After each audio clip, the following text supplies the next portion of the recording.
Content summary. Zhongnan Mountain is known to the world for its Xuanzhen sect, but few know that at the foot of Zhongnan Mountain lies a dilapidated Taoist temple. One day, the people of Gujing Temple emerged, and from then on, their name became renowned across the land.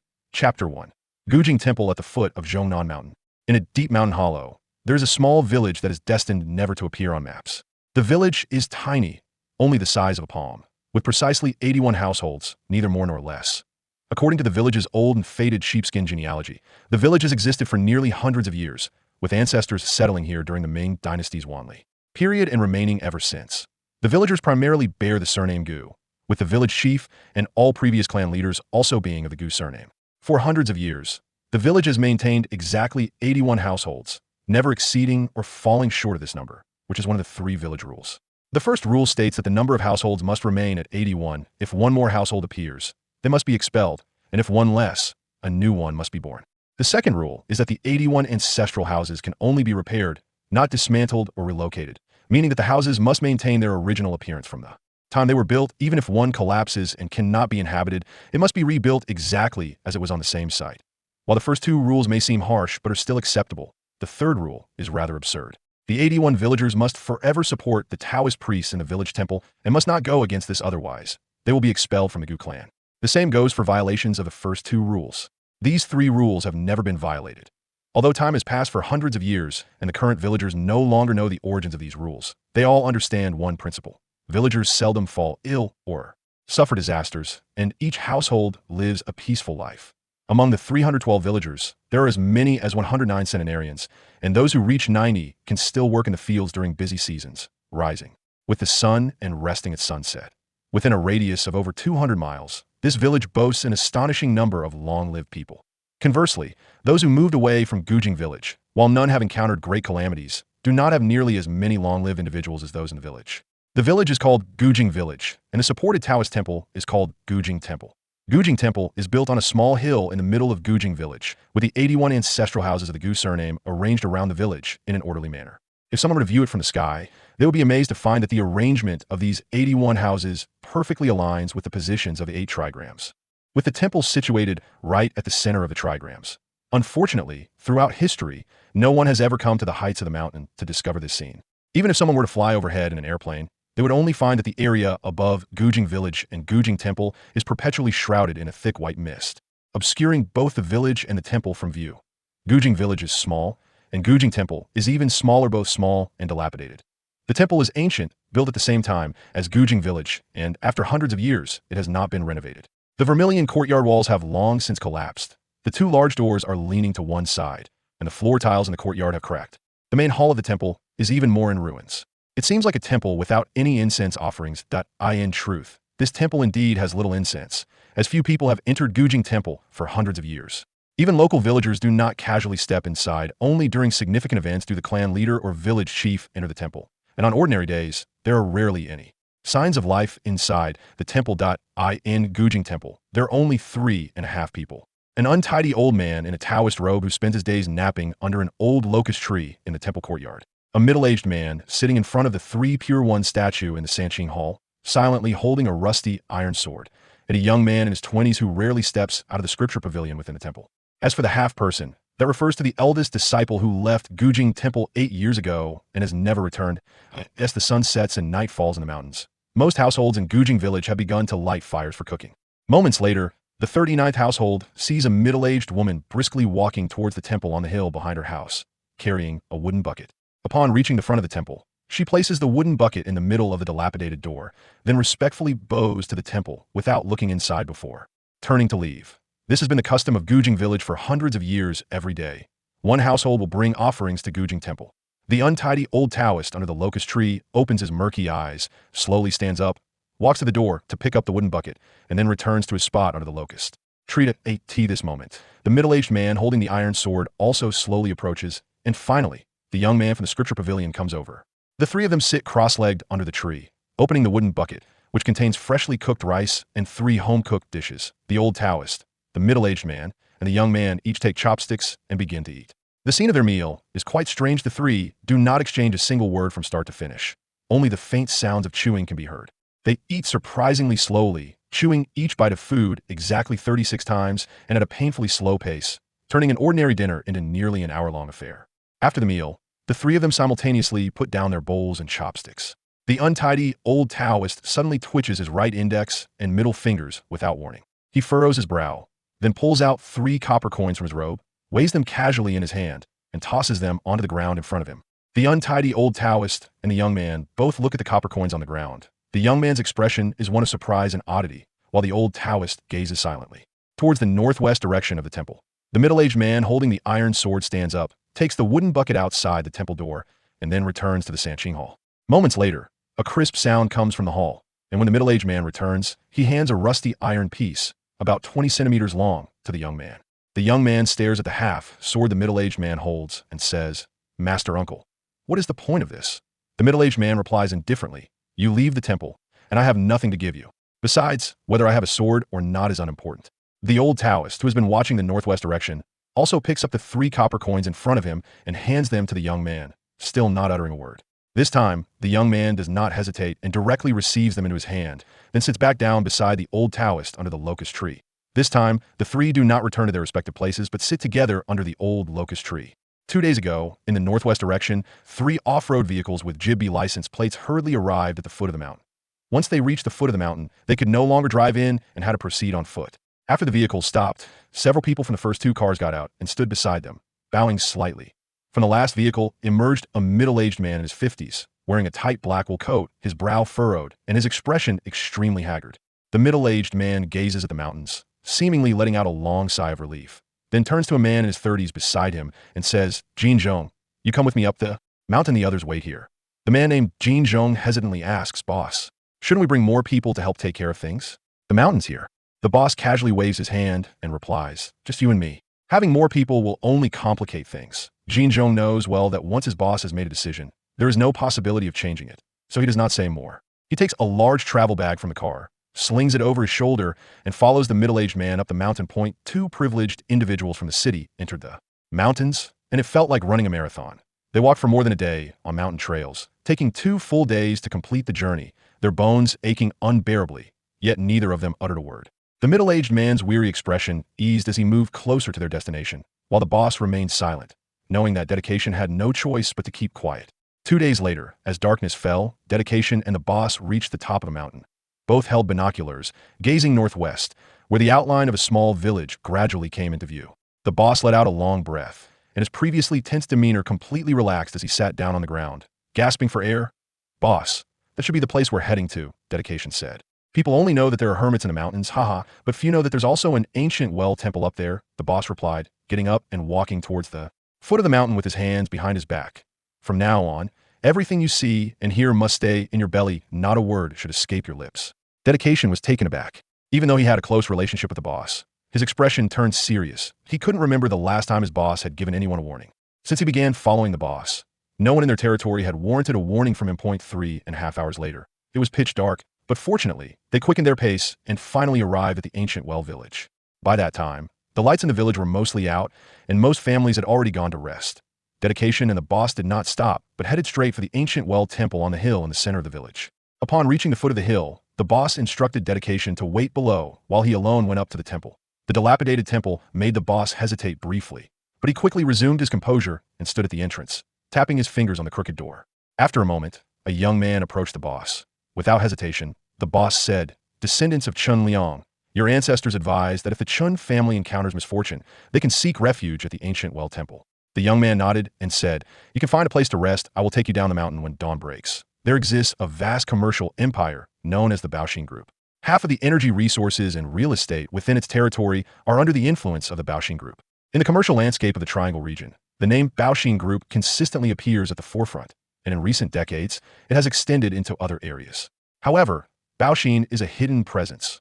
Ordinary citizens are unaware of the existence of the Baoxin Group and have never heard of it. Even most business people in the market are oblivious. The Baoxin Group is a collective controlling dozens of companies, and fewer people know that the helm of Baoxin is held by someone with the surname Chun. Each time the domestic wealth ranking is released, members of the Chun family smile faintly at the names at the top, accompanied by a hint of disdain. In the country, there are some individuals whom you could pay to appear on a list, and they would simply kick you off. Clearly, the Chun family belongs to the type of people who do not appear on such lists. The rise of the Chun family in the Baoxing group is little known, but those who are aware seem to have heard a rumor that the ancestors of the Chun family had entanglements with a Daoist during the war years, and it was from that point that the Chun family began to show signs of prosperity. Regarding these matters, the Chun family never argues, they neither deny nor confirm them, as most members of the Chun family do not know how they built this commercial empire. Only the person at the helm of the Chun family knows the secrets in this generation. The person at the helm of the Chun family is named Chun Sanjin. He stands at the foot of the mountain, in front of the ancient Well Temple. Chapter 2. The Chun family's ancestral teachings. As the sun rises over the Zhongnan Mountains, the ancient Well Temple stands. At dawn, a young man wearing cloth shoes with layered soles and a light-colored coarse cloth outfit emerged from the ancient Well Temple, carrying a yellowing satchel. Chun Sanjin, who had been waiting at the temple entrance since last night, rubbed his swollen face with both hands and forced a stiff smile, saying, "Good morning, sir. Are you not surprised that I'm the only one accompanying you down the mountain?"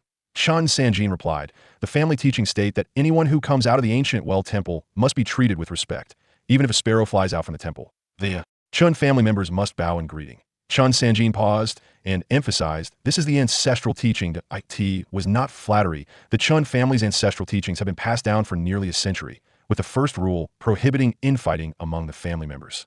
The latter two rules state that if the Chun family encounters great misfortune, they should seek refuge at the ancient Well Temple, and the last one mandates that they must treat those from the ancient Well Temple with respect and not oppose them.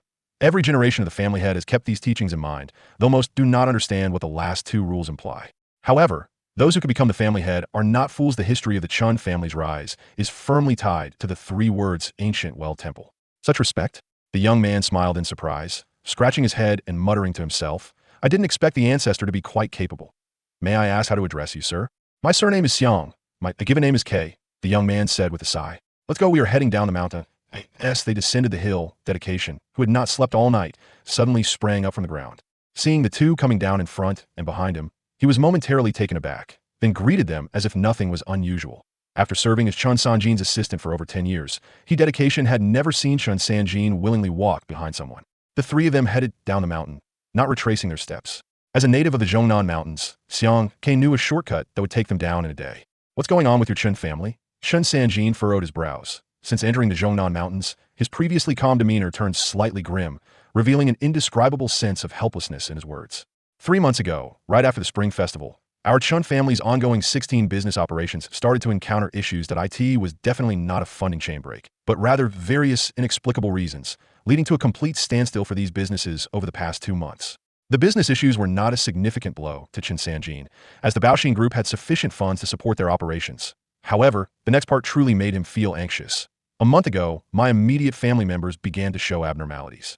One child was in a car accident and remains in a coma, while the other is bedridden with an undiagnosed illness. Among my 3 siblings, 2, excluding myself, have encountered problems, and my wife has also gone insane. Almost all members of the Chun family have not escaped misfortune this month. Chun Sanjin said quietly, "Competing with people is endlessly enjoyable. The Chun family is not afraid, but competing with heaven leaves us helpless." Chun Sanjin's words seemed somewhat perplexing. Dedication knew the details of the Chun family's troubles, but did not understand the origin of this strange statement. Xiang Ke turned back and looked at Chun Sanjin, saying, "Since the establishment of your family, the ancient Well Temple has instructed you. Have you not forgotten? I have always kept it in mind."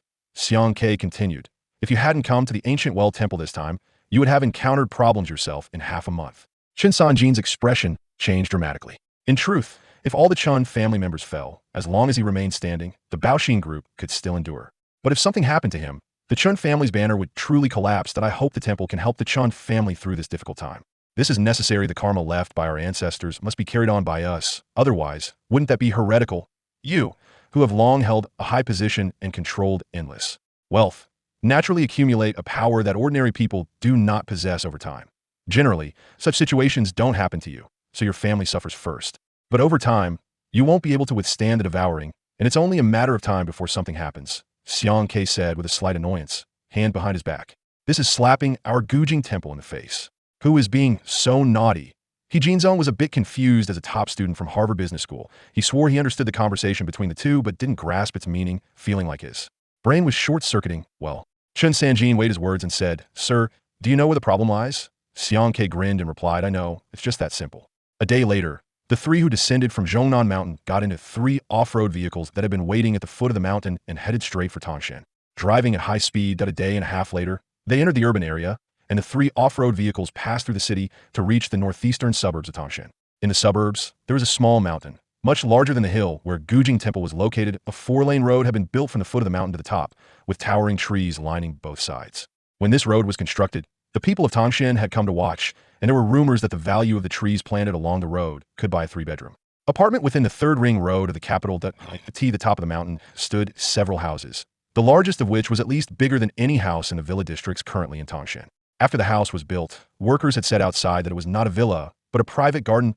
In front of the house, outside the courtyard, there was a stone archway with the words Chun family engraved on it. At the foot of the mountain, a line of cars was parked along the road leading up, with a crowd of people standing beside them, including relatives of the Chun family and executives from the Baoxin group, eagerly awaiting the return of the Baoxin big boss. Without Chen Sanjin, they felt they had lost their backbone. When the backbone returned, it seemed that the changes in the Chun family would soon be revealed. The three off-road vehicles stopped, but Xiang Ke did not get out. Chun Sanjin impatiently rolled down the car window and poked his head out. "Get the hell back, all of you. You guys are just wasting time. Get as far away as you can, and if you don't disappear now, you can disappear forever later." That moment, Chen Sanjin regained his former dominance in the Baoxin group, and his habitual demeanor from the underworld resurfaced. This was the old Chun Sanjin. At the sound of Chun Sanjin's shout, the crowd outside didn't hesitate at all. In the blink of an eye, they scattered like birds and beasts, disappearing without a trace. Not a single car drove up the mountain. They all sped away from the mountain, in the Baoxin group, in the Chun family courtyard. If Chen Sanjin farted, anyone who heard it would treat it like a royal decree. Chapter 3. Opening the Yin and Yang. The three cars did not go up the mountain. After stopping at the foot of the mountain, Xiang Ke got out, leaving He Jinzong behind. Only Chen Sanjin followed him on foot toward the courtyard at the top of the mountain. This road has existed for a long time. The people from Gujing Temple told Chen Liang that after the house was built on the mountain, a road directly leading to the foot of the mountain must be constructed. Years ago, this was just a small path, but by my father's generation, it was replaced with an asphalt road that a few years ago, I refurbished it again. Chun Sanjin pointed at the trees by the road and said, according to what the people from Gujing Temple told us after the Chen family prospered for 60 years, ancient trees should be planted along the road. That I collected these trees from various places. There are a total of 810 trees from the foot of the mountain to the top, and there are dedicated personnel to take care of them.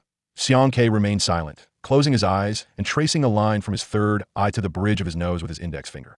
After moving his eyes for a moment, he opened them, and Chen Sanjin, glancing over, was startled to see that one of Xiang Ke's pupils had turned black, while the other had turned white. Xiang Ke looked toward the Chun family mansion at the top of the mountain, his eyebrows twitching continuously. A visible black energy enveloped the entire mountaintop, undulating and seemingly increasing in density every moment. Unaware, Chun Sanjin said, "The Chun family mansion has always been constructed according to the guidance of the ancestors from Gujing Temple, and all the details are recorded. I am quite sure that the layout from the foot of the mountain to the top has not been changed. You may not have changed it, but whether someone else has tampered with it is another matter." Xiang Ke stepped up the mountain. Chen Sanjin asked, "Sir, are you saying someone is sabotaging us from behind? Otherwise, what do you think? The feng shui arrangement of Gujing Temple has broken on its own? The Chen family could still enjoy great wealth for several generations. You're only in the fourth generation, right? There's still a long way to go," Xiang Ke said seriously, patting Chun Sanjin's shoulder. "This means there are two possibilities. Either you've offended someone, or someone doesn't want your Chun family to continue thriving. You think about it yourself, and check those two aspects. If you can find a match, that's the reason." "The latter," Chun Sanjin said without hesitation, setting the tone. "Someone doesn't want our Chun family to continue." Although Chen Sanjin had adhered to a low-profile approach in recent years, and the Chun family's reputation had never existed in the eyes of ordinary people or businessmen, those at a certain level knew of the existence of the vast commercial empire of the Chun family. The phrase "the taller the tree, the more the wind blows" is the best explanation. Simply put, the Chun family has too much money, and someone wants to take a piece of it. Even more so, it is possible that the other party wants to take the Chun family for themselves. Xiang Ke said, "A lot of effort has been put into dealing with your monsters and demons." Chen Sanjin asked, "They take a lot of effort?" "Ah, of course. Is it a big deal to tile the Great Wall?" "The effort spent on messing with your family is about the same," Xiang Ke said, rubbing his head in frustration. "It's a bit tricky. Although it was my master's handiwork decades ago, figuring it out now isn't that easy. The person who has stirred your Chun family into the current state clearly has some skills. They are not just a minor character running around in the underworld." "Then, thank you for your trouble, sir," Chen Sanjin said sincerely. "What trouble? I just consider a breath of fresh air. Don't worry, I won't hesitate. Whoever did it, I'll take care of them. I can't let them get away with it. The name of Gujing Temple is not so easily tarnished." Xiang Ke nagged as he quickly walked toward the top of the mountain. Chun Sanjin followed behind him and suddenly asked, "Sir, are you from the northeast?" "Sort of." The first 10 years, yes. The last 12 years, my master took me from the northeast to Zhongnan Mountain, and I haven't come down since. Xiang Ke turned to look east, his mouth twitching. That old guy is such a piece of work, he insisted that my fate is bad, and I easily harm my relatives at home. So he dragged me from my hometown to that mountain gully for over 10 years that I can hardly remember what my parents look like anymore.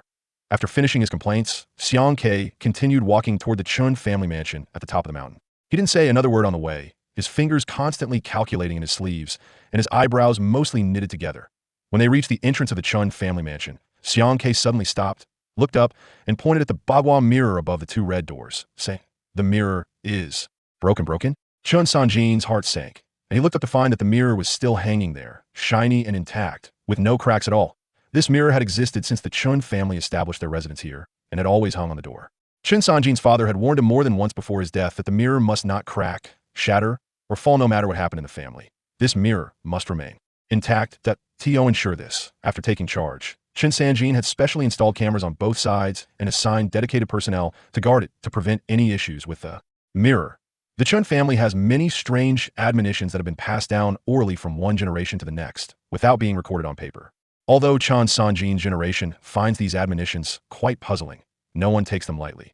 This is because when the patriarch of the Chun family abdicates, he always tells his successor that the family's prosperity is closely linked to the existence of these admonitions.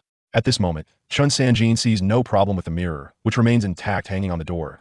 He looks suspiciously at Xiang Ke, who squints and says, "If you have someone take it down, you'll know." Chun Sanjin nods and tells a servant who comes out from inside, "Bring a ladder." After a moment, two people arrive with a ladder. One person climbs up, and just as his hand touches the mirror, it suddenly shatters with a crash, falling to the ground. Startled, the man falls off the ladder, his face turning pale as he stammers, "Mr. Chun, it's not your fault, it's fine." Chun Sanjin waves his hand. It truly isn't the man's fault. He clearly saw that the mirror shattered as soon as the man's hand touched it. He wasn't practicing iron sanpom, he merely touched it, so how could he have exerted that much force? Xiang Ke doesn't say anything more and steps into the Chun family courtyard. Chun Sanjin asks from behind, "The mirror has a problem, sir. My father once told me that mirror can't have any issues. Have someone buy an identical one and hang it back up quickly. Ah?" Chun Sanjin is a bit confused. Xiang Ke replies, "Just buy one to put up for appearance's sake. After everything is resolved, I will handle it for you. At that time, the mirror will still be the original one." Once inside the Chun family mansion, Xiang Ke completely falls silent.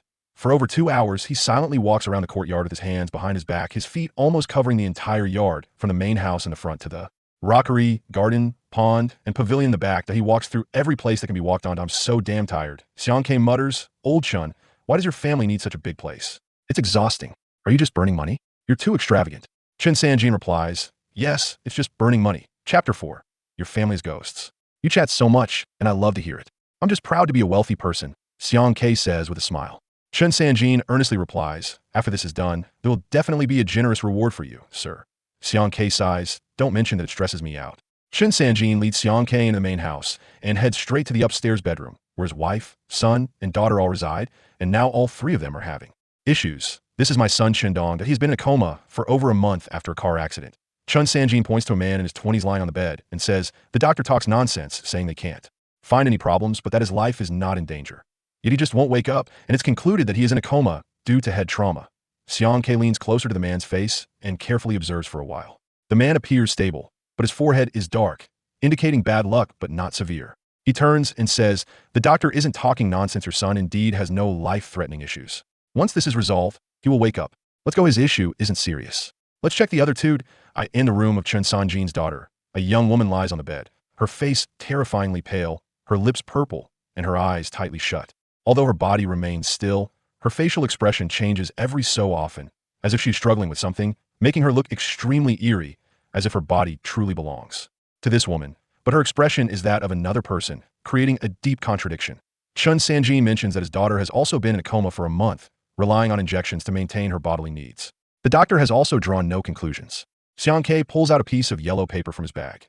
Chun Sanjin notices that the paper is covered in a series of symbols resembling ghostly scribbles, densely packed across the entire sheet. The history of the Chun family's rise should help you understand that there are many things in this world that cannot be viewed through common sense, right? "So I guess you won't find anything strange if you see something," Xiang Ke says, holding the yellow paper in his left hand, while with his right hand, he lifts the blanket off the woman and swiftly unbuttons her top, revealing a patch of fair skin. Chun Sanjin's eyes narrow slightly. Then he nods, saying, That's right, the rise of the Qin family is indeed beyond common sense.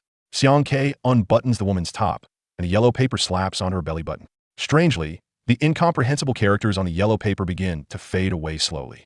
2 minutes later, the dense writing completely disappears. Wow, this is so eerie. Despite being somewhat prepared, Chun Sanjin is still taken aback. At the same time, the woman's body begins to tremble violently, enough that she rolls around on the bed. Suddenly, the woman's eyes snap open, her eyeballs completely white, devoid of any other color, resembling two white beads embedded in her eye sockets, which is extremely unsettling. Xiang Ke stares into the woman's eyes and calmly beckons with his finger, saying, "Come out. I'll send you off to reincarnation. If I have to drag you out, well, you know the consequences." Chun Sanjin's daughter suddenly opens her eyes wide, quickly turning her gaze in one direction, mumbling a series of indistinct phrases. Xiang Ke remains calm, hands behind his back, continuing to stare into her eyes. "I'm going to count to 3. If you don't come out, the opportunity will be lost. Point 3. Xiang Ke directly counts to 3, reaching in his bag to pull out another talisman. Suddenly, Chun Sanjin's daughter lets out a sharp scream, sits up abruptly, and begins to whimper. Then, her eyes close again, and her body falls straight back onto the bed. A faint shadow drifts beneath the bed, trembling at the sight of the talisman in Xiang Ke's hand. After putting the talisman back in his bag, Xiang Ke says, "Considering you were forced, I won't hold it against you. For now, find a place to hide and wait. Once I finish my business, I'll write you a talisman for reincarnation." Upon hearing Xiang Ke's words, the shadow beneath the bed stops trembling and slowly floats out, disappearing from the window. The woman on the bed returns to calmness, breathing evenly as if she is sleeping normally. Chun Sanjin stares in shock, pointing at the window where the shadow just vanished, and Xiang Ke says, "To put it simply, your daughter was possessed by a ghost, but it's just a minor ghost that doesn't pose any harm to people. It only makes her fall into a deep sleep, unable to live like a normal person. However, over time, her vitality will be depleted, and then she will be finished. For now, let her sleep it off. Tomorrow, let her eat something light and rest for a few days, and she will recover." If the mirror on your front door hadn't shattered, none of these things would have come in. Once it broke, all sorts of spirits could slip in. That Bagua mirror can ward off most dirty things. Chun Sanjin takes a long time to accept Xiang Ke's words. He knows that the Chun family's rise began decades ago when his great-grandfather received guidance from a Taoist priest to build a house on this mountain, which is the ancestral home of the Chun family. Following the priest's instructions, the entire courtyard was built into a feng shui layout.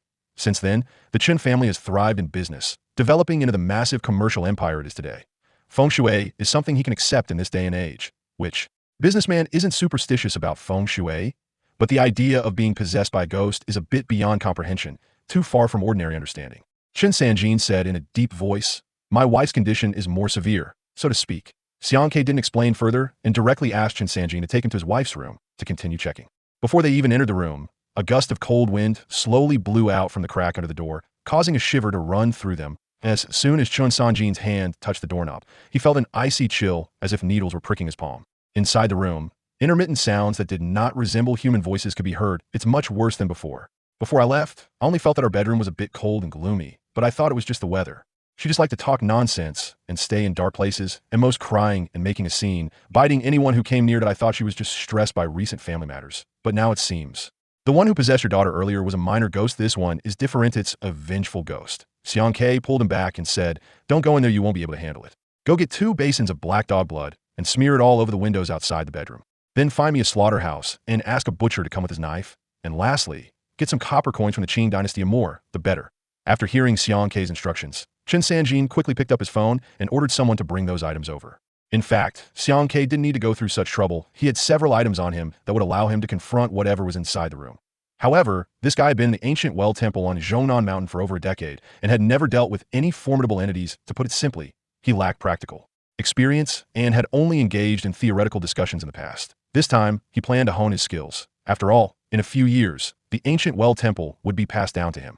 Chapter 6. The senior brothers on the small mountain peak for the future of the demon race, Hututu, troubled and sleepless, got up early. After washing up, he pushed open the door and saw Bai Feiyu standing on a tree, hands behind his back. A series of faint purple lights flowed around Bai Feiyu like purple serpents, adding an otherworldly charm to his originally imposing demeanor. Bai Shixiang is still as handsome as ever, Hututu thought to himself with a hint of admiration. Just as Hututu was lost in thought, he noticed that Long Qingsong, who had terrified him yesterday, was walking up from the mountain below, bare-chested and carrying a large tree. Beneath his stern and handsome face was a physique as sculpted as a stone statue, glistening with dew and sweat. The second senior brother, who had almost scared him to death yesterday, looked pretty perfect like this too. Hee, I, Tutu, like my senior brothers the most. Just as Hututu was daydreaming about the bare-chested Lung Chingsong, he gently placed the thick tree trunk down on the ground, raising his hand. A clear sword cry rang out as an ancient long sword flew out from Lung Chingsong's room. Lung Chingsong adjusted his breathing, his gaze sharpened, and the long sword sliced through the air like a rainbow piercing the sun. With a fierce sword technique, it rained down upon the tree, and in an instant, the long sword returned to his hand. The once thick tree trunk was instantly transformed into a pile of wooden planks. What great swordsmanship! Hututu couldn't help but exclaim. Lung Chingsong glanced at Hututu and then lowered his head to start tidying up the wooden planks on the ground. Second senior brother, what are you doing? Hututu boldly approached Lung Chingsong and asked with what he thought was a sweet smile. With a nail in his mouth, one hand supporting the wooden planks and the other holding a hammer, Lung Chingsong coldly spat out 2 words, fixing the house. Hearing Lung Chingsong's words, Hututu was taken aback and then remembered that yesterday, when Lung Chingsong broke through, he had completely blown off the roof. The eldest senior brother had been shouting for the second senior brother to fix the house today. Looking at the second senior brother, who had seemed like a killing god and sword immortal yesterday, now bare-chested and carrying planks, he leaped onto the roof and started fixing it with the sound of clanging. The transition from an unparalleled sword immortal to a rooftop handyman was seamless. Clearly a murderous golden core cultivator, yet he would obediently follow the orders of the unremarkable eldest senior brother. Just as Hututu was still in disbelief, Chen Chongqing came out from the kitchen, wiping his hands with a cloth. Seeing Hututu standing there in a daze, he smiled and said, "Junior sister, good morning. The millet porridge will be ready soon. Come help me serve it later." "Okay, third senior brother," Hututu replied while bouncing towards the kitchen. Although Chen Chongsheng gave her a feeling of a forced smile. As her senior brother, he surely wouldn't harm her for no reason. Entering the kitchen, Hututu saw Chen Chongsheng busying himself and rolled up her sleeves. Walking over to him, saying, "Senior brother, what can I help you with?" Chen Chongsheng turned to look at Hututu, his eyes glinting with an unknown light, and softly said, "You can tidy up the dishes and then serve them out." Hututu nodded and hopped off to clean up the dishes.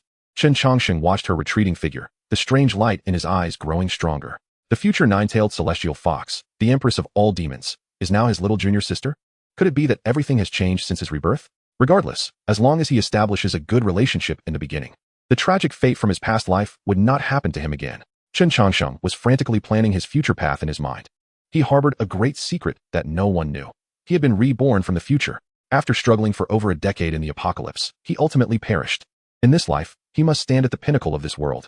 He didn't want to lose anything in this second chance at life. In this lifetime, he must survive.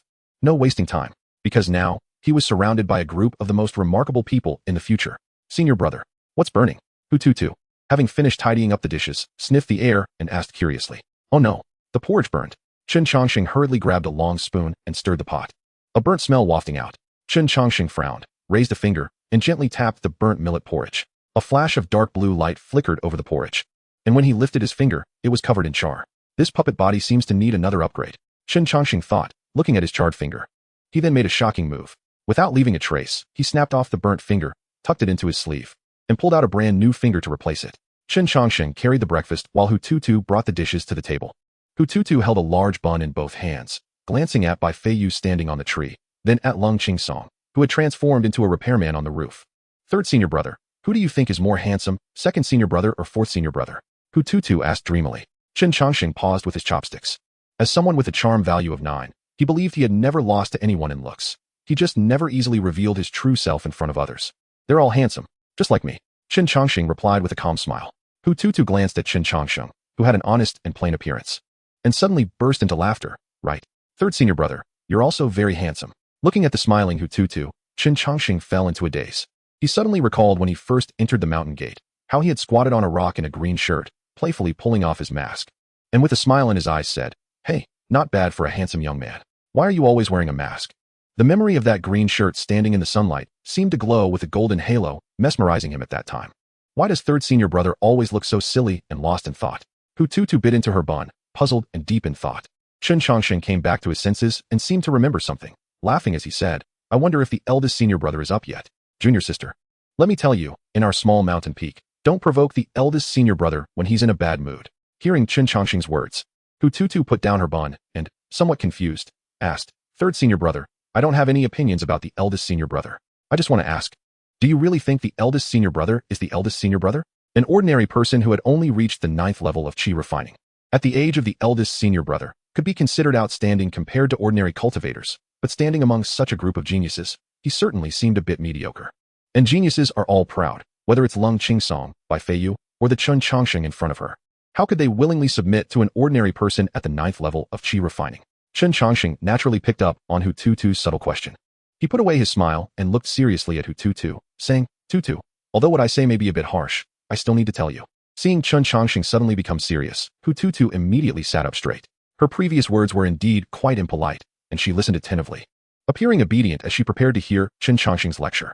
Ouyang Shixiang is our big senior brother, and also the only big senior brother. Even if Ouyang Shixiang wants to become the leader of the Qingyan sect, the three of us have no objections, Chen Chongsheng said solemnly, looking at the confused Hu Tu. Chen Chongsheng silently added in his heart, no matter what others think, I, Chen Chongsheng, will protect Ouyang Shixiang for a lifetime. Chapter 7. The unfathomable senior brother. As soon as Chen Chongsheng finished speaking, suddenly, the top of the small mountain peak erupted with purple light. Countless rays of dawn surged up the small mountain peak. The spiritual energy of heaven and earth frantically gathered toward the small mountain peak, transforming into golden lotus flowers that fell onto the peak. The profound sounds of the Tao echoed in the air above the small mountain peak. A natural phenomenon. Purple qi comes from the east. Someone has comprehended the Tao. Chen Chongsheng's eyes narrowed, and he stood up, a blue light radiating from his body. Outside the small mountain peak, countless great formations were instantly activated. The previously extraordinary small mountain peak transformed back into an ordinary appearance in the eyes of outsiders. Bai Feiyu, standing with his hands behind his back on a tree branch, slowly opened his eyes, purple qi swirling in his gaze.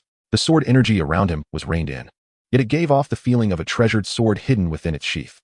Hu Tu could clearly sense that everything around them seemed to transform into flying swords. The houses, trees, the blue bricks on the ground, and even the air felt like sharp swords. Bai Feiyu softly said, all things are my sword. Immediately, the sound of countless sword cries rang out on the small mountain peak, as numerous invisible swords responded to Bai Feiyu's voice. The originally clear sky suddenly turned turbulent with yellow and black qi, the sounds of qin and drums echoing, as if heaven and earth were celebrating Bai Feiyu. Ling Qingsong, who was repairing the roof while standing on it, paused his hammering and looked at Bai Feiyu on the tree branch, a fierce battle intent flashing in his eyes. The sword Tao that Bai Feiyu comprehended was the exact opposite of his own path. He could have walked this path too, but he refused. Compared to all things are my sword, Ling Qingsong believed more in the sword in his hand and in himself. The treasured sword beside Ling Qingsong seemed to respond to its master's rising battle intent, emitting a series of light sounds. Meanwhile, Bai Feiyu, standing on the tree branch, fell into a mysterious state of comprehension. His realm sword, and the true essence within him gathered and rotated at a visible speed. A brilliant golden Dan leaped out from the surging true essence. The Dan is formed. Bai Feiyu let out a long howl, leaping into the sky. Countless sword cries ringing out simultaneously. Ling Qingsong, standing on the roof, could no longer contain his battle intent and transformed into a stream of black light, charging toward Bai Feiyu. Compared to Bai Feiyu's all things are swords, Ling Qingsong resembled a proud long sword shooting into the sky. Ha ha, come well. Bai Feiyu laughed heartily, transforming into a stream of white light as he charged toward Ling Qingsong. Having just entered the Dan formation stage, his perfect sword heart was now complete. He needed a thrilling battle to express the pride in his heart. The black and white streams of light collided in the sky hundreds of times in an instant. The two did not use their sword intent, only competing with their sword techniques. If they had used their sword intent, the small mountain peak would have been destroyed under the aftermath of their attacks. Not to mention that although both were in the Dan formation stage, they could easily slay a Yuan Ing stage cultivator with a single sword. What is the point of being a genius if you cannot defeat enemies above your level? As the two fought, the sky echoed with the sound of countless swords clashing. The intensity was like a sudden downpour. Below, Hu Tu watched the two in the sky, radiating immense pressure. Just their sparring with sword techniques made his body stiffen, unable to move. The overwhelming sword energy made it impossible to look directly at them. Watching their perilous and spectacular battle, Hu Tu confirmed in his heart that if it were him facing either of them, one strike would be enough to chop off his foxtail. Is this the Dan formation stage? How can it feel more oppressive than those great demons in his clan? They are clearly at the same Dan formation stage as me. Grandpa, this is not the same as my Dan formation. Hu Tu shouted in his heart. Chen Chongsheng was surrounded by blue light, desperately maintaining the great formation around the small mountain peak. The invisible sword intent from the two was like a tsunami crashing against the formation he had painstakingly set up. But to be safe, Chen Chongsheng still did not want the events on the small mountain to be seen by people on other peaks. Steady, don't go wild, you two brats. Chen Chongsheng cursed the two unruly disciples in his heart. These sword cultivators always acted recklessly when they were excited. Just when Chen Chongsheng was about to reach his limit, a curse suddenly came from inside Ouyang's room. Can't anyone let people sleep in the early morning? With Ouyang's voice, the phenomenon on the small mountain peak came to a halt. A wave of true qi, like a tsunami, burst out from Ouyang's room, directly dispersing the yellow and black qi in the sky. The sky instantly cleared, and all the profound sounds of the Tao and yellow and black qi vanished in an instant. The fiercely battling Bai Feiyu and Ling Qingsong were directly blown away by the tsunami of true qi. The two flew backward, crashing out of the small mountain peak. Ouyang, with red eyes and disheveled clothes, stormed out of the room cursing, holding a paper fan in his hand. Just as Ling Qingsong and Bai Feiyu flew back to the top of the small mountain peak, an invisible pair of large hands grabbed them, rendering them immobile.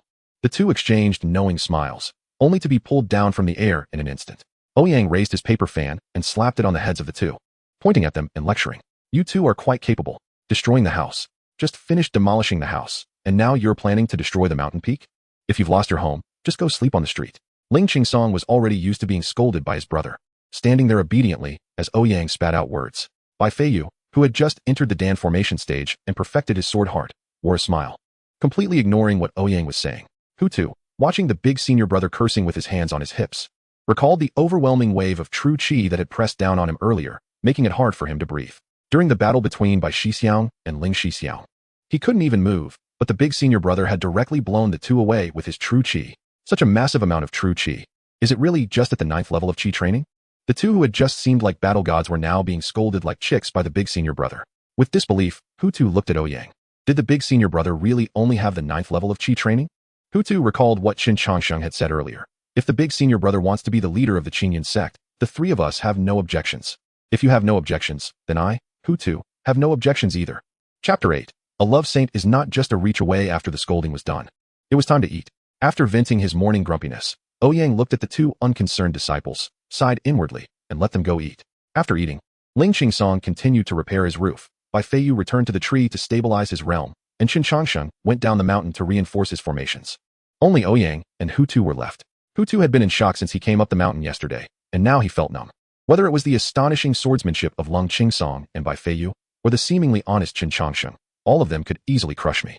Even my senior brother, whom I always thought was only at the 9th level of qi training, could effortlessly subdue me during the battle with Ling Qingsong and Bai Feiyu. For a moment the so-called beauty genius of Qingqiu Mountain, who only appears once in 3,000 years, felt like a joke.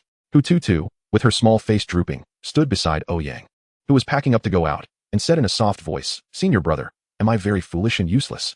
Ouyang, who was putting the shovel into the basket behind him, turned his head in confusion to look at Hu Tu's drooping face, and comforted her by patting her fluffy little head. "Silly child, how could you be foolish?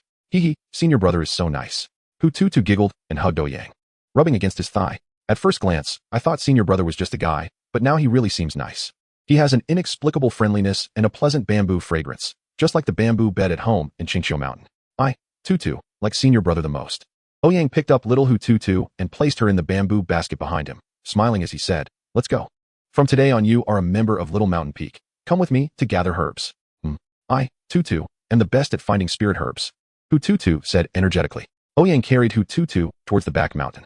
Qingyun sect occupies the sacred land of Qingyun, with 72 peaks. However, only the outer 12 peaks of the entire Qingyun sect are open, while the remaining 60 peaks are in the inner gate of the sacred land of Qingyun. Centered around the main peak, Qingyun Peak, they are lined up in a row, tightly surrounding the sacred land of Qingyun. The other 11 peaks are Sword Peak, Jade Girl Peak, Spirit Beast Peak, Miscellaneous Studies Peak, Five Elements Peak, Alchemy Peak, Artifact Peak, Punishment Peak, Martial Peak, Heavenly Transformation Peak, and Little Mountain Peak. Each peak represents the cultivation methods that they excel in. The remaining 60 peaks are usually forbidden areas of the sect, as they are inhabited by the elders who are practicing hard in Qingyun sect. On one hand, it is for the safety of the disciples, and on the other hand, it is to avoid disturbing the elders' quiet practice, so inner gate disciples are strictly forbidden from entering without permission. If caught by the muscle men of Punishment Peak, one would be taken back to Punishment Peak to suffer a double blow to both body and spirit. However, Little Mountain Peak is somewhat special. While the other 11 peaks are on the outskirts, the newly opened Little Mountain Peak is located relatively deeper inside. Therefore, Little Mountain Peak is originally within the forbidden area, which is no different from trespassing into a forbidden zone. Besides, what does the sect's prohibition have to do with Little Mountain Peak? Ouyang can be said to be rampaging through the entire forbidden area. While carrying Hu Tu, Ouyang introduced the daily work of Little Mountain Peak to her. Compared to the cultivation methods that each peak specializes in, what is unique to Little Mountain Peak is medicine. That's right. Little Mountain Peak is the small clinic of the entire Qingyun sect. In the past, my master, Hu Yun, was known as the Saint of Gynecology, a caring older brother. And all the disciples Hu Yun took in were born with rebellious natures, 99.9% of 100 pounds of flesh being rebellious. Therefore, no one was willing to inherit Hu Yun's most proud medical skills, which often made Hu Yun secretly sad, feeling that his lifelong learning had no successors. Although Ouyang was also reluctant to take over his master's medical skills, as the senior brother being constantly dragged by his master, he inadvertently learned quite a bit. Everyone was cultivating immortality. Ordinary illnesses were hardly contracted. Even if one caught a cold or fever, with a bit of true energy, everything would be cured with medicine. If someone were poisoned or injured, there were all kinds of miraculous pills in Alchemy Peak, and taking one would guarantee vitality. If Alchemy Peak couldn't solve it, then don't bring it to Little Mountain Peak. It could be declared that the meal was served. Therefore, the medical skills at Little Mountain Peak could be considered quite useless. What I learned in my past life is not applicable here. I can't possibly hold a conversation with someone at the core formation stage and say, that's not core formation. That's a stone, you should have it removed. Or with someone at the nascent soul stage, say, what nascent soul? You're pregnant. What? You're a man? Then that's a teratoma. It needs to be surgically removed. Cultivating immortality? What kind of immortality? Believe in science? You all have problems. You need to go to a mental hospital. The medical skills at Little Mountain Peak are nothing more than pulse diagnosis, acupuncture, and herbal prescriptions, and are actually more about psychological counseling. Otherwise, how could my master be called the saint of gynecology? The older sisters cultivating immortality needs psychological counseling. Unfortunately, I did not inherit my master's high emotional intelligence. What? Don't complain, hug me. Proximity to vermilion turns you red. Proximity to you makes me sweet. I am 9, you are 3. Apart from you, it's still you. Do you know what my flaw is? It's your flaw. How can someone hundreds of years old say such things with a straight face? And going to Jade Girl Peak to follow my master to treat the older sisters, every time I come back, my master would sigh deeply, saying that a rotten wood cannot be carved. But listening to my master's cheesy lines made me a bit nauseous, even scoffing at it. Is cultivating immortality that boring? Can such cheesy lines make the older sisters of immortal cultivation unable to resist? I'm just too lazy to say these cheesy lines. With the big data polishing from my past life, I can say them effortlessly. When Ouyang started to output various cheesy lines from his past life to his master, the expression on his master's face went from disdain to shock, from shock to seriousness, and from seriousness to pulling out a notebook to take notes. Overnight, he announced that he had a successor and then excitedly took the newly acquired scriptures to go on a journey. Walking on the mountain path, Ouyang casually pulled out a sweet grass root, broke off a piece for Hututu behind him, and kept the remaining piece in his mouth, a sly smile curling at the corners of his mouth. In this world, love is shared equally, but I, Ouyang, occupy 12 portions, and the world owes me 2 portions. I am the love saint of this generation. Chapter 9. My junior brother, I come to expose the black material senior brother. Your smile is so lewd. Hututu's voice suddenly rang out inappropriately. Ouyang then remembered that he still had a little follower behind him, coughed, and said, Tutu, you're still too young. Don't say foolish things. Oh, Hututu responded, then looked at the distant forbidden area of the sacred land of Qingyun. As expected of one of the 9 great sacred lands, Qingyun Sect's mountains and rivers look like a fairyland, mountains connecting and undulating. The winding and steep solid wood plank road at the waist of the mountain, like a ribbon entwined in the green waters and mountains, becomes a unique and beautiful landscape. In the deep canyon, mysterious mist rises, creating a delicate and graceful mountain landscape painting. It is hard to tell whether it is the person walking in the scenery or the scenery flowing with the person. So beautiful, Hututu exclaimed softly. This place is even more beautiful than Qingxiu Mountain. Thinking of Qingxiu Mountain, Hututu recalled the purpose her grandfather had told her to come here. In the mountains of Qingyun Sect, there is a treasure belonging to the Fox clan. The Fox clan's former peerless genius, the 8-tailed spirit fox, is hiding in the deep mountains.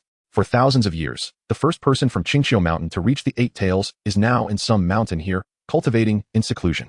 And the reason I came here is to find this senior and seek the method to fully awaken my bloodline power.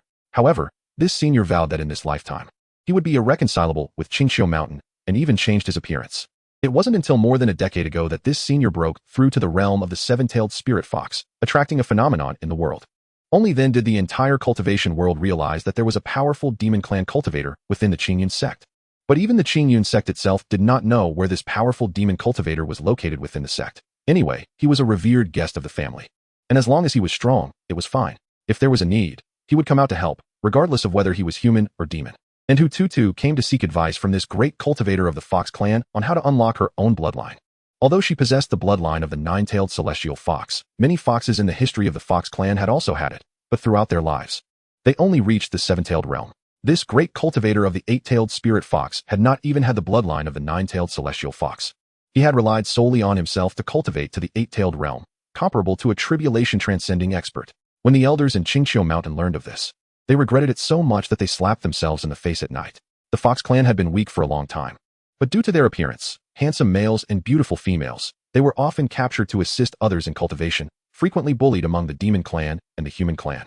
It was difficult to finally have a powerful figure comparable to a tribulation-transcending expert, yet it ended up in a conflict with Qingqiu Mountain. They truly felt ashamed towards their ancestors. The elders of Qingqiu Mountain lost a lot of weight in those few days. Hututu came to the Qingyun sect this time to find that great cultivator of the eight-tailed spirit fox, willing to pay any price to obtain the cultivation method. This was not only for herself, but also for the entire Fox clan to become truly powerful. Tutu, you must work hard. Hututu encouraged herself in her heart. Lying in the bamboo basket, Hututu thought for a moment, gathered her courage, and asked, Senior brother, you often walk in the forbidden area. Have you ever seen an exceptionally handsome great cultivator? After all, cultivators of the Fox clan were often exceptionally beautiful, the kind that was unforgettable. If Senior brother had encountered one, he would surely have an impression, right? An exceptionally handsome great cultivator? Ouyang was momentarily taken aback, thought for a moment, then shook his head and said, No, I haven't encountered anyone more handsome than Beiji and Xiaobai. Moreover, the people here are all old fellows who have lived for who knows how long. What kind of handsome people can there be? As Ouyang spoke, he suddenly paused, feeling that his little junior sister had some issues with her mindset, always focusing on appearances. This wouldn't do. One day, she might be tricked and help others count money. This kind of education had to start from a young age. Tutu, it's not wrong to like beautiful things, but blindly pursuing beauty is a kind of pathology. Do you know? Ouyang spoke earnestly. Suddenly being lectured, Hututu was taken aback and didn't react. Ouyang continued. Some people are beautiful on the outside but rotten on the inside. Good-looking, but useless. Your second senior brother is handsome, right? Still wetting the bed at 10. Second senior brother, still wetting the bed at 10? Hututu exclaimed. I stopped wetting the bed when I was 4. Hututu was surprised. She didn't expect that the cold and unapproachable Lung Qingsong had still been wetting the bed at 10. This was a small victory for her. Right. That Xiaobai is also very handsome, right? He used to cry all the time. Ouyang said whimsically. I haven't cried for a long time. Hututu said, becoming happier. Senior brother Bai, such a upright and pure person, could still cry. What a surprise. Compared to them, it seemed like she was quite exceptional. The competitive spirit of children made Hututu forget the previous blows she had received and urged her senior brother to share more embarrassing stories about the two senior brothers.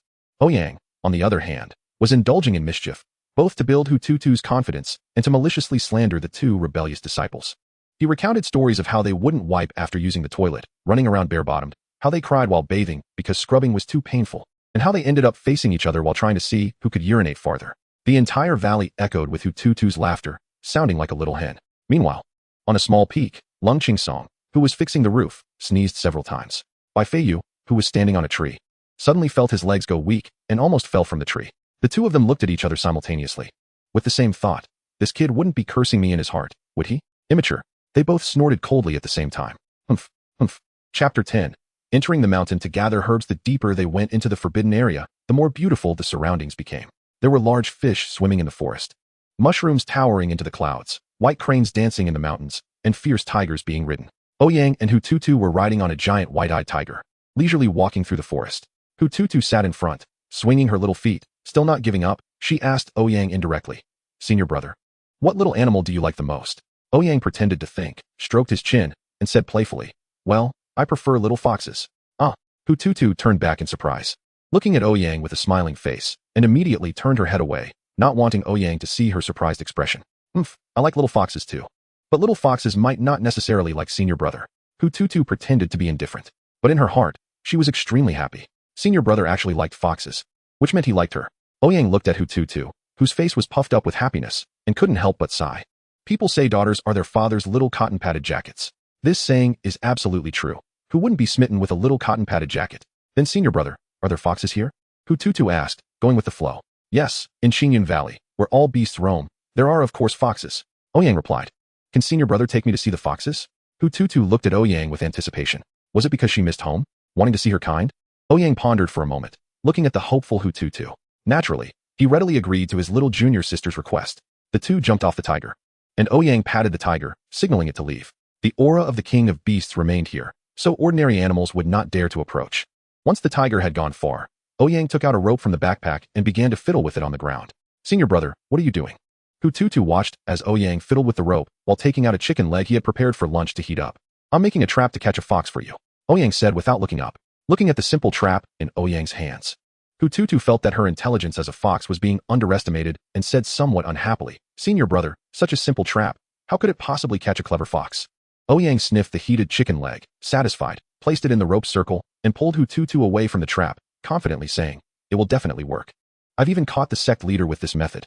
Hututu looked at Ouyang with a face full of question marks, as if she had accidentally heard some dark history about the Qingyun sect's leader. After Ouyang and Hututu left, an animal that had been hiding for a long time emerged from the darkness, with gray fur, a fluffy tail, and a square face full of dullness. If Ouyang saw it, he would surely exclaim, "Isn't this the 8th hidden fox from my WeChat emoji pack?" It circled around the trap, a hint of mockery flashing in its eyes. A kid in the Qi cultivation stage, accompanied by a member of the nine-tailed celestial fox clan. I thought they had some grand plan, but it turns out they just wanted to catch me. This pair of soulless big eyes was filled with wisdom. What a pity.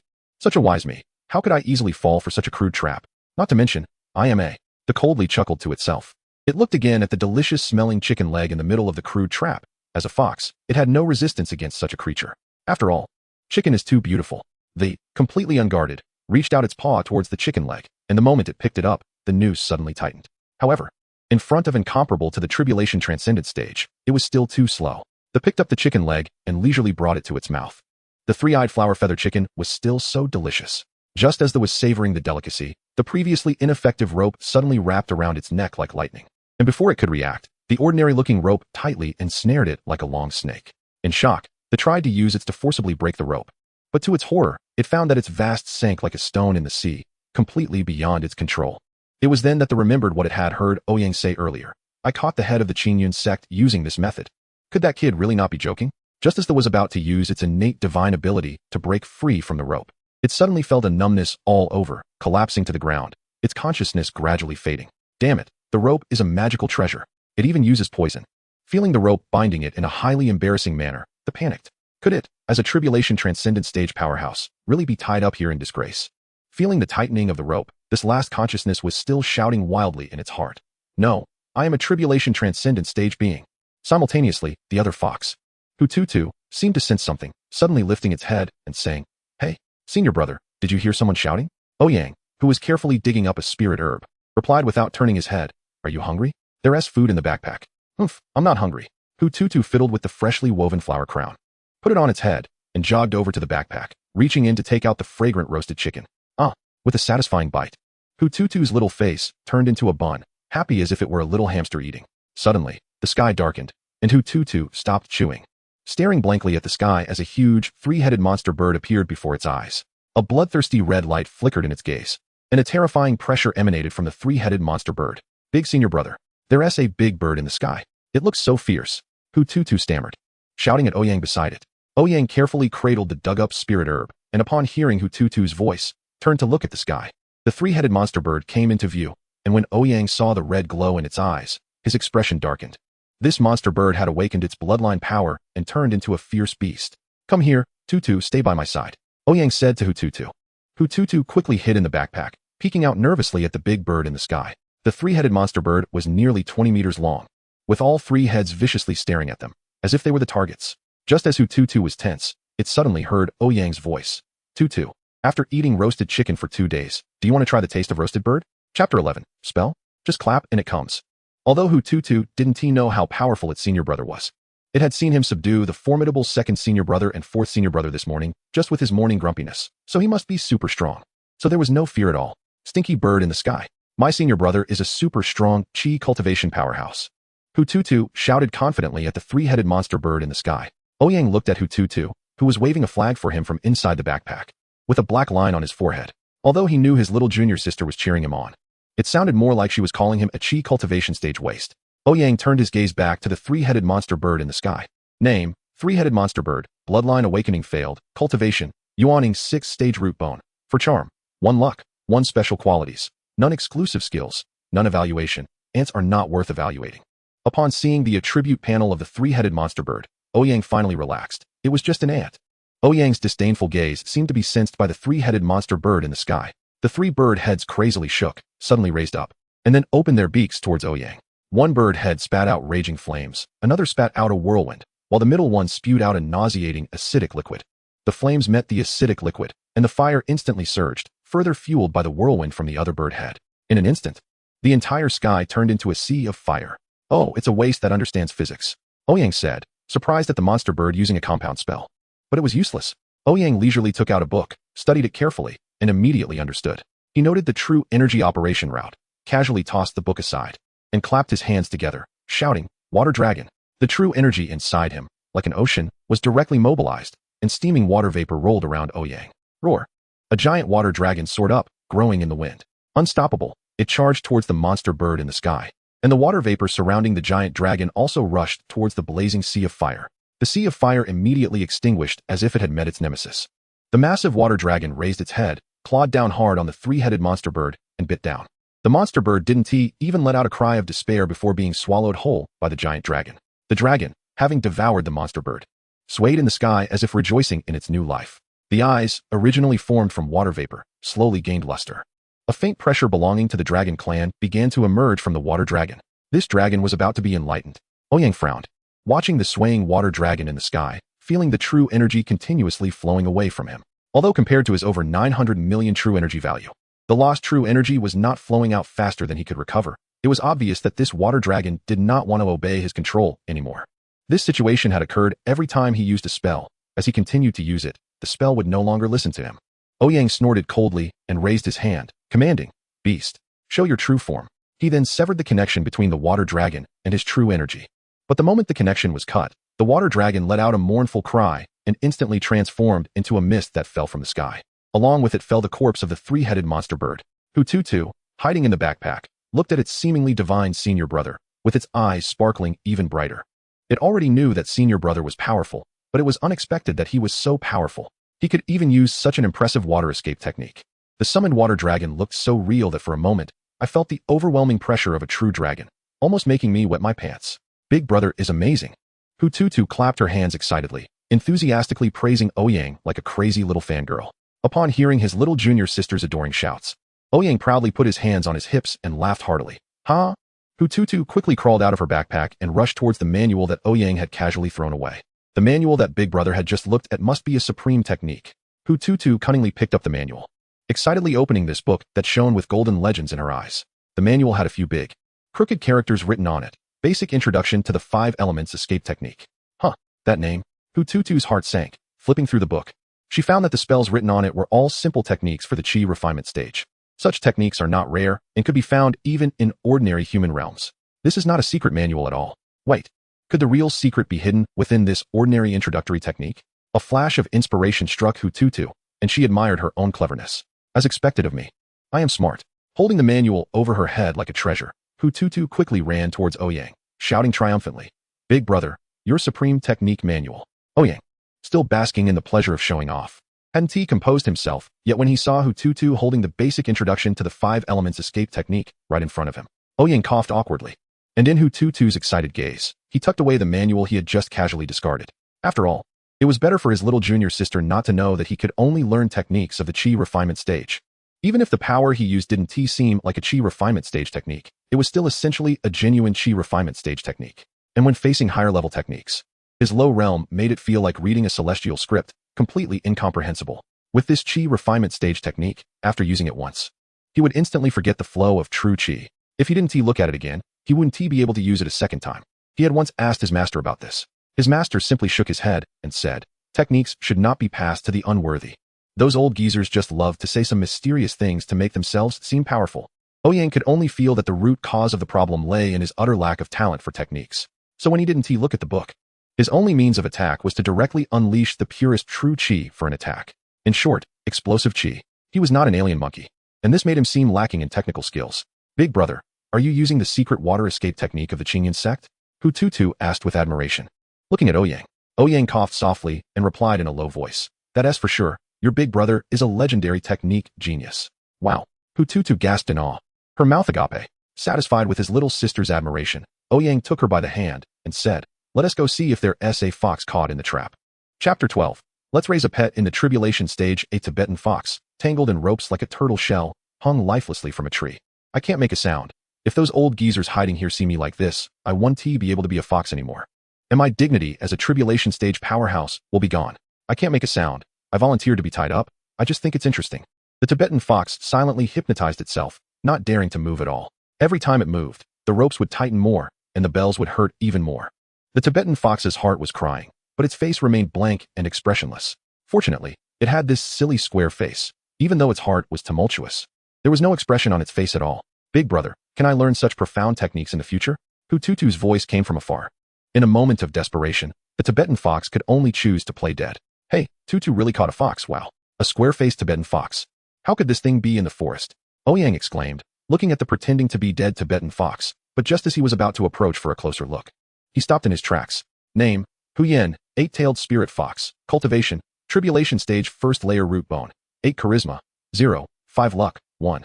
5 talent. Would attribute bonus exclusive skill. 8-tailed spirit fox form evaluation. Looks don't represent everything, but they account for 80 to 90. Ouyang raised an eyebrow at the attribute panel before him. A tribulation stage spirit fox? Looking at Hututu beside him. Could it be the dark guard responsible for secretly protecting his little junior sister? Have the demon clans become so wealthy that they use tribulation stage powerhouses to protect a little girl? But Hututu looked completely puzzled. Not at all like someone who recognized this Tibetan fox. Big brother, is this really a fox? It looks so ugly. Hututu pointed at the Tibetan fox and said.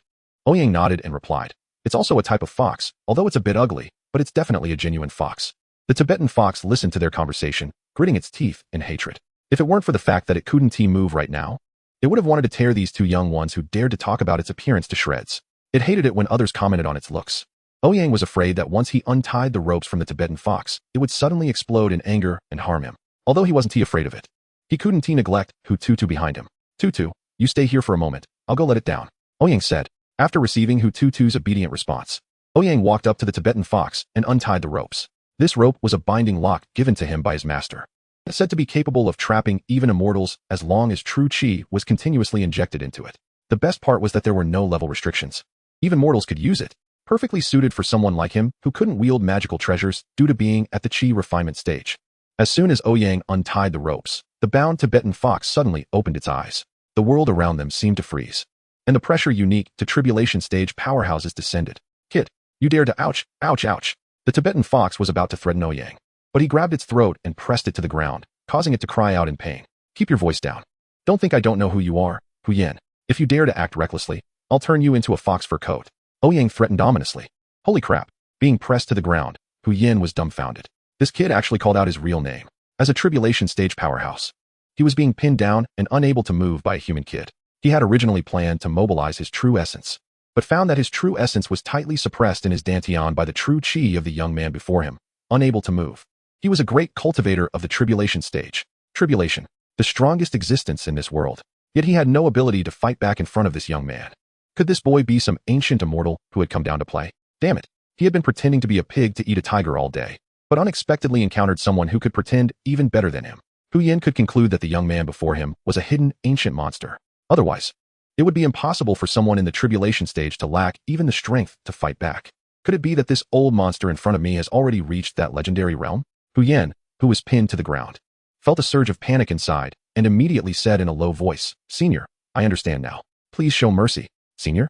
Ouyang was a bit confused by Huyen's words, but still said, I won't make things difficult for you. You must be a disciple of the Qingyun sect in the tribulation stage, right? Play with the little fox behind me, and then I'll let you go. Otherwise, I'll make sure your soul is destroyed. Although Ouyang was only in the chi refining stage and had no idea what a soul was, if this hidden fox dared to resist again, he could always just scatter its ashes. Is the tribulation stage really that strong? He had already fought with many elders living in seclusion here. The pinned-down hidden fox kept nodding, and only then did Ouyang pick up the hidden fox, smiling as he walked toward Hututu. Tutu, look. This is the fox from the Qingyun sect. Ouyang waved the hidden fox in front of Hututu. To prove the authenticity of the hidden fox, Ouyang even revealed the bell on the hidden fox for Hututu to see. This action was akin to showing an adult scene to a little girl, causing Hututu to scream in embarrassment. Ahem, ahem. Ouyang suddenly remembered that Hututu was also a fox, and his previous action was indeed a bit inappropriate. The light in Huyen's eyes had disappeared, and he felt he had completely lost face in front of his kin, especially being a direct descendant with the bloodline of a 9-tailed celestial fox. Huyen stared blankly, looking at the sun, thinking with no emotion, ah, today's sunlight is indeed particularly dazzling. Big brother, he's so ugly. Hee hee, but ugly in a cute way. Quite adorable. Hututu cautiously reached out and poked Huyen's fur, smiling as she spoke. This kind of fox she had never seen in Qingqiu Mountain before. It was quite novel for her. Upon hearing Hututu's words, Huyen's ears twitched, and his lifeless eyes looked at his kin in front of him. For the first time in 1,000 years, a kin had praised him for being cute. Seeing the hidden fox looking at him, Huyen's oddly shaped face suddenly struck a chord with the little fox's peculiar aesthetic. Hututu extended her hand toward Ouyang, saying, Big brother, let me hug him. After giving Hu Yin a warning glance, Ouyang finally handed Hu Yin over to Hu Tutu. Hu Tutu struggled to lift Hu Yin, who was about the same height as her. And as she stroked Hu Yan's smooth fur, a sense of kinship filled her with joy. At first glance, he didn't look good, but the more she looked, the cuter he seemed. Hu Tutu cherished him as if he were a new toy. Ouyang looked at his little junior sister with a strange expression. He truly couldn't understand her taste. But Hu Tutu's next sentence made Ouyang feel troubled. Hu Tutu looked at Ouyang with pleading eyes and said, "Big brother, let's take him back to the small mountain peak and raise him." Chapter 13. The Hidden Fox in the Tribulation Stage Troubled. Looking at his little junior sister's hopeful gaze, Ouyang couldn't bear to refuse. But this hidden fox in his arms was a Tribulation Stage 8-tailed spirit fox. Although Ouyang didn't think the Tribulation Stage was that strong, outside, any Tribulation Stage expert would be treated as a distinguished guest, even in the 9 sacred lands. Who would keep a Tribulation Stage expert as a pet? What about the dignity of a Tribulation Stage expert? I am willing. Hu Yin suddenly transmitted a message to Ouyang. Ouyang looked at Hu Yan's lifeless eyes in Hu Tutu's arms in surprise. She is my kin. I also want to see why a demon cultivator from my clan would come to the Qingyan sect. And she is the first kin in 100 years to praise me for being cute. Hu Yin said flatly. This reason seemed a bit far-fetched, right? Ouyang looked at Hu Yin suspiciously, unable to figure out what the hidden fox's intentions were. But as a Qi refining stage cultivator, he couldn't use such advanced techniques as sound transmission, so he could only ask Hu Yin with his eyes. Hu Yin had her own calculations in her heart. On one hand, she harbored great hatred for Qingqiu Mountain, but this hatred had slowly grown from being discriminated against for her appearance since childhood. Now, suddenly having a kin praise her for being cute, and it was sincere praise, made Hu Yin feel a sense of recognition among her kin. Humans and demons are different. The demon race still retains certain animal habits, and for fox demons, appearance is almost as important as life itself. Among the handsome and beautiful fox clan, she had always been an oddity, mocked and ridiculed. Now suddenly having a fellow kin recognize her made Hu Yan's frozen heart thaw slightly. On the other hand, there was Ouyang. The Tribulation Stage was already the pinnacle of this world. The path to immortality is long, and she found herself standing at the finish line, given time. She could certainly accumulate to the 9th layer of tribulation. But then what? After that, there would be nothing. From ancient times to the present, immortals no longer existed. But now, an immortal stood right in front of her. Hu Yin keenly sensed that her opportunity lay with Hu Tutu, who was with Ouyang. And she became even more convinced that she wanted to stay by Ouyang's side. This girl said she wanted to raise her, which was exactly what she had been longing for. As for the dignity of a Tribulation Stage expert, haha, her belle had already been casually seen by others. Did such things still exist? Under Hu Tutu's pleading, Hu Yin did not object. Ouyang found no reason to refuse. The only possible downside was that this hidden fox might want to seize his little junior sister's 9-tailed celestial fox body. If that were the case, it would be better to really take the hidden fox back.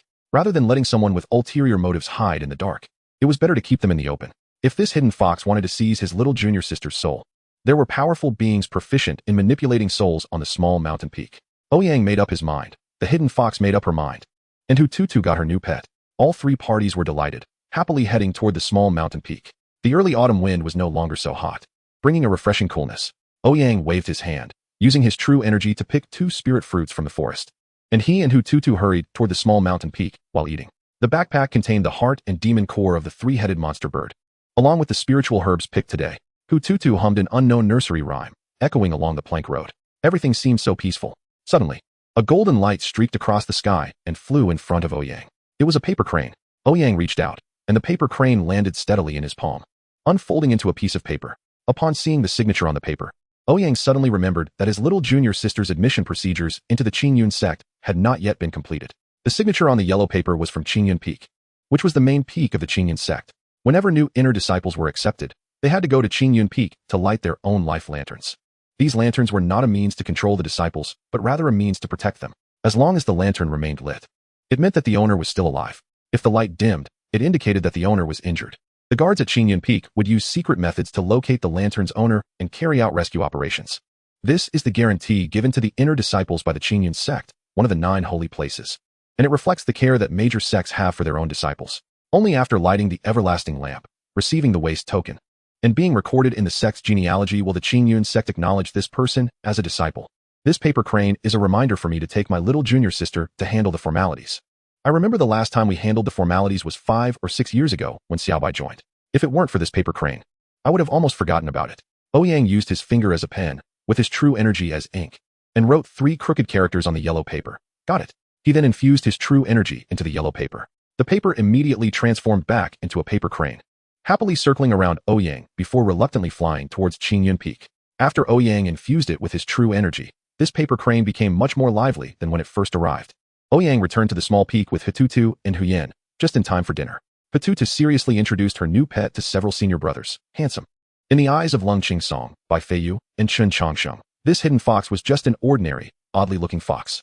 They thought it was just that their little junior sister missed home, and the fact that she was a fox was an unspoken understanding among them. However, Huyen was still a strong figure in the tribulation stage, and although the three of them were once-in-a-millennium talents, they had yet to mature. So it was easy for Huyen to conceal his aura in front of them. After dinner, everyone returned to their rooms to rest. Hatutu hugged Huyen, curled up on the bed, and whispered, "Handsome, you know, I'm actually a fox too. When I find the perfect method to awaken my bloodline, I will take you back to Qingxiu Mountain, where all the foxes are." Hatutu chatted a lot with Huyen. After all, she was just a 5-year-old girl who had just left home and would definitely miss it in the first few days. It was hard to encounter a kindred spirit. Even if it was just a little fox with undeveloped intelligence, Hatutu shared many heartfelt words. As she spoke, Hatutu tilted her head and fell asleep on the bed. Huyen looked at Hatutu, who was before him, and a hint of understanding appeared on his otherwise expressionless face. So she came for her cultivation secret method? That really fits the style of those old geezers. Huyen felt a bit disdainful, and just as he wanted to jump off the bed, he saw Hatutu curl up because she was a bit cold, and kindly extended his paw to cover her with the blanket. But Hatutu grabbed Huyen's paw. And just as Huyen was about to pull it back, Hatutu touched his fluffy paw and murmured in her sleep, "Mommy, I miss you so much." Chapter 14. The sect master's disciple turns out to be a demon clan. Saint Sun. A knock on the door woke Hatutu, who was dreaming of eating candied hawthorn. And she groggily opened her eyes. She rubbed her eyes with both hands and sat up, still not realizing where she was. Ouyang, dressed in a green shirt, pushed the door and walked in. "Eldest senior brother, have you eaten?" Hatutu asked sleepily. "It's still early for dinner. And today we're not eating at the small peak. We're going to Qingyun Peak for a meal. Hurry up and get up. Today we need to get you your everlasting lamp," Ouyang said with a smile.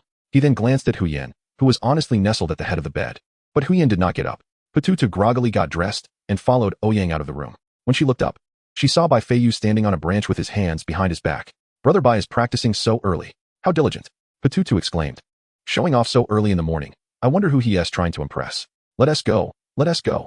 If we delay any longer, we'll miss the Qingyun sect's lunch," Ouyang said, glancing at Bai Feiyu before turning back to urge Hatutu. Eldest senior brother, we're not going to walk, are we?" Hatutu looked at her senior brother. Although she didn't understand why her senior brother was only at the 9th layer of Qi refinement. One at the 9th layer of Qi refinement cannot fly with a sword. "Are we going to climb what looks like an endless mountain road again?" Ouyang shook his head and smiled. "We don't have to climb today. Someone from Qingyun Peak will come to pick us up." As soon as Ouyang finished speaking, a clear bird call rang out. Hatutu looked up to see a huge white crane circling above the small peak. A young boy's voice, amplified by true energy, echoed across the entire small peak. According to the sect master's decree, the new inner disciple Hatutu is to go to Qingyun Peak to light her everlasting lamp. Hatutu, step forward to receive the decree. All bystanders, please step back. Bystanders, please step back. Ouyang squinted, looking at the white crane still circling in the sky. How dare it be so arrogant in the territory of the small peak? How dare it? A newcomer? But this white crane looks quite plump. "Xiao Bai, shoot down that thing flying in the sky for me. We'll have a feast for lunch today," Ouyang said to Bai Feiyu, who stood with his hands behind his back on the tree. Bai Feiyu opened his eyes in dissatisfaction. He was stabilizing his realm. And someone dared to disturb his peace with true energy? Are they tired of living? His 3-foot azure sword seemed to sense its master's emotional fluctuations, immediately unsheathing and charging toward the white crane in the sky. "Brother Bai, spare the bird." A golden streak of light rapidly approached, directly knocking the white crane far away. The golden streak stopped, and a young man in a white Taoist robe with a handsome face stood with his feet on the flying sword, cupping his hands. "Brother Bai, the sect master's disciple has only recently entered the inner sect. If there is any offense, please forgive me." Seeing the visitor, Bai Feiyu closed his eyes again. The flying sword that had missed its target swiftly returned to its sheath. Ouyang looked at the visitor's attribute panel and immediately recognized who it was. Name, Lingfeng. Sect master's eldest disciple cultivation. 3rd layer of nascent soul root bone. 8 charm. 8 luck. 8 sword Dao aptitude. 8 exclusive skill. Dual sword splendor / evaluation. Mediocre. Dual wielding sect master's disciple. Ouyang said with some dissatisfaction. "Old Ling, what is going on? How can random people dare to come to the small peak?" Lingfeng smiled apologetically and said, "I just delivered a letter to the Yunu Peak for my master, so I asked the sect master's disciple to come here instead. I have already reminded him to be careful. Young people can be a bit arrogant. I hope Brother Ouyang can forgive him." His speech was courteous, and he gave a gentle smile that felt like a refreshing spring breeze. "Eldest senior brother, they dared to attack the sect master's mount." A voice of surprise and anger came from the white crane, and a young boy poked his head out to complain to Lingfeng. Ouyang glanced at the boy who had poked his head out, and his expression subtly changed, his eyes flashing with surprise. Name, Ziyuan, Demon Clan Saint Sun, Cultivation. First layer of Core Formation Root Bone. 101 Charm. 8 Luck, 7 Sword Dao Aptitude. 10 Exclusive Skill. Ever-changing Demon Image Evaluation. A somewhat high-profile big villain. A Demon Clan Saint Sun? The old master actually took a Demon Clan Saint Sun as a disciple? And the Demon Clan actually sent their Saint Sun here as an undercover agent? Are they really putting in that much effort? Seeing Ziyuan's attribute panel, Ouyang felt a series of question marks flashing, leaving him somewhat dazed. The law of Dao and demon not coexisting has been an iron rule since ancient times.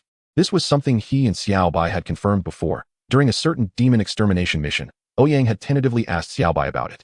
After completing the task, Ouyang sighed and said, Xiao Bai, have there been countless wars between the Dao and the demon? What do you think is the reason for that? Bai Feiyu responded lightly. It's just a struggle for Dao lineage. It has been this way since ancient times. This meant that in Xiao Bai's previous life, the conflict between the Dao and the demon already existed, and Xiao Bai seemed to take it for granted. Ouyang frowned as he looked at the arrogant Ziyuan atop the white crane. The attributes on the panel were indeed extraordinary, even surpassing the reincarnated ancient sword immortal Xiao Bai, only slightly inferior to his own little brother. However, this was not what Ouyang was worried about. Any genius who had not matured was not a concern, as long as they were not given time to develop. Ouyang was just worried that the sect leader accepting such a demon clan holy son would lead to a loss of reputation in the end. After all, as the sect leader of the 9 Holy Lands, having a direct disciple who was a demon clan holy son was a tremendous disgrace for the Qingyan sect, which prided itself on being the vanguard of the righteous path. As Ouyang pondered, Ling Feng on the flying sword still stood with cupped hands, calm and unhurried. However, Bai Feiyu, who was in the tree, opened his eyes in surprise. His senior brother had never been so relentless. He was always the nice guy. Why was he not speaking today? Bai Feiyu turned to Ouyang, who was deep in thought, and floated down beside him, asking casually, what's wrong? Ouyang came back to his senses, looked at Bai Feiyu's confused face, and quietly said, Xiao Bai, what do you think of that young man riding the crane? Bai Feiyu's eyes narrowed as he looked at the youth on the white crane, nodded, and said, although he is not as excellent as second senior brother, he is also exceptionally talented. It seems the sect leader has accepted a good disciple. Ouyang was somewhat surprised. Even the reincarnated ancient sword immortal Xiao Bai could not see that the young man before them was from the demon clan. Was it because of that exclusive skill? Ouyang's lips curled slightly. Interesting. Chapter 15. Shun Chongqing's sudden strike before Ouyang could prepare to give the demon clan holy son before him a lifelong lesson. The great formation surrounding the small mountain peak was suddenly activated. The formation enveloped the entire small mountain peak like an air shield. Ouyang was startled. How could the protective formation, which had always been under the control of third senior brother Qin Changsheng, activate on its own? Was the Qingyun sect going to be exterminated? Qin Changsheng, who was usually cautious, would not easily make a move and always retreated slightly behind others when trouble arose. Why had he suddenly activated all the protective formations of the small mountain peak? Not only Ouyang, but Xiao Bai beside him also instantly mobilized his sword intent, filling the air above the small mountain peak with countless invisible swords. A sound of breaking air rang out as Lung Qingsong, holding a sword, directly smashed through the recently repaired roof, staring intently at Ling Feng and Ziyuan above like a sharp sword. Both of them knew very well Shun Chongqing's temperament. He would not activate all the formations unless something life-threatening had occurred. Storm clouds gathered over the small mountain peak, and under the influence of the formation, the heavens and earth felt as if they had been turned upside down. Wind, fire, thunder, and lightning clashed in the sky, pouring down in torrents of rain that then transformed into countless invisible swords. In the center of all this, Ling Feng and Ziyuan's faces turned pale. The moment the formation was activated, Ling Feng felt an immense pressure. A complex and exquisite light golden formation diagram faintly appeared above his head, making even him, a nascent soul stage cultivator, feel despair. Not to mention, below him stood 2 sword-wielding figures, Bai Feiyu and Lung Qingsong, who had already locked onto him and were ready to strike at any moment. Although both were only at the core formation stage, Ling Feng was certain in his heart that he absolutely would not survive more than 3 moves under either of their swords. Monsters were emerging from the small mountain peak. Ling Feng had previously not believed this saying, only treating the people on the small mountain peak with slightly more favor. But now he understood what it meant, and he would definitely avoid them in the future. What did the senior brothers want to do? Slaughter their own sect members? Ziyuan, riding on the white crane and only at the core formation stage, trembled slightly under such immense pressure, looking to Ling Feng for help, still unable to believe that he asked. This is the Qingyun sect, one of the 9 holy lands. I still can't believe that my fellow disciples would dare to do such a thing. He was a genius, a once-in-a-millennium genius. Although he had been in the Qingyun sect for a short time, he did not believe that the sect would watch a peerless genius like him die in internal strife. Ling Feng looked at Ziyuan, who was seeking help from him, and smiled bitterly. He stood in front of Ziyuan and said to the equally confused Ouyang below, Senior brother Ouyang, if junior brother Ziyuan and I have offended the small mountain peak in any way, Ling Feng apologizes to you now. Please be lenient. What the hell is going on? You want me to be lenient? Ouyang looked at Bai Feiyu beside him in confusion. Xiaobai, what does this mean? Ouyang whispered. Senior brother Chun is about to make a move. Bai Feiyu also didn't know what was happening. But the usually cautious Qin Changsheng had suddenly unleashed all his trump cards, which must indicate he had discovered something. Just as Ouyang was about to ask again, a huge golden formation diagram quietly took shape amidst the dark clouds. From the massive golden formation, over 100 figures dressed in purple Taoist robes, resembling Qin Changsheng, slowly walked out. Each Qin Changsheng exuded the same aura. Their core formation cultivation was continuously rising under the enhancement of the formation, and in the blink of an eye, they reached the pseudo-nascent soul level. Hundreds of Qin Changsheng surrounded Ziyuan and Lingfeng, slowly drawing out their long swords. The simultaneous unsheathing of hundreds of swords produced a crisp sound. The murderous intent caused the surrounded Lingfeng and Ziyuan to immediately draw their weapons. Hundreds of cultivators comparable to nascent soul stage. Where did so many nascent soul cultivators come from? Lingfeng looked coldly at the hundreds of murderous Qin Changsheng before him, each one looking identical. But he could feel that every single Qin Changsheng was a living person. Hundreds of identical-looking, equally powerful individuals. What kind of secret technique was this? Even as the sect leader's eldest disciple, this was the first time he had seen such an incredible secret technique. As a third-level nascent soul cultivator, Lingfeng knew he would not survive even a second under the attack of hundreds of nascent soul cultivators, let alone protect Ziyuan behind him. Ouyang had never seen such a decisive Qin Changsheng. He had brought out all his puppets. Moreover, there must be the real Qin Changsheng among these puppets. Ouyang narrowed his eyes and locked onto a figure slightly behind the hundreds of Qin Changsheng. The hundreds of Qin Changsheng quietly watched Lingfeng and Ziyuan, then spoke in unison. Ling senior brother, please leave. Qin Changsheng's target was the Ziyuan behind Lingfeng. Upon hearing Qin Changsheng's words, Lingfeng's face showed no emotion. He slowly reached behind him and drew out a strangely shaped long sword. Holding two swords, Lingfeng calmly said, Since junior brother Ziyuan called me senior brother the moment he came to the mountain, he is my junior brother. Senior brother Ziyuan looked at the heavy figure standing in front of him like a mountain with some emotion. Lingfeng had answered Qin Changsheng's words and made his stance clear. Hundreds of Qin Changsheng remained silent, quietly observing Lingfeng, and softly said, Then you can die with him. In an instant, the sound of hundreds of swords clashing echoed throughout the small mountain peak. Chapter 16, The Oath of Heaven. What is the scene when hundreds of cultivators comparable to the nascent soul stage strike simultaneously? That is what is happening now. Hundreds of Qin Changshengs at the nascent soul stage stood with their swords, their violent true essence surging above the small mountain peak. Countless sword energies resonated in the air. While Lingfeng took out a small copper bell, chanting a spell, and the bell directly enveloped himself and Zhu Yuan. Numerous sword energies struck the copper bell, creating dense ripples. Lingfeng and Zhu Yuan, surrounded at the center, were facing immense pressure. Holding dual swords, Lingfeng, as a disciple of the sect master, naturally had exceptional talent, especially with the magical treasures personally forged by his master. At the third level of the nascent soul stage, he was confident he could take on two opponents of the same realm, and against lower-level opponents, he could easily slay them. But facing hundreds of cultivators comparable to the nascent soul stage, he knew he would have to pay a great price, even risking his life on the spot. When the numbers reached a certain level, it would definitely lead to a qualitative change. Who knows what kind of secret technique this unfamiliar junior brother on the opposite side is using? He can actually summon such a large number of avatars. What kind of monsters are coming out of this small mountain peak? Compared to the struggling Lingfeng, Zhu Yuan, who was riding on a white crane behind him, had completely petrified. He had never felt death so close to him. If it weren't for his senior brother resisting in front, it might only take a moment for him to die. He still couldn't figure out what grudge he had with this guy on the opposite side. Since birth, whether in the demon realm or entering the Qingyun sect, every step he took was smooth sailing without any turbulence. He had always been a person above others and would inevitably become one of those who looked down on all beings. But now he felt like a banana leaf in a sudden rain, a mouse among a group of cats, liable to be killed at any moment. Clearly, he had risked his life to come to the Qingyun sect as an undercover for the sake of the demon race. Would he die here in less than a month? Looking at the rain of swords, Zhu Yuan felt unwilling and even cast a resentful glance at Lingfeng blocking in front of him. If it weren't for you, I wouldn't have come here. I was just supposed to deliver a message, but unexpectedly, it turned into a matter of life and death. I can't die? I am the holy son of the demon race. I am the future demon emperor of the demon race.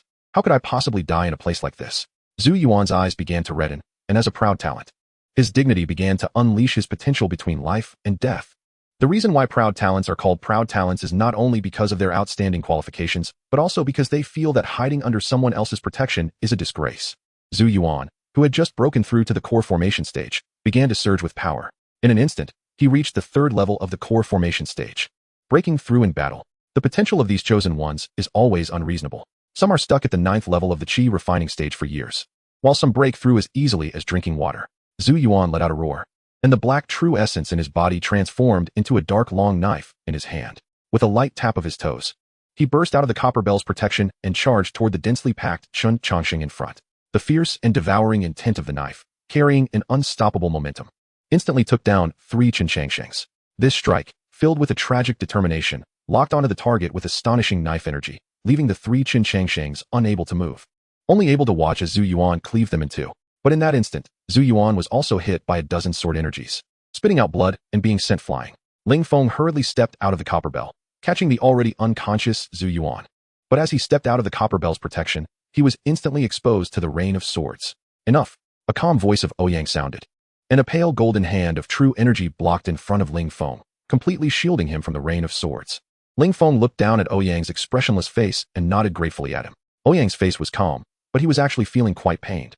He could only stand on the ground and look up. After all, he couldn't learn to fly. Fortunately, before Chen Chongqing could kill Ling Feng and Zhu Yuan, he managed to block Chen Chongqing's attack. Yet Chen Chongqing was still unwilling to give up, and hundreds of avatars began to move, intertwining to form a mysterious formation. Ouyang's face twitched. This kid really wouldn't hold back unless he was about to kill someone. Beiji, Xiaobai, hold him down for me. Ouyang could only instruct his 2 junior brothers, although he didn't know why Ouyang was blocking Chen Chongqing's attack for Ling Feng and the others as a younger brother. Lung Qingsong didn't hesitate to charge forward at Ouyang's command.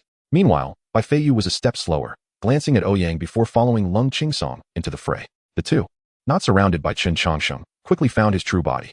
Lung Qingsong, transformed into a sharp sword, flicked one of the long swords from the hand of a Chen Chongqing among hundreds. The movements of the hundreds of Chen Changshings instantly froze, yet Chen Chongqing, unwilling to give up, reached into his sleeve after his long sword was knocked away. He wouldn't easily act without a dozen trump cards. As long as he took out what was in his sleeve, the Zhu Yuan before him would either die or be dead. Chen Chongqing's eyes turned red as he looked at Zhu Yuan, who had a blood feud with him in his past life, completely losing his usual caution. One of us must die here today. Suddenly, Bai Feiyu grabbed Chen Chongqing's hand, reaching into his sleeve, and looking at the now insane Chen Chongqing, he said softly, "Third senior brother, the senior brother wants you to stop." Hearing Bai Feiyu's words, a glimmer of clarity crossed Chen Chongqing's eyes as he looked in astonishment at Ouyang below.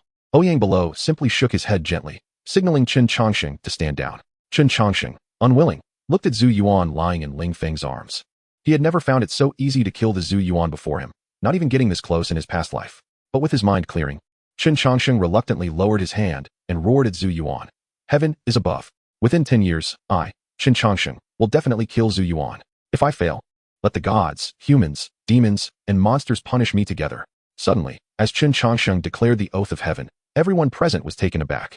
The oath of heaven is not something any cultivator would issue lightly. If not for a blood feud, the oath of heaven would not be easily made. This kind of oath is a vow made by the cultivator requesting heaven and earth as witnesses. If the vow is not fulfilled, then even if the cultivator does not take their own life, heaven and earth will arrange various accidents to help them maintain their dignity. Once the oath of heaven is established, the person who issued it must fulfill it. This is an ironclad principle. Therefore, at the moment Chen Chongqing roared out the oath of heaven, everyone present understood. The Zhu Yuan in Ling Feng's arms must have an absolute blood feud with Chen Chongqing. Chapter 17. If the sect master does not agree, I will talk to him. The sky above instantly darkened with clouds, and 9 thunderous rumbles sounded from deep within the clouds. The originally black clouds flashed with lightning 9 times. This signified that the oath of heaven made by Chen Chongqing had been recognized by the heavens. Once the oath of heaven was established, the faces of everyone present turned grim. Chen Chongqing formed a hand seal, and hundreds of his clones instantly returned to his sleeves, struggling to maintain his focus. He sent his long sword flying towards the golden formation in the sky. The complex and profound golden formation gradually disappeared into the sky. Chen Chongqing had agreed to let Ling Feng and the others leave, but he then glanced at the unconscious Zhu Yuan. In a fit of anger, he raised his head and spat out a mouthful of blood, collapsing into Bai Feiyu's arms. The sky returned to clarity, but the atmosphere of killing intent was even more intense than before. Initially, Chen Chongqing harbored murderous intent only towards the unconscious Zhu Yuan in Ling Feng's arms. Now, all eyes on the small mountain peak were directed at Zhu Yuan. Lung Qingsong stood before Ling Feng with his sword drawn, while Bai Feiyu descended from the sky, placing Chen Chongqing on a lounge chair. Then he soared into the air again, blocking the path of Ling Feng and the others. The two of them, one in front and one behind, effectively cut off Ling Feng's escape route, creating a clever interplay of offense and defense. Both possessing sword intent, they reached a consensus in an instant. If they were to strike, it must be a lethal blow. They both understood that Chen Chongqing had made a heavenly oath. If he failed to fulfill it, he he would undoubtedly perish. Zhu Yuan was currently in Ling Feng's arms, and as long as Ouyang spoke, they would help Qin Changsheng fulfill the heavenly oath he had just made. 10 years. It wouldn't take that long. In just 10 breaths, they could turn Zhu Yuan into pieces. Did killing require a reason? Their own junior brother needed him dead. That was sufficient. Both Leng Qingsong and Bai Feiyu unsheathed their long swords, unconsciously emanating their sword intent. Their sword intent was the extreme of offensive power. And when the two forces of sword intent erupted, it surpassed the killing intent of Qin Changsheng's hundreds of clones from before. The two overwhelming sword intents instantly enveloped Ling Feng, who was holding Zhu Yuan. Ling Feng forced a bitter smile and silently placed the unconscious Zhu Yuan on the back of the white crane. The moment Qin Changsheng made the heavenly oath, Ling Feng also realized that there was a deep-seated blood feud between Qin Changsheng and his junior brother. This blood feud had escalated to the point of no return. He wasn't sure what heinous deeds his junior brother had committed against Qin Changsheng, but it was certainly no less than Zhu Yuan killing Qin Changsheng's entire family. However, as a senior brother, Ling Feng could not bear to watch his junior brother die unjustly before his eyes. Not only was he his senior brother, but he was also a disciple of the sect leader. He could not abandon his junior brother to save himself. Ling Feng drew his double swords, took a deep breath, and focused his gaze to confront the two powerful sword intents. The pressure he felt was even greater than when he faced Qin Changsheng's hundreds of Yuanian clones. Sword intent was a high-level concept that only great cultivators in the out-of-body stage could access. Even as a third-layer Yuanian, he had just begun to touch the threshold of sword intent.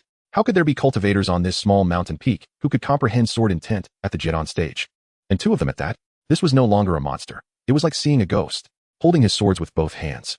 Ling Feng found that the embryonic form of his sword intent in his body dared not take shape at all. An incomplete sword intent would be instantly crushed in the face of complete sword intent. Sword cultivators were all about extreme offense at the cost of all defense. During regular sword practice, one could easily end up either dead or severely injured, let alone now when both sides were fighting for their lives. For sword cultivators, having sword intent and not having it were entirely different concepts. Ling Feng, a third-layer Yuanian, was already straining just to hold his sword in front of two Jiedan junior brothers. Of course, it would be much easier if Ling Feng were to drop the sword. But this also meant that Ling Feng would abandon his sword path, forsaking his own way. Abandoning one's path was more cruel for a cultivator than being killed. Therefore, even though he was being suppressed by the sword intents of Leng Qingsong and Bai Feiyu, Ling Feng was unwilling to let go of his sword. Suddenly, Ouyang spoke from below. Old Ling, your junior brother has spat blood, and my junior brother has also spat blood. Let us just call it even, shall we? Ouyang's words were like a lifeline to Ling Feng.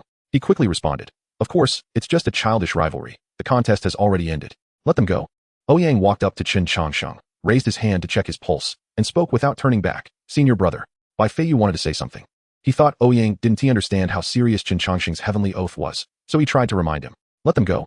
Ouyang pulled out a white jade bottle from his robe, poured out a pill, and fed it to Qin Changsheng, saying lightly. Leng Qingsong and Bai Feiyu reluctantly descended from the air. Ling Feng felt as if he had been granted amnesty. He hurriedly bowed to Ouyang, mounted the white crane, and prepared to take his junior brother away. But Ouyang's voice came again. Ling senior brother, I hope you will bear with me regarding the matter of my junior sister lighting the everlasting lamp tomorrow. Ling Feng forced a smile and replied, of course. Please don't worry, Ouyang senior brother. I heard from the sect leader that there will be a sect competition in a month. Ouyang inquired. Ling Feng suddenly felt a bad premonition but still replied stiffly. Indeed, the sect competition is in a month.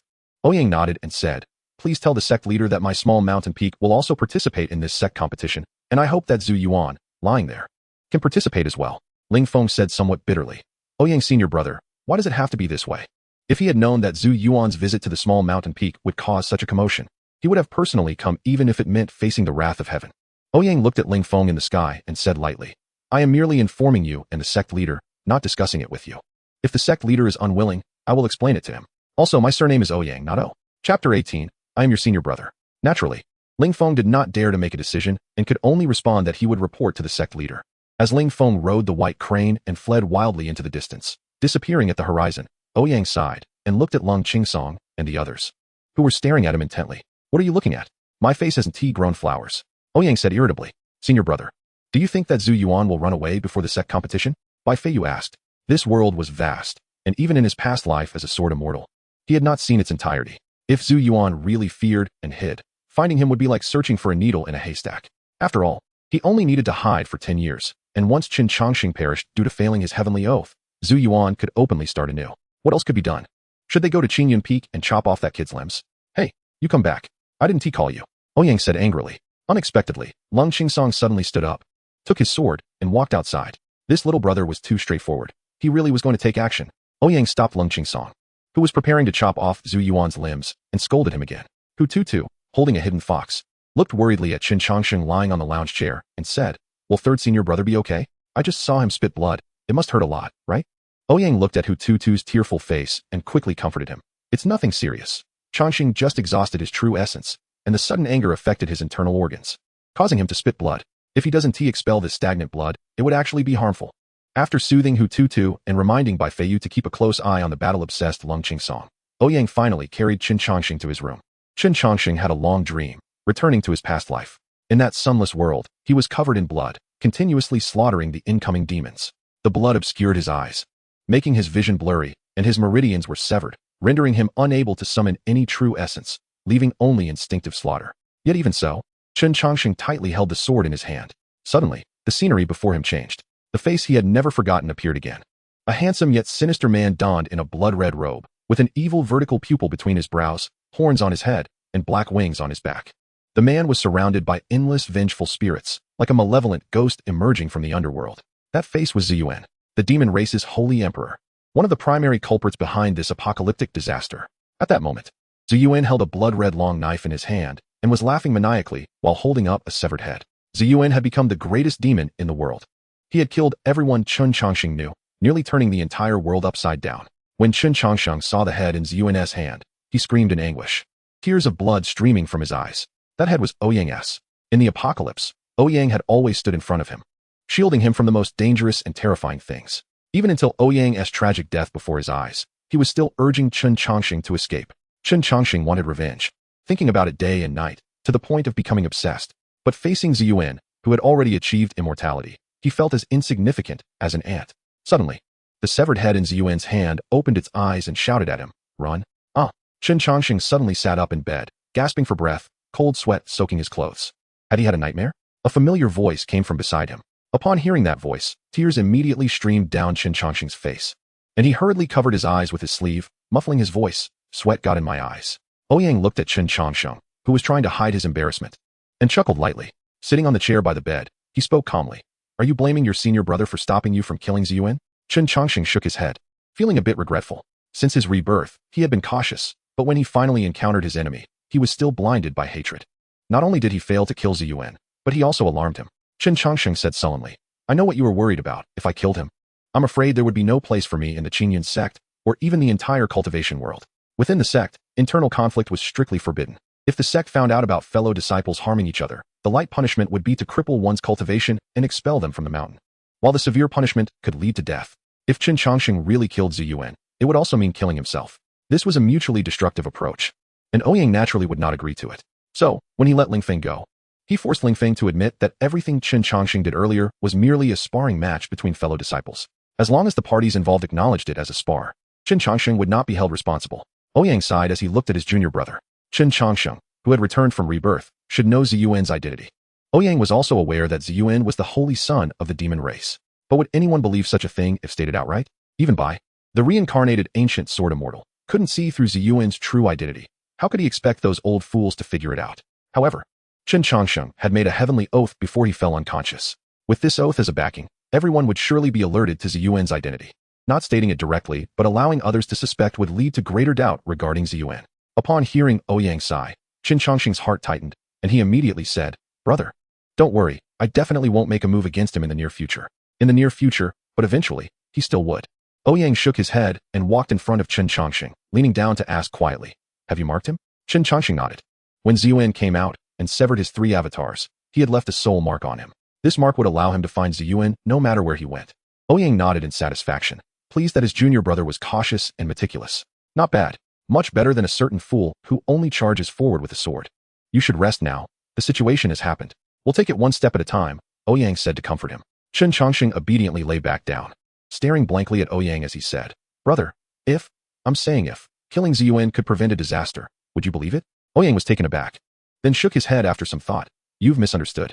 The occurrence of a catastrophe won't change because of one person. Even if you killed Ziyuan, there would still be a second and a third Ziyuan. The emergence of a catastrophe is not coincidental. It's inevitable." Qin Changxing nodded and then said gloomily, "Many people will die in a catastrophe. We have to find a way to prevent it." Ouyang slapped Qin Changxing's forehead and scolded with a smile. Just within the Qinyan sect, There are countless strong individuals. When facing a catastrophe, it's not something you, a mere core formation stage waste, should worry about. Just sleep well. After lecturing Qin Changsheng, Ouyang walked out of his room. As he stepped over the threshold, Qin Changsheng's voice came from behind. Brother, if a catastrophe really occurs, I will definitely protect everyone. Ouyang felt a stir in his heart.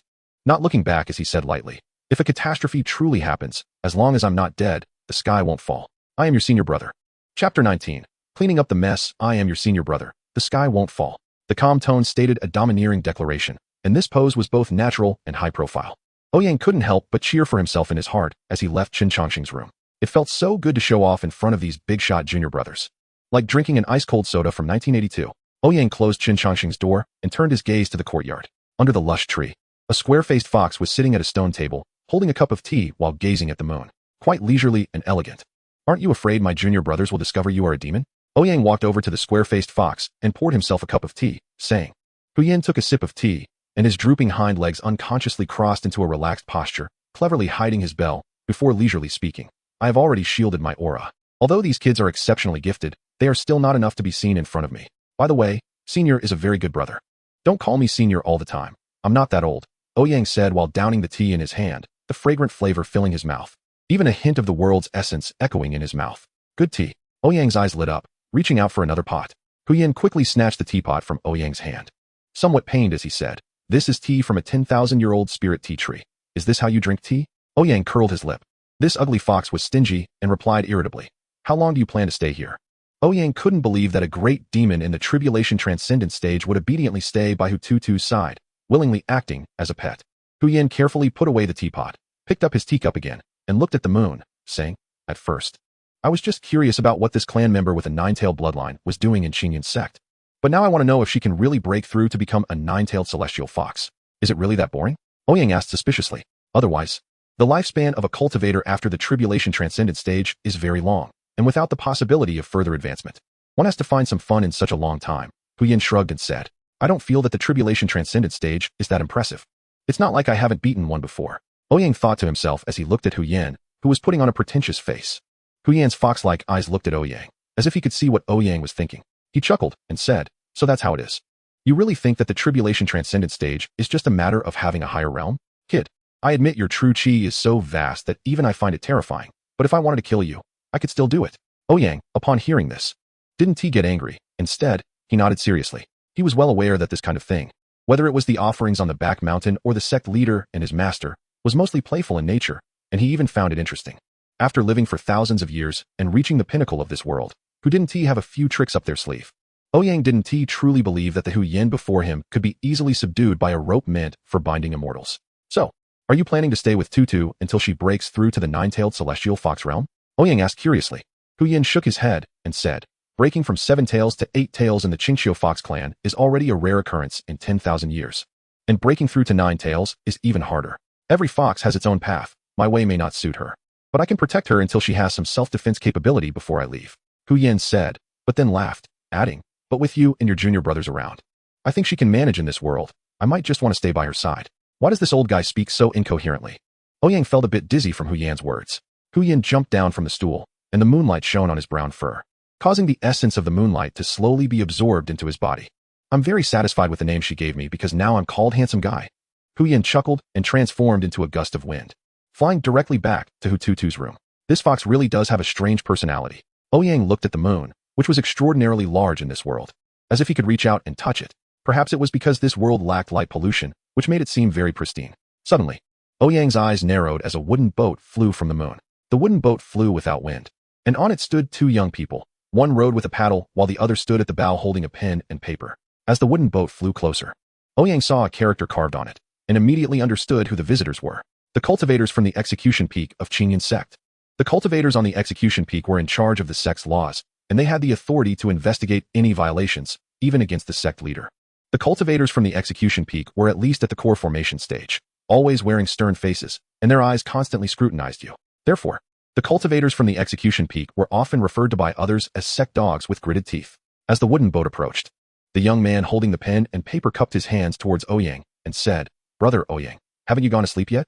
Ouyang returned the gesture and, knowing the answer, asked, I've been a bit sleepless these past few days. What wind blew you 2 wandering souls over here? The 2 in front of him, one black and one white, had very peculiar names. One was called Bai Wuchang and the other He Wuchang. So they were also referred to as the Death Inspectors of Execution Peak. Ouyang could guess that it was definitely because of the commotion caused by Chun Changsheng this morning that the Execution Peak people had noticed something unusual and specially sent someone over. Bai Wuchang smiled and said, "This afternoon, the Peak Master said someone made a heavenly oath on the small mountain peak, so he sent us to inquire about what happened." After speaking, the wooden boat prepared to land in the courtyard of the small mountain peak.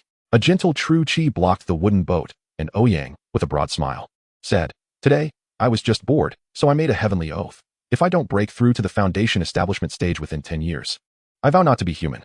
"Brother, the reason you mentioned is hard for me to report to the Peak Master," Bai Wuchang said with a black line on his forehead. "You can't be serious with such nonsense, right? Who would make a heavenly oath cursing themselves while being bored?" Ouyang shook his head and said, "Bai Shidi, you don't know this. The whole small mountain peak is aware of it, and the sect leader knows too." "The sect leader knows too?" Bai Wuchang turned to exchange glances with He Wuchang, looking at Ouyang with suspicion. Did Ouyang really make such a ridiculous heavenly oath? When did the heavenly path become so worthless? Just as Bai Wuchang wanted to ask further, Ouyang tossed out a book and said, "I can't let you two come here for nothing. This is a new interrogation technique I've been researching, so I'm giving it to you two junior brothers." Bai Wuchang took the book, which had a crooked title on it, The 10 Most Cruel Punishments of Qingyun Sect. Bai Wuchang opened the book and looked at it for a moment, immediately breaking out in a cold sweat, but then he was overjoyed. "With this book, let's see if those guys can still be tough." Bai Wuchang treasured the book and cupped his hands towards Ouyang, saying, "Since the sect leader knows about this matter, we'll report it truthfully. Brother Ouyang, you should visit Execution Peak more often. The Peak Master has said you are a once-in-a-millennium interrogation expert." Ouyang smiled and cupped his hands in return, saying, "Definitely, definitely. I'll visit Execution Peak another day and improve your tools while I'm at it." The two exchanged pleasantries with Ouyang before riding the wooden boat and disappearing back into the moonlight. Ouyang was left standing in the hazy moonlight, frowning. He recalled what Chen Changsheng had said and couldn't help but let out a deep sigh. A great calamity? Chapter 20. The small mountain peak is full of monsters. And I, Qingyun Peak, do not raise waste. Upon returning to Qingyun Peak, Ling Feng was honestly kneeling on the ground. With the unconscious Yuan placed on a mat beside him, the two were in a small courtyard. And in the main seat sat an old man wearing a long gown and holding a fan, who was frowning as he looked at Ziyuan. This disheveled old man was the current sect leader of Qingyun Sect, Dong Shuzi. There were rumors outside that the current sect leader of Qingyun Sect had unfathomable strength and had even touched the threshold of the immortal realm. Did that kid really say that? Dong Shuzi asked with some annoyance. Ling Feng, who had already explained the whole situation, nodded and then bowed down, saying, "My disciple's cultivation is shallow and he failed to protect the junior brother, so I asked the master to punish me." Dong Shuzi looked at Ling Feng, who was kneeling on the ground with his head lowered, and sighed. "If what you say is true, the fact that you were able to bring your junior brother back is already surprising to me. You've done well. There isn't a single normal person on that mountain peak. The heavenly oath, even if a cultivator really makes an oath, to attract the attention of the heavenly path and gain its permission, ordinary cultivators cannot achieve that. Do you think the heavenly path is something that can be taken lightly? Any random cat or dog can summon the heavenly path as a witness. Only those with great fortune who make a poisonous oath against another great fortune teller might attract the attention of the heavenly path. This also indicates that Chen Changxing and Zhu Yuan are both recognized by the heavenly Tao as great fortune bearers." Ling Feng was unable to protect Zhu Yuan, but Dong Shuzi did not blame him. Ling Feng had been practicing on Qingyun Peak for many years, seldom stepping out of the door, and aside from matters of cultivation, he was oblivious to everything else, naturally unaware of the extraordinary beings living on the small peak. Although Dong Shuzi said this, Ling Feng still stubbornly refused to lift his head. Dong Shuzi could only helplessly say, "Since you insist on accepting punishment, then go back and copy the Huangting Sutra 500 times. I will obey Master's order." Ling Feng replied as he bowed. Dong Shuzi looked at Ling Feng with a bit of frustration. His disciple was good in every way, with decent talent, but he was just too upright, overly so, even a bit stubborn. This disciple had never left Qingyun Peak aside from cultivation, and his perspective on issues was always black and white, like a white lotus flower. Dong Shuzi took out a pill from his sleeve, used his true essence to activate its medicinal power, and sprinkled it on Zhu Yuan. Zhu Yuan, who had been in pain, regained his calm expression, and his breath stabilized significantly. With a wave of his hand, Zhu Yuan disappeared from the great hall, leaving only Dong Shuzi and Ling Feng. "Do you know what the heavenly Tao oath means?" Dong Shuzi asked. "No death, no rest," Ling Feng answered. "Then do you not suspect there is a problem with your junior brother?" Dong Shuzi said. Ling Feng shook his head and said, "My junior brother was entrusted to me by Master. I do not believe there is any problem with him. It must be a misunderstanding." Dong Shuzi was left speechless by Ling Feng's response. And after a moment he said, "If it really is your junior brother who has a problem, what will you do? As the senior brother, it is my responsibility to lead my junior brother back to the right path. Ling Feng replied in a deep voice. Dong Shuzi looked at Ling Feng in astonishment. Feeling that this kid was radiating with Buddhist light, it was a pity for him to cultivate this way. He should become a monk. If Qingyun sect were to fall into this kid's hands, it might be exterminated in less than 30 years. What kind of disciples am I accepting?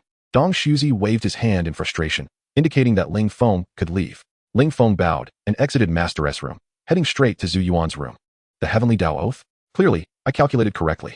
What deep-seated grudge does Ouyang's junior brother have with Zhu Yuan? After Ling Feng walked out, Dong Shuzi touched his beard in confusion, muttering to himself. Upon entering Zhu Yuan's room, he found that Zhu Yuan had already woken up and was sitting cross-legged on the bed, adjusting his breath. Ling Feng quietly watched Zhu Yuan, remaining silent.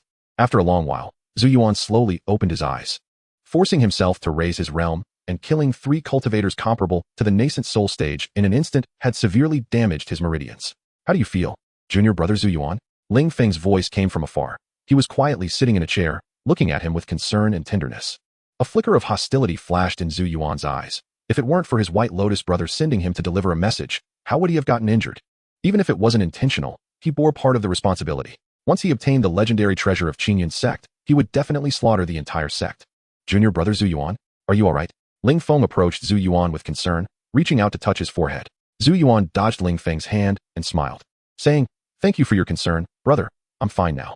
I will never forget the life-saving grace you showed me today. Is that so? You won't forget it?" Ling Feng's tone suddenly turned sharp, like a chilling wind. As soon as Ling Feng's words fell, Zhu Yuan suddenly felt the temperature around him drop rapidly. Just as he wanted to look up at Ling Feng, a rough hand seized his neck and lifted him up. Ling Feng squinted his eyes, looking at Zhu Yuan with a smile that was not a smile, entirely devoid of his usual warmth. All that remained was an endless coldness. "Since you won't forget, do you need me to help you pull out all your teeth, one by one?"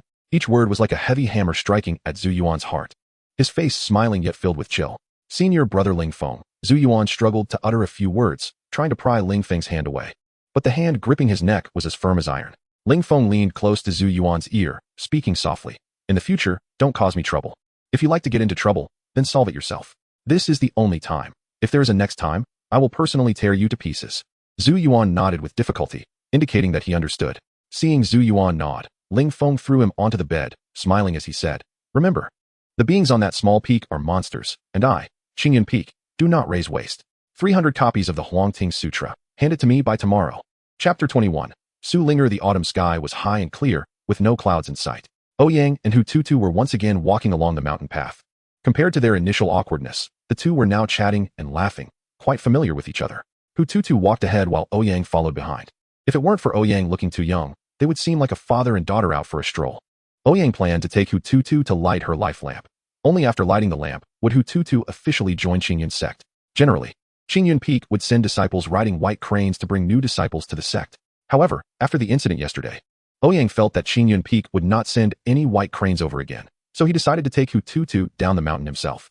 Qingyun Peak and the small peak were separated by hundreds of kilometers. If they walked, it would be hard to say when they would arrive. The roof that Beiji had just repaired had collapsed again yesterday. Shidi Sha was recovering from injuries, and Bai Feiyu was still consolidating his realm. So, Ouyang could only take Hututu to light the lamp himself. Fortunately, having been in Qingyun sect for over a decade, Ouyang had a wide network and many friends. This morning, he contacted a close friend, allowing him to take Hututu for a ride. Ouyang and Hututu arrived at the foot of the mountain. Lazily sitting on the stone steps at the mountain gate, taking out a jar of fruit wine, he brewed himself, sipping it slowly. Hututu, on the other hand, couldn't he sit still for a moment, picking flowers and chasing butterflies, having a great time. After sitting for a short while, a golden light rose from afar, flying towards the small peak. Before the light arrived, a clear and pleasant female voice reached them. "Senior brother Ouyang, I'm coming." Hearing the voice, Ouyang quickly stood up, tidying his clothes as he looked towards the light. When the light came into view, a girl stepping on white clouds was smiling brightly at him. Every time Ouyang saw the girl's appearance, he couldn't help but marvel in his heart. Her long hair flowed like a waterfall behind her, simply tied with a red string. Her phoenix-like brows, a pair of beautiful eyes brimming with affection, a delicate nose, slightly blushing cheeks, and lips like orchids. Her oval face was exceptionally beautiful, with skin as flawless as frost and snow, and her figure was slender, like the goddess of the Luo River emerging from the water. In her every frown and smile, a noble demeanor naturally radiated, making one marvel at her elegant and ethereal glow. Dressed in a white skirt, she resembled a fairy. Of course, the most important thing was that this girl also possessed a broad heart and a pair of long, straight, snow-white legs. Purity and allure are perfectly embodied in her. Name, Su Linger, chief disciple of Yunu Peak. Cultivation level. First stage of nascent soul root bone. 7 charisma. 9 luck. 6 musical talent. 8 exclusive skill. Not activated evaluation. A top-notch furnace adept at playing the flute. In the past, I conducted experiments on Su Linger using cheesy pickup lines, driven by the system's evaluation of her. From being a lecher at the beginning to now being a senior brother, Ouyang has truly put in a lot of effort. However, the results are quite evident. The girl in front of him is clearly no longer so resistant to him. When he sent her a message, she hesitated for a moment, but still agreed. In the past, she would have told him to get lost. Junior sister Su Linger, long time no see. Ouyang smiled and cupped his hands towards the girl. Hearing Ouyang's somewhat polite tone, the girl pouted slightly. Although she wanted to maintain some composure upon receiving a letter from senior brother Ouyang, she still hurried over without delay. She didn't expect senior brother Ouyang to behave so distant. He had called her Linger last time. It was just a little act of being aloof. And this annoying man was putting on airs. Su Linger jumped down from the clouds and hugged Ouyang tightly, looking at him with a blossoming smile. Senior brother, you haven't contacted me in a long time. I thought you forgot about Linger. Hearing the girl's teasing and feeling the sensation on his arm, Ouyang felt a bit lost. But with the little junior sister beside him, he naturally had to act serious. He coughed lightly and casually made up a lie. Recently, junior brother Bai broke through, so I was helping him stabilize his realm. I just found time and thought of bringing my little junior sister to Qingyun Peak to light the everlasting lamp. And immediately thought of you. Upon hearing Ouyang say he thought of her immediately, Su Linger's smile widened even more. Hey, senior brother, you have a hair on your shoulder. Su Linger pretended to casually lean on Ouyang's shoulder, taking a deep whiff of his scent. Hee, the smell on senior brother is still as pleasant as ever. While sniffing, Su Linger couldn't help but chuckle to herself. Suddenly, a small face appeared in front of Su Linger, who too was blinking her eyes at her. Su Linger let out a startled cry and quickly jumped off Ouyang. Senior brother, is this sister the ordinary friend who is going to take us to Qingyun Peak? Hu Tutu pointed at Su Linger and asked Ouyang, especially emphasizing the words ordinary friend. Hearing Hu Tutu's words, Su Ling finally looked at Hu Tutu, who was leaning on Ouyang's other shoulder. With her sharp eyes, she could immediately tell that this little girl would definitely grow up to be a stunning beauty. Suddenly, alarm bells rang in Su Linger's heart. She had worked hard to keep those little girls at Yunu Peak in check. But now there was another beautiful little junior sister beside senior brother. Was it because her senior brother was too outstanding that these little girls kept flocking to him? Su Linger looked at Hu Tutu with a friendly smile and said, Senior brother, is this Hu Yun's new little disciple? Su Linger emphasized the little to imply that Hu Tutu was still a child. Although she was a child as a girl, Hu Tutu could still sense the underlying meaning in the tone.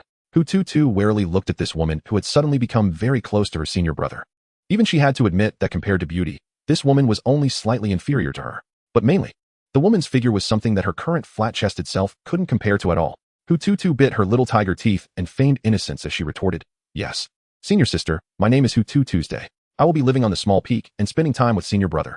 Hu Tutu's mention of spending time instantly struck Su Linger's soft spot. She had a deep connection with senior brother Ouyang, but couldn't spend every day with him. That had always been her greatest pain. In the midst of an invisible conflict, Ouyang looked dumbfounded at the two girls, one big and one small, in front of him. Although their words were polite and courteous, he couldn't help but feel that there was a strong smell of gunpowder between them. Su Linger and Hu Tutu exchanged glances, and it seemed that sparks flew between them. They both turned their heads away and snorted. What a troublesome woman. Chapter 22. Qingyun Peak. The war between women is always silent. Although the two girls, one big and one small, appeared to be intimate on the surface, their words were like hidden swords ruthlessly stabbing at each other. The little junior sister is really delicate. I spend every day with senior brother. You should come to Yunu Peak. Children should play with children. I spend every day with senior brother. Ouyang hurriedly interrupted the inexplicable conflict between the two and turned to Su Linger with a smile. Junior sister, it's getting late. Let's go. Su Linger took out a jade flute and looked at Ouyang with spring-like eyes, softly saying, Senior brother, can I play the flute for you? Ahem. Let's focus on the important matters first. After we're done, you can come to my room, and we can have a good chat. Ouyang said with a dry cough. Who can withstand this? Although he knew that what Su Linger said was not what he understood. Seeing such a charming and pure beauty say these words to test his resolve, who could resist? He couldn't help but wonder if he could withstand it. What did you say, senior brother? Su Linger tilted her head, puzzled. It's nothing. Hu Tutu looked at the flirty exchange between the two and immediately felt furious. Senior brother is such a bad guy. He clearly has such a cute little junior sister like me, but still goes out to flirt with others. Who knows where this vixen came from? When it comes to vixens, can anyone compare to me? Hu Tutu felt like she was about to bite her little tiger teeth to pieces, but as a child, she had no way to retaliate. After all, who would be interested in a body like a child's? With a meaningful smile, Su Linger waved her jade hand, and a cloud of mist rose beneath the three of them. The mist transformed into a white cloud, directly carrying the three of them into the air. Flying toward the direction of Qingyun Peak. Covering hundreds of kilometers, they arrived at the foot of Qingyun Peak in less than half an hour. Compared to the small peak, Qingyun Peak was even taller and more majestic. The enormous mountain towered above the earth, with swirling around halfway up the mountain and white cranes flying together. Countless white jade stone steps, like a heavenly ladder, led straight to the mountain peak, with no end in sight. As one of the 9 sacred places in the cultivation world, Qingyun Valley paid great attention to decorating its main peak. On Qingyun Peak, there were waterfalls, rivers, exotic flowers and plants, rare birds and beasts, with uniquely arranged houses scattered throughout. A majestic yet elegant celestial mountain. Ouyang walked in front, with Su Linger and Hu Tutu slightly behind him on either side. Just as they reached the mountain gate, they saw 2 stone lions dozing on the red lacquered columns. As if sensing someone had come, the 2 stone lions woke up from their slumber, shook off the stone dust on their bodies, jumped down from the columns, and arrogantly closed their eyes as they addressed Ouyang. Who goes there? State the mountain gate command. Ouyang looked at the 2 stone lions that couldn't even be bothered to open their eyes, and he was instantly furious. He sneered and said, "Come on, bow your heads, and I'll give you the command." The 2 stone lions tilted their ears and bowed down, only to see Ouyang's cold smile, which left them stunned. Ouyang, however, did not indulge the stone lions in front of him. He approached and slapped one of them hard across the face, exasperatedly shouting, "You are something I personally molded, and you dare ask me for a command? Listen well, the command is that your father never needs any command to come here." Awakened by the slap, the stone lions hurriedly moved aside, kneeling on the ground, obedient like 2 lion dogs, even wagging their tails at Ouyang. These 2 stone lions were creatures he had casually molded when he first began cultivating, practicing earth-based escape techniques. Because he forgot to retract his true energy, they gained spirit over time and eventually opened their intelligence, aided by Ouyang's true energy. In the end, they were taken by the headmaster to guard the gate here. It is rare to find stones that can awaken intelligence, and once a stone opens its intelligence, it tends to hide deep within the mountains, making it nearly impossible to encounter stone spirits in the cultivation world. Using these 2 stone spirits to guard the gate was absolutely extravagant. Unexpectedly, the 2 stone spirits felt a sense of pride in guarding the gate at Qingyun Peak, and they didn't even look Ouyang in the eye. Ouyang, accompanied by the 2 women, stepped directly onto the stone steps, taking 2 steps before retreating. Flying and using techniques were prohibited on Qingyun Peak. To reach the summit, one had to rely on their own feet. He didn't want to walk all the way up such a long flight of stone steps. The 2 stone lions, who had just relaxed, immediately sat upright when they saw Ouyang return. Ouyang looked at one of the stone lions and said, "You, carry us up." "Master, it is a rule that only walking is allowed on Qingyun Peak," the stone lion pointed at replied with a human-like serval smile. Ouyang looked at the stone lion and dug at his ear, saying, "I didn't hear clearly. Can you say that again?" The stone lion instantly felt its body stiffening, as the trace of Ouyang's true energy was slowly leaving its body. In a hurry, the stone lion lowered its head and said, "The master's rules are the rules. Come on, please take your time when you lift your leg. Do you want me to lower myself even more?" Ouyang snorted coldly, mounted the stone lion along with the 2 women, and the stone lion jumped a few times before disappearing onto the white jade steps. The stone lion that wasn't called out breathed a sigh of relief, only to see a young man trying to follow Ouyang toward the mountain gate. The stone lion shook itself awake and said in a deep voice, "Who goes there?" "Command." The young man was taken aback, recalling Ouyang's earlier outburst, and tentatively said, "The command is your father." Before the young man could finish, the stone lion's body expanded, growing from 5 or 6 meters tall to over 20 meters in an instant, and it raised a paw to smash down on the young man. The young man was shocked and quickly used a hand seal to escape underground. "Trying to be clever here? You're just asking for death." The stone lion sneered as it, being a stone spirit, had a natural affinity for earth-based techniques. The raised paw slammed down onto the ground, and the young man, who had been escaping underground, cried out in pain as he crawled out while covering his head. Just as he emerged halfway, the soil around him directly trapped him. Incorrect command. Stand punished for 10 hours. The stone lion yawned as it returned to its post. The young man looked at the stone lion with tears in his eyes, feeling incredibly unlucky to be stuck here, even though he had been called by Brother Lingfeng to recite the Huangting scripture. Chapter 23. Dong Shuzi the stone lion carried Ouyang and the 2 women through a cloud and leaped to the end of the white jade steps. The 3 jumped off the stone lion, which cautiously looked at Ouyang, as if asking for permission to leave, obedient like a lion dog. Ouyang reached out and patted the stone lion's head, sending a stream of true energy into its body. The stone lion felt the true energy circulating within it and was instantly overjoyed. It stuck out its tongue and barked twice before quickly rushing down the mountain. Ouyang turned around to see a vast square, entirely constructed of jade stones, with faint spiritual energy emanating from them. The rising spiritual energy made the entire square seem like a fairyland. Such luxury. Out there, loose cultivators would fight over a low-grade spirit stone, yet at Qingyun sect, such spirit stones were used to pave the square. At this moment, the square was bustling and lively. The sect's grand competition was about to begin in a month. And not only would elders from various peaks participate, but they would also invite major sects to come and watch. Qingyun sect held this grand competition every 5 years. And it was not only an opportunity for outer disciples to enter the inner sect, but also a competition among inner disciples from different peaks. It was also a moment for Qingyun sect to show off its strength to other sections. In this grand competition, outer disciples had the chance to be noticed by the peak masters of Qingyun sect, while inner disciples would be rewarded with higher techniques and cultivation resources, serving as a calling card for Qingyun sect to the outside world. Therefore, every grand competition was held with exceptional grandeur. No one from the small mountain peak had ever participated in the sect competition. Lung Qingsong found it uninteresting, while Fei Yu looked down on participating. And Chen Changsheng didn't like to show his face. As the eldest senior brother, Ouyang had not met the registration requirements. The first strict requirement for participating in the sect competition was to reach the foundation establishment stage. Wasn't this targeting him? Ouyang thought indignantly when he saw this rule, feeling unwilling to participate. Thus, everyone on the small mountain peak was too lazy to attend the grand competition. It was also Ouyang's first time seeing such an elaborately decorated square. Senior brother, this place is so beautiful, Hu Tutu exclaimed, noting that compared to the caves and pits of Qingxiu Mountain, human cultivators really knew how to enjoy themselves.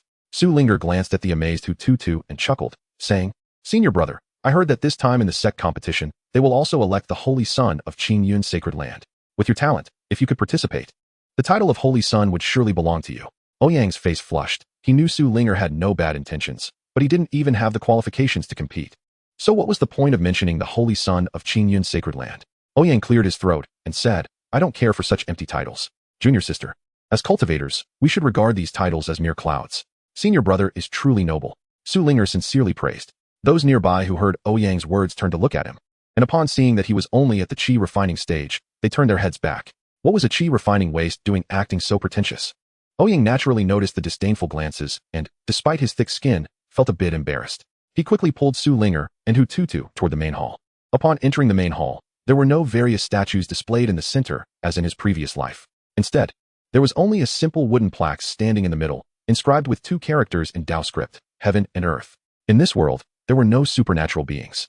No gods or Buddhas were worshipped, only heaven and earth. 3 towering yellow pine incense sticks were placed in front of a huge square incense burner, with wisps of blue smoke carrying an invigorating fragrance. Ouyang and Su Linger lit 3 incense sticks, and Hu Tutu followed their example, respectfully bowing towards the wooden plaque while holding the incense sticks, and then inserted them into the incense burner. When she placed the incense into the burner, Su Linger's pretty face turned slightly red. Paying respects to heaven and earth with her senior brother felt like a pair of Tao partners making a vow to the Tao. After worshipping heaven and earth, Su Linger stayed in the front hall, as the back hall was not easily accessible to disciples unless there was an important matter. So, only Ouyang took Hu Tutu around the central hall toward the back hall. The back hall also had a large altar, and on the altar were countless brightly lit everlasting lamps. This was where all the inner sect disciples' everlasting lamps were located. When Ouyang and Hu Tutu entered the back hall, they found it completely empty. What does this mean? Old Ling actually stood me up? This isn't like Old Ling's style. Ouyang looked around in confusion. Suddenly, a cough sounded, and an old man dressed in a Bagua Dao robe appeared before Ouyang and Hu Tutu. The old man held a whisk, exuding an aura of celestial grace. With a youthful face and white hair, and 2 long white eyebrows hanging down to his chest, smiling affectionately at Ouyang and Hu Tutu. This old man was Dong Shuzi, who had taught Ling Feng a lesson last night. He looked completely different from the scruffy old man in a jacket who fanned himself yesterday. At this moment, Dong Shuzi radiated profound Tao rhythms, with a hint of colorful light shimmering behind his head. He looked just like a transcendent immortal. Ouyang was naturally not unfamiliar with Dong Shuzi and bowed, saying, Disciple Ouyang pays respects to the sect leader. Hu Tutu hurriedly followed suit and said, Disciple Hu Tutu pays respects to the sect leader. Dong Shuzi glanced at Hu Tutu and immediately recognized her as the innate Tao body spirit fox, and couldn't help but lament about his junior brother Hu Yun, thinking that this old fellow must have used up all his luck in this life to take on disciples. Although Dong Shuzi felt displeased, he wore a smile like a warm spring breeze and said, Good, good, good. Are you here to light some everlasting lamps today? Ouyang replied, By the order of my master, I have come to light an everlasting lamp for my newly admitted disciple, Hu Tutu, at my small mountain peak. I hope the sect leader will permit it. Dong Shuzi chuckled, stroked his beard, and nodded. Good, I do not permit it. Ouyang looked up in confusion. While Hu Tutu's face turned pale, she thought she had offended the sect leader somehow. Did you not hear? Kid, I said I do not permit it. Dong Shuzi said while stroking his beard, smiling. Ouyang raised an eyebrow, and amidst Hu Tutu's horrified gaze, he stepped forward, grabbed Dong Shuzi's beard, and pulled the old man closer, saying irritably, Old man, I'm being polite to you. Don't take it too far. Dong Shuzi, being tugged by his beard, did not get angry. Instead, he looked at Ouyang with a smile and said, What? When you beat my disciple, Were you also this arrogant? Chapter 24. Ouyang's everlasting lamp. This old man, despite being old and muddled, still favors his disciple from the demon race. Putting that aside, it was indeed Qin Changsheng who made the first move. Ouyang said quietly, "Your disciple is disrespectful. What's wrong with my junior brother teaching him a lesson?" Dong Shuzi replied just as quietly, "Is it right to seriously injure someone for being disrespectful? Does your small mountain peak have rules that are bigger than my Qinyan peak? There is something wrong with your newly accepted disciple. Laughable. Which one of your small mountain peaks people isn't a problem child? My junior sister is here. Give me some face. You're still pulling my beard. Do I, as the sect leader, have no face? What do you want? Just say it." Ouyang said impatiently. "Go back and advise your junior brother. Let's just leave it at that." Dong Shuzi suggested after thinking for a moment. Ouyang complained, "I want to let it go too. But the vow to heaven has already been made. How can we resolve this? Then it can't be done? Then I can't do it either." Dong Shuzi played the rogue. Ouyang looked at the old man who was being unreasonable and felt utterly helpless. He had never won a verbal duel against this old man since childhood. Change the request. "I really can't manage this. Otherwise, we'll go our separate ways." Ouyang threatened. "Next month is the sect competition. I need a dragon and a phoenix. Two auspicious beasts to hold up the scene." Only then did Dong Shuzi reveal his true motive. "No way. You know that kind of thing will definitely attract heavenly punishment." Ouyang shook his head and refused again. Dong Shuzi immediately became angry, raising his voice. "This 1T work, that 1T work. Is my disciple just going to be beaten for nothing? Light an everlasting lamp? Go light it for a ghost. If you have the ability, light me." Ouyang looked at Dong Shuzi, who seemed genuinely prepared to be unreasonable, and could only helplessly say, all right. For next month's sect competition, I'll get you a dragon and a phoenix." After they made the deal, Dong Shuzi yanked his beard back, returning to his celestial grace, and kindly looked at Hu Tutu, saying, "Girl, your talent is good. It seems Hu Yun has taken in another good disciple. Come on, follow me." Hu Tutu looked at Dong Shuzi in front of her, and then at Ouyang, who nodded at her. She doubted whether she had just imagined it. That was the sect leader of Qinyan sect, one of the 9 holy lands. The sect leader of Qinyan sect, one of the leading figures in the cultivation world, was being pulled by her senior brother by the beard and scolded. And the sect leader wasn't even angry. Instead, he was bantering back with her senior brother. Hu Tutu rubbed her eyes, wondering if she had just had a hallucination. But seeing her senior brother nodding at her, Hu Tutu obediently followed Dong Shuzi to the altar. Dong Shuzi glanced at Ouyang, who wisely exited the main hall, carefully closed the door, and then sat down on the stone steps outside. Dong Shuzi, rather than just being a sect leader, could also be considered half of Ouyang's master. In the early years, Ouyang's somewhat unruly master traveled around and returned very rarely. When Ouyang and Lung Qingsong first arrived at the small mountain peak, it was still a barren land. From the opening of the small mountain peak to its establishment, it was all thanks to the sect leader's efforts. Thus, Ouyang and Dong Shuzi were naturally quite familiar with each other. They were so familiar that the 2 stone lions guarding the mountain gate were taken away by Dong Shuzi. The dragon and phoenix that Ouyang had promised Dong Shuzi were actually just manifestations he created using his true energy, similar to the stone lions. However, dragons and phoenixes, being divine beasts with innate Tao rhythms, would attract heavenly punishment if casually manifested. Ouyang had once tried to manifest them out of curiosity and nearly got struck dead by heavenly punishment. Ouyang felt that manifesting such divine beasts would only bring harm to himself, with no benefits. Why did Dong Shuzi suddenly want these things? Even if they were manifested, these divine beasts were extremely proud by nature and would rather die than obey the commands of cultivators. It wouldn't even work if Ouyang gave the orders. Manifesting such things would have no use other than to see what the divine beast looked like. Sighing, Ouyang took out his copy of Basic Guide to the 5 Elements Escape Technique and began to read. In the back hall, Dong Shuzi looked at the nervous Hu Tutu and smiled, saying, "Girl, it's nothing. It's just lighting a lamp. No need to be nervous." Hu Tutu obediently replied, "I understand." Sect Leader Grandpa. The childish call of Sect Leader Grandpa made Dong Shuzi laugh heartily. His junior brother, Hu Yun, finally found a proper and honest disciple. It's much better than that little bastard at the door who constantly pulls at his own beard. Dong Shuzi raised his dust whisk and waved it, causing an oil lamp to fly out from the altar and land in front of Hu Tutu. Dong Shuzi's expression became serious as he spoke.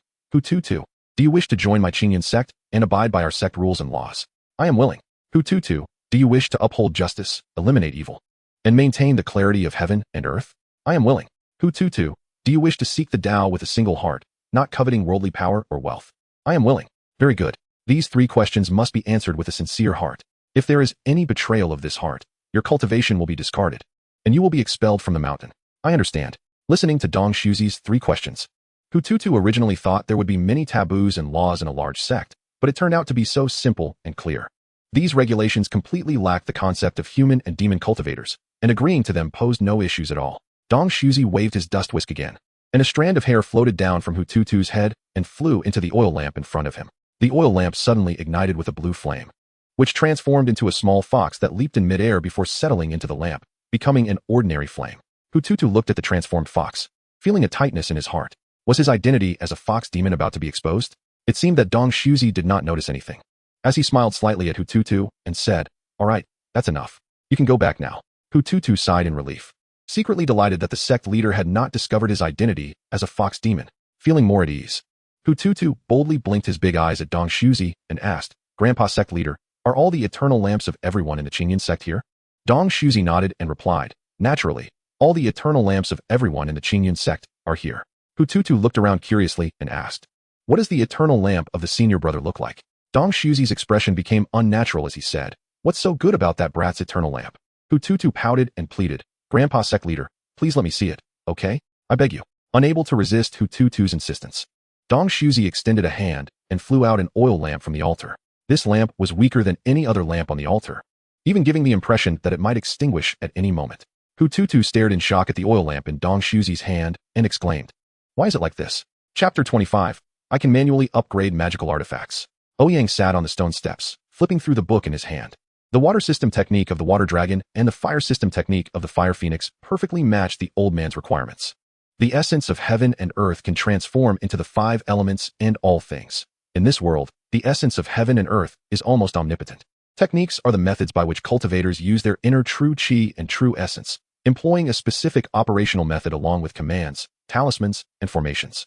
By connecting their own essence of heaven and earth with that of the world, cultivators can attack or defend using the essence of heaven and earth through manifestations such as wind, fire, earth, water, thunder, wood, metal, etc. The more profound the technique, the higher the requirements for the cultivator's own true chi reserves and their comprehension of the path of the 5 elements. Correspondingly, the strength of the technique will also be greater. A highly skilled sorcerer can use techniques to alter terrains, affect weather, turn day into night, or stop torrential rains. The reversal of heaven and earth is indeed terrifying. Techniques are merely a method for practitioners to utilize the essence of heaven and earth. With 3,000 paths, each person pursues a different path, and the transformations of the essence of heaven and earth are unfathomable. Such profound matters were beyond Ouyang's understanding. His grasp of techniques was simply to clap his hands and call forth what he desired. He would forget after using it once and would need to reread it. For instance, just now, he had completely forgotten the water dragon technique he had used last time.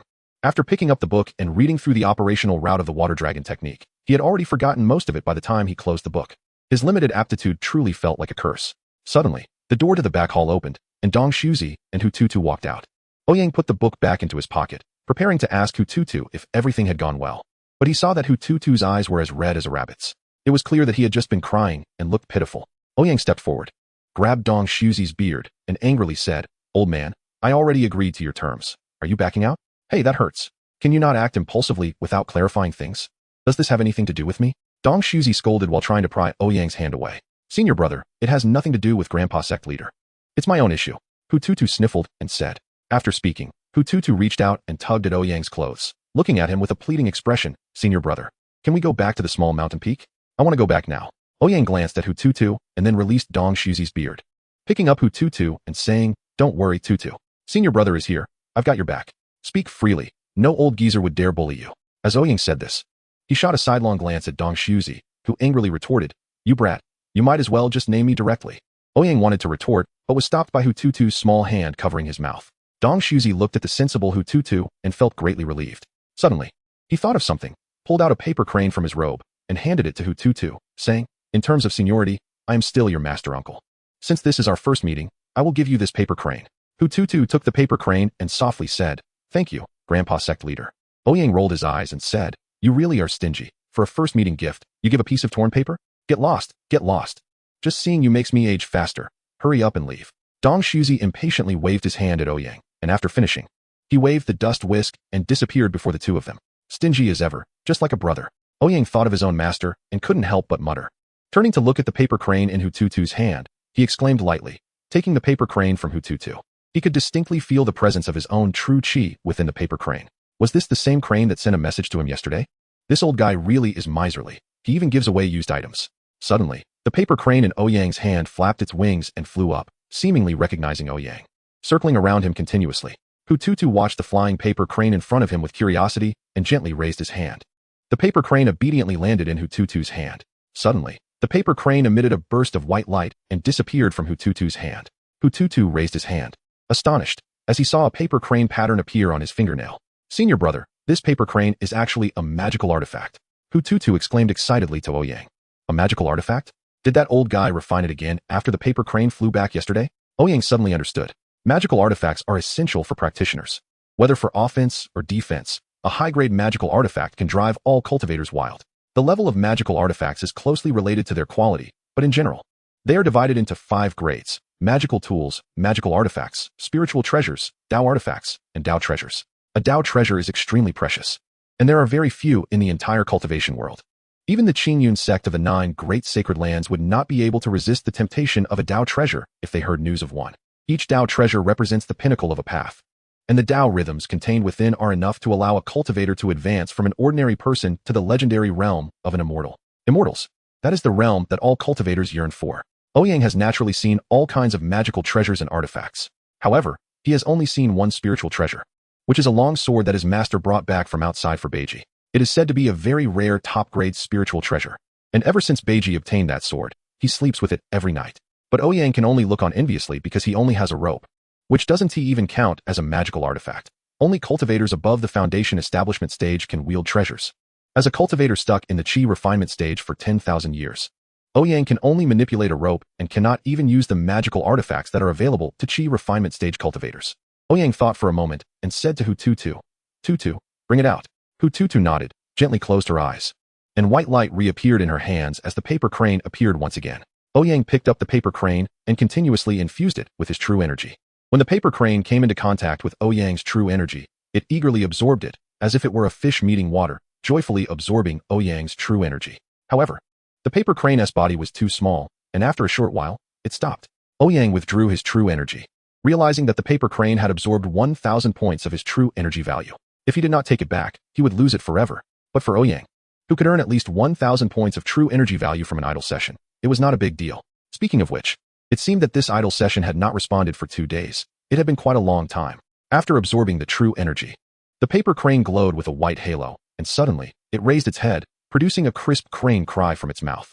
The paper crane completed its transformation from a magical treasure to a spiritual treasure, fully awakening its intelligence. Chapter 26. Senior brother, I won't let you die. Upgrading a magical treasure with bare hands. If people outside knew about Ouyang's method, the other 8 sacred lands would likely unite to attack the Qingyun sect and capture Ouyang for research. Ouyang also understood that he could elevate the magical treasure to the level of a spiritual treasure because Dong Shuzi had already reforged this paper crane, and the materials used were undoubtedly excellent. He merely stimulated the materials within this magical treasure, catalyzing its birth of intelligence. It wasn't as simple as just giving himself a piece of paper to catalyze into a spiritual treasure. If it were that easy, he would have been wealthy beyond measure in the entire cultivation world long ago. However, even just stimulating the materials in a spiritual treasure and catalyzing intelligence would be astonishing news if it got out. Magical artifacts, magical treasures, spiritual treasures, Dao artifacts, and Dao treasures. These 5 levels were fixed from the moment a magical treasure was created. Each magical treasure's refinement requires various precious heavenly materials and earthly treasures. And just this requirement has stumped over 80% of cultivators. Heavenly materials and earthly treasures are rare and hard to find, even if one occasionally obtains one. It may not be suitable for producing their desired spiritual treasure. Additionally, one must have extensive knowledge of formations and the skills of a blacksmith.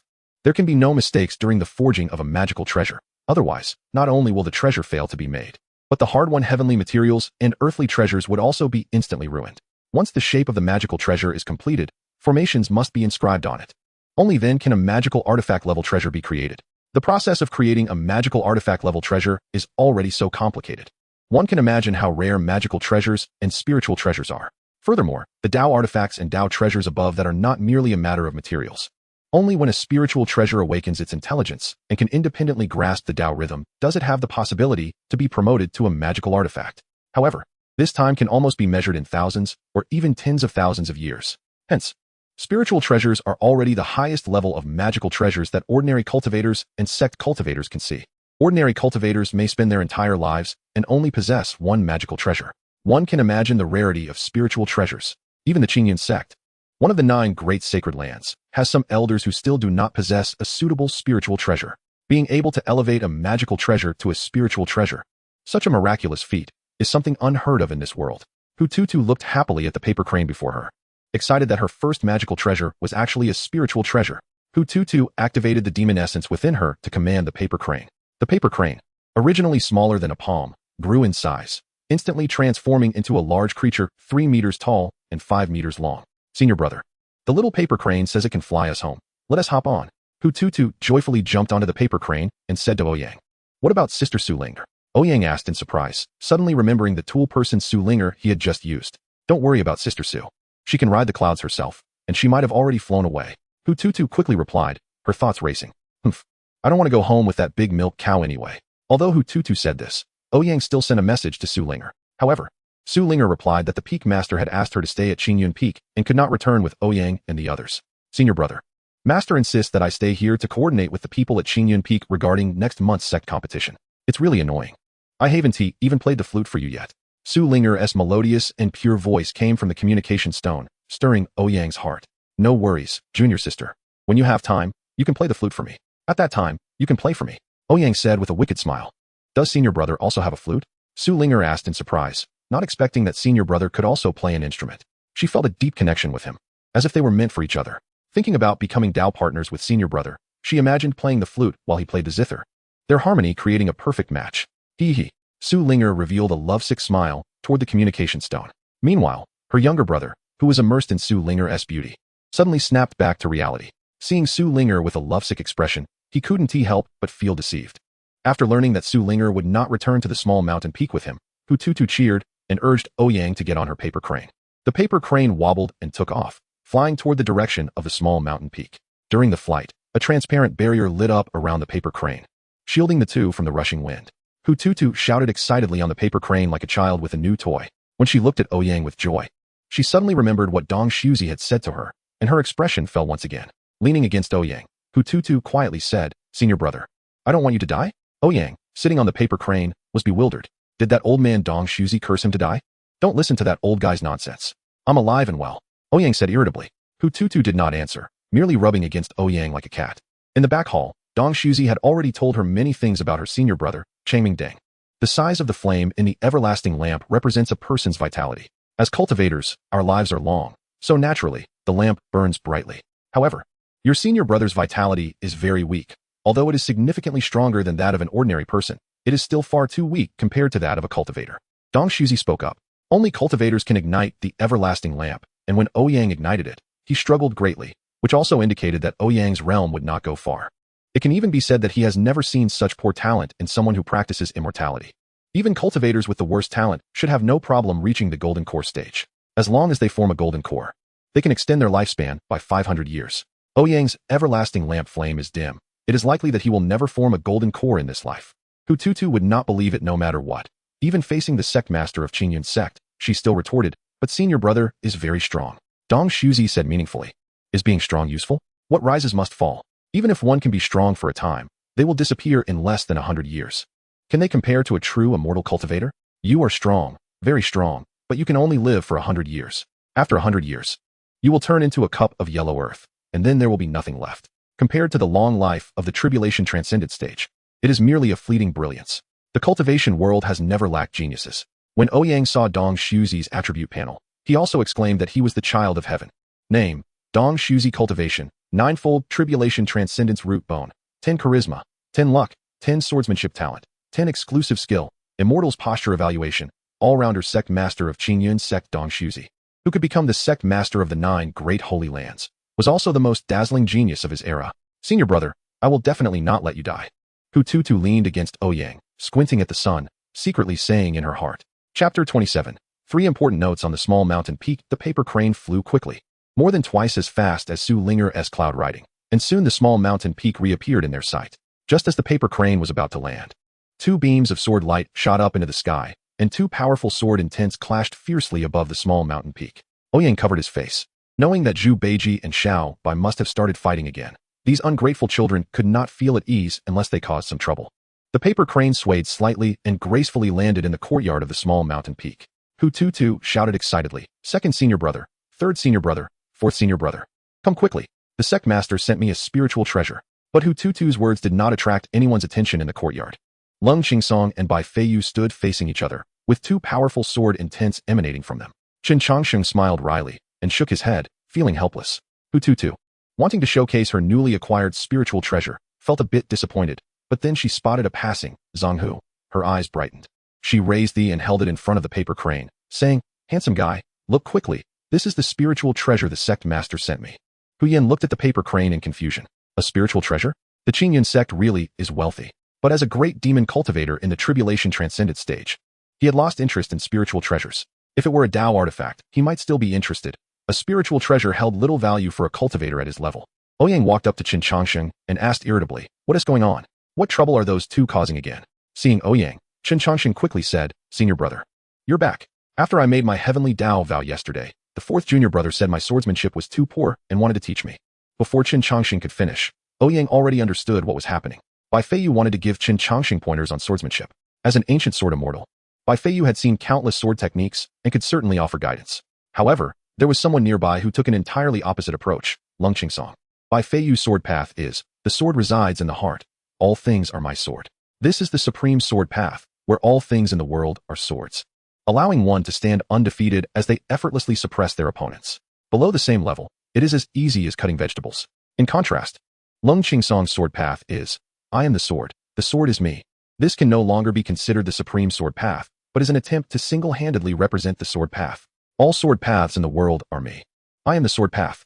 From this explanation, it is clear that Lung Qingsong's sword path emphasizes killing, making it easy to kill when one strikes. And surpassing levels is as simple as drinking water. The two sword paths are like the tips of needles facing each other. So when Bai Feiyu advised Chen Changsheng, there are myriad sword techniques. One should take the strengths of each and refine their sword heart to reach the most perfect and flawless state. Let me tell you, Lung Qingsong could not listen any longer and interrupted Bai Feiyu word by word, saying, I am the sword indeed. Bai Feiyu raised an eyebrow, dissatisfied, and said, your sword path is too dangerous, like walking on a tightrope. It is easy to fall into madness. The sword path should complement the state of mind. Having a perfect sword heart is the right path. Lung Qingsong scoffed, mediocre. Bai Feiyu slammed the table, angrily shouting, heretical. Lung Qingsong retorted, trash. The two, extremely confident in their sword paths, were like water and fire, arguing for a while before drawing their swords and facing each other. It had turned into the current situation. They completely forgot that the original intention was to teach Chen Changsheng. Chen Changsheng himself was not so obsessed with swordsmanship. Whether it was sword, knife, or spear, he only took the parts that were most beneficial to him. Only by utilizing all paths can one catch the enemy off guard. For swordsmanship, being able to release sword energy is already enough. After Chen Changsheng explained everything that had just happened to himself, Ouyang had become accustomed to it. These ungrateful children would make trouble every day. Only then would Ouyang truly feel uneasy. A surge of true energy surged within Ouyang as he raised his hand and shouted, all of you get out. A powerful wave of true energy violently swept the two away, abruptly stopping their sword intents. The two were directly thrown from the mountain peak to the foot of the mountain. As soon as they reached the foot of the mountain and steadied themselves, upon seeing each other, the swords in their hands emitted an uncontrollable light sound. In an instant, Bai Feiyu and Lung Qingsong both drew their swords and charged at each other. Immediately, the foot of the small mountain peak was filled with rampant sword intent, and the sound of countless metals clashing echoed. Seeing these two ungrateful children, Ouyang wore an expression of despair. He noticed Chen Changsheng preparing to slip away. Ouyang pulled Chen Changsheng over, somewhat worried, and asked, are you confident about the sect competition a month from now? After all, he was the son of the demon clan. One could not rule out the possibility of some explosive transformation. Such transformations for protagonists are too common. Clearly, only a thin layer of skin is left. And with a few shouts about love and basic friendship, they can directly come back to life and crush the final battle. If such a ridiculous plot were to happen to Zhu Yuan, Ouyang would not be surprised at all. Looking at the attribute panel, it was clear he was also a child of heaven. Hearing Ouyang's serious inquiry, Chen Changsheng, feeling somewhat uncertain, said, the odds aren't very high, probably around 40%? 40%? That high? Ouyang looked at Chen Changsheng in surprise. 40% doesn't sound high, but for Chen Changsheng, it was indeed quite high.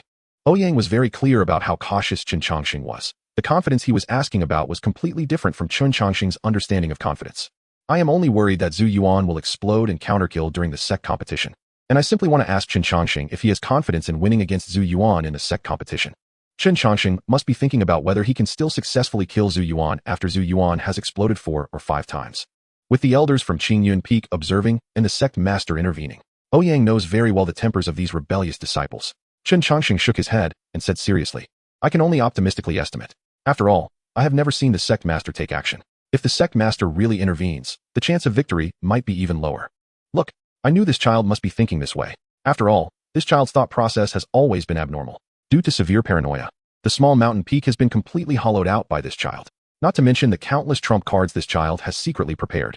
There are 3 things on the small mountain peak. First, don't be surprised by the number of times Lung Qingsong comprehends sword intent. Second, don't underestimate Bai Feiyu's speed in breaking through. Third, don't imagine what Chen Changxing will pull out from his sleeves. Chapter 28.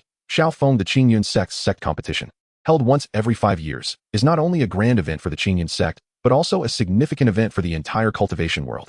Not only will the hundreds of sect leaders surrounding the Qingyun sect participate, but the other 8 great holy lands will also send people to observe. It is a moment of glory, with immense fame. It is also an opportunity for countless talented individuals aspiring to join this ancient sect, which has been passed down for thousands of years, to showcase themselves. Even though there is still a month to go, the competition among the outer disciples has already begun. The outer disciples of Qingyun sect number in the hundreds of thousands, all talented individuals who have come from various places to seek the path of immortality. Outer disciples cannot be over 18 years old. Those who exceed this age will be sent home. Therefore, before turning 18, they must either join the Qingyun sect or return home to get married. But after traveling such a long distance, who would be willing to go home like that? Not to mention that those who can enter the outer sect are already outstanding talents from all over. Thus, all outer disciples are working hard, not daring to relax for a moment, fearing that their fellow brothers will surpass them. The outer sect of Qingyun sect is truly the most competitive place. At a mountainside in the outer sect of Qingyun sect, a young man with bronze skin and bare shoulders is carrying a huge round log, climbing step by step towards the mountaintop. The boy has a determined expression, with delicate features, and an inherently stubborn look. What is even more striking is a large scar on his chest, moving like a centipede with the boy's movements. His muscles are soaked with sweat time and again, but his eyes are only on the last step at the mountain's peak. The boy walks steadily, each step leaving a shallow footprint on the bluestone, as if the round log on his shoulder weighs 1,000 pounds. Finally, the boy carries the round log to the mountaintop, but does not rest. He turns around and carries the log back down the mountain. Before he can leave, a figure blocks his way. Xiaoshidi. There is only a month left until the sect competition. Training your physique like this is ultimately not a solution. You still can't even draw in qi into your body. It won't yield results. It would be better to take the time you have left and try to draw in qi. A boy in a gray robe kindly advises. The boy's name is Xiaofeng, and he has been carrying 100,000 pounds of ironwood back and forth on the mountain path every day, becoming a beautiful sight in the outer sect. When he first started carrying the log up the mountain, he attracted a lot of attention. Some said he was trying to draw attention with this method. Some said he was a waste who couldn't even reach the qi refining stage. Others said he just wanted to pass the time here. After he carried the heavy iron wood for 5 years, from stumbling to now moving with ease, all the voices of doubt have disappeared. What remains is only admiration, even if it is an act, even if he has poor talent. Just the perseverance of carrying the iron wood up the mountain without fail, never resting a day, leaves everyone speechless. Many people hold great respect for those who persist. But the boy remains deaf to it all, silently climbing his mountain every day with the iron wood. Xiaoshidi, the registration for the outer sect competition has already begun. Come down the mountain with me. The boy beside him, seeing Xiaofeng still preparing to continue climbing, immediately spoke up. Xiaofeng paused for a moment and said softly, "Brother Zhao, you go ahead. I will join you shortly." The boy called Zhao Shixiang by Xiaofeng's side and turned to rush down the mountain. The top 10 in the outer sect competition will enter the sect competition of Qingyun sect, and if they can attract the favor of a peak master, they can officially enter the inner sect. Xiaofeng, carrying the iron wood, flashed a determined look in his eyes. My bones were taken, my dantian was destroyed. My parents were killed, my brothers turned against me. I was humiliated by my fiancé, who I grew up with, and ridiculed by my family. One day I, Xiaofeng, will reclaim everything that belongs to me. Yawn. Ouyang stood on the bell tower at the entrance of the outer sect competition, yawning, accompanied by a middle-aged man with a slightly hunched back and a smile on his face. Ouyang, who looked half asleep, gazed at the bustling outer disciples below, feeling a bit dizzy. Every time there is an outer sect competition, the sect would assign a peak to oversee it. This time, it happened to be the turn of the small mountain peak. The 3 rebellious disciples on the mountain have no interest in the petty squabbles among the outer disciples at the foundation building stage. Hu Tu wants to follow him. But since it concerns the face of the inner sect disciples, which is more formal, Ouyang did not bring Hu Tu along, coming alone as a good luck charm. The middle-aged man beside him, with a face full of smiles, is the managing senior brother of the outer sect. Although he is all smiles in front of Ouyang, among the outer disciples, he is known as the Iron-Faced Tiger, a notorious villain. The managing senior brother is responsible for the monthly resource distribution for the outer disciples, which is based on the disciples' contribution to the sect. Without resources for cultivation, progress will be exceptionally slow. So controlling the distribution of resources for outer disciples is tantamount to holding half of their life and death in his hands. Now he is bowing and scraping to Ouyang. Not for Ouyang himself, but for what Ouyang represents, the Qingyun sect. Old son, don't worry. I'm just here to watch and won't interfere with your matters. The outer sect competition still needs to rely on you, Ouyang said lazily while looking at the middle-aged man who was bowing to him. Not at all, not at all. Brother Ouyang, please bear with me, the middle-aged man said respectfully with a smile on his face. After a few insincere pleasantries, Ouyang turned his attention back to the bustling outer disciples below. Countless densely packed panels dazzled Ouyang's eyes, but after observing for so long, he found no promising candidates. The few decent ones were even considerably inferior to the old Ling of Qingyun sect. Just as Ouyang was about to find a place to take a nap, he was suddenly drawn to a huge piece of wood. A bare-chested boy was walking towards the outer sect registration area, carrying a gigantic piece of wood. A panel lit up in front of Ouyang. Name, Xiaofeng, Emperor's Aura, Cultivation. Comparable to Foundation Building Bone Structure. 0 Charm. 8 Luck. 8 Body Refining Aptitude. 11 Exclusive Skill. Unyielding Will Evaluation. A tragic male protagonist starting from a classic waste. Bone Structure 0? How is that even possible? Even if he is as poor as himself, he still has some talent. Ouyang couldn't help but pay attention to the system's evaluation of the young man before him. Why is he labeled as a wasteful male protagonist? Just because his surname is Xiao? Isn't this imperial demeanor a bit of a joke? And his body refinement aptitude has actually surpassed 10? Just as he was wondering if this was another chosen one from a different dimension, the boy suddenly shouted, 30 years in the east, 30 years in the west. Don't bully the poor youth. Ouyang squinted his eyes, confirming in his heart. Anyone who can say this is undoubtedly a chosen one from a different dimension. Chapter 29. My fate is determined by myself, not by heaven. The boy's roar caused a stir. Ouyang, with great interest, said, let us go, old son. Let us take a look. Manager Sun had a smile on his face, but there was a flash of anger in his eyes. Feeling that he lost face in front of Ouyang, making it seem like he was not able to discipline the outer disciples properly. As Ouyang and Manager Sun approached, they saw Xiaofeng, bare-chested, pointing at a young man sitting at a table drinking tea and shouting in anger. Nearby people were whispering among themselves. Ouyang grabbed an anxious outer disciple who was watching the commotion and asked, Senior brother, what happened? Didn't you see? Just now, Xiaofeng came to register. And that tea-drinking senior brother not only refused to let him register, but also mocked him. The outer disciple said without turning his head while watching the drama unfold. Eating melons is human nature, and Ouyang was particularly skilled at it. Ouyang immediately asked, what is going on? Does Xiaofeng have a grudge against that senior brother across from him? Hey, what grudge? It's just that senior brother Xiao has been climbing the mountain for 5 years just to attract attention and enter the inner door. But 5 years of effort. I can accept that for attention. After all, I can't do it. The outer disciple sighed. Oh, that really shows perseverance. Ouyang's admiration for the boy grew even more. Who says otherwise? But what does perseverance matter? His bone structure has been dug out, and his dantian has been destroyed, making it impossible for him to cultivate immortality.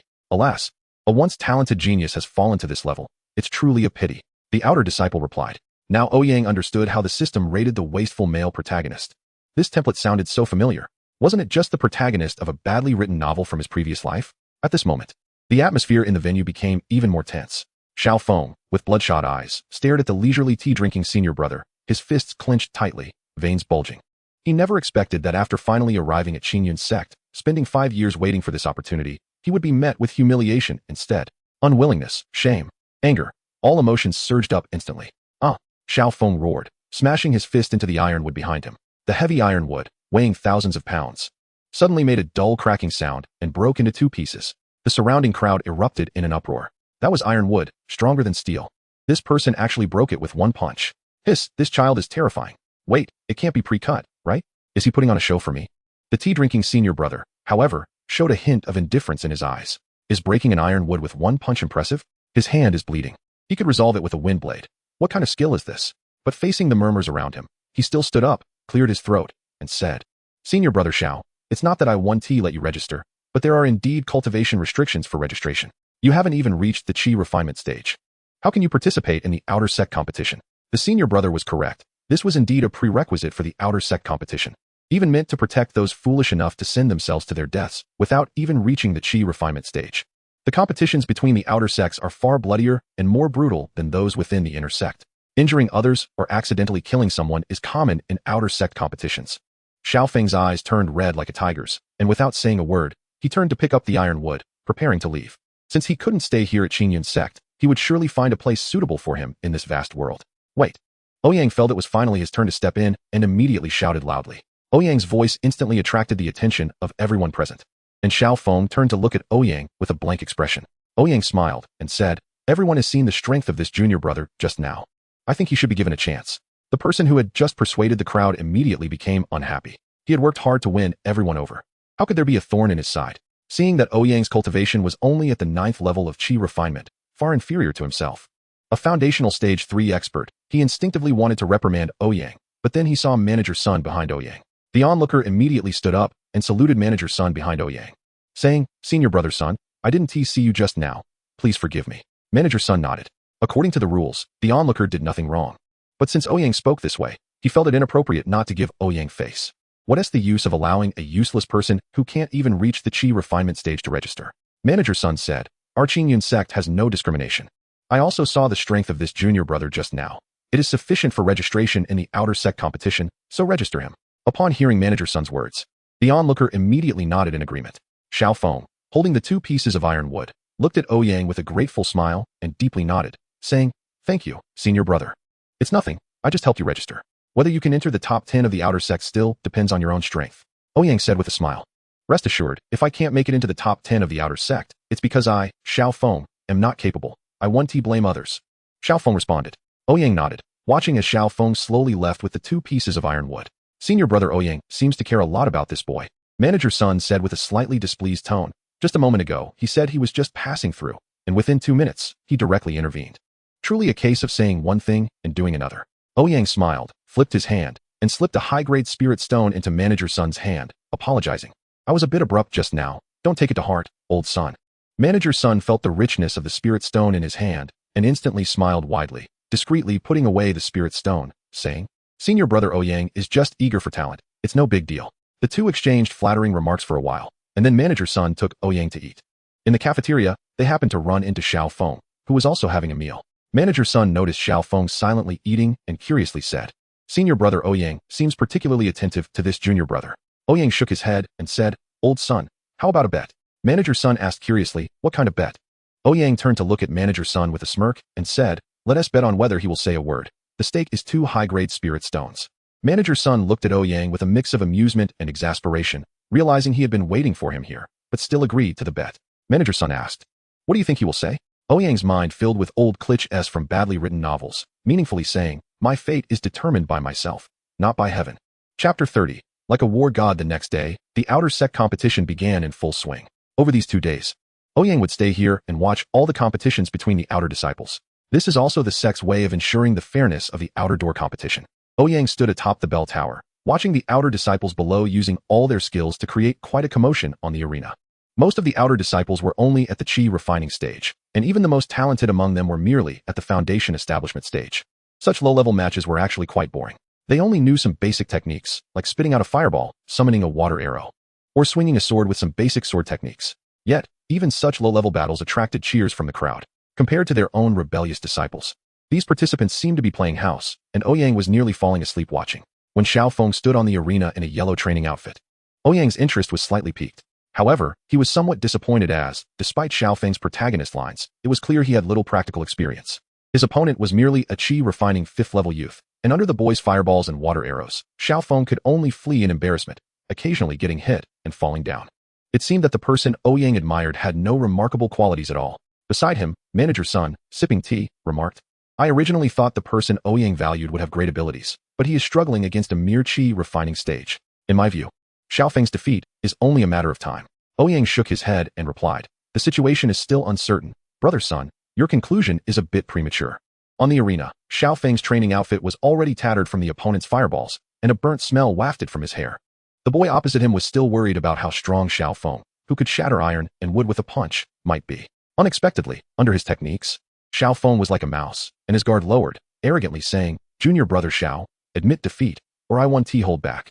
Xiao Feng dodged a fireball, steadied himself, and smiled slightly at the boy, saying, "Oh really? Then I want to hold back either." The boy was taken aback. He did not expect Xiao Feng to be so ungrateful, and angrily replied, "Arrogant." With his hands moving swiftly in incantations, a water dragon suddenly surged from behind him, snapping its jaws at Xiao Feng. Xiao Feng faced the rushing water dragon, and this time he chose not to dodge, but to charge directly at it. In front of everyone's eyes, the 4 to 5 meter long water dragon opened its massive mouth and twisted its body, fiercely biting toward Xiao Feng. Xiao Feng raised his arm, and the water dragon bit down on his arm. Gasps arose from the crowd. The water dragon technique could only be mastered at the late qi refining stage. Yet a mere chi refining 5th level boy could use it. Some even closed their eyes, unable to bear the bloody scene about to unfold. However, the water dragon could not bite through Xiao Feng's arm, not even breaking the skin. Instead, he pressed down on its head and slammed it to the ground. The boy tried to make the water dragon break free from Xiao Feng's control. But Xiao Feng's unreasonable strength was such that even the water dragon at the late chi refining stage could not escape. On the arena, Xiao Feng, in his training outfit, seemed like a dragon catcher, pinning the writhing water dragon down and raising his fist. With a single punch, the water dragon, which had been struggling fiercely, instantly turned into mist and disappeared. Xiao Feng stood up, not even out of breath, and looked at the boy opposite him, saying, "Brother, admit defeat, or I won't hold back." The boy panicked, scrambling to pull out his trump cards from his pocket. Dozens of talismans he had crafted himself. But Xiao Feng did not give him another chance, swiftly charging in front of the boy and landing a punch to his abdomen. The boy felt his organs churning, opened his mouth but couldn't scream, and collapsed to the ground. One punch. One punch was all it took to defeat a chi refining 5th level cultivator. Standing on the arena, Xiao Feng surveyed the crowd, feeling a surge of pride. He had the ability to take down his opponent right from the start. But having not fought against cultivators for 5 years, he just wanted to see how they battled. That was why he had been dodging instead of attacking. Xiao Feng looked at the silent audience below the arena, still in shock from his one-punch defeat of a chi refining 5th level cultivator. 5 years. Do you know how I spent these 5 years? All the hard work finally bore fruit today. In the following battles, Xiao Feng swiftly defeated his opponents under the astonished gazes of everyone. Often, before his opponents were ready to cast their techniques, Xiao Feng would already have closed the distance with unmatched speed and solved them with a punch. There was no flashy technique, just a plain and simple punch. And every opponent only needed one punch. On the arena, Xiao Feng was like a war god. Xiao Feng's ranking rapidly climbed, jumping from outside the 1,000 to the top 20. As long as he made it to the top 10, he could enter the Sect's Grand Competition. Xiao Feng's goal was never just the top 10. Since he participated in this competition, his goal would always be first place. When the most outstanding disciple of the outer door stood before him, Xiao Feng finally faced a tough battle. Ma Xingye, known as the #1 in the outer door and a 7th level foundation establishment cultivator. It was said that he was only 16 and the young master of a vassal sect of the Qingyan sect. His earth escape technique was extraordinary. The techniques at the foundation establishment stage were far more powerful than those at the chi refining stage. When Xiao Feng charged forward again and punched the true essence shield in front of Ma Xingye, the shield rippled but did not shatter. Instead, Xiao Feng was knocked back by a stone spike. Standing within the true essence shield, Ma Xingye wielded his long sword, sending waves of sword chi flying out. Knocked back into the air, Xiao Feng could only cover his face with his hands, bracing against dozens of sword chi. In an instant, blood flowed from Xiao Feng as his once tough skin couldn't fully defend against the sword chi of the foundation establishment stage. Before Xiao Feng could land, a massive stone hand reached out, grabbing him fiercely. The solid stone hand held Xiao Feng tightly, rendering him unable to move. The outcome was already decided. Ma Xingye looked at the still struggling Xiao Feng, tightening his grip with one hand on the stone hand, a smile on his face as he said, "Body tempering is ultimately a minor path. Without entering foundation establishment, you are just an ant." Ma Xingye naturally saw Xiao Feng, who resembled a war god. So he was fully alert in facing him. It seemed he had overthought it. Xiao Feng, who had just appeared like a war god on the arena, was still utterly powerless in front of a foundation establishment cultivator like him. Trapped by the stone hand, Xiao Feng's blood surged, veins bulging on his face as he struggled desperately, but could not break free. Was he really going to lose? How could he possibly lose? Xiao Feng roared. "Having come this far, how could I lose? My fate is in my hands, not in the heavens." As soon as his words fell, all of Xiao Feng's bones cracked, and a powerful wave of energy surged from him, shattering the once solid stone hand. Ma Xingye, who had been firmly gripping his fist, stumbled back in shock. Ouyang atop the bell tower laughed heartily and clapped his hands, seemingly celebrating his win of 2 spirit stones and expressing admiration for Xiao Feng. Chapter 31. A narrow defeat. This is a technique from the late foundation establishment stage. How could he break free? Ma Xingye was greatly shocked in his heart. And then he felt shame. As a cultivator in the 7th level of foundation establishment, he was actually pushed back by a completely untrained youth. Not to mention that he was also the young master of the Blue Maple sect, having been above others since childhood. Ma Xingye steadied himself and pointed his long sword at Xiao Feng from a distance, unleashing his true essence without reservation. 2 massive stone hands rose beside Ma Xingye, and a stone puppet nearly 10 meters tall emerged from the ground. Standing atop the stone puppet, Ma Xingye felt his true essence being drained and looked at Xiao Feng with eyes full of rage, with his hands forming a series of hand seals. He pointed at Xiao Feng and shouted, "General Stone, heed my command, strike." The stone puppet beneath Ma Xingye raised its hands high, and a long-handled stone axe appeared in its grip, mercilessly chopping down at Xiao Feng, who had just broken free from the stone hands. "Break from me." Having just escaped the binding of the stone hands, Xiao Feng stood up again, his muscles moving irregularly. and the surging blood energy made him feel as if he were brimming with inexhaustible strength. As he looked at the giant axe descending towards him, Xiaofeng roared and raised his fist to meet it. The two forces collided fiercely, shaking the ground. Dust and sand flew on the arena, obscuring the situation on the stage. When the dust settled, Xiaofeng stood quietly, blood seeping from all 360 acupoints in his body, looking like a blood-soaked gourd. Meanwhile, the giant stone puppet was nowhere to be seen, leaving only a pile of rubble and sand. Ma Xingye collapsed to the ground, his eyes filled with fear as he looked at Xiaofeng. Who is this person? The stone puppet I summoned had the strength of the core formation stage. It was my strongest trump card. How could a mere untrained kid smash it to pieces with one punch? Participants in the contest were allowed to use talismans and magical tools, as financial resources and external items were also part of strength. It seemed quite unfair. But it was just like the secular world. As the young master of the Blue Maple sect personally engaged in combat, it was already very fair. A monster. He is a monster. As Ma Xingye stared in terror, Xiaofeng moved, taking heavy steps toward him, one by one. Xiaofeng moved slowly, as if each step required tremendous effort. But in Ma Xingye's eyes, the blood-soaked Xiaofeng looked more like a malevolent ghost rising from the underworld, methodically approaching to claim his life. Don't come any closer. Ma Xingye frantically urged the little remaining true essence in his dantian, wildly swinging his long sword. A few sword chi struck Xiaofeng, only causing him to sway slightly, sustaining a few wounds, but it did not stop him from continuing to approach. Everyone held their breath, watching Xiaofeng on the stage. Their initial disdain for the youth turned into gradual astonishment, and finally, admiration. They witnessed a completely untrained youth on this stage, willing to risk his life to defeat his opponent. No one would mock him for this stubbornness to defend his own life. Xiaofeng's body began to sway, his steps became somewhat unsteady, and his vision blurred. He relied solely on his strong willpower to keep himself from collapsing.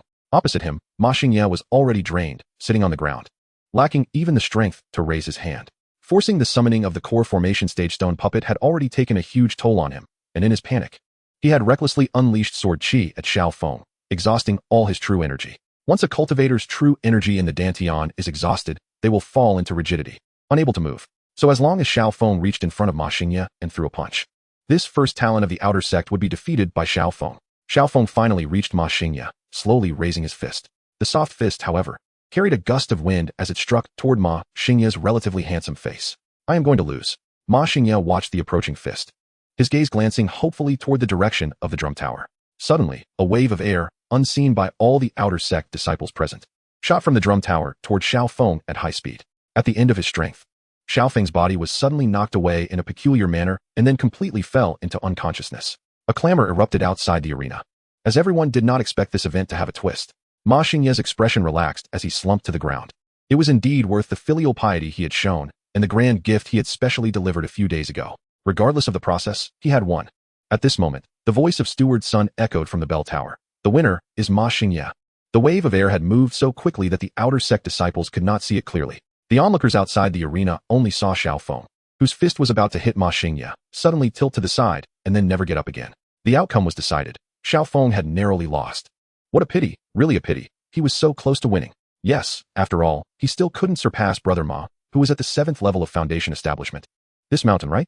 This junior brother Xiao definitely has the strength to be in the top 10, but unfortunately, he lost here to Brother Ma. His luck was just too poor. Sometimes luck is also a part of strength. I can tell at a glance that this junior brother, Xiao, has an immeasurable future. Weren't you the one who said he was an ant trying to shake a tree, overestimating himself? I didn't. Don't speak nonsense, I didn't. Around them, a cacophony of discussions erupted, filled with regret, astonishment, and admiration. Clearly, the victor was Ma Xingye, but everyone's attention was on this previously silent, now astonishing Xiaofeng. And atop the drum tower, Ouyang looked down at the unconscious Xiaofeng, his expression unchanged. Ouyang, this bet is yours to win. What an exciting match, thanks to you. It didn't end up in vain. Ah, these 4 high-grade spirit stones are all to thank you. Steward's son said with a beaming smile as he took out a small cloth bag and walked over to Ouyang. The wave of air earlier was precisely the wind technique used by Steward's son that struck Xiaofeng. Ouyang looked at Xiaofeng below, raising his hand without turning his head. Slap. A loud slap echoed on Steward's son's face. Ouyang feigned surprise as he turned around and said, "Oh, Steward's son. I was so captivated just now that I didn't notice you were beside me." Steward's son, who had been smiling, was momentarily stunned by Ouyang's slap. He then regained his composure and lightly said, it's fine, I was too abrupt." But his tone suddenly turned bland, and he looked at Ouyang with some mockery, saying, "Brother Ouyang, you don't need to be angry. Everyone has their own place. Just like just now, when I was in the chi refining stage. I couldn't hit a core formation stage's face." Steward's son subtly mocked Ouyang, implying that he was only so arrogant because he was an inner sect disciple. So what difference was there between Ouyang and Ma Xingye? Ouyang replied with genuine sincerity, Steward's son is right. Perhaps it's because you are proficient in this area that you are still wandering in the outer sect at over 300 years old? Chapter 32. Would you like to be my registered disciple? Damn it, I still lost. If I can't even win this, with so many grudges, how am I supposed to take revenge? I am unwilling. I am unwilling. Xiaofeng suddenly sat up, every muscle in his body sending waves of excruciating pain. He let out a muffled groan and fell back onto the bed. Oh, you're awake so soon? Truly tenacious, Ouyang said in surprise, looking at Xiaofeng who seemed to rise from the dead before collapsing again. Who are you? Xiaofeng asked through gritted teeth, enduring the pain as he lay on the bed. My name is Ouyang, and I saved you. You're really pushing it. Your meridians are completely severed. Your bones are shattered. If it weren't for me, you wouldn't have even made it this far, Ouyang said with a smug expression. This favor, I, Xiaofeng, will repay. Sorry, I want to rest. Xiaofeng closed his eyes and said with a sour expression. Damn it, just like when I first went up the mountain with Xiaobai, acting like the world owes him something. Ouyang wasn't going to indulge the bad temper of these proud young masters. After all, wasn't Xiaobai brought to heel by him back then? Ouyang pulled back the blanket, grabbed Xiaofeng by the neck, and lifted him up, coldly saying, let's settle the medical fees, a total of 10 top-grade spirit stones. Just as Xiaofeng had closed his eyes, he was suddenly yanked up with great force. And upon opening his eyes, he saw Ouyang's fierce expression. His mind was still processing, and he asked, what medical fees? What are you pretending for? The blood-activating pills, muscle-relaxing pills, bone-setting medicine, and healing ointment that brought you back to life. Do you think they fell from the sky? Ouyang said, pulling Xiaofeng closer. Xiaofeng swallowed hard. After 5 years of relentless training with iron and gold, he had contributed nothing to the Qingyun sect, so naturally, he received none of the resources distributed by the sect each month. 10 top-grade spirit stones. He couldn't even take out a single low-grade spirit stone. I'll owe you this money for now, and I will repay you 100-fold in the future. Xiaofeng frowned in dissatisfaction. Repay? What are you going to use to repay? You nearly met Yama after just fighting a foundation establishment waste like you. What do you think you can do? Ouyang mocked. Xiaofeng closed his eyes. He had heard countless taunts like this over the years, so it didn't stir any emotional response in him. Seeing Xiaofeng's indifferent expression, Ouyang changed his tone and asked, meridians taken, parents killed, brothers betrayed, fiancé called off? Which ones do you have? Typically, a waste like Xiaofeng would have a tragic backstory, but it was unclear which category he belonged to. Upon hearing Ouyang's words, Xiaofeng suddenly opened his eyes and shouted, who the hell are you? How do you know these things? Those things? Well, you've got all of them, Ouyang exclaimed, clicking his tongue at the furious Xiaofeng. This guy isn't the protagonist. Even he wouldn't believe it if it were spoken out loud. It's all piled up so high. Ouyang understood that Xiaofeng now thought he had learned about his past and assumed he was targeting him. Ouyang threw Xiaofeng back onto the bed and said, does it matter who I am? What matters is that it took you 5 years to get to this point. When will you be able to repay these grudges? With the scars of his heart exposed, Xiaofeng couldn't take in Ouyang's words. Like an angry lion, he shouted at Ouyang, dog thief, if you have the ability, just kill me. Don't stand there pretending to be compassionate, trying to use me. If it were any other time, I would punch you to death. Ouyang looked at Xiaofeng, who was clearly a bit delirious, and couldn't help but laugh. He took out a white jade bottle from his pocket and poured out a pill. When the pill was poured out, a strong medicinal fragrance instantly filled the entire room. Ouyang raised his hand and stuffed the pill into Xiaofeng's mouth, moving his jaw a bit to help him swallow it. Just as Xiaofeng was about to curse Ouyang for what he had given him, he suddenly felt a warm sensation spread through his limbs, which had been in excruciating pain. When the warmth dissipated, Xiaofeng was astonished to find that his body had healed by about 70 to 80%. A pill that could restore his body that quickly must be at least a 7th grade spirit medicine. There are 9 grades of pills, starting from the lowest 9th grade Qi cultivation pill, and with each grade increase, the difficulty of refining increases exponentially. To restore his body that quickly, it must be at least a 6th or 7th grade high-level pill. Xiaofeng was momentarily confused, unsure if Ouyang was friend or foe. However, the pill he had consumed was genuine. One moment saving him, the next mocking him. What was Ouyang's true nature, and what did he want? Xiaofeng was thoroughly puzzled. But soon he realized, feeling an overwhelming and almost crushing presence of vast true energy emanating from Ouyang. The whole room became thick as if it had sunk into glue, and Xiaofeng found it hard to even breathe. Xiaofeng looked at Ouyang, who wore a calm expression, and said in shock, with your current strength, you'll only be able to rampage in the foundation establishment stage for this lifetime. Who is he? Why does his aura feel so terrifying? Even though he seems about the same age as me, what kind of monster is he? Xiaofeng stared at Ouyang in horror. In the face of such overwhelming true energy, he felt like a tiny boat in the ocean, not to mention resisting. Just sitting here was exceptionally difficult. Do you want to solve your problem of having no Dantian and being unable to cultivate? Ouyang whispered like a devil. Do you have a way to fix my body? Xiaofeng's eyes lit up as he eagerly asked Ouyang. Before Xiaofeng fell unconscious, Ouyang had noticed that although Xiaofeng had lost his Dantian, his body was still unconsciously absorbing the world's essence and using it to strengthen himself. These proud young masters really didn't know how they grew. Even with their Danteon destroyed and their roots dug out, it didn't affect their ability to absorb the world's spiritual energy. It's truly infuriating when comparing people. However, the speed of absorbing the world's essence was quite minuscule, and if it weren't for Ouyang's medical expertise, he wouldn't have noticed the clues. Suddenly, a bold idea appeared in Ouyang's mind. Now the main task was to get this stubborn mule up the mountain. I do have a way, but it requires you to pay a price, Ouyang said, looking at Xiao Feng, who seemed to have found a lifeline. Xiao Feng resolutely replied, no matter what the price is, as long as it can solve my body's problems, I'm willing to do anything. Then would you be willing to be my under-disciple now? My registered disciple? Ouyang coughed lightly and said, your disciple? Who are you? Xiao Feng looked at Ouyang in confusion. Ouyang withdrew his true energy, stood with his hands behind his back, and said calmly, I am Ouyang, the eldest disciple of the Little Mountain Peak of the 12 Peaks of Qingyan Sect. Chapter 33. Can't remember the chapter name. Alright, I agree. Hearing Ouyang's words, Xiao Feng immediately agreed without any hesitation. So straightforward. Ouyang looked at Xiao Feng in confusion. But Xiao Feng smiled and said, if you had said earlier that you were an inner disciple of Qingyan Sect, I would have agreed long ago. Without being in the top 10 of the outer sect, I wouldn't have had any chance to interact with the inner sect of Qingyan Sect. Since someone has come to recruit me, why wouldn't I agree? Looking at the Xiao Feng in front of him, who was so perceptive, Ouyang couldn't help but ask, aren't you afraid I'm deceiving you? Xiao Feng laughed heartily. Brother, where's this place? The outer sect of Qingyan Sect. Who would dare to swindle under the name of Qingyan Sect here? He had forgotten about that point, but then he looked at Xiao Feng and said, I don't have the qualifications to take you as my disciple. Everything will have to wait until the master returns to make a decision. You can stay at Little Mountain Peak for now, and when the master comes back, let him decide whether to accept you as a disciple. Xiao Feng nodded and cupped his fists towards Ouyang, saying, Xiao Feng feels unworthy, but I still don't understand why you are helping me like this. After all, there is no such thing as a free lunch in this world. It's all just an exchange of interests. Ouyang looked at the puzzled Xiao Feng and calmly said, just consider it a whim of mine. I want to see how far you can go. Since that's the case, then I thank you, senior brother.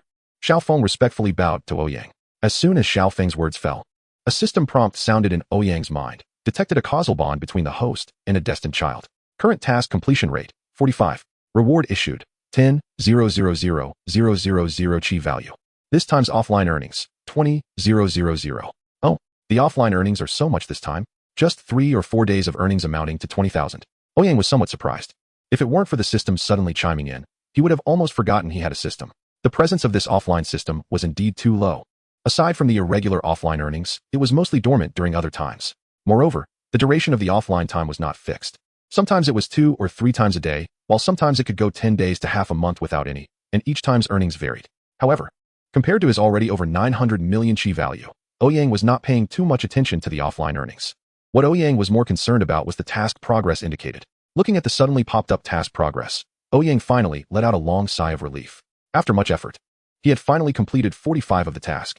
The system's criteria for determining a destined child were exceptionally harsh. Even Hu Tu, who bore the bloodline of the nine-tailed celestial fox, had not activated the task progress.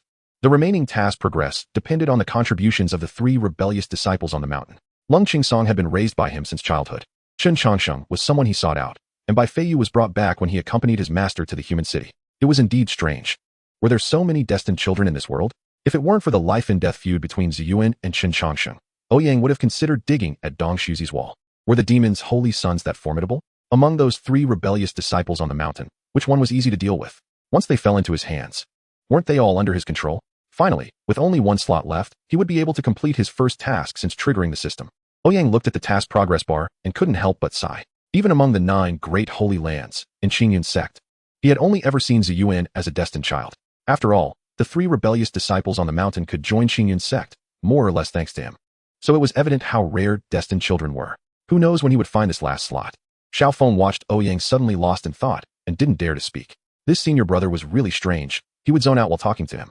But that terrifying level of cultivation still made him yearn for it. If one day he could reach Ouyang's level, then his revenge would surely be accomplished. Coming back to his senses, Ouyang smiled apologetically at Xiao Feng and said, since you are now a registered disciple of my small mountain peak, I need to tell you about some rules here. Xiao Feng immediately sat up straight, looking at Ouyang attentively. Ouyang's expression turned serious as he said, besides you, there are 3 other senior brothers on the small mountain peak, and 1 junior sister who is smaller than you. Remember, on the small mountain peak, my rules are the rules. Most importantly, keep your distance from those 3 rebellious ones. Don't learn everything from them. Xiao Feng looked at Ouyang, who appeared to be gritting his teeth, feeling puzzled, but he still promised. After laying out the precautions, Ouyang prepared to take Xiao Feng back to the small mountain peak. Xiao Feng hesitated and said, "Senior brother, may I borrow some items?" Ouyang looked at Xiao Feng, who was asking to borrow things even before entering the door. Wondering what he meant. Was he already showing signs of rebellion before even entering the mountain gate? Xiao Feng quickly added, "I have made some friends in the outer sect over the years and have received their kindness. Please, senior brother, lend me some spirit stones as a farewell gift." After hearing Xiao Feng's words, Ouyang felt relieved. Given Xiao Feng's character, he wouldn't want to owe anyone anything. He believed in repaying even a drop of kindness with a fountain of gratitude. Thus, it made sense that he would ask to borrow some spirit stones to repay the care he received from his fellow disciples over the years. Oh, that startled me. It's just this. Ouyang took off his storage bag from his waist, rummaged through it, and poured out a large box, saying, "Here are 100 high-grade spirit stones. Take them." Xiao Feng opened the box and was immediately taken aback by the spirit stones inside. He had never seen so many high-grade spirit stones in his life, and their quality was so good they could almost rival top-grade spirit stones. "I won't need that many, senior brother. 10 will be enough." Xiao Feng quickly waved his hands. Ouyang, however, was unconcerned, saying, "What's this? If it runs out, I'll take you to the square on Qingyun Peak to dig some more." After spending 5 years in the outer sect, Xiao Feng knew quite a bit about Qingyun sect, and he gulped. He thought he might have just heard something incredible from this senior brother. Xiao Feng cupped his hands towards Ouyang and dragged the box away from the room. After all, he would be by Ouyang's side in the future, so he wasn't worried about being unable to repay these spirit stones. "Junior brother Xiao, you're leaving?" The boy who had notified Xiao Feng to register looked at him with a hint of disappointment. "Zhao senior brother, thank you for your care over the years. My senior brother from the small mountain peak has agreed to let me enter the inner sect to cultivate, so consider these spirit stones a little token of my appreciation," Xiao Feng said, cupping his fists. The boy felt insulted and his eyes immediately clouded with mist as he shouted, "I didn't expect anything from you to give me these." Xiao Feng nodded and said, "Zhao senior brother, I understand the brotherly bond between us, so these are just a little token of my appreciation. I, Xiao Feng, vow that if you encounter any difficulties in the future, I will definitely assist you at all costs." The boy angrily waved his hand at Xiao Feng, saying, "Just go. I don't want to see you right now." Xiao Feng forced a smile, knowing his senior brother's temperament, which was somewhat delicate. But he would be fine after a while. Xiao Feng took a deep look at the boy before saying solemnly, "The Green Mountains remain unchanged. Zhao senior brother, I'm leaving. Take care." The boy held his head high, waiting for Xiao Feng to walk far away. As he watched Xiao Feng's gradually receding figure, tears flowed down his cheeks. He looked at the box in front of him, and his voice turned as sweet and melodious as a lark as he whispered, "Xiao brother, you really are a big bad guy." Chapter 34. Who says the human race has no great emperors?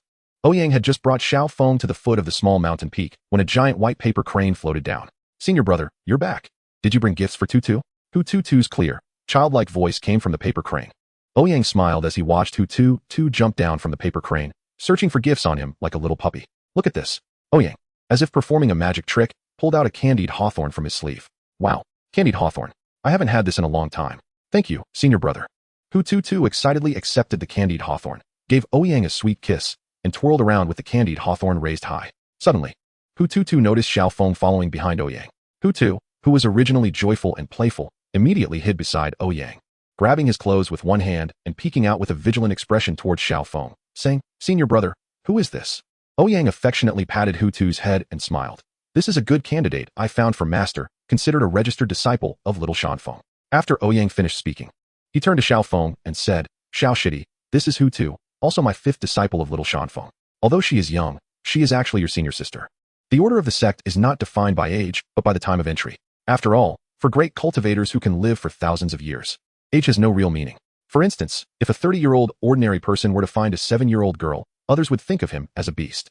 But if a 400-year-old cultivator and a 300-year-old cultivator became partners, it wouldn't seem like a big deal." Xiao Feng cupped his hands and slightly bowed to Tutu, saying, "Xiao Feng greets my senior sister." Tutu, holding a candied hawthorn, stared blankly at Xiao Feng, forgetting to continue chewing the hawthorn in her mouth. "Huh. I became a senior sister?" Tutu wiped the drool that flowed out and looked somewhat incredulous. "Isn't it customary to give a gift when meeting for the first time?" Tutu hurriedly rummaged through her things, finding a leftover sweet potato from yesterday, a cricket she caught this morning, a freshly picked flower, and a half-eaten candied hawthorn in her hand. Tutu hesitated for a moment, glanced at the candied hawthorn in her hand, raised it up, and with a tearful expression asked, "Shidi, you eat?" Xiao Feng looked at Tutu, whose cheeks were puffed up like a bun, with tears in her eyes holding her candied hawthorn, and couldn't help but chuckle. "No need, senior sister, I don't like sweet things." "You don't like sweet things? That's good." Tutu sighed in relief, puffed out her small chest, and stepped out from behind Ouyang. She circled around Xiao Feng, seemingly inspecting her new junior brother. "I've become a senior sister. I'm already a big kid. Shidi, lean your head over." Tutu waved her small hand at Xiao Feng. Confused, Xiao Feng bent down. and a small white flower was tucked into his ear by her little hand. Hu Tu softly said, "This little white flower is the prettiest flower I've seen today. I originally wanted to give it to senior brother, but now I'm giving it to you." Xiao Feng touched the little white flower by his ear, a genuine smile appearing on his face as he looked at the innocent Hu Tu before him and said, "Thank you, senior sister." Hu Tu clapped her hands, and a paper crane leisurely flew in front of the three of them. Hu Tu raised her candied hawthorn and shouted to Ouyang, "Let's go. We're going home. Today. Third senior brother is cooking fish." The paper crane carried the three of them, flying towards the peak with a gentle breeze. When they reached the top of the mountain, just as the paper crane landed steadily, Hu Tu couldn't wait to shout towards the courtyard, "Senior brother! Senior brother! Senior brother brought back a little junior brother." Xiao Feng looked up and instantly fell in love with this little courtyard. Green bricks and tiles, a large tree with lush branches and leaves stood in the courtyard. Under the tree, a young man in white was sleeping with a book covering his face. A boy was repairing the roof, while in the corner of the courtyard, smoke was rising from a kitchen. It didn't look like a big sect at all, but rather resembled a tranquil and beautiful pastoral life. This made Xiao Feng, who came from the secular world, feel very nostalgic. The boy lying on the lounge chair, by Fei Yu, removed the book from his face, raised his head to look at Xiao Feng, and waved his hand in greeting. The boy on the roof, Lung Qingsong, continued hammering without paying attention. Only Chen Changsheng, hearing the commotion, walked out from the kitchen wearing an apron, smiling at Xiao Feng, but he froze in place instantly. Xiao Feng's face slowly overlapped with the memory of an unparalleled existence from his past life. Our human race must strive for self-improvement. Who says our human race has no great emperors?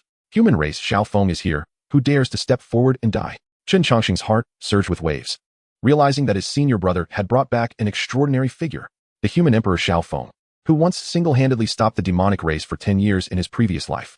And now, he was his junior brother?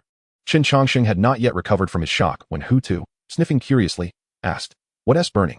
"My fish," Chen Changsheng exclaimed, turning back to the kitchen. Could the human emperor be more important than the fish in his pot? During lunch, Ouyang introduced Xiao Feng to everyone one by one. Second senior brother Lung Qingsong, third senior brother Chen Changsheng, fourth senior brother Bai Feiyu, and little junior sister Hu Tu. Xiao Feng performed the proper greetings in order, looking cautious. Lung Qingsong glanced at Xiao Feng and nodded, then lowered his head to eat. Bai Feiyu shook his head after looking at Xiao Feng.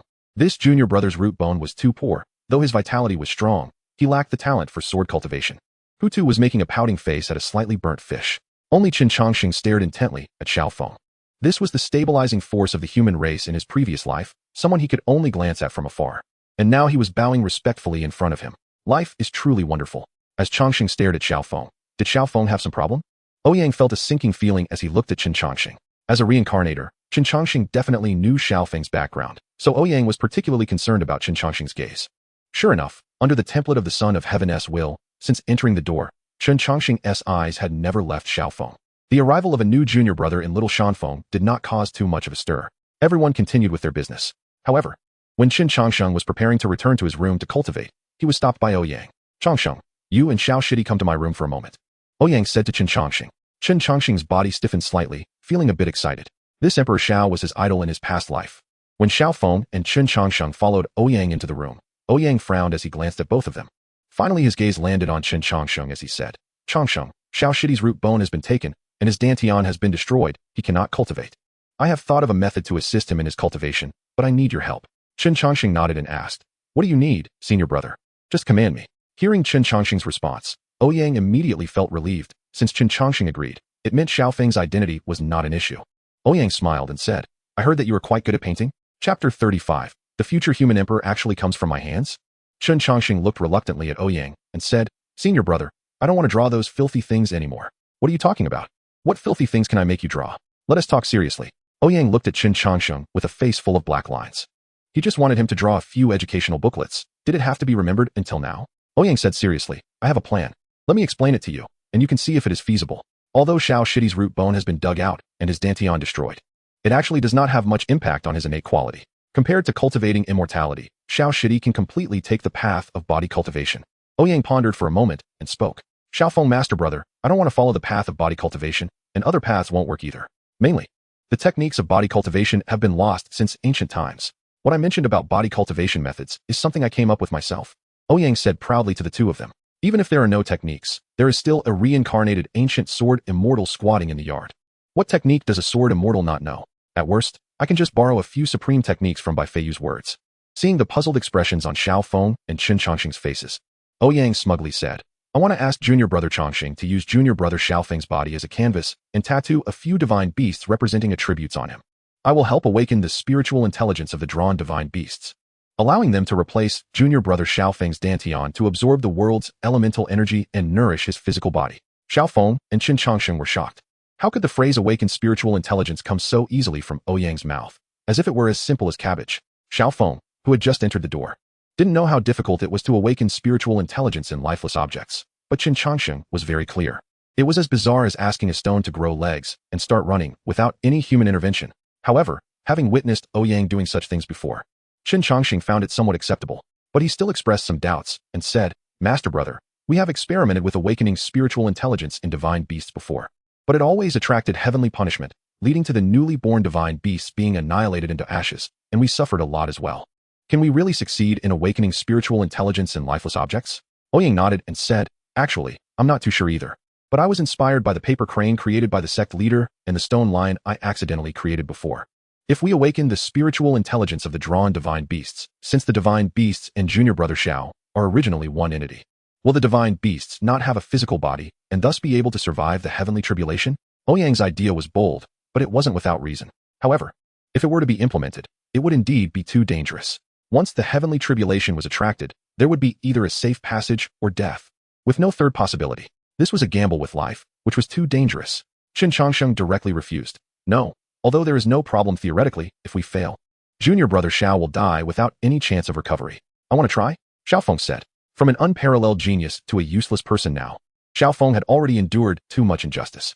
After losing his Dantian, he had not felt the elemental energy of the world again. Although the elemental energy would automatically nourish his body while he trained, he had no ability to perceive it. Now hearing that there was a chance to feel the world's elemental energy again, Xiaofeng was willing to try even if it meant death. No, this is betting your life. Qin Chongqing resolutely refused again. He didn't want the future human emperor to accidentally die at his hands. The future human emperor who would lead humanity out of the abyss of despair could not easily perish under his watch. For the sake of humanity's future, Qin Chongqing could not agree to this matter. Xiaofeng suddenly knelt on the ground and looked at Qin Chongqing sincerely. Third master brother, a man should only kneel to heaven, earth, and his parents and teachers. But if you are willing to agree to this matter, it would be like a rebirth for me. Qin Chongqing looked at Xiaofeng kneeling in front of him, and the future human emperor begging him like this made him feel a bit of compassion. Ouyang, on the side, did not speak. After all, this idea was too far-fetched and had no reference point. It was entirely a gamble on Xiaofeng's identity as the child of the heavenly path, so he could not insist on sending Xiaofeng to his death. The room fell silent, but Qin Chongqing still couldn't make up his mind. Just then, Ouyang's door was suddenly pushed open, and Bai Feiyu walked in, looking at the three people in the room and smiling. I've heard about the methods of ancient body cultivation. Master Brother's idea is not without a reference direction. Having a reincarnated ancient sword immortal at home is indeed good. Ouyang didn't care about Bai Feiyu eavesdropping outside, and quickly grabbed Bai Feiyu. Xiaobai, have you heard of the techniques of ancient body cultivation? Bai Feiyu nodded and said, when I was in the mundane world, I encountered an old beggar who once told me that in ancient times, body cultivation experts used the essence of fierce beasts as vessels to temper their bodies, which aligns with Master Brother's idea just now. The coincidental old beggar, the vagabond. Listening to Bai Feiyu's nonsensical story, Ouyang did not expose him but looked at Qin Chongqing and said, Third junior brother, why don't we really give it a try? Qin Chongqing glanced at Bai Feiyu, who nodded at him, and reluctantly said, I don't know what Master Brother wants me to draw. Ouyang replied without hesitation, of course. It's the divine beasts corresponding to the 5 elements. The azure dragon on the left, the white tiger on the right, the vermilion bird above, and the black tortoise below. The qilin is in the middle. Wow, the 5 directional divine beasts are actually here. Qin Chongqing was taken aback. In the future, when Xiaofeng becomes the human emperor and leads humanity against the great calamities of heaven and earth, it is with the help of the 5 directional divine beasts that Xiaofeng can repeatedly turn defeat into victory and lead humanity to victory again and again. The 5 emperors, the name Xiaofeng, would then resonate throughout the universe. Damn, the 5 directional divine beasts of the future human emperor were actually drawn by himself. Qin Chongqing couldn't help but widen his eyes, staring blankly at Xiaofeng, who was kneeling on the ground, unable to comprehend. The future human emperor, who was once unattainable in his past life, actually came from his own hand. Chapter 36. A 15 or 16-year-old boy should do something astonishing. Qin Chongqing finally agreed to use Xiaofeng's back as a canvas to tattoo the 5 directional divine beasts on him. Ouyang then pulled Bai Feiyu, insisting that Bai Feiyu think of what the old beggar had not sold him regarding any supreme techniques. Ouyang chattered, according to the plot, this old beggar must carry hundreds of techniques with him. For example, methods to break through to the foundation establishment stage. Bai Feiyu shook his head, saying that when he was picked up by Ouyang had seen that he had no money on him, and he had been hungry for 3 days. Ouyang reluctantly gave up. However, tattooing the 5 directional divine beasts on Xiao Feng was not a difficult task. But the most challenging part was whether Xiao Feng could withstand the heavenly tribulation brought on by Ouyang awakening the spiritual intelligence of the divine beasts. The reason divine beasts are called divine beasts is that they are the greatest variables in this world. It takes a snake 3,000 years to transform into a flood dragon, and a flood dragon 3,000 years to transform into a dragon. There are many flood dragons in this world, but it has been a long time since the true dragon has appeared. One can imagine what happens to those flood dragons that want to transform into dragons, not to mention Ouyang's accelerated divine beasts, and he was drawing 5 at once. It was feared that as soon as Ouyang awakened the spiritual intelligence, Xiao Feng would be struck by heavenly tribulation and reduced to ashes. Bai Feiyu looked at Xiao Feng with blazing eyes. He noticed from the first glance that this boy's roots and dantian were utterly destroyed. He could only cultivate through body cultivation. But even in ancient times, body cultivation was the most challenging path to practice. It was too hard, really too hard. Every day, he had to temper his body, squeeze all the potential out of his body, and then absorb the world's elemental energy to replenish himself. During the day, one trains their muscles and bones, and at night, one practices breathing and meditation. One must be in a state of cultivation at all times. Day after day, year after year, it becomes difficult to feel any improvement in one's realm. Without great willpower, one cannot endure such dual torment of spirit and body. He was just eavesdropping outside the door to find out what Ouyang planned to do to help Xiao Feng with his cultivation. Unexpectedly, Ouyang's method coincided with that of ancient body cultivation experts. It was even more insane. In ancient times, body cultivators dared only to use the spirits of spiritual beasts or fierce beasts to assist in their cultivation. Ouyang actually wanted to use divine beasts. Moreover, he aimed to use the top-tier 5 divine beasts right away. Even in ancient times, no one dared to act like this. After all, divine beasts are the favored children of heaven and earth, born with great fortune and blessings. They can be said to be the embodiment of heaven and earth. Ouyang actually wanted to artificially create divine beasts, allowing Xiao Feng to merge with them. Crazy. Bold. It was simply an act of stealing from the heavens. A few teenagers, not even in their teens, dared to think of stealing from the heavens. Bai Feiyu felt they were simply insane and instinctively wanted to stop them. But then he heard Xiao Feng's resolute words as he knelt down. Bai Feiyu, who originally wanted to intervene, suddenly laughed. Isn't it the nature of a 16 or 17-year-old boy to do such audacious things? At this rebellious and fearless age, one should do some astonishing things.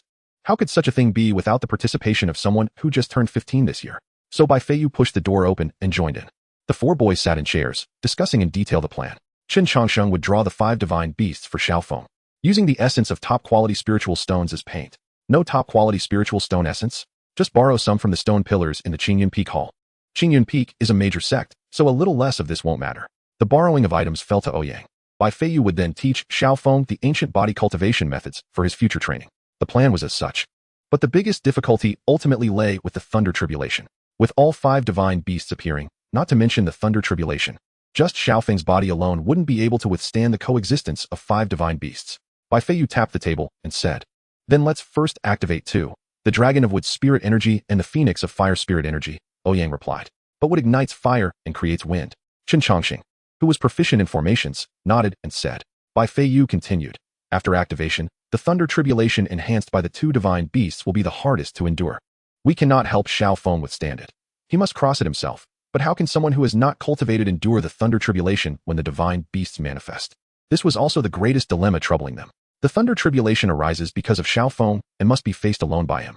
If others intervene, not only would they not help, but it would also double the Thunder Tribulation and harm him. For a moment, the atmosphere in the room became tense.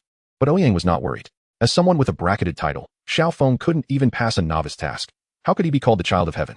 However, he could not say this outright, and could only pretend to ponder alongside everyone. At this moment, Lung Qingsong pushed the door open and, looking at everyone, said lightly, "Unity of thought. Do these rebellious children all have the potential to be paparazzi? Each one likes to eavesdrop by the door." Ouyang was about to scold, but suddenly stopped, the corners of his mouth curling up as he looked at everyone, and said, "Qingsong is right. It seems we have entered a misunderstanding." The few boys looked at Ouyang, who proudly said, just as Xiaobai said, "We create divine beasts to help Xiao Feng cultivate. But we are not fabricating them out of thin air. Rather, we are using Xiao Feng's body as the foundation. Xiao Feng is the divine beast, and the divine beast is Xiao Feng." Everyone present, all geniuses of the current era, suddenly had their eyes light up, understanding Ouyang's meaning. Maliciously creating divine beasts would incur punishment, but what if Xiao Feng himself was the divine beast? As long as, at the moment the divine beast's intelligence awakens, Xiao Feng seizes the divine beast's spiritual platform. Then Xiao Feng would be the true divine beast. Divine beasts are originally the favored children of heaven and earth. They would face thunder tribulation before birth, but after birth, they possess great blessings.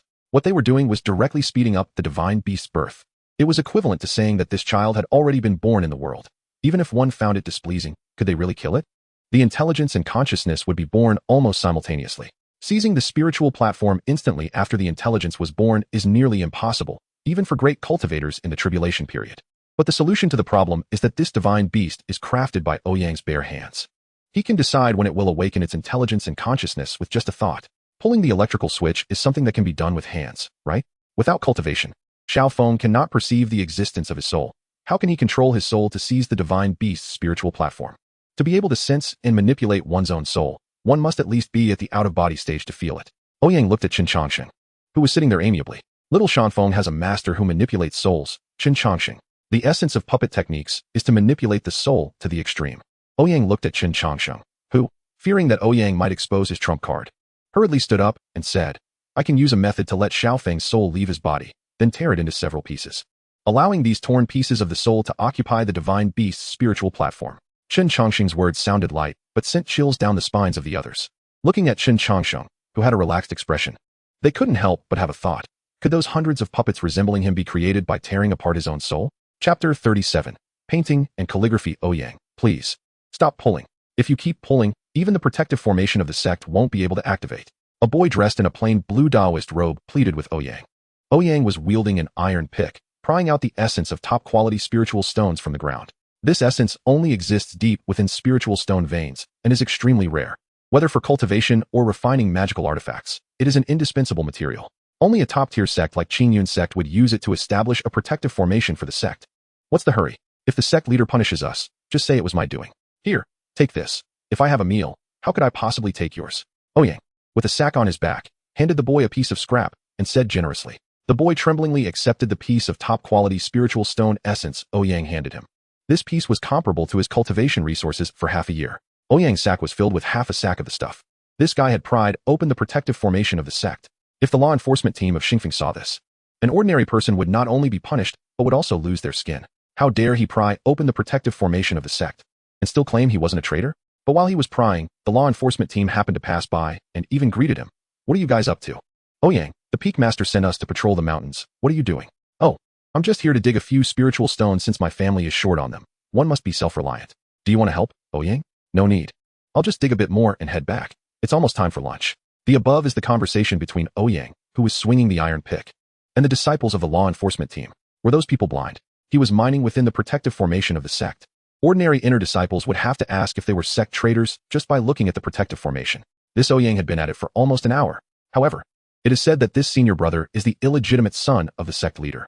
Then it's fine. The boy, who had been begging Ouyang for a bit, flipped his hand, and the top-grade spirit stone essence disappeared. He pretended nothing happened and left. Ouyang wiped the sweat from his forehead, shouldered half a bag of top-grade spirit stone essence, and walked towards the small peak. Just a couple of steps later, a middle-aged man wrapped in a black robe blocked Ouyang's path. The middle-aged man, standing in front of Ouyang, said coldly, deliberately damaging the protective array of the sect and stealing spirit stones. Do you know your crime? Ouyang looked at the newcomer and smiled. Uncle Li, have you eaten? Wicked disciple. Huyan has taken in a good apprentice. How could you commit such a heinous act? The middle-aged man shouted with cold, piercing eyes. Ouyang couldn't be bothered to waste words and took out a book from his storage bag, throwing it towards the middle-aged man. One could vaguely see a stunning woman in revealing clothing on the pages. What a good hidden weapon, the middle-aged man exclaimed, opening his black robe. In an instant, the world darkened as if the heavens and earth were being pulled into the black robe. When Ouyang's vision returned to normal, the middle-aged man was gone. Ouyang mumbled that every time he wanted a book, it felt like the sect was about to be destroyed, fearing others would see. That old virgin really had a bad temper. The one who had just blocked Ouyang was indeed Li Yi, the master of the execution peak, whose cultivation was unfathomable.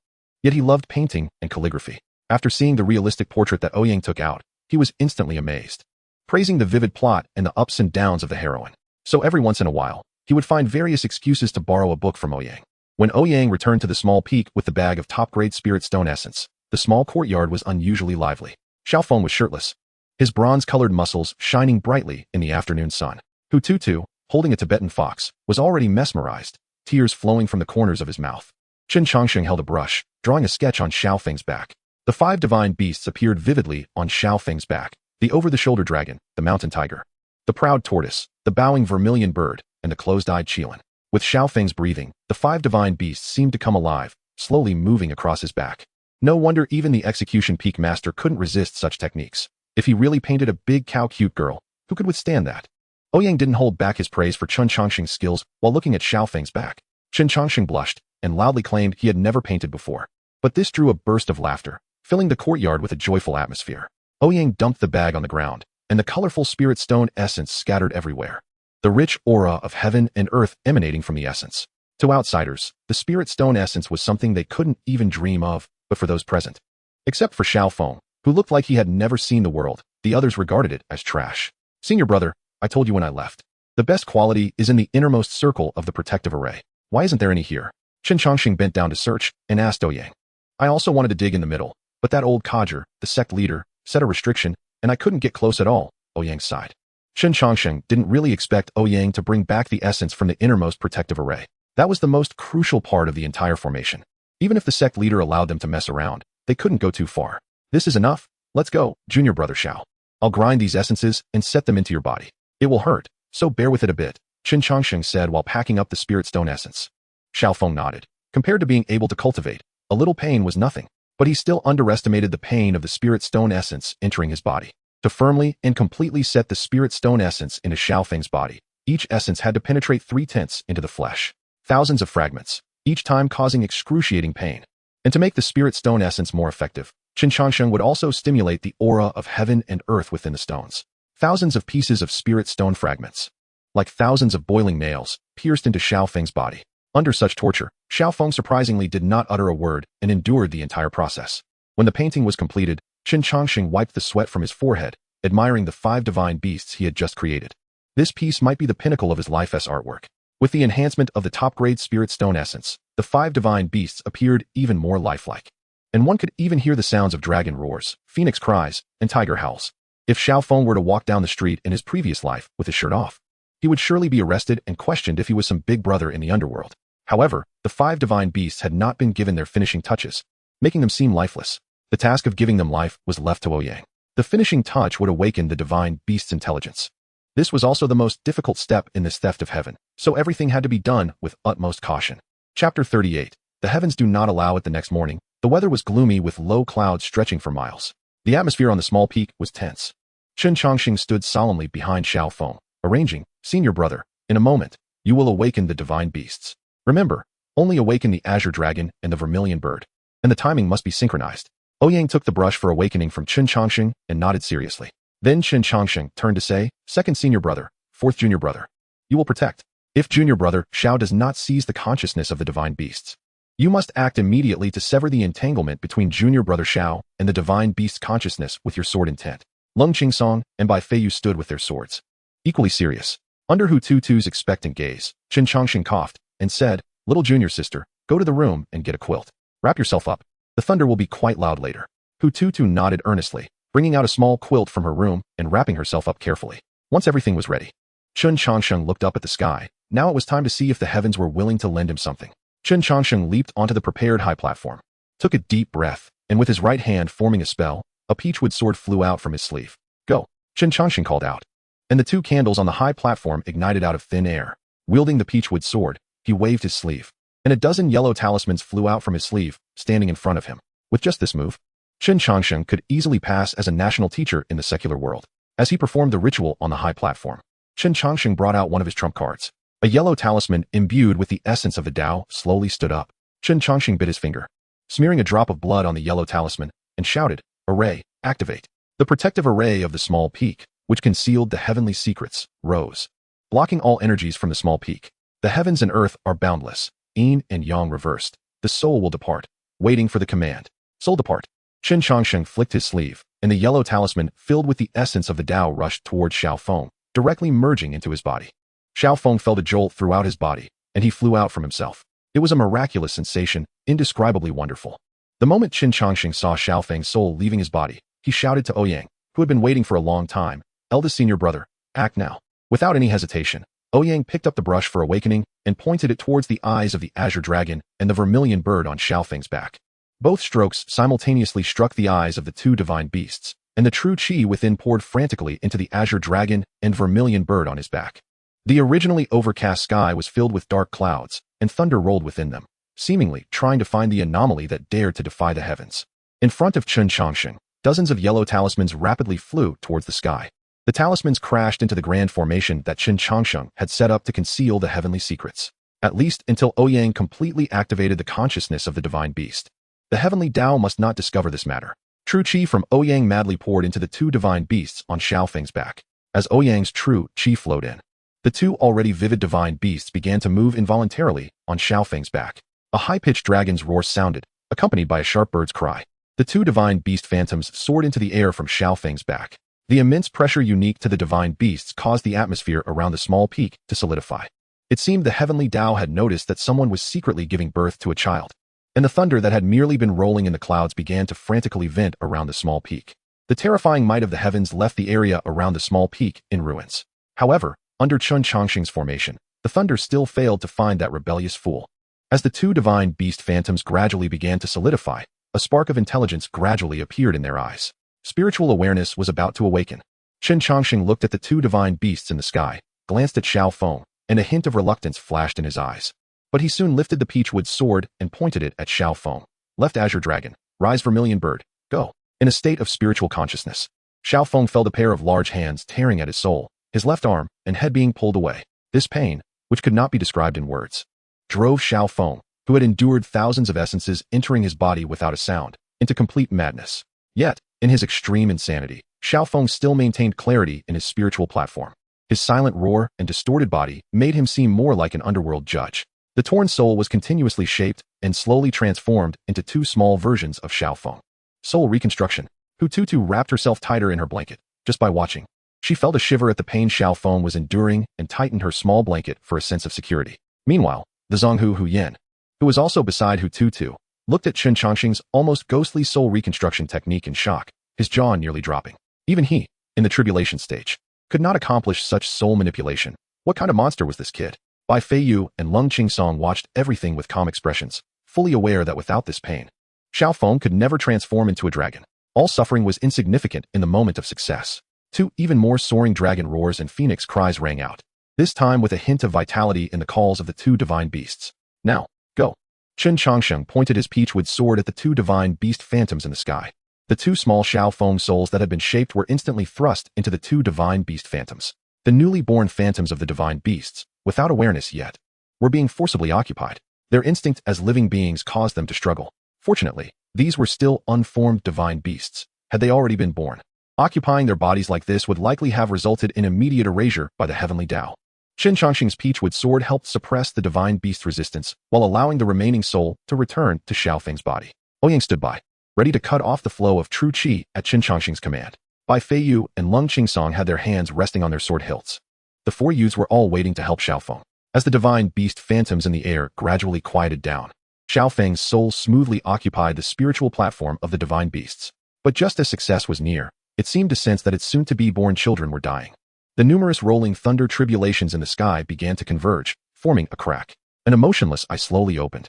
Endless pressure and lightning swirled around the eye, and this time, the heavenly Tao finally discovered the root cause of all this.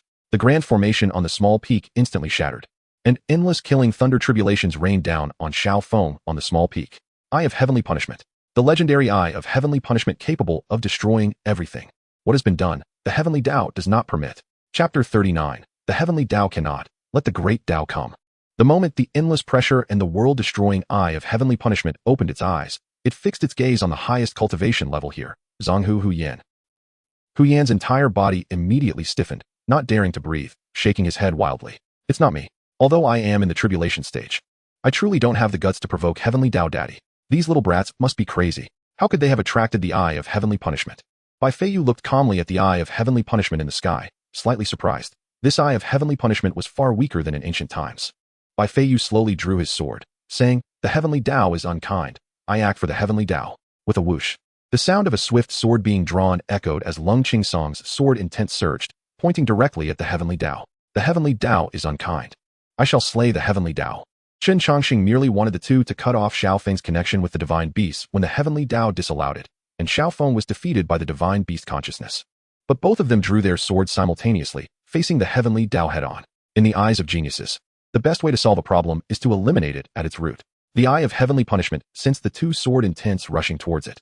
The originally calm and emotionless eye of heavenly punishment showed a hint of confusion. Why did one of these sword intents feel so familiar? The eye of heavenly punishment looked down, and there stood by Fei Yu in white, a hint of a smile on his otherwise expressionless face, as if greeting it. It's him. He has been reincarnated. A flash of fear crossed the eye of heavenly punishment, but then it shifted to a fierce resolve. Take advantage of him not having grown yet. Kill him now. By Fei Yu's sword intent soared into the sky, but it did not directly target the eye of heavenly punishment. Instead, it transformed into Bai Feiyu's figure, flashing past the eye of heavenly punishment, leaving behind a faint threat. Do you want to be stabbed blind by me again? This sentence seemed to awaken the long-sealed memories of the eye of heavenly punishment, and the originally overcast sky suddenly cleared. The eye of heavenly punishment glanced at Xiaofeng, who was slowly occupying the two divine beasts, and a flash of anger crossed its eyes as a slender, snake-like purple lightning bolt lunged toward Xiaofeng. Purple sky annihilation divine thunder. Bai Feiyu and Qin Chongxing instantly recognized the origin of this lightning bolt. It could completely erase a person's existence from the river of time.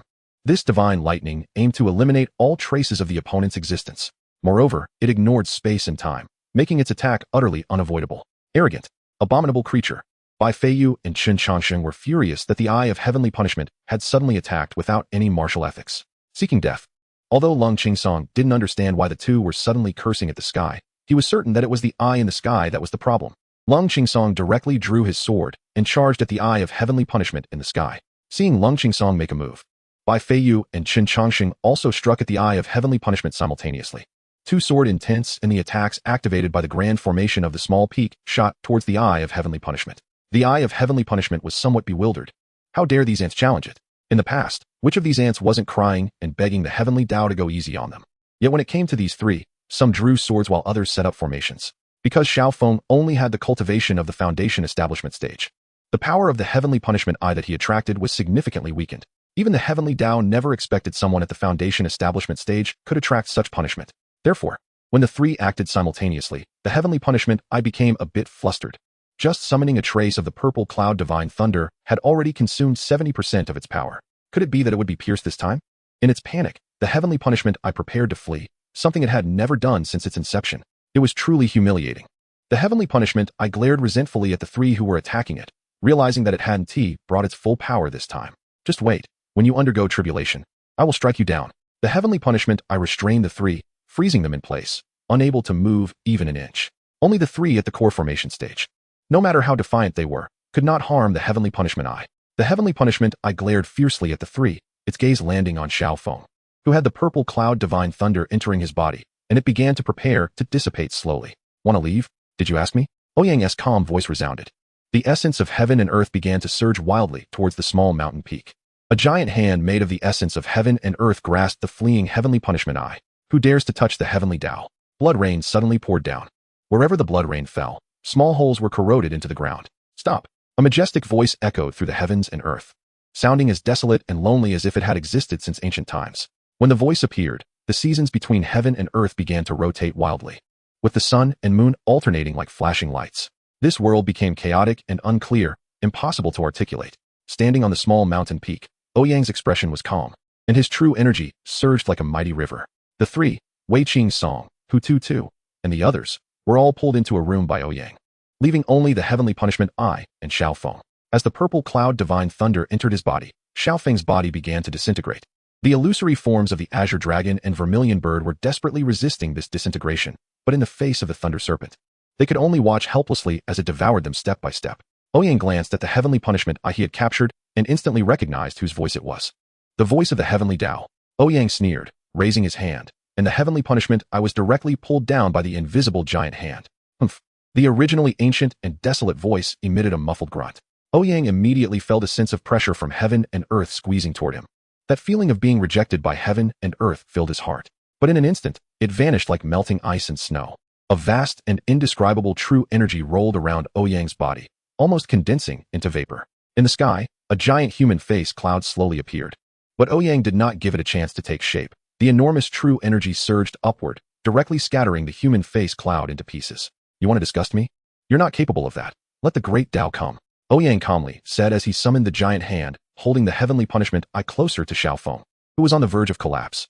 The once rampant purple cloud divine thunder instantly ceased its movement, as the thunder serpent poked its head out.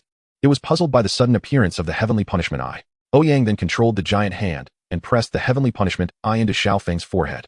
Instantly, the purple cloud divine thunder transformed into a thunder serpent and was absorbed into the heavenly punishment eye. The previously illusory forms of the azure dragon and vermilion bird solidified in an instant. A high-pitched dragon roar accompanied by a sharp bird cry rang out. The previously harsh world suddenly turned vibrant with golden lotuses emerging from the earth, and mysterious yellow energy descended from the sky, with purple chi illuminating 3,000 miles. The punishment had passed, and the divine beast's emergence should bring auspicious signs. However, seemingly dissatisfied with Ouyang, the auspicious signs appeared only for a moment before the world returned to calm. Truly stingy. Ouyang pouted as he looked at the sky. Chapter 40. Success. Although the heavenly Tao was somewhat stingy, it did not affect the outcome. The annihilation that had begun on Xiaofeng's body disappeared and began to rapidly restore.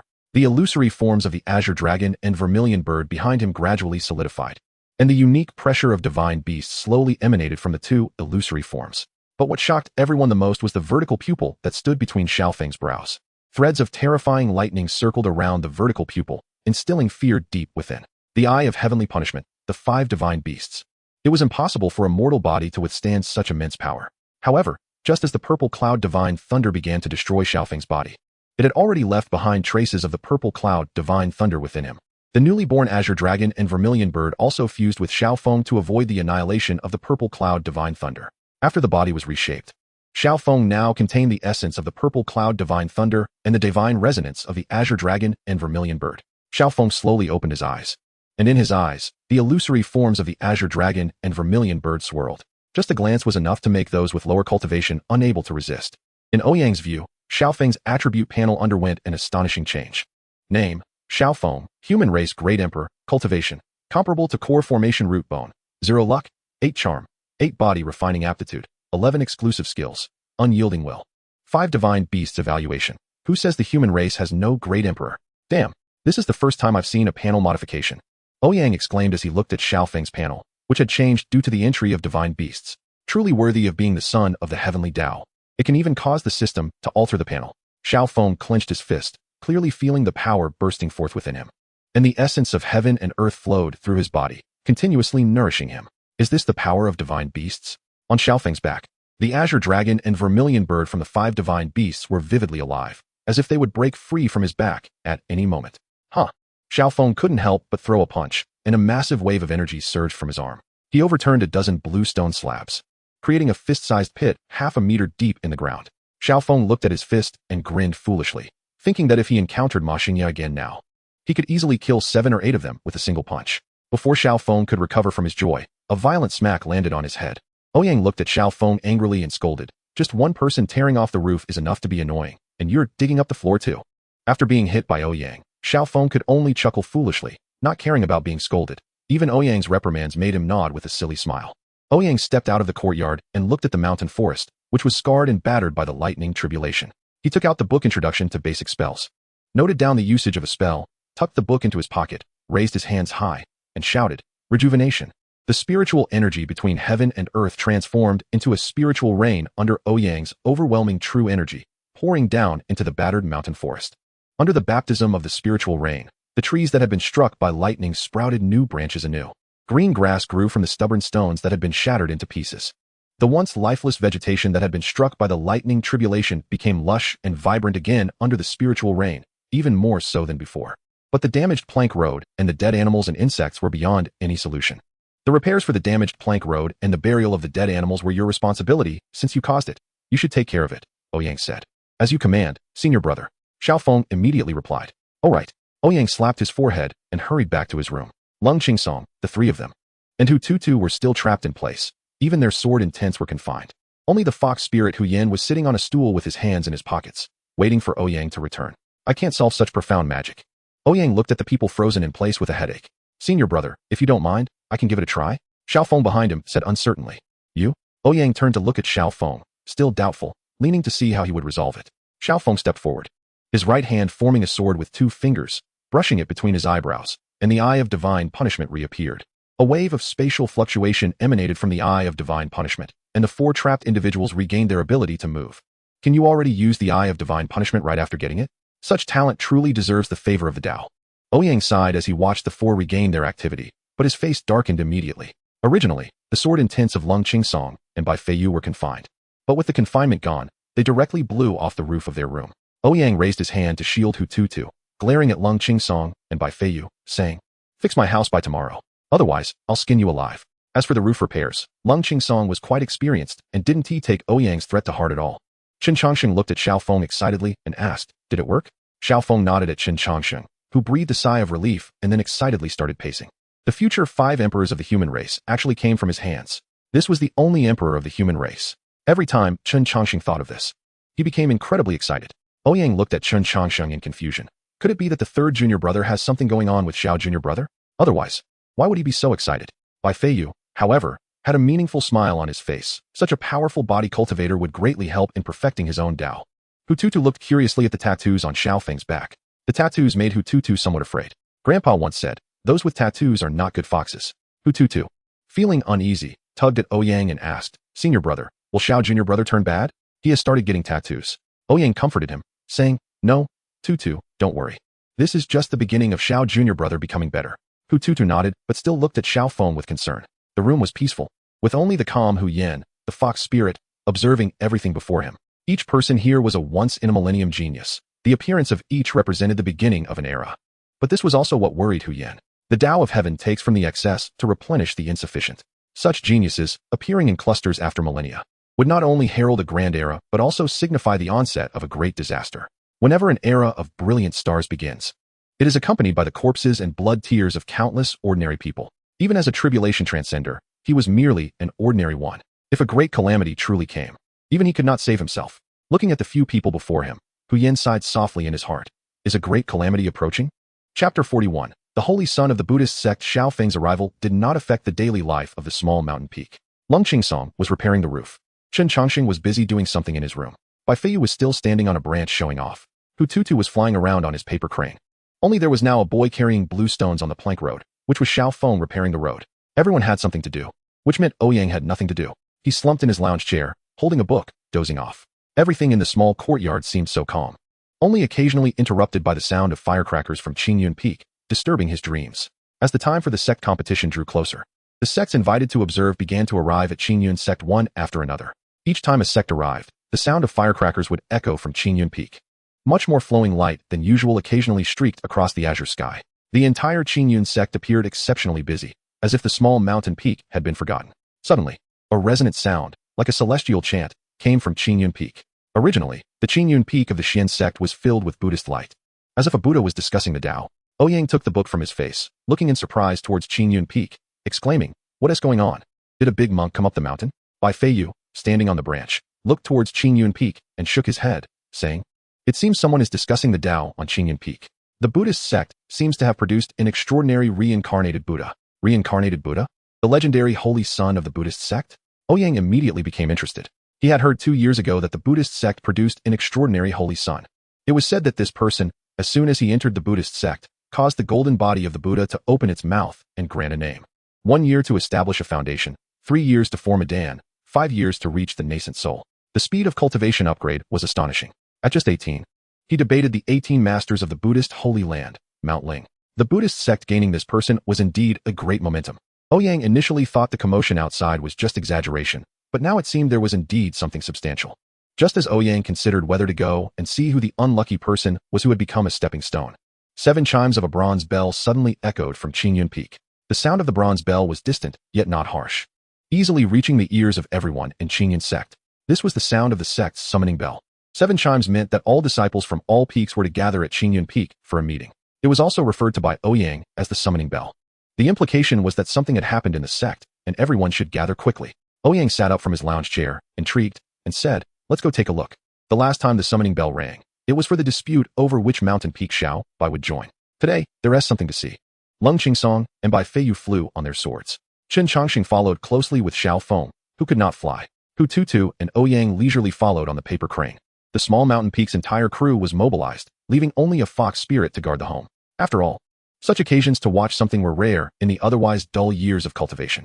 When everyone arrived at the foot of Qingyun Peak, it was already a sea of people, packed to the brim. All the inner disciples together exceeded 1,000. Aside from some in seclusion, everyone who could come had come. As soon as Ouyang arrived at Qingyun Peak, he saw Ling Feng being beaten. TSK, is there any justice? Every time someone goes out to take the blame, it's always old Ling. It depends on whether old Ling has a good temper or is a disciple of the sect leader. Every time someone comes up to kick the door, old Ling is the first to get hit. Isn't this bullying honest people? Unfortunately, all the good spots had been taken by others, leaving no good place to watch. Ouyang exchanged glances with Lung Qingsong, who understood and hugged his sword. Moving towards the best spot, on top of a giant rock, more than a dozen disciples from the Sword Inquiry Peak stood holding their swords, watching with great interest. After all, there were many of them at the Sword Inquiry Peak, and such a good spot had been taken by them. Dare to make a move? Have you asked my dozen long swords?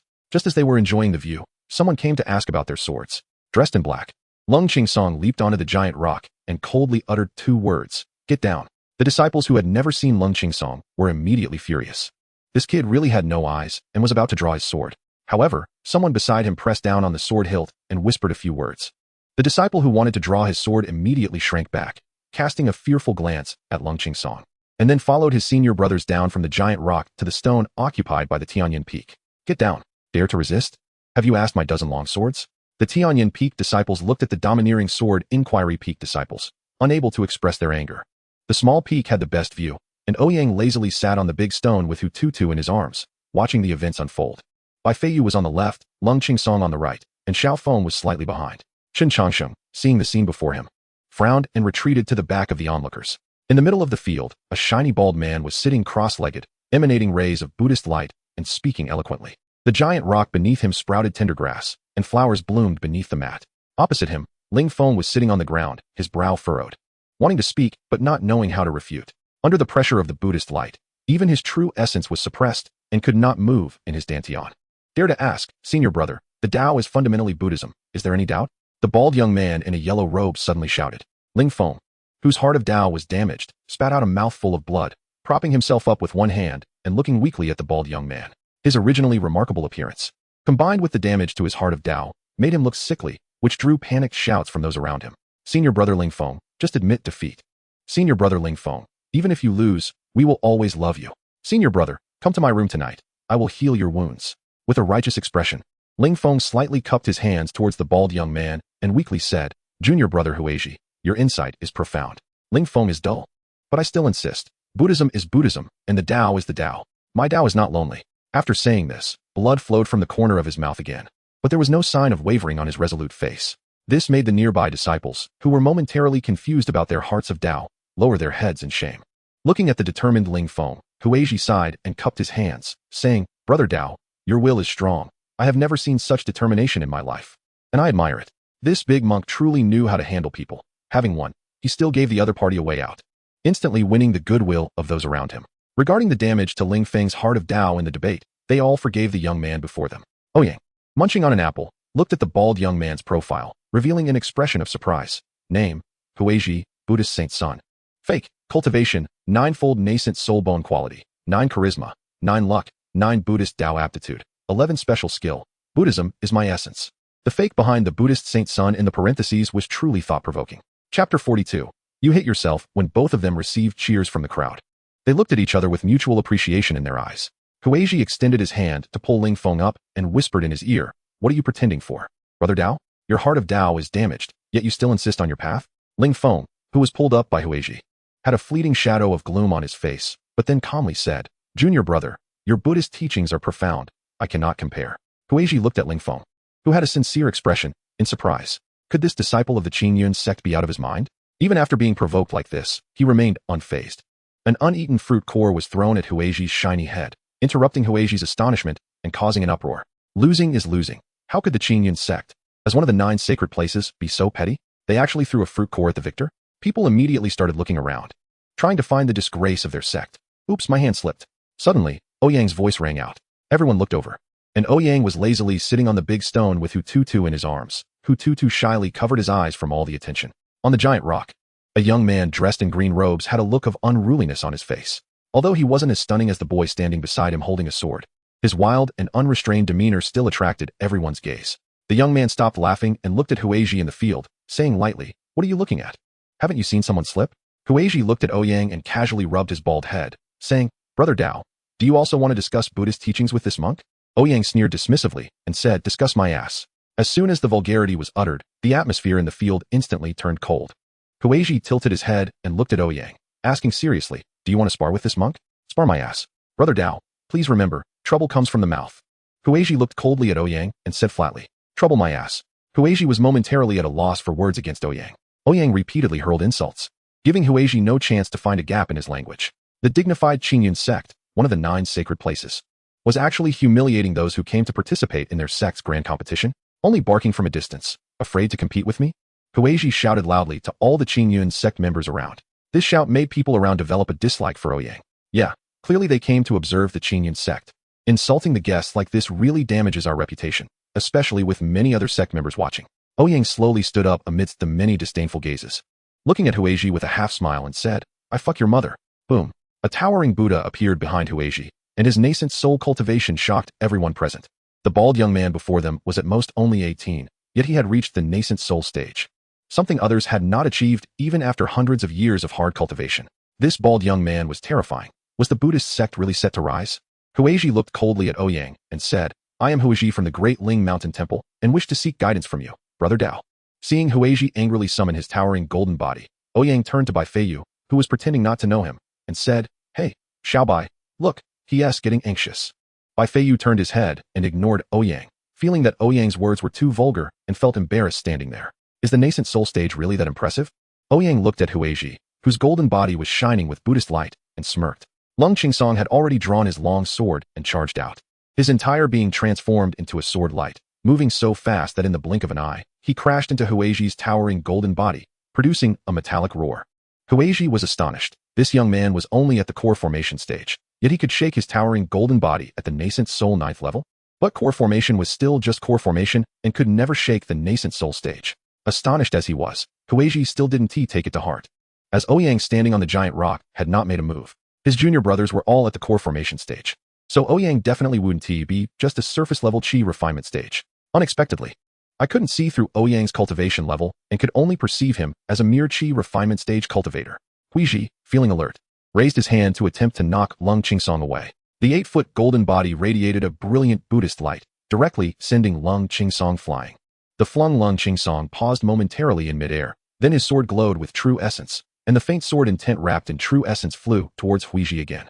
This sword, imbued with sword intent, even made Huiji feel a sense of danger. What seemed like an ordinary strike was filled with murderous intent. This Jidan stage cultivator has issues. Huiji was secretly alarmed. His expression remained neither happy nor sad, while the 8-foot golden body behind him gradually formed an indistinct Buddha. The Buddha raised his right hand, and a swastika seal formed in his palm, pressing down towards Lung Qingsong. The moment the sword clashed with the Buddha's palm, it pierced through the palm, but ultimately, it was the 8-foot golden body of the nascent soul stage, and it only penetrated half an inch before Lung Qingsong was firmly grasped by the palm. Immediately, countless Buddha palms appeared around Lung Qingsong, instantly slapping down towards the controlled Lung Qingsong. "Senior Brother Bai, are you okay?" Xiao Feng asked with some concern, as Huiji in the field was clearly much stronger than Lung Qingsong. If this continued, Lung Qingsong would undoubtedly lose. Bai Feiyu waved his hand and said lightly, "It's nothing, I'll intervene." This plain statement carried the most pretentious tone, leaving Xiao Feng with the image of an extraordinary master. Xiao Feng silently noted this phrase down for future use as a good line to show off. Meanwhile, in the arena, Lung Qingsong, struck by countless Buddha palms, transformed into a beam of sword light in an instant. The fierce killing intent forced the onlookers to clear a large space. As the sword intent flowed, numerous Buddha palms were shattered by the long sword. When Lung Qingsong returned to Ouyang's side, Huiji's right sleeve was shredded by an invisible sword qi. Huiji's expression became even more neutral as he murmured, "Amit Ba?" He realized he had been careless and failed to dodge. He had taken the brunt of Lung Qingsong's sword intent, which was hidden beneath the fierce sword qi and contained the essence of the Tao. No one would have thought that even a small Jidan stage cultivator could comprehend a Tao meaning that even those in the nascent soul stage could not grasp. Although he had not used his true strength, this round was indeed a loss for him. If Lung Qingsong hadn't held back, it might not have just been his sleeve that was shredded. "Dao brother, your swordsmanship is exceptional. This monk is ashamed," Huiji stated gracefully. Ouyang smirked and replied, "A nascent soul stage losing to a Jidan stage? What are you talking about?" Chapter 43. Corruption accumulates over time. Victory. The holy son of the Buddhist sect was defeated by a youth from the Qingyun sect. Moreover, a nascent soul stage was defeated by a Jidan stage. The onlookers, unable to discern the cultivation levels, only saw countless Buddha palms and sword lights. Then, Lung Qingsong returned to Ouyang's side, and Huiji, with his shredded sleeve, bowed his head in defeat. Although the victor had a bit of arrogance, the onlookers still had to marvel at the strength of the winner. The chasm between Jiedon and nascent soul stages was immense, yet someone managed to win with Jiedon. It seems that the Qingyun sect, as one of the 9 holy places, remains unfathomable. After losing, Huiji naturally did not want to linger and slightly bowed to everyone before walking towards the guest room at the mountain gate. With no more gossip to indulge in, the crowd eagerly dispersed, discussing how Lung Qingsong, only in the Jiedon stage, managed to defeat Huiji. Ouyang approached the dejected Ling Feng and patted his shoulder, saying, "Old Ling, it's fine. That guy just bullies others because of his higher cultivation." Ling Feng forced a smile and cupped his hands to Ouyang, saying, "Thank you, senior brother Ouyang, for your help. I appreciate it." Observing the still rigid and outdated Ling Feng, Ouyang shook his head inwardly. Ling Feng remained like a white lotus. While there's nothing wrong with a white lotus, being a saint towards enemies is truly foolish when danger arises. "Senior brother Ouyang." A familiar voice called out as Su Linger, holding a jade flute, ran towards Ouyang. As Su Linger approached, Ouyang felt the ground shake, and then everything went dark as she embraced him. When she heard Su Linger's voice, the previously dejected Ling Feng's eyes lit up for a moment, but upon seeing Su Linger leap up and hug Ouyang, the light in his eyes completely vanished. Ling Feng turned and silently left. As a failure, he could only lick his own wounds in solitude. How's that? Just as I said, right?" A voice echoed in Ling Feng's ear. "Shut up," Ling Feng whispered harshly. "Shut up, with your mediocre talent. You are trampled on by enemies and have your glory easily taken away by others, while the woman you love will shake her body under someone else in the future. You can really endure that. I told you to shut up." Ling Feng hissed, his eyes turning red. "Now do you finally believe me? Only I can help you change all of this. I am you, and you are me. How could I harm you?"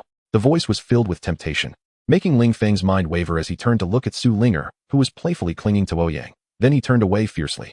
Ling Feng walked to a pond and gazed at his reflection. A figure, exuding black energy with blood-red eyes, stared back at him with a cold smile.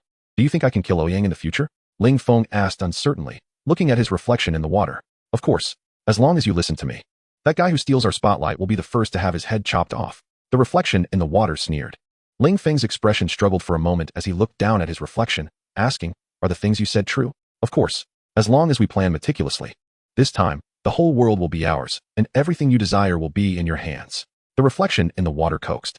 Listening to the tempting words in his ear, Ling Feng recalled his life. Since childhood, he had been taken as a disciple by the sect leader, his talent shining brightly compared to many others. He had originally lived in a world of praise and admiration. But everything changed when Ouyang and Lung Qingsong ascended the mountain. The once celebrated genius became ordinary, and everyone took his excellence for granted, viewing all his efforts as simply what he should do. The monsters on the small peak utterly transformed him from a genius into an ordinary person. Others had seen him as the sect leader's successor since childhood, and he believed that one day he would inherit his master's legacy. So, he dared not to make mistakes, nor could he afford to. Wearing a mask and smiling every day, pretending to be a good person like his master. But the more he did this, the lower others' evaluations of him became. Just a nice guy. That's all he can do. The appearance of a white lotus truly made one nauseous. These rumors confused him greatly.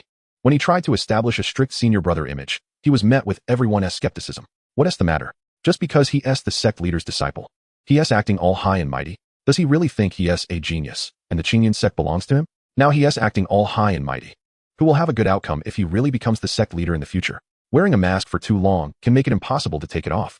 And this is how Ling Feng feels. He has remained at the nascent soul stage for too long, so long that those with lesser talent have surpassed him. When he asked his master what to do, his master only shook his head and said that his heart demon was too heavy. Ling Feng raised his right hand, where an ancient ring appeared out of nowhere. It had suddenly materialized on his hand one day. He initially thought it was a great opportunity, but it turned out to be something that pushed him toward the abyss. A self-proclaimed future version of himself spoke to him about things he had never dared to imagine. He would do many unorthodox things in the future. He would become a character that the world despised and feared. Fearful? Actually, that doesn't sound too bad. Ling Feng murmured softly. Brother, what are you doing here?" Zhu Yuan walked up behind Ling Feng, looking somewhat confused at him, standing by the pool. Zhu Yuan glared at Ling Feng with resentment, thinking this useless senior brother had indeed been defeated by someone, always bringing shame to himself. How disgusting. Ling Feng turned his head and noticed the fleeting resentment in Zhu Yuan's eyes, which his meticulous mind picked up on. This junior brother in front of him was the holy son of the demon clan. He had originally planned to use the small mountain peak to kill him.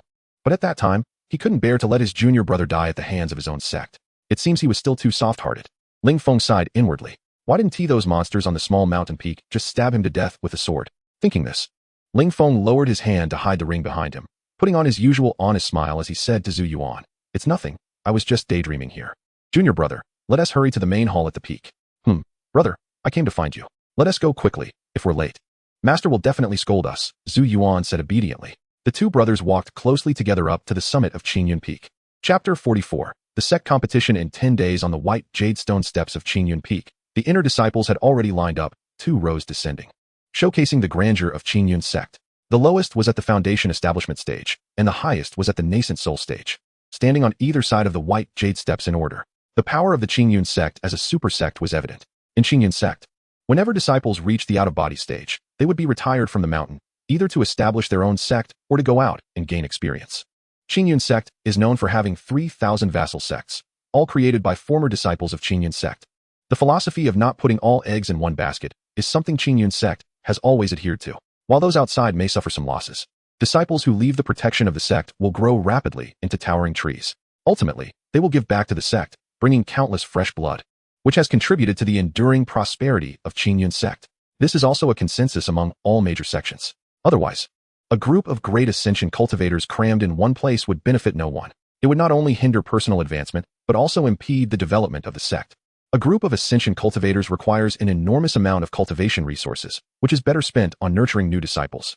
As disciples of Qingyun sect, would they just stand by if Qingyun sect faced difficulties in the future? After all, this world is vast, and even at the ascension stage, one cannot see the whole picture of the world. In this boundless world, there are always unique opportunities.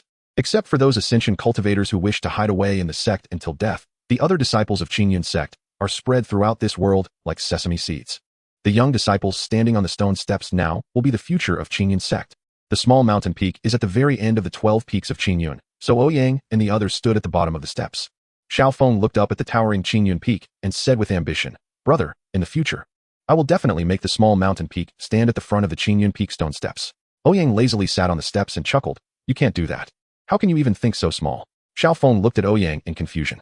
Ouyang pointed to Bai Feiyu and said, "This brother Bai asked our master on his first day if he wanted to become the sect leader." Xiaofeng looked at Bai Feiyu, who wore a calm expression, and thought, "Is this brother even more ruthless than me? As long as you want to be the sect leader, just be nice to your second senior brother. Once he becomes strong enough, he will definitely help you cut off the head of the sect leader and let you sit in his place." Ouyang laughed heartily. Hearing such rebellious words made Xiaofeng shake his head repeatedly. Ouyang glanced at Qin Changsheng, who was hiding behind the crowd, and secretly thought, if it were old 3, he would probably make a puppet of the sect leader and then become the mastermind behind Qingyun sect himself. Xiaofeng looked at the various senior brothers on the steps, suddenly feeling that he might not be trying hard enough, as even their ideas were more grand than his. However, now he has the capital to be proud. Once he becomes strong enough and avenges his great enmity, one day, I will make this sky no longer cover my eyes. Xiaofeng thought passionately in his heart. Hu Tutu was feeling a bit sleepy, leaning against Ouyang's arm, grasping tightly onto Ouyang's clothes. That shameless big brother and sister had come to entice the senior brother again. I really want to grow up quickly and then put the senior brother in a cage. Just for myself, Tutu. In the main hall of Qingyun Peak, the sect's peak masters and elders were seated on either side of the hall. Below the stage, countless representatives from various sects sat in the plaza. Although there was less than a month until the Qingyun sect competition, most of the sects had already arrived. After all, in a super sect like Qingyun sect, opportunities abound and require ample time to encounter. What if one stumbles upon a cultivation method left behind by an immortal from 1,000 years ago? The scripture pavilion of Qingyun sect has all the cultivation methods that can be named in the entire cultivation world. Among them, various supreme secrets surely have one suitable for oneself. During his time in Qingyun sect, he must take the opportunity to read them thoroughly. Dong Shuzi looked at the single bald head sitting at one of the 9 tables, and then glanced at Ling Feng, who appeared calm beside him, and sighed slightly in his heart. He was also clear about what had happened at the mountain gate earlier. His disciple originally had acceptable talent and comprehension, but he was just too meticulous and overly straightforward in temperament. Although Ouyang had mediated, it still had a considerable impact on his disciple's mindset. The more confused one is, the more one must temper oneself. Otherwise, in the pursuit of immortality and the path of enlightenment, without a resilient heart, it is impossible to reach the end. This is also the reason why Dong Shuzi has always left Ling Feng to his own devices. Only when he can break free can he shoulder greater responsibilities. This is the responsibility of Ling Feng as the disciple of the sect leader. Among the 9 great holy lands, only the Great Spirit Mountain Temple has come, and they seem to be looking for trouble. None of the 9 holy lands are friendly. Dong Shuzi snorted coldly, but our Qingyun sect is not made of mud. Then Dong Shuzi stepped forward and said loudly, "The sect competition will be held in 10 days. All inner disciples and attending fellow disciples may participate. Qingyun sect opens its gates to invite all immortal sects. The victor will receive one Taoist artifact from our Qingyun sect and one Supreme Heart Method. A glimpse of the Qingyun's secret treasure. The voice of Dong Shuzi quietly drifted into everyone's ears, instantly eliciting gasps from all present in the square. A Tao instrument. A treasure imbued with the Tao rhythms of heaven and earth. That is the pinnacle of treasures in the hands of cultivators. Even a spirit treasure is enough for the sect leaders of outside sects to strike out in shock. Yet, the Qingyun sect casually presents a Tao instrument. It's akin to giving someone a set of quadrangle courtyard in the second ring of the capital in a past life. The Supreme Mind Method is even more coveted by all cultivators. The road of cultivation is long and arduous, with countless cultivators yearning for a method that can directly connect them with immortals. Even though this world no longer produces immortals, the Supreme Method presented by the Qingyun sect can at least allow one to cultivate to the tribulation stage, right? There are countless cultivators in this world, but throughout their lives, they can only hold regrets for ordinary methods. To casually toss out a method capable of cultivating to the tribulation stage. The power of the 9 great holy lands, especially the Qingyun sect, is indeed terrifying. Not to mention the legendary treasure of the Qingyun sect. That is the treasure that has kept the Qingyun sect standing for 10,000 years. It is said to contain the secret of becoming an immortal. As long as one can comprehend the mysteries within, the immortal gate is within reach. What a grand gesture. Truly a grand gesture. All the representatives from the sects who came to witness were astonished. Everything Dong Shuzi mentioned was enough to stir everyone's hearts. Even the holy son of the Daling Mountain Temple, one of the 9 great holy lands, Huizhi, sitting at the front, felt a slight stir in his heart. Huizhi did not expect the Qingyun sect to be so generous. Although he was not interested in Tao instruments and methods, he had his sights set on the legendary treasure that could stabilize the sect. Chapter 45. The great competition begins. 10 days pass in the blink of an eye for ordinary people, let alone for cultivators who are unaware of the passage of time. However, these 10 days were almost every day bustling to the point of driving Ouyang mad. Each morning, while still in slumber, the booming sound of firecrackers, the deliberately majestic laughter, and the grand speeches would awaken him. This left Ouyang, who loved to sleep in, with endless morning grumpiness. During these 10 days, representatives from the major holy lands seemed to have agreed upon a schedule. Today you come, tomorrow I arrive. As a super sect among the 9 great holy lands, they wouldn't choose to arrive on the same day, stealing each other's thunder. Whenever a super sect arrived, the Qingyun sect also gave them due respect. Firecrackers would roar. Auspicious beasts would welcome them, and at least one peak master would greet them at the mountain gate. Both sides would engage in loud conversations, pretending to be familiar, with bursts of hearty laughter that almost everyone could hear. In front of the grand mountain gate of the Qingyun sect, it was unclear who they were putting on a show for. The 9 great holy lands are 1. Wanjian Mountain Sword Sect 2. Nanhai Penglai Mountain 3. Daling Mountain Temple in the west 4. Snowy Domain Gaotian Origin 5. Fuzhou Mountain Wanfazong 6. Taishan Shengxian Mountain Villa 7. Desert Qinsha Valley 8. Lingxiu Fudi Piaomiao Pavilion 9. Qingyun Cave Heaven Qingyun Sect. The 9 great holy lands are distributed across the north and south of the heavens and seas, mutually undisturbed, yet forming a critical part of the cultivation world in this realm. Their travel from afar to participate in the Qingyun sect's inner door competition surely was not as simple as just bearing witness. They had attended in previous years, but it was the first time they all came together. Even Ouyang had never seen this before. How's Chongqing's preparation going? Ouyang asked by Fei Yu, who was standing on a tree, glancing at Qin Chongqing's room. He said he has everything ready. At least he can't find any flaws, Bai Feiyu replied. Oh, I see. Ouyang nodded. Since Qin Chongqing dared to say that, it was certain that the demon clan's holy son, Ziyuan, was as good as dead. Although he didn't know what deep grievances lay between Qin Chongqing and Ziyuan, based on Qin Chongqing's character, anyone who could be schemed against by him would definitely not survive. The first son of heaven to die? Ouyang suddenly felt a bit excited. The door to Qin Chongqing's room slowly opened, and he stepped out in a purple Dao robe. To Ouyang's surprise, Qin Chongqing revealed his true face this time. This handsome face was something he rarely saw. Under the purple Dao robe embroidered with white clouds, a strikingly handsome face wore a hint of calmness. After all, he had a charm level of 9, and his appearance was genuinely top-notch. However, Qin Chongqing's smile gave off a chilling feeling, making one's hair stand on end. All right, stop smiling. You're making me uneasy. Ouyang waved his hand dismissively at Qin Chongqing. Senior brother Qin is so handsome. It's the first time I've seen such a handsome senior brother Qin. Hu Tutu's eyes sparkled with admiration as she looked at Qin Chongqing. 9 layers of foundation establishment? Bai Feiyu also jumped down from the tree, looking at Qin Chongqing with great interest. Was this the true strength of his third senior brother? He had hidden it so deeply that even he and T noticed. Qin Chongqing took a deep breath. After preparing for so long, he had to kill the demon Ziyuan. Whether the future timeline would change was no longer in Qin Chongqing's considerations. The only one with whom he had blood feuds was Ziyuan. Qin Chongqing pulled out a silver-white mask from his sleeve, his gaze cold and filled with killing intent. The The summoning bell on Qingyun Peak rang out again, and as the sound echoed, Ouyang clapped his hands and said, "Let us go see how Changshan takes care of that guy in this sect competition." At this moment, clouds swirled around Qingyun Peak, and the sound of immortals echoed. The bustling crowd made the originally peaceful Qingyun Peak very lively. The inner disciples of the Qingyun sect lined up on either side, standing on the stone steps. Everyone walked towards the summit of Qingyun Peak. Each peak had a designated position, and when the crowd from the small mountain peak arrived at the venue, they instantly attracted the attention of others in the Qingyun sect. There had always been rumors in the Qingyun sect that the small mountain peak produced monsters. The disciples on the small mountain peak were exceptionally mysterious and were rarely seen. The only time they made an appearance was 2 years ago when a disciple from the small mountain peak charged up to the Wenjian Peak with a sword. Hundreds of disciples from Wenjian Peak were left in disarray by this disciple's swordsmanship. One person with one sword toppled the entire Wenjian Peak, establishing the formidable reputation of the small mountain peak. It was said that there were 3 others like him on the small mountain peak. How terrifying! Compared to the sect master's disciple Ling Feng, they were simply much stronger. When Bai Feiyu appeared, he attracted the attention of all the women present. Dressed in white, with a refined demeanor and an extraordinarily handsome face, just a glance made one lose themselves. Dressed in black, Lung Qingsong stood with his sword, exuding a fierce sword intent that made people dare not look directly at him. Chen Changsheng, in his purple Dao robe with a mask, emanated mystery, equally capturing attention. Hu Tutu donned a colorful skirt, her quirky demeanor glancing around, charming and delightful, making her beloved.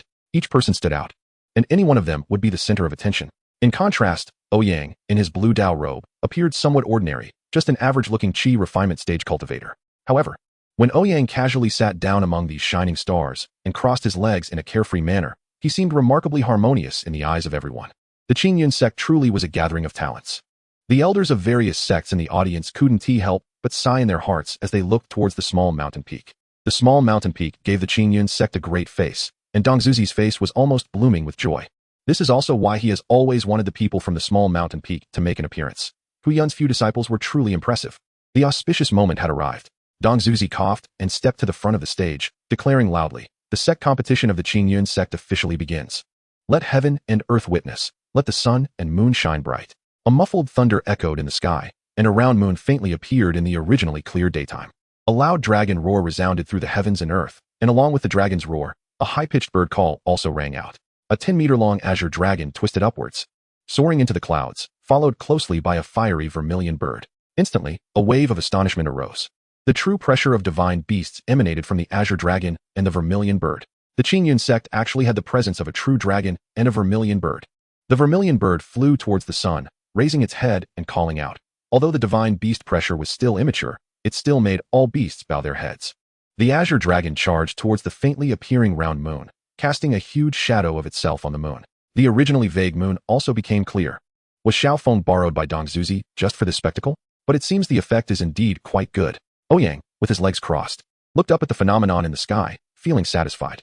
Sun and moon together, dragon and phoenix singing, with the appearance of celestial phenomena and divine beasts.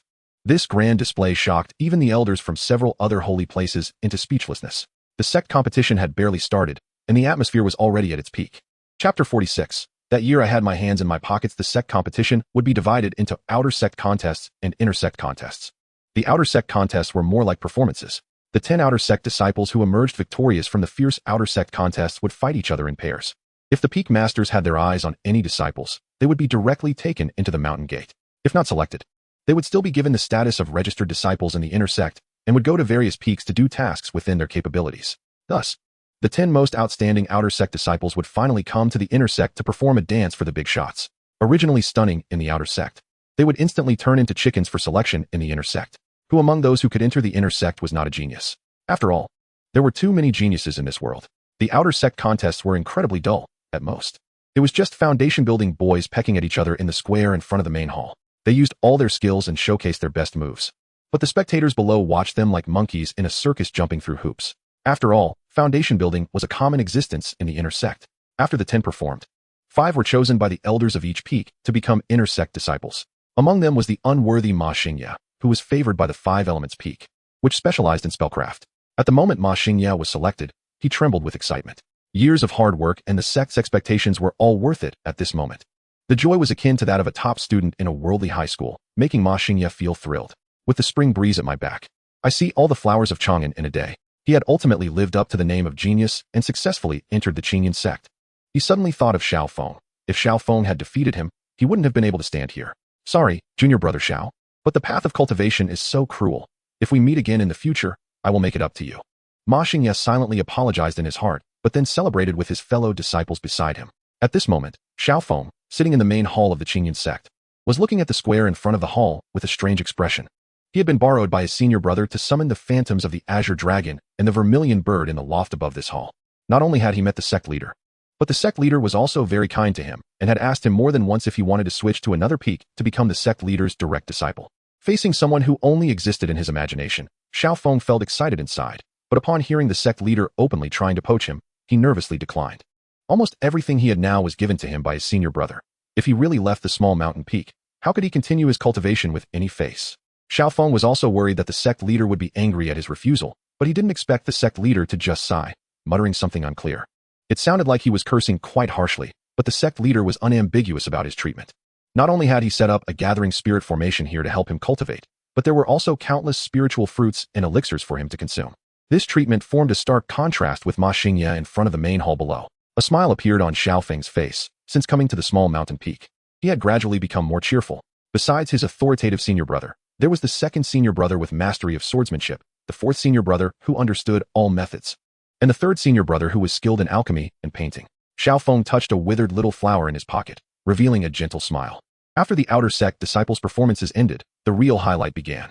In the hall, Dong Zuzi and the 18 great offerings behind him acted simultaneously. Above Qingyun Peak, a vast quietly arrived. This was the mustard seed space. The inner sect competition would take place here, and the cultivation level must not be below the golden core stage. Those willing to register for participation may now enter the mustard seed space and wait. Dong Zuzi's voice rang out again, stating the rules of this competition. Participation was prohibited for those below the golden core stage. Such a hard rule made even most disciples of the Qingyun sect sigh in admiration. After all, the gap between each major realm was like a chasm. The ban on those below the golden core stage was largely to protect those clueless fools from inadvertently being killed by high-level cultivators. On the spectator stand, countless lights lit up, rushing towards the mustard seed space in a frenzy. Everyone was a child of heaven, naturally unwilling to fall behind. Among them, the most outstanding was Huizhi, who summoned the true form of the Buddha. Sitting upright, Huizhi, wrapped in an 8-foot golden body, flew towards the mustard seed space. The pressure of the nascent soul stage made everyone hesitate. Chen Changsheng watched the hall intently.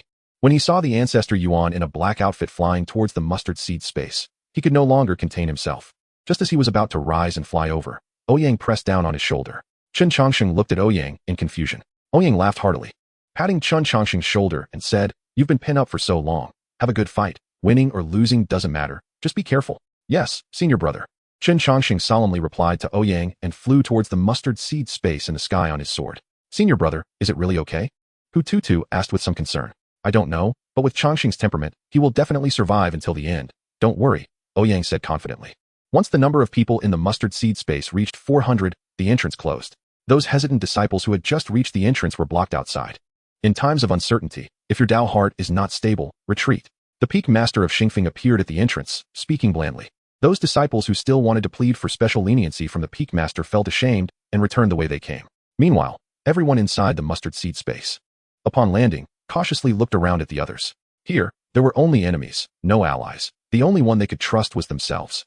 The rule of this competition was that there were no rules. The last one standing would be the victor. "Rest assured, we will rescue you at the first moment." The leader of the Xingfeng sect spoke calmly. As soon as he finished speaking, the originally spacious space of the mustard seed suddenly turned dark. Hundreds of black cultivators, nearly at the Yuanying stage, suddenly appeared in the mustard seed space, causing an uproar among everyone present. The leader of the Xingfeng sect also looked in shock at the instigator. Chen Changsheng, dressed in a purple Taoist robe, stood in the center, looking at his opponents. In his previous life, he had not even had the chance to participate in this grand competition and could only watch these geniuses shine before the world from a distance. But this time he had come, and senior brother Ouyang had also said that he didn't need to hold back. He had no interest in taking on each one individually. His goal was singular, so it was better to take them all out at once. With a hint of cold light in his masked eyes, Chen Changsheng stood gracefully with his hands hidden in his sleeves. Hundreds of Yuanying puppets filled the sky, intimidating everyone in the arena. One person against 399, forming a pressure that was palpable. That year, I had my hands hidden in my sleeves, not knowing what a true opponent was. Chapter 47. Not knowing what a true opponent is. What does it mean for hundreds of puppets to be nearly at the Yuanying stage? Only Zhu Yuan among this group truly understood, his eyes filled with fear and resentment. He had originally planned to give up on this sect competition, not wanting to touch this bad luck, but unexpectedly, the sect master had personally ordered him to participate. Even now, Zhu Yuan could not figure out how he had offended Qin Changxing. Reflecting on his past actions, he realized that if he had killed anyone, it would have been too many to count. He had begun killing at the age of 5. Who knew if one day he had killed Qin Changxing's entire family? What bad luck. Initially, his concealment had been flawless, even being accepted as a direct disciple by the sect master of the Qingyun sect. Yet he had capsized in this ditch created by Qin Changxing. Zhu Yuan whispered a spell, his form began to change. And the next second, he completely transformed into the appearance of another person. This was his proud innate divine ability, the ever-changing magic image. Not only could his body transform into images from his mind, but his aura, techniques, and even demonic essence could also manifest as true essence. After the transformation, even a tribulation transcendence expert would not be able to detect him.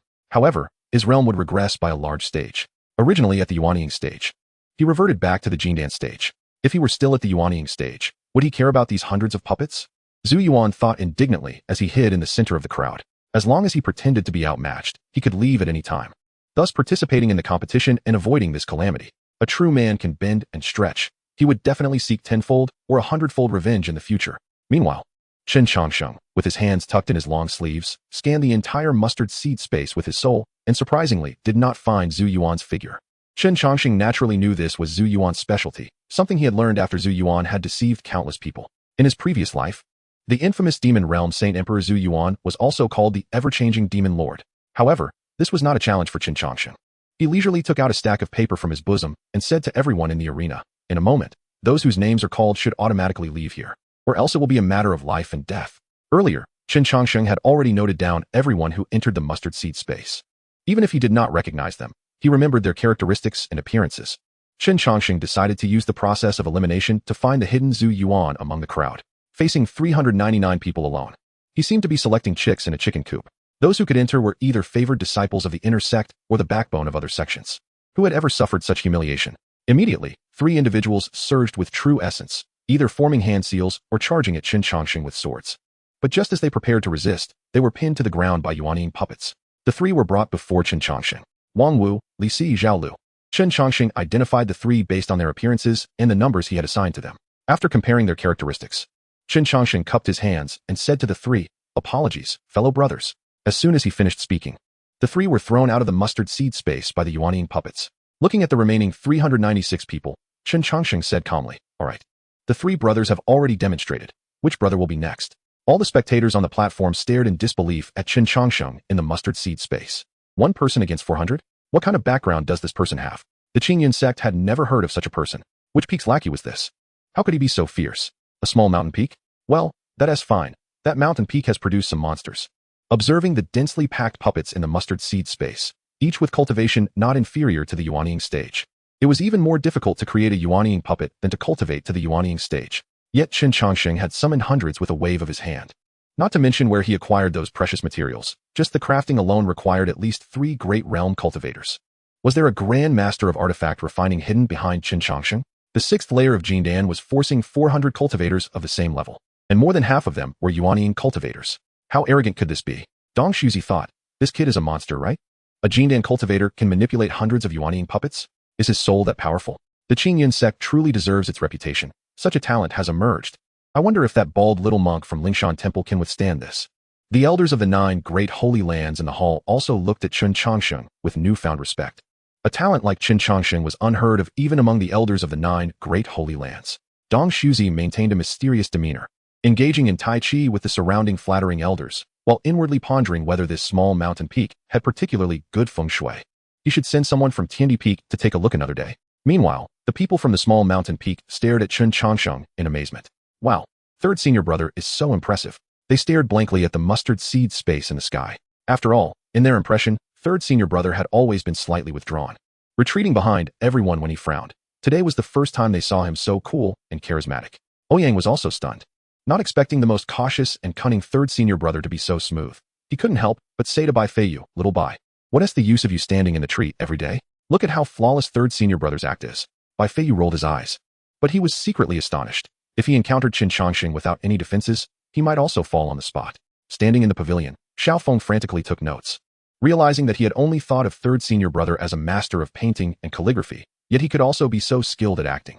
He needed to watch and learn closely. Lung Qingsong, however, held his sword, seemingly indifferent to everything around him. In the mustard seed space, over 390 contestants suddenly felt an immense pressure. They were well aware that they might become stepping stones for the young man in the purple Taoist robe. 1 against 399. Even if they failed, it would be enough to boast about for a lifetime. However, it was not without opportunities. With over 300 people attacking simultaneously, could he really withstand it? The crowd exchanged glances, and in an instant, they reached a consensus, charging towards Chen Chongqing at the same time. What they didn't expect was that the hundreds of puppets in the nascent soul stage automatically formed a formation. The crowd was caught off guard and plunged directly into the deadly formation. This formation was particularly strange.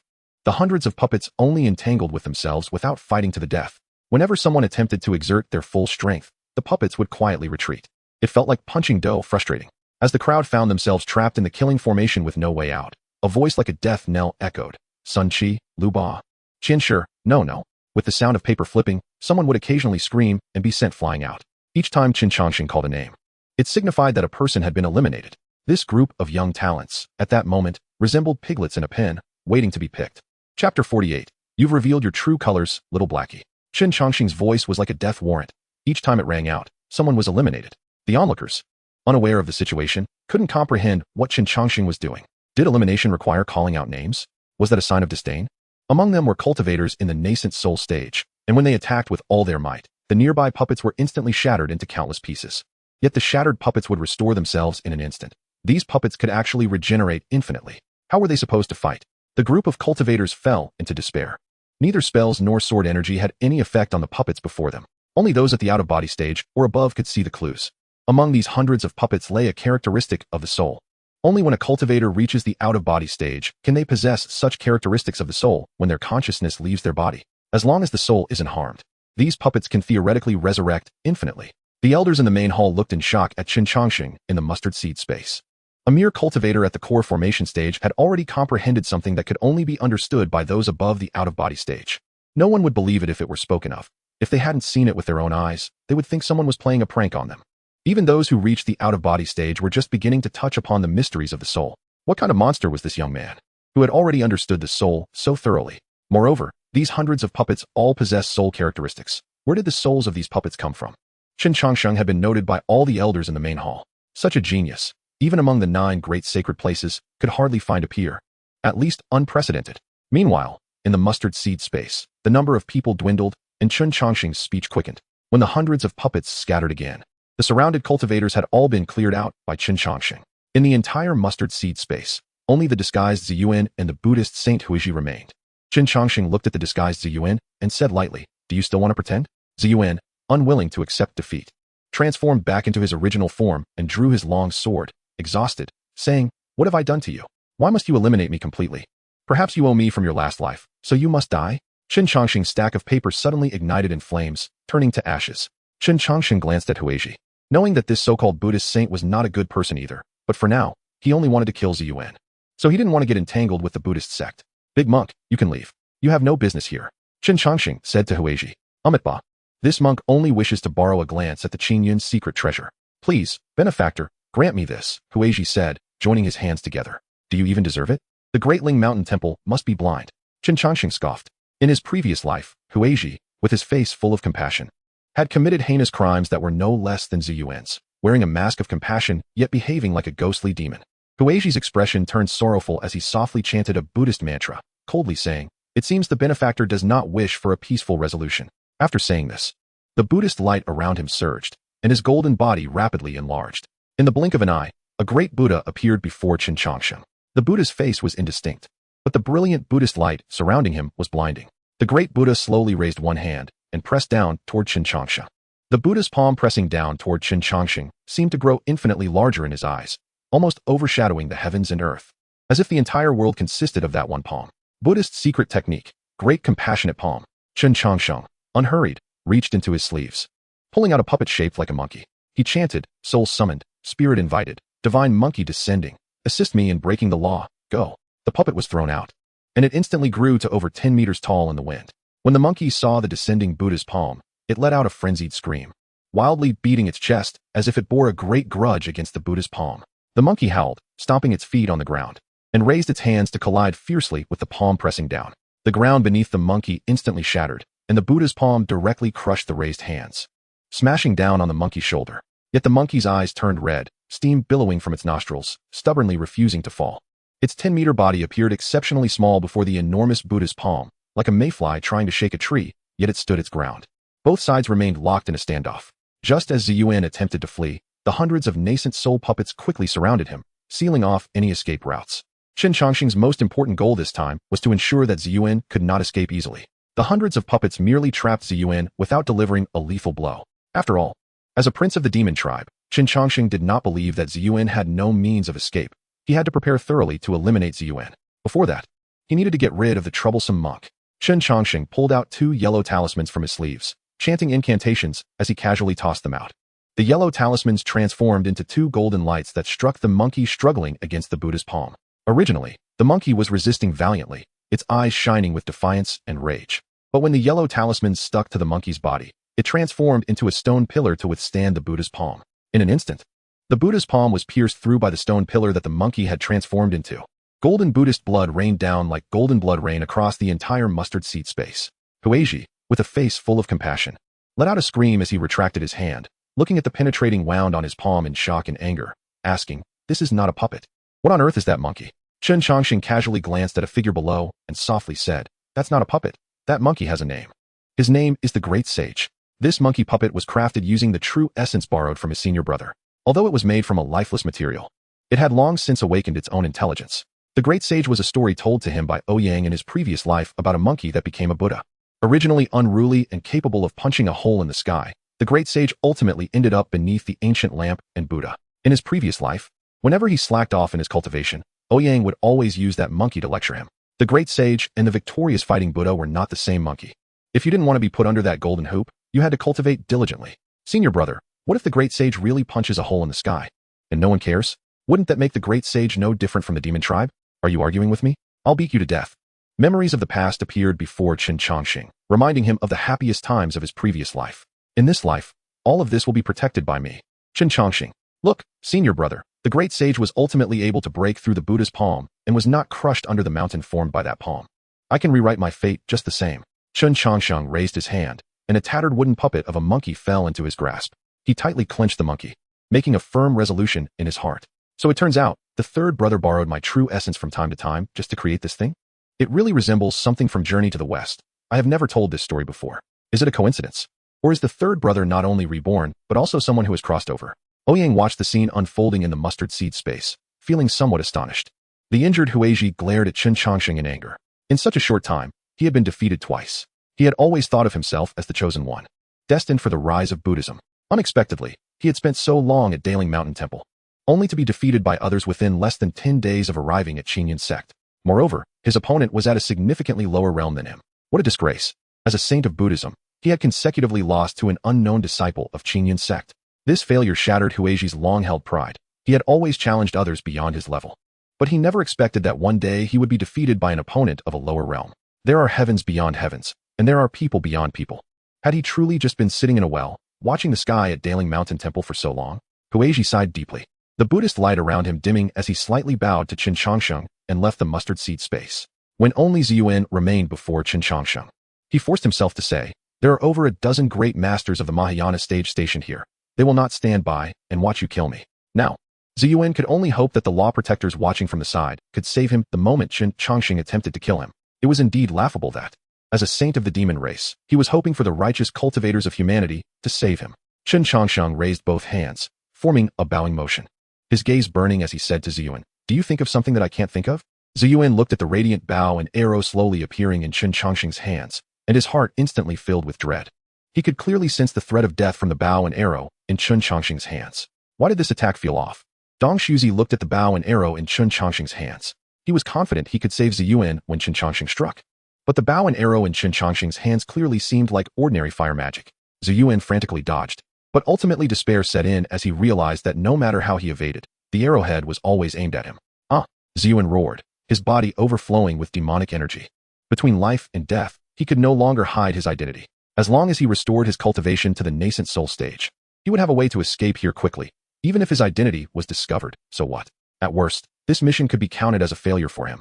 He could not die. A genius like him could not die here. He was the saint of the demon race, the hope for the future of the demon race. How could he die so easily here? He still had the treasures of the demon race, enough to protect his life. Ziyuan, engulfed in demonic energy, stunned everyone present, and then an uproar ensued. In such a grand event at Qingyun sect, a demon race member had infiltrated. Dong Shuzi, standing on the main hall, was even more shocked. As the headmaster of Qingyun sacred ground, he had not realized that Ziyuan was a demon. Moreover, he had taken him as a personal disciple. Below, Ouyang laughed, looking at Ziyuan with glee, saying, "Finally showing your demonic foot, huh? Little Blackie." Chapter 49, Saint Son of Qingyun Sect. Chen Changsheng did not hear any sounds. In his eyes, everything in the world fell silent. All that remained in his vision was Ziyuan and the bow and arrow in his hand. Scenes from his previous life continuously flashed before him, making the bow and arrow in his hand radiate even more light. This arrow was not an ordinary arrow, nor was it an arrow from anyone's poem. It was an arrow infused with his very soul, attacking not only Ziyuan's physical body, but also his spirit. Even if the surrounding law protectors attempted to block the physical attack of the arrow, they could not stop this spiritual assault. Chen Changsheng's memories froze at the image of Ouyang from his past life, and he softly recited the poem that Ouyang had once recited, looking northwest, shooting at the celestial wolf. Whoosh! The arrow was released, instantly piercing towards Ziyuan, who was about to tear open a spatial rift to escape. Ziyuan looked at his right chest in disbelief. He had never told anyone that his heart was on the right side. How did Chen Changsheng know that his heart was on the right side? The arrow directly penetrated Ziyuan's body, precisely embedding itself in his right chest, leaving no wound. This arrow attacked Ziyuan's soul. The nascent soul within Ziyuan's dantian instantly perished, and at the moment of its death, a black lotus flower shot out, tearing open the space and vanishing unnoticed by anyone. Ziyuan's body slowly fell from the sky, with horns on his head and demonic patterns covering his face, making it clear that he was a member of the demon race. The moment Chen Changsheng shot Ziyuan, the sense of urgency in his heart instantly dissipated. He knew he had killed the demon lord from his past life, whom he hated to the bone. He had sworn a heavenly oath just to confirm that he could truly eradicate Ziyuan. The centipede is dead but not stiff. Only under the witness of the heavenly principle could he be certain that he had indeed killed the future demon emperor. All the calculations finally turned into success at this moment. Chen Changsheng felt an unprecedented fatigue and fell back in the mustard seed space. Outside the mustard seed space, a great uproar had already erupted. The demon race had not been seen for thousands of years, yet unexpectedly appeared at the grand event of Qingyun sect. Was the struggle of the demonic path about to begin anew? The cultivators who had experienced the inhumane war thousands of years ago suddenly wore expressions of deep sorrow. In the main hall, Dong Shuzi stared vacantly at the mustard seed space. When Chen Changsheng made his heavenly oath, doubts arose in his mind about this new disciple he had just accepted, but he only thought that this disciple had some moral shortcomings. He never imagined that his disciple was actually from the demon race. As the headmaster of one of the 9 sacred grounds, Qingyun sect, he had a personal disciple who was a demon. Dong Shuzi, at the 9th level of tribulation, momentarily slumped, resembling an elderly man at that moment. Master. The peak masters looked at Dong Shuzi's changed aura, instantly filled with worry. However, Dong Shuzi only slumped for that moment before returning to normal, his authoritative presence re-emerging. After countless years of tempering, Dong Shuzi was not so easily shaken in his path. He simply raised his hand toward the elders sent from the 9 sacred grounds and countless sect representatives, calmly saying, "Today's winner of the sect competition is Chen Changsheng from the Little Mountain Peak. Chen Changsheng has made great contributions in exterminating demons. From now on, he shall be the saint son of our Qingyun sect. To see him is to see the headmaster." Huh. This explosive news instantly shocked everyone present. The elder peaks instantly understood that, in front of all the fellow sects, the Qingyun sect had a direct disciple of the demon clan. How would the world view the Qingyun sect, one of the 9 great sacred lands? Would they be seen as befriending demons and aiding them? Such a label would be fatal for the prestigious Qingyun sect, especially in front of nearly all the sections. Therefore, Dong Shuzi immediately announced that Chen Changsheng, who had killed the demon, would be the holy son of the Qingyun sect, clearly indicating their stance that the appearance of a demon in their sect had nothing to do with them, and that the demon clan was simply too cunning. Brilliant. Truly brilliant. As expected of an old fox who had lived for thousands of years, he had made the most correct response in an instant. The elders of the 9 great sacred lands also reacted quickly, immediately congratulating the Qingyun sect on acquiring a highly talented holy son. After all, although the 9 great sacred lands had their grievances with each other, they were all part of the same branch. When one flourished, all flourished. Thus, they genuinely lifted the Qingyun sect's burden. Later, they would ask their own sect leaders to inquire about what had happened, but for now, the most important thing was to appease the countless small sects below. Third senior brother has become the holy son of the Qingyun sect? Hututu looked at Ouyang dazedly and asked. The old schemer who had been lurking in the shadows had inexplicably taken center stage more than anyone else. Truly, the world is unpredictable. Ouyang sighed. This is troublesome. If it disturbs our cultivation, let third senior brother move out, right? The holy son of the Qingyun sect sounds better than the third disciple of a small peak, doesn't it? Bai Feiyu frowned. Leng Qingsong was only concerned about whether he would have trouble with his meals in the future. After all, having the holy son cook for him every day was somewhat unreasonable. Meanwhile, Chen Changsheng, lying in the mustard seed space, let out a bitter smile. Although he didn't understand why he had inexplicably become the holy son of the Qingyun sect, in his previous life, this position was held by Ziyuan. Had the timeline started to deviate? Just as Chen Changsheng was still pondering how to decline the title of holy son, Lingfeng appeared in front of him in a gray robe. Senior brother Lingfeng, I was just about to say something, Chen Changsheng began. However, Lingfeng coldly replied, holy son. Although Ziyuan is of the demon clan, he was still my brother. Can I not give him a proper burial? Lingfeng's voice had lost its usual gentleness, replaced only by endless indifference and stiffness.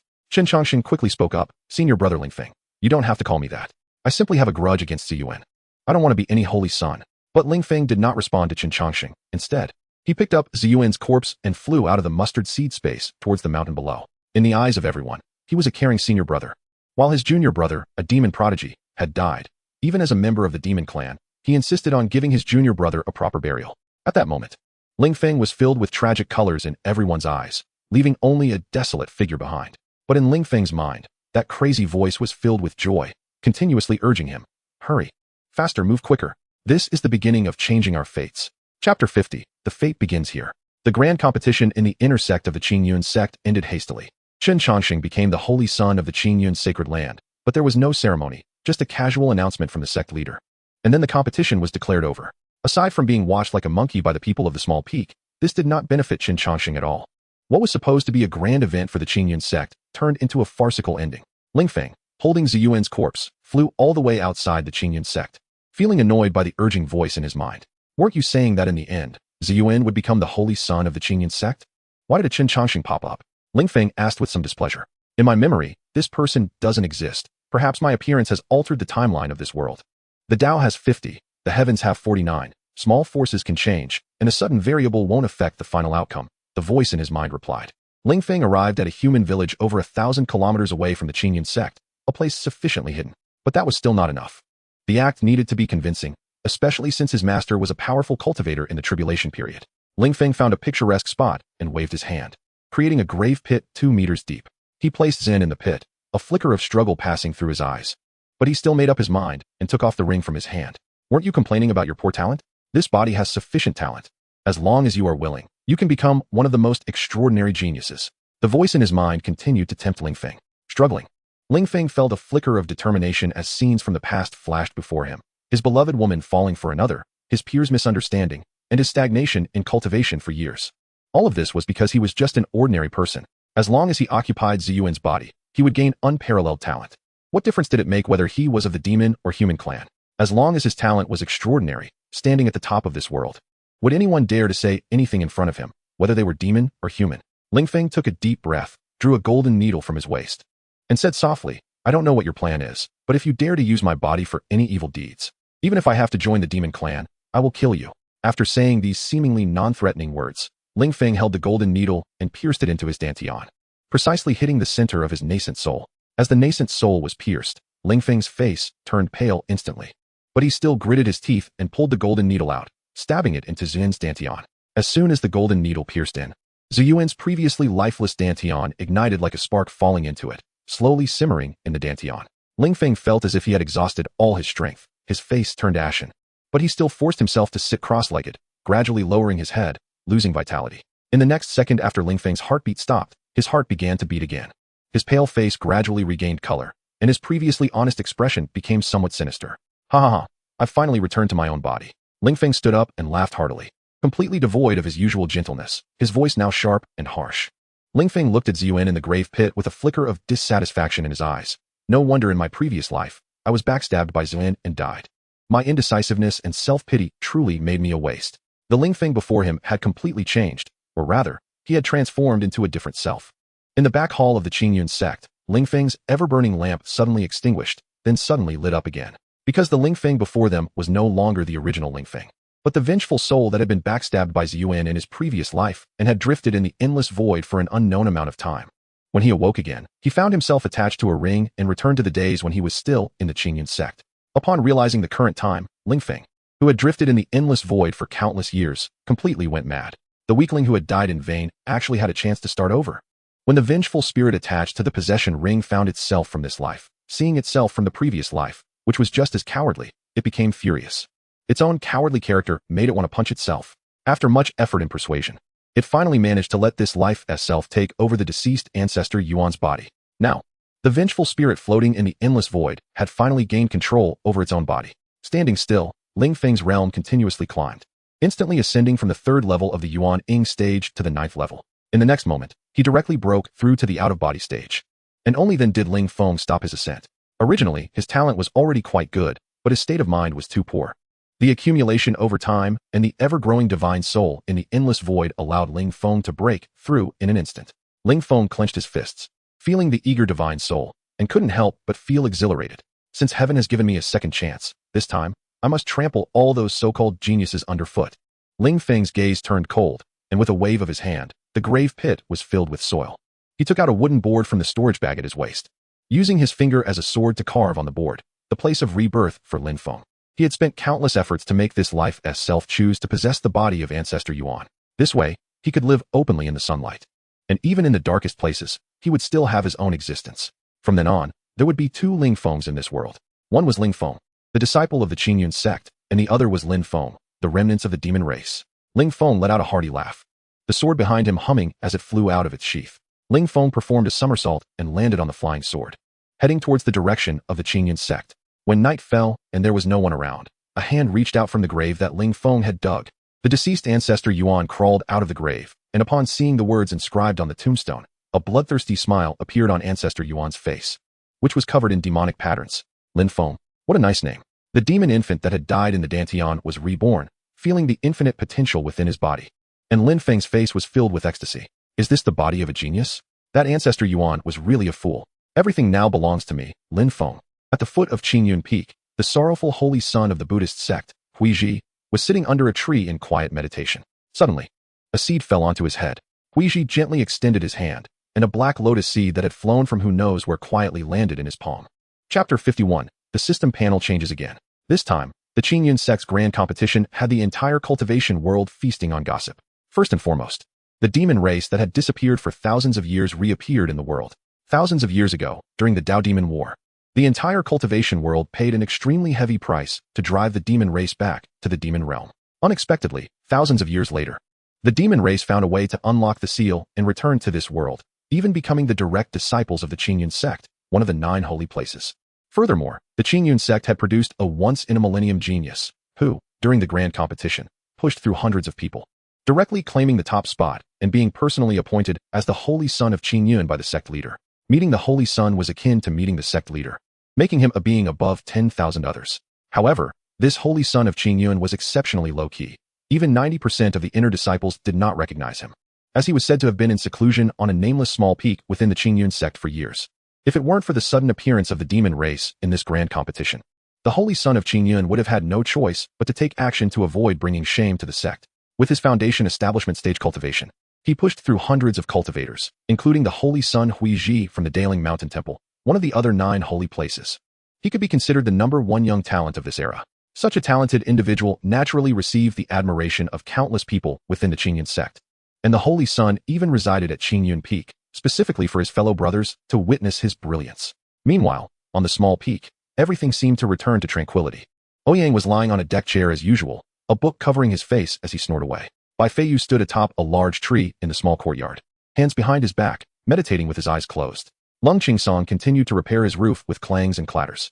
Hu Tutu wandered around the small peak on his paper crane. Xiao Feng, covered in tattoos, delved deep into the forbidden area of the Qingyun sect, engaging in daily hand-to-hand training with the spirit beasts that had awakened their intelligence. In the kitchen of the small peak, Chen Changsheng, who was originally standing on Qingyun Peak, suddenly appeared in the kitchen, busily moving between pots and pans. Chen Changsheng would never be foolish enough to stand in front of others, like a monkey being watched.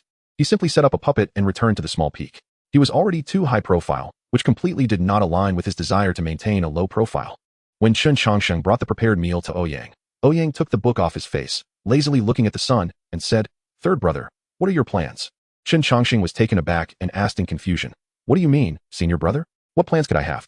Ouyang sat up, somewhat exasperated, and said, "Yesterday, The sect leader came to find me and asked me to take you to visualize the Qingyun's secret treasure. To be honest, only the sect leader is allowed to view this thing. Don't you understand what it means to let you see it? Chen Chongqing sighed and said, Senior brother, I have no interest in the position of sect leader. Why don't you tell the sect leader that I am willing to give up this opportunity? Do you think the Qingyun's secret treasure is like a cabbage? You can just give it up? Ouyang rolled his eyes, speechless. Just as Ouyang's words fell, a sound of sword humming echoed from afar. Before the person arrived, a peculiar floral scent wafted through the air, and Ling Feng, dressed in luxurious Taoist robes, landed before Ouyang. At this moment, Ling Feng was completely different from his usual low-key and reserved self. He was radiant, with pride in his eyes. Adorned with a jade hairpin, flowing cloud boots, and a golden embroidered Taoist robe, exuding an extraordinary demeanor. There were even 2 faint red eyeshadows at the corners of his eyes, adding an eerie charm to his appearance. Old Ling, it's been a few days. You've changed quite a bit. Ouyang stared at the newcomer in surprise. The previous Ling Feng always wore plain robes, elegant and gentle, while now he exuded a strong sense of aggression. Ouyang unconsciously opened Ling Feng's attribute panel and was astonished to find that Ling Feng's panel had also changed. Name, Ling Feng, sect leader's eldest disciple, cultivation, out-of-body stage 2 root bone, 8 luck, 8 charm, 9 divine soul qualification, 101 exclusive skill, mirror flower. Water moon evaluation, the sect leader's eldest disciple who underwent an astonishing transformation after losing his junior brother. Although Ling Feng's root bone and luck had not changed much, his charm increased by 1 point, and more frighteningly, his original swordsmanship qualification had transformed into divine soul qualification, and the qualification level had even broken through 10. According to the system's evaluation, a qualification that breaks through 10 indicates that this person is the living embodiment of the Son of Heaven. Could it be that losing his beloved disciple was actually a boost for Ling Feng?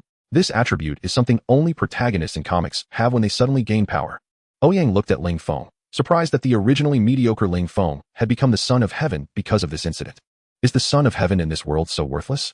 Just a month ago, Ling Feng was still at the 3rd level of the Yuaning stage, and now he had directly jumped a major realm to reach the out-of-body stage. Above the Yuaning stage, one can already be considered a great cultivator, enough to venture out into the world. Generally, the elders in small sects are only at this level, and even founding a sect is not out of the question. Can the death of a demon clan junior brother really bring such an opportunity? If that's the case for others, could I also break through to the foundation establishment stage?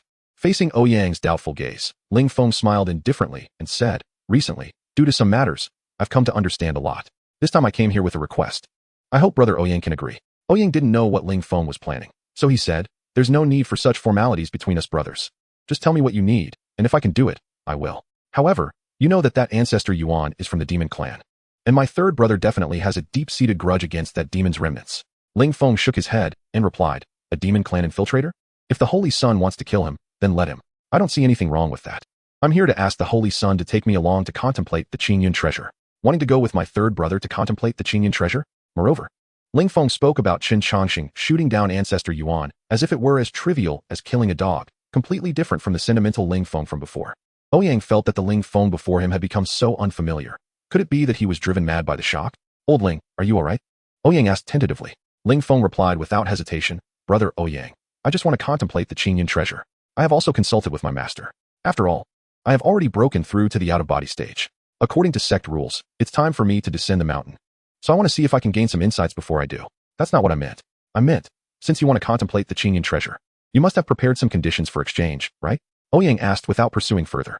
Ling Feng nodded and said seriously, I can guarantee to my brother that if this time the Holy Son of Qingyun takes me to contemplate the Qingyun treasure, then in the future, I will definitely support the Holy Sun for the position of sect leader.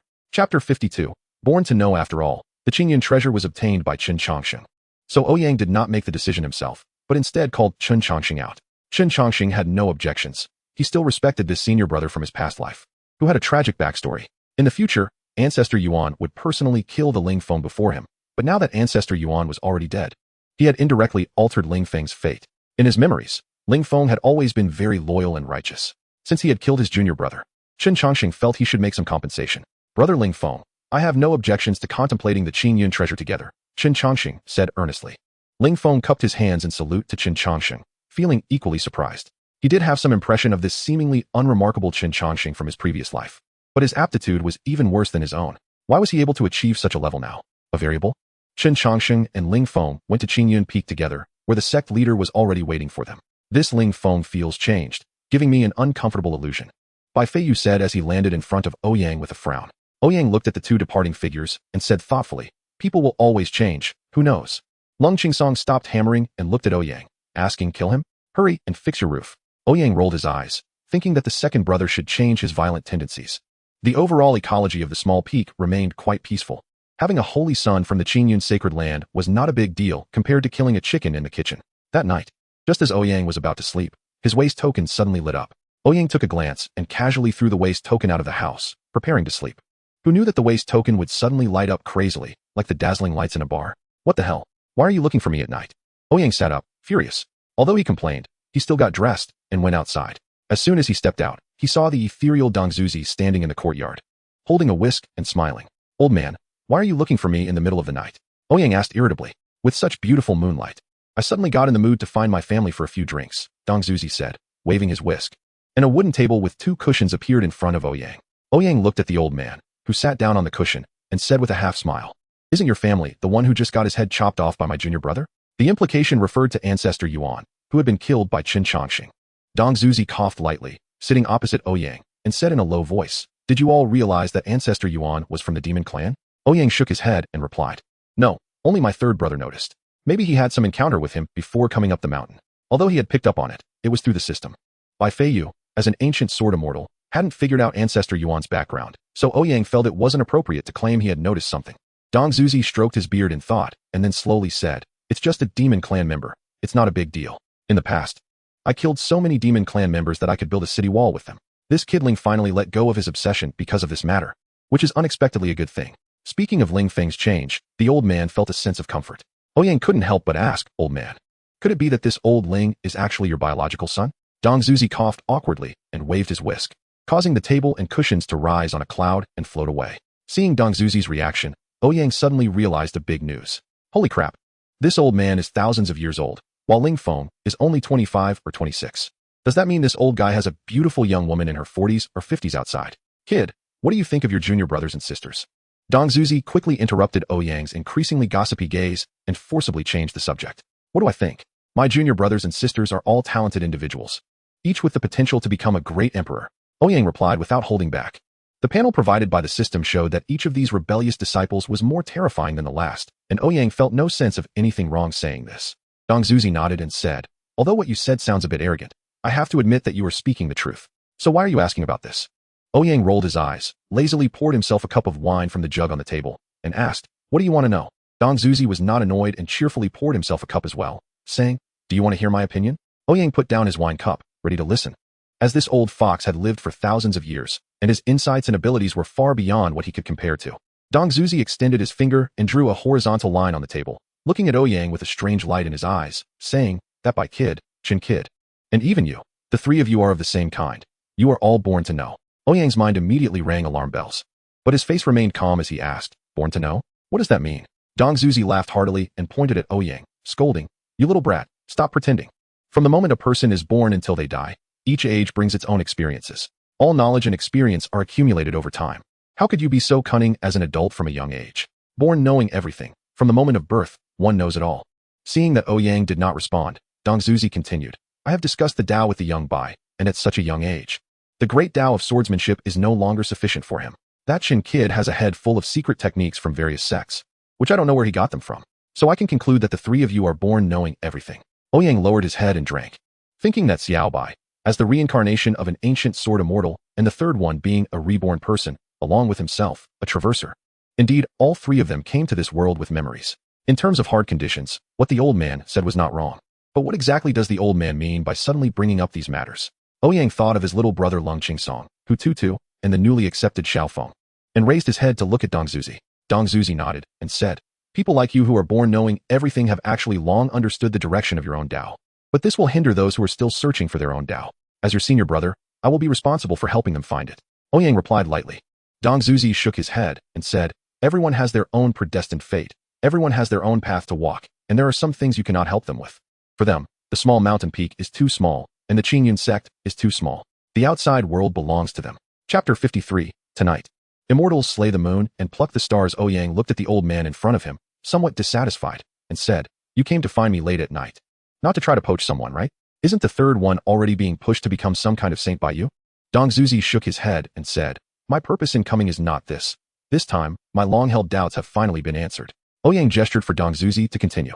Dong Zuzi looked at Ouyang and said, "When I was young, I'm not bragging, I fought against the so-called genius of an era, but even in my youth, I still experienced a calamity in the cultivation world. Almost all cultivation sects were destroyed except for the 9 holy lands, and countless beings died untimely deaths.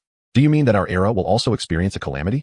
Ouyang thought of what the Zhonghu fox had said and looked at Dong Zuzi to ask. Dong Zuzi did not answer. He only looked up at the moon. As the two rose higher and higher, they got closer to the moon. The huge moon emitted a soft yellow light, and Dong Zuzi seemed to be engulfed in the gentle light, facing away from the moonlight. Dong Zuzi looked at Ouyang as if he were an immortal and said, "That is your matter. I am already old. But what I can do is probably to block some things for you before you grow up, just like your ancestor did back then." Dong Zuzi's voice was serene and gentle, yet it was as firm as an old lion protecting its cubs under its wings. "Listening to you get sentimental here late at night. I'd rather go home and sleep." Ouyang looked at Dong Zuzi, who seemed ready to die at any moment, and muttered, "Ha ha ha, when people get old, they tend to be more sentimental, right? Kid, time waits for no one. You should plan ahead." Dong Zuzi put down his cup, picked up a wine glass, and poured it into his mouth. The fragrant wine dripped down his beard, wetting his Taoist robe. Dong Zuzi appeared carefree and unruly, completely lacking the solemnity of a Holy Land leader. With the aid of the fine wine, Dong Zuzi began to recount the battle of the demonic path from 1,000 years ago. In Dong Zuzi's plain words, a grand epic celestial battle unfolded before Ouyang. All things wept blood, and bones stretched for thousands of miles. Great cultivators fell like rain, all to protect the seeds of their sects behind them so that they could survive in this chaotic world. Dong Zuzi spoke plainly, recounting that great battle from 1,000 years ago in a mundane manner. Yet Ouyang listened with fluctuating emotions. The Tao that can be spoken is not the eternal Tao. Dong Zuzi murmured to himself, suddenly feeling a bit angry, but in the next moment, he became relieved. Dong Zuzi turned to Ouyang and smiled. "Don't you always say that my teachings are meaningless? Today, I'm here to give you a different lesson." Ouyang looked at the Qingyun sect leader, rated by the system as an all-rounder, and at that moment, it seemed as if heaven and earth were revolving in his eyes. Dong Zuzi shook his head and said, "The Tao that can be spoken is not the eternal Tao, still the same old trick of being cryptic." But Dong Zuzi turned his gaze sharply towards the moon and shouted, "The Tao, damn the Tao." His voice resonated like a great bell, shaking heaven and earth. Dong Zuzi raised the floating dust in his hand, and it instantly became straight like a long sword. With a light leap, Dong Zuzi flew towards the sky, swinging the floating dust forward fiercely. Like ink splashing on paper, the sword energy ignited at the tip of the floating dust. Endless sword energy erupted as if splitting heaven and earth, illuminating a huge white line. This seemingly ordinary strike from the all-rounder, Qingyun sect leader, almost overturned heaven and earth. Rolling sword energy surged deep into the sky, and the target of the sword energy was the giant moon before them. Above the small mountain peak of Qingyun sect, a sword energy piercing east and west suddenly shone, cutting towards the moon like a silver line. Under this sword energy, the massive moon, between the lines, seemed to be split in half. The enormous round moon appeared to be split into 2 halves. What kind of great power is this? But in the next moment, the moon returned to normal, as if nothing had happened. However, just as the moon was split in half, a wave of Tao rhythm, like rippling waves, surged from the middle. Something concealed by heaven and earth emerged from within. Under the vast sword energy, the Tao rhythm flowed, and the sword rhythm spread throughout the Qingyun sect. All sword cultivators of Qingyun sect felt something at this moment, looking up at the sky. At this moment, the sky seemed to open the gate of sword Tao, and countless insights of swordsmanship fell from the sky. Techniques that were previously unclear and enigmatic became clear in their minds. The sword cultivators of Qingyun sect bowed towards the sky, for someone was expounding their own Tao, using their body as a pen to lecture the sword Tao of the world. Everyone hurried to cultivate, as cultivating at this time would speed up their progress exponentially compared to usual. 4 sword cultivators, encountering such an opportunity may not happen in a lifetime.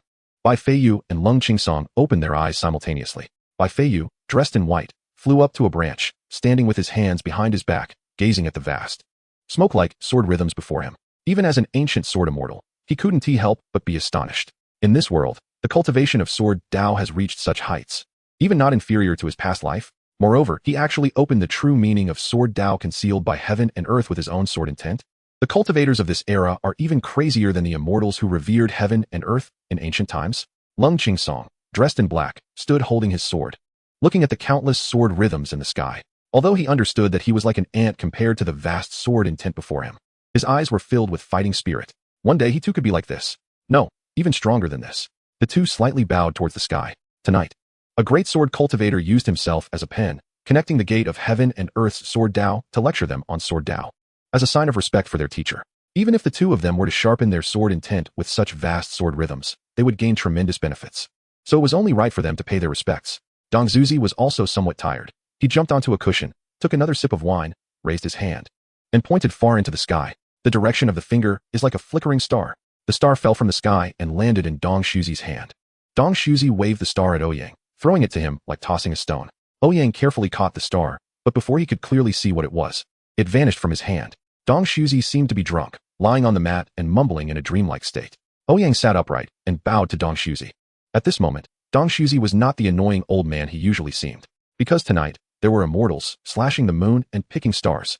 Chapter 54. First snow to the mortal realm this night felt like a dream. Ouyang returned to his room and collapsed into sleep, not waking until the next morning. Still dreaming, he was awakened by Hutu's excited shouts. It's snowing. It's snowing. Hutu's cheerful voice echoed throughout the courtyard. Ouyang stepped out of the house in his Taoist robe, and what met his eyes was a vast expanse of white. The heavy snow that had fallen in the latter half of the night transformed the entire small peak into a winter wonderland in an instant. With the thick white snow making it feel like winter even though the leaves on the branches were still green. Hutu didn't care why it was snowing. It never snowed in Qingqiu Mountain, and he had only seen snow once when he was 3, and it was just a light drizzle mixed with snow. Seeing such heavy snow for the first time, Hutu felt like he was in a dream world. Put on more clothes before playing. And don't lick the iron column at the kitchen door. Ouyang shouted at Hutu, who was frolicking with the Tibetan fox. Just as Ouyang was about to return to his room to grab an extra piece of clothing, he turned around and almost bumped into Lung Qingsong, who was holding a sword. Lung Qingsong looked at Ouyang, his expression blank, and said, "Brother." Ouyang noticed that the cold, domineering demeanor of Lung Qingsong was gone, replaced by a hint of anticipation in his eyes. He immediately reacted and smiled, saying, "Yes, the first snow has arrived." Upon hearing Ouyang's response, Lung Qingsong's blank expression relaxed, a fleeting smile appearing on his face as he quickly walked towards his room, still holding his sword. Did this kid actually smile? Ouyang doubted whether he had seen it right. He turned his head just as a wooden sword brushed his nose and embedded itself in the door. "I didn't tea." Lung Qingsong left this sentence behind and darted back to his room as if he were escaping. Ouyang touched his nose, startled. Damn, did this kid want to kill me to silence me after being discovered? Was it really that serious just because he smiled? However, this time of year was indeed when Lung Qingsong was most looking forward to, because every first snow meant that Ouyang and Lung Qingsong would descend the mountain and return to the small town they once stayed in. This was a promise between Ouyang and Lung Qingsong, and also a promise between Lung Qingsong and a girl. Missing his wife? Always with that cold face. Didn't he expect him to be a lecher? Ouyang laughed heartily as he went back to his room to pack his things. Whoa. Hutu's crying echoed in the courtyard. Ouyang, who had just stepped into his room, turned around and ran out, only to find Bai Feiyu and Xiao Feng circling around Hutu. Hutu was tearful, with his tongue stuck to the iron column, unable to pull it off, and could only cry while drooling. "You silly child. I just told you not to lick the iron column. Why did you still do it?" Ouyang angrily walked towards Hutu. "I just wanted to see why I can't lick it." Hutu cried, sticking out his tongue. Xiao Feng, seeing Hutu's tongue stuck to the iron column, also became anxious and said, "Junior sister, just hang in there. I'll break this iron piece with one punch." "What if you break her tongue too?" "Let me do it." Bai Feiyu rolled her eyes at Xiao Feng, then drew her sword, preparing to cut Hutu free. "Leave her tongue intact. I'll do it." Ouyang approached, grabbed the iron column, and with a slight stir of his internal energy, the originally cold iron began to warm up. Before long, Hutu's tongue was freed from the iron column. Hutu grimaced as Ouyang pointed at her, feeling her mouth tingle, and noticed her senior brother's finger waving in front of her head, while his mouth opened and closed like a frog in a pond. Speaking of frogs, it had been a long time since she had eaten the fried frogs made by third senior brother. Hutu couldn't help but let saliva flow from the corner of her mouth. Seeing Hutu, who had just been scolded, staring blankly and drooling, Ouyang immediately realized she was thinking about food again. Not feeling too satisfied, he picked Hutu up and playfully smacked her behind lightly. Hutu didn't mind. She just touched her behind and giggled. Meanwhile, the Tibetan fox looked at this future potential heir of Qingqiu Mountain and sighed, feeling that the downfall of Qingqiu Mountain was indeed just around the corner. At this moment, Lung Qingsong had already packed his things and walked out of his room, looking at Ouyang and saying, "Let us go." "Wait a minute, I need to pack my things. This girl is too rowdy." Ouyang glared at Hutu and then returned to his room to start packing. "Senior brother, what are you guys going to do?" Hutu followed Ouyang back to his room like a little tail, watching him pack and asking in confusion. "I'm going down the mountain with your second senior brother. Every time it snows, we go out for a trip." Ouyang answered while packing. "Can I go too?" Hutu looked at Ouyang with eager eyes. "No. The place we're going is too far. It's not suitable for you to come." Ouyang refused without thinking. No, I want to go. I want to go." Hutu started throwing a tantrum in the room, rolling on the floor and then on the bed. "Be good, Hutu. Senior brother will bring you delicious food when I come back." Ouyang sighed, trying to tempt Hutu. Hearing about food, Hutu instinctively wanted to agree, but then thought, if she followed her senior brother down the mountain, wouldn't she get to eat the delicious food first? A full meal every time. 5-year-old Hutu was already very clear about this. Hutu immediately said pitifully, "Senior brother, third senior brother hasn't come back yet. If you and second senior brother go, then the whole small peak will be left with just me, my senior brother, and Xiao junior brother.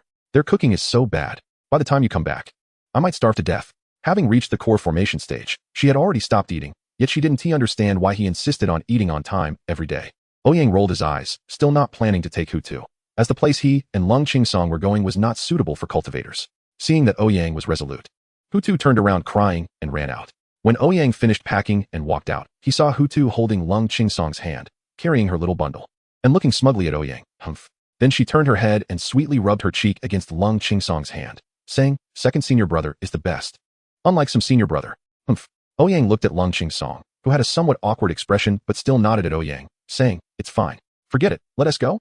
Ouyang saw his little brother's expression of everything is under my control and couldn't help but say helplessly.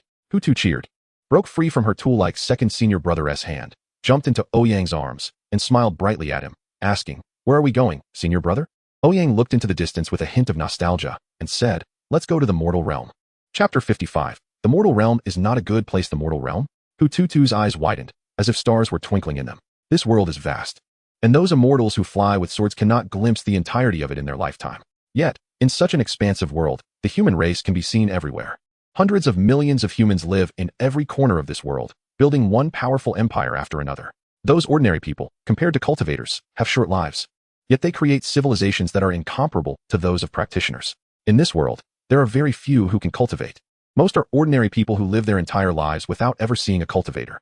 The places where these countless ordinary people live are referred to by practitioners as the mortal realm. Hutu had only heard about the mortal realm from his grandfather. It is a place that is both dangerous and enchanting for both cultivators and demons. The closer one gets to the mortal realm, the thinner the spiritual energy becomes, making cultivation increasingly difficult. Moreover, as practitioners approach the mortal realm, their cultivation is constantly suppressed by the fortune of the human race. Not to mention the countless karmic ties in the mortal realm. A careless touch could lead to stagnation in cultivation or, worse, madness that results in death. The smoke and fire of the mortal realm can corrupt even the purest of hearts. Riding on a paper crane, Ouyang held Hutu, while Lung Qingsong flew alongside on his sword. The three of them had changed out of their Taoist robes into the attire of young heroes. In the mortal realm, Taoist robes are not easily worn. If not done properly, they could attract unnecessary trouble. Thus, the three transformed into wandering young heroes as they headed to the mortal realm. Departing from the small peak, they flew eastward, leaving the territory of Qingyun sect. The mortal realm Ouyang and Lung Qingsong were going to was far from Qingyun sect. Even flying, it would take 7 to 8 days, which shows just how far Ouyang intended to go. That place was where Ouyang had been after his arrival in this world, and it was also where he met Lung Qingsong. They had lived there for 2 years before being brought back to Qingyun sect by their master, Hu Yun. They had agreed to return together on the first snowfall of each year. When they were younger, it was always Hu Yun who brought them back. It wasn't until the year before last that they began to go on their own. A place filled with memories, Ouyang regarded it as his hometown in this world. He looked over at Lung Qingsong, who was flying with a cold expression. That place was also the hometown of his younger brother, and even there, a girl was waiting for him. Thinking of this, a hint of worry appeared on Ouyang's brow. That girl was quite a decent one. Back then, when they were young, Ouyang and Lung Qingsong would often sneak around the city, and that girl would frequently bring them food. His cold-faced younger brother, aside from being close to him, had only that girl left in his heart. But that girl was just an ordinary person, with no cultivation ability whatsoever. Now, the two of them were fundamentally different from ordinary people. Compared to Lung Qingsong's endless future, an ordinary person's lifespan of just 100 years was far too brief. If his younger brother truly had deep feelings for that girl, when she eventually passed away in the distant future, Ouyang wondered if his brother could endure it. Brother? Lung Qingsong's voice interrupted Ouyang's thoughts. He looked at Ouyang with a puzzled expression, not understanding why Ouyang was looking at him that way. Ouyang smiled and said, "Second brother, have you thought about what you should say when you see Xianu?" Lung Qingsong was slightly taken aback, appearing more awkward than usual. He scratched his head and tentatively said, "Hello? Hello, my foot. Have you become foolish from studying the sword?" Ouyang rolled his eyes and replied, "Xianu was that girl. 3 years older than Ouyang and 5 years older than Lung Qingsong. Calculating her age, she was already a 20-year-old girl waiting to be married." Ouyang wondered if she would wait for his younger brother. Ouyang's impression of Xianu wasn't particularly good. The first time he saw her scrutinizing eyes, he knew she was full of schemes. The three flew in the clouds, and when they grew tired, they landed in a forest to rest, gradually approaching the place known as their hometown. As they got closer, they saw more and more cities and villages established by the human race, until they reached the boundary of the mortal realm. Ouyang didn't feel anything unusual, but Hutu and Lung Qingsong clearly sensed discomfort. The further they went, the more restless their true essence became, even involuntarily flowing outward. Their originally calm Dao hearts began to waver.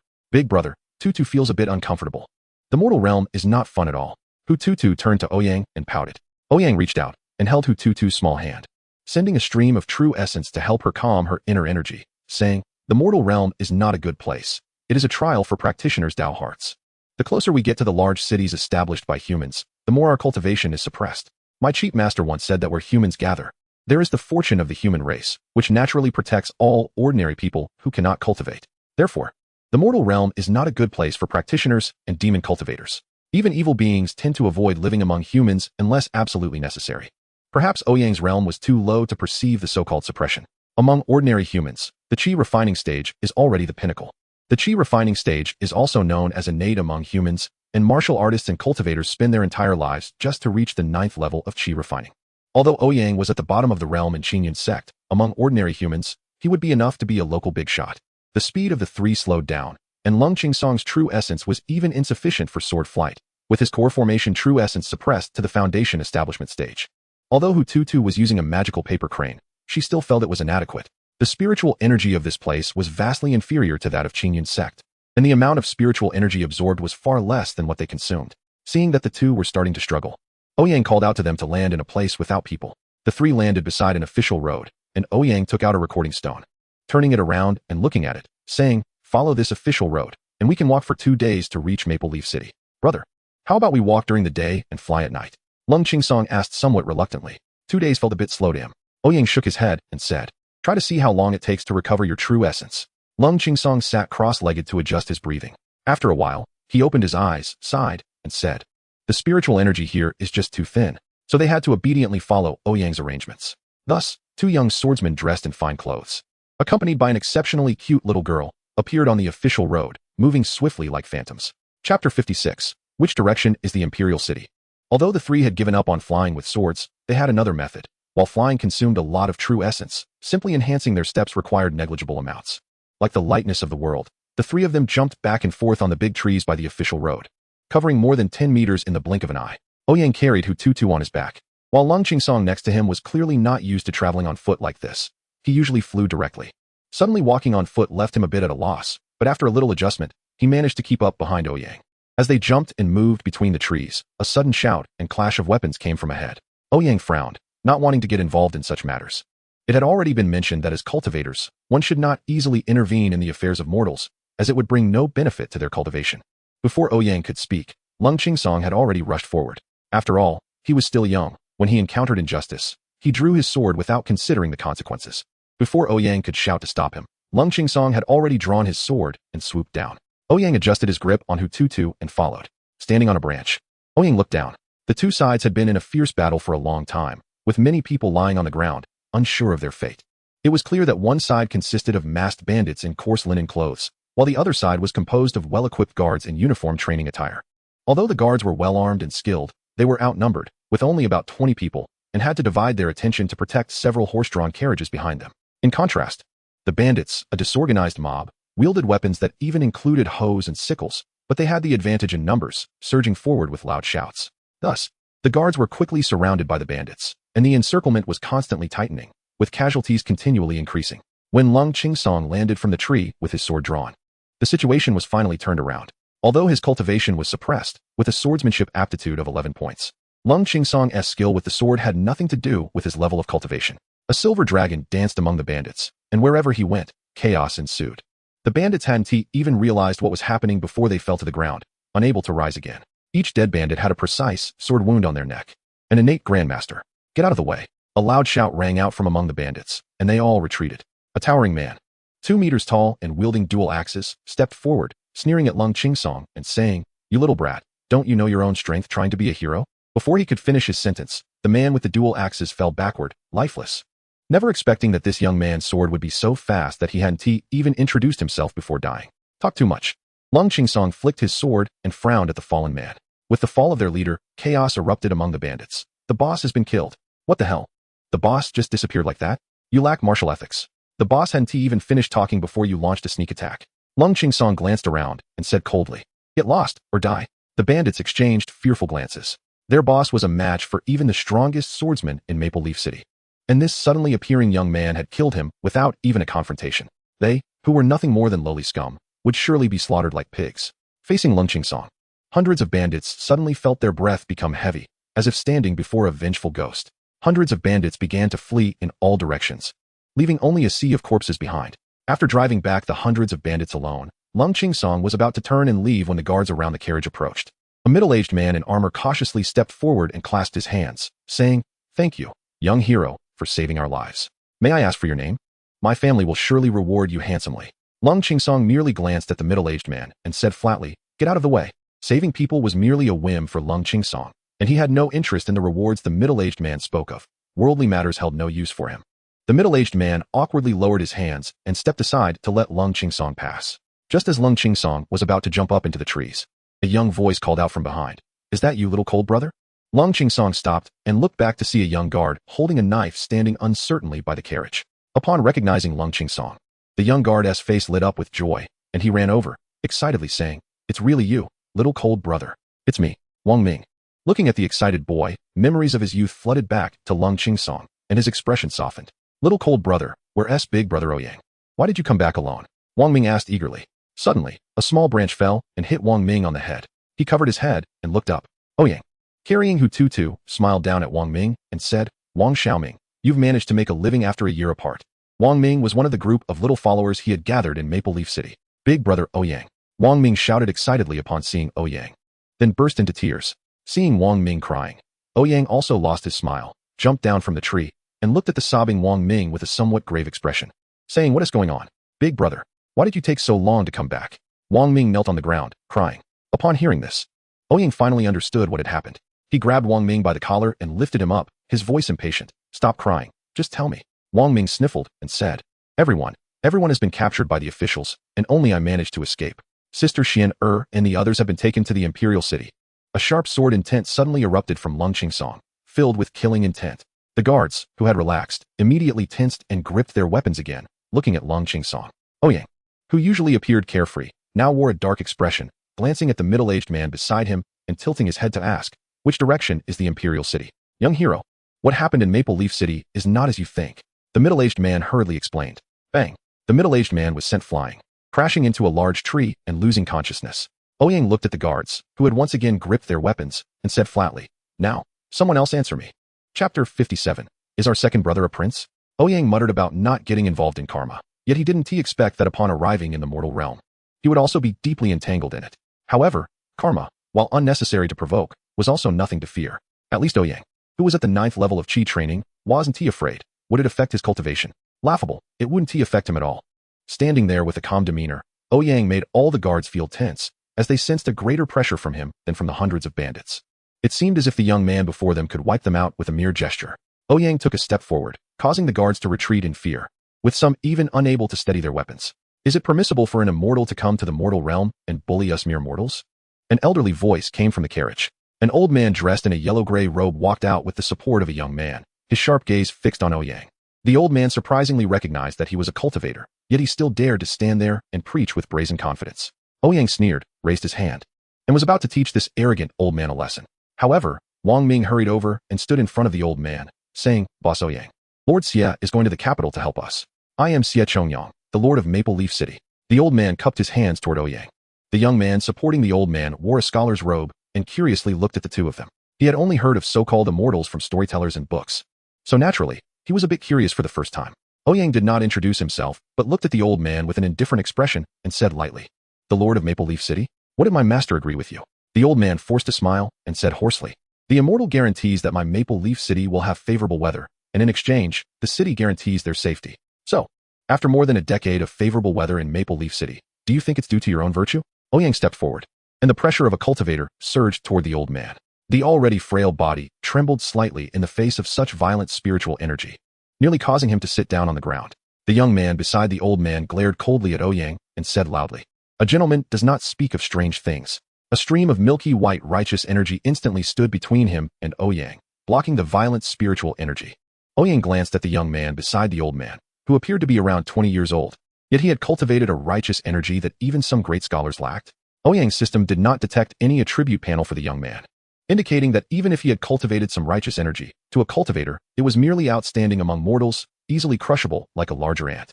Xie Chongyang patted the young man supporting him, steadied himself, and cupped his hands toward Ouyang, saying, "This matter is my Maple Leaf City's fault." So the old man has decided to go to the Imperial City to seek an explanation from His Majesty.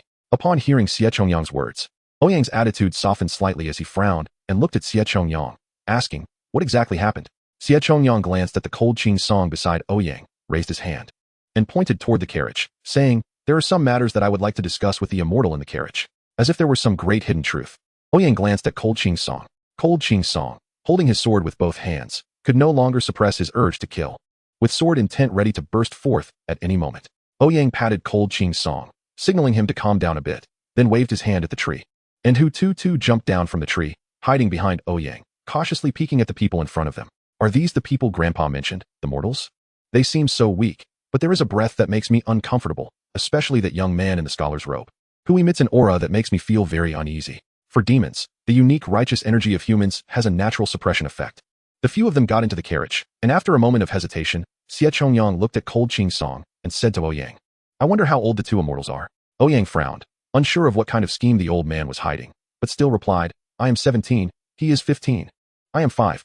Hu Tu raised one hand, speaking proudly. After hearing Ouyang's words, Xie Chongyang turned to Cold Qing Song and asked, "This immortal, do you happen to have a piece of white semi-jade?" Cold Qing Song was taken aback by Xie Chongyang's question, and his expression suddenly turned ugly as he said in a low voice, "Have they found Maple Leaf City?" Hearing Cold Qing Song's unrelated answer, Xie Chongyang let out a sigh of relief, and his gaze toward Cold Qing Song became respectful. Although he had been courteous when facing an immortal like Ouyang, it was nothing compared to the respect he showed toward Cold Qing Song now. Xie Chongyang nodded slightly and bowed, saying, "Although you have been lost in Maple Leaf City since childhood, the Imperial City has never given up searching for you. Looking for me, wanting to eradicate the roots?"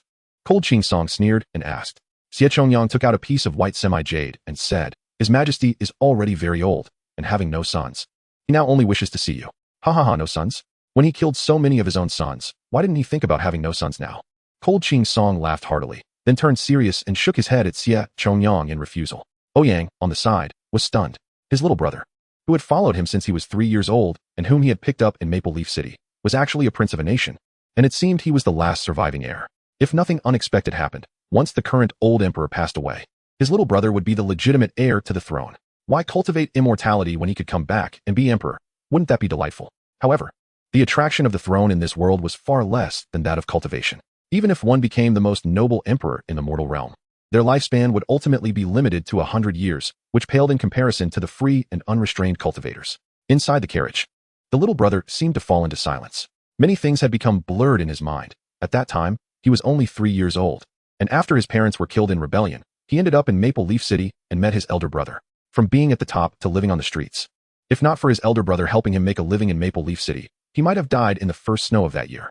Years passed in the blink of an eye, and suddenly, that so-called grandfather, who was also the murderer of his parents, came to tell him he wanted to enjoy family happiness. Although there were more cold palace walls and impatient tones regarding his parents, they were still his biological parents. Even if Lung Qingsong is foolish, he knows that the old man in the Imperial City must have some scheme to secure the throne. He could even kill his own son. How could he want me to inherit the throne at this time? Lung Qingsong looked at the half-piece of white jade in Xie Chongyang's hand and took out his own half-piece of white jade that he had carried since childhood from his storage space. He said calmly, "This is the other half of the white jade. Take it to tell him that I am not ready to take his head. It would be best if he dies before I kill him. Otherwise, when I go to find him, it will be too late." Ouyang took the 2 pieces of white jade from Lung Qingsong and Xie Chongyang and gently combined them. The 2 pieces fit together flawlessly, looking like a valuable item. "Old too. Are you trying to avoid this matter by saying you're not ready?" Ouyang asked, tossing the white jade in his hand. Lung Qingsong looked at Ouyang and shook his head, saying, "Brother, do you still remember what our master said back then?" Ouyang recalled the words Hu Yun said when he took them as disciples. At that time, Lung Qingsong asked Hu Yun if it was possible to kill someone in the pursuit of immortality.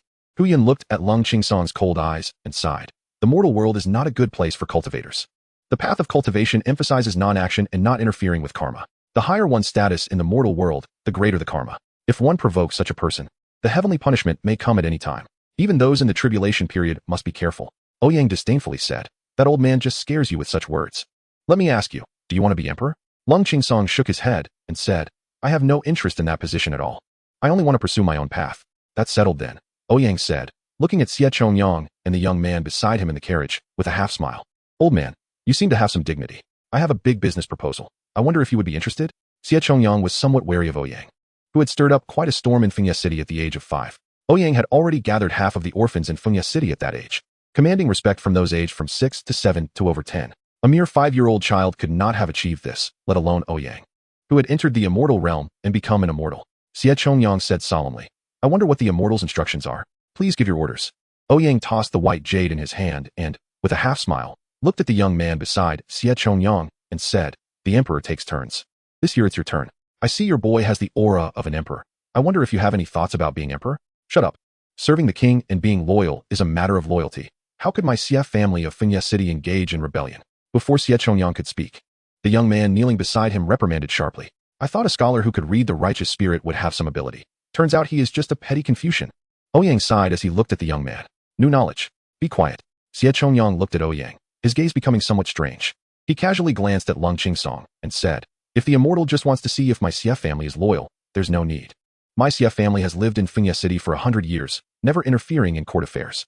Ouyang stretched and pointed at his second brother, saying, "This is the last heir of this empire.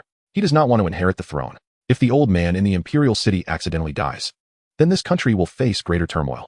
I wonder if the Xie family can still remain independent then? Your Highness, as a royal bloodline, you naturally have to bear the responsibilities of the royal family. My Xie family will ensure your safety." Xie Chongyang said, "With you bunch of rotten fish and shrimp, you think you can protect us? Wang Xiaoming, come in." Ouyang shouted to the outside of the carriage. Wang Ming poked his head inside the carriage and smiled at Ouyang, saying, "Boss Ouyang, did you call me? Do you want to be a great general?" Ouyang asked. Wang Ming scratched his head and said, "I don't really have any thoughts on it, but if Boss Ouyang wants me to, then I'll do it." Ouyang laughed heartily, took out a pill from his storage bag, which was just an ordinary gathering spirit pill, and said to Wang Ming, "Open your mouth." Wang Ming obediently opened his mouth, and the pill fell inside. Before Wang Ming could ask anything, he heard Ouyang's voice, "Close your eyes and meditate."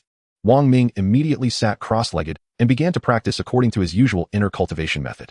Under Xie Chongyang's astonished gaze, Wang Ming, who had previously been unremarkable, began to exude a profound aura. In the blink of an eye, Wang Ming had broken through to the level of a grand master.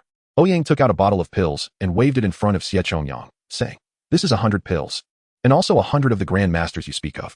100 grand masters is enough for the Xie family to leap to become the most powerful family in the Tang Kingdom. Am I right?" Xie Chongyang looked at the pills in Ouyang's hand, and sweat began to drip down his face. This bottle of pills was enough for the Xie family to produce 100 grand masters. Is this the method of an immortal? There are only about 100 grand masters in the entire Tang Kingdom to easily possess combat power comparable to that of the entire Tang Kingdom. Xie Chongyang's mouth became dry, and he bitterly said to Ouyang, "I wonder what the immortal means." Ouyang casually tossed the bottle of pills to Xie Chongyang, saying, "With power, the Xie family, which originally passed down poetry, now has the capability to become emperor. I want you to rebel. It's very fair, right?" Chapter 59. Treacherous Ministers and Rebels. The carriage was so quiet that only Xie Chongyang's heavy breathing could be heard. He looked at the white porcelain bottle in his hand, trembling all over. Others may not know the value of this white porcelain bottle, but he was very clear in his heart. As long as they had 100 grand masters, the entire Xie family would have the power to control this country. With this power, influencing the royal authority or even replacing it would be a simple matter. Xie Chongyang looked at Ouyang, his expression complicated. He knew very well that this was Ouyang's cunning scheme, exploiting the greed deep within his heart. But could he really refuse? The Xie family had been in Fengye City for hundreds of years, merely maintaining a small territory, even unable to clear out the hundreds of mountain bandits outside the city. All along, the Xie family had valued culture over martial arts, although they wanted to change this. The physical fitness of the Xie family's disciples was not suitable for martial arts, so they had always shown weakness to the surrounding lords. But if they possessed these 100 grand masters, was there anything in the Tang Kingdom that the Xie family would dare not touch? To raise an army and rebel? That was a crime punishable by extermination of 9 clans, not to mention against that person in the imperial city who regarded power as his second life. Accept or not accept? In Xie Chongyang's eyes, he struggled repeatedly. On one side was the greatest opportunity for the family to rise. On the other was the great crime of rebellion and extermination of 9 clans.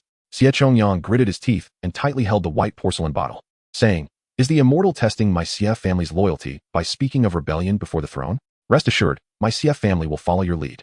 Ouyang shook his head and said, "The power of the mundane world is like a chicken rib to us. The karma of the mundane world is not something we want to be involved with. Therefore, you need not have any doubts. I only want to borrow your hands to help my junior brother take revenge." The young man beside him whispered to Xie Chongyang, "Father, The monarch and minister must maintain their loyalty to observe the royal family. Hearing the young man's words, Ouyang couldn't help but feel a moment of shock. Only a standard rebel would dare to say such things. What the hell? Just a second ago, this young man was still adhering to the rituals of lord and subject. And now he shows his rebellious nature? The righteous aura you carry is crying out, hey, unexpectedly. The one whose tone had changed so oddly was the young man whom Ouyang thought had become foolish from studying. The young man cupped his hands towards Ouyang and said, since the immortal has bestowed upon me such an opportunity from the Xie family, if we do not accept it, would we not anger the immortal? He spoke with a warm demeanor, making it sound so natural. Yet it was quite a contrast to just now when he was shouting about the rituals of lord and subject. Not knowing how to address him, Ouyang became interested and asked. The young man respectfully replied, I am Xie Zinch, the young lord of Maple Leaf City. You're great, with you in the Xie family. It's impossible not to prosper. Ouyang was stunned for a moment and could only awkwardly praise him. Xie Zinch spoke. The immortal and my wife Su In are old acquaintances, and with the endorsement of the former dynasty's prince who has no interest in the throne. My Xie family is merely riding the wind. They're already mentioning the former dynasty? They're quickly stepping into the roles of treacherous ministers and rebels? Wait a minute. My wife Su In are. Ouyang smiled and glanced at the equally bewildered Lung Qngs Ing. Their essay showed a watch. Su In are is what to you?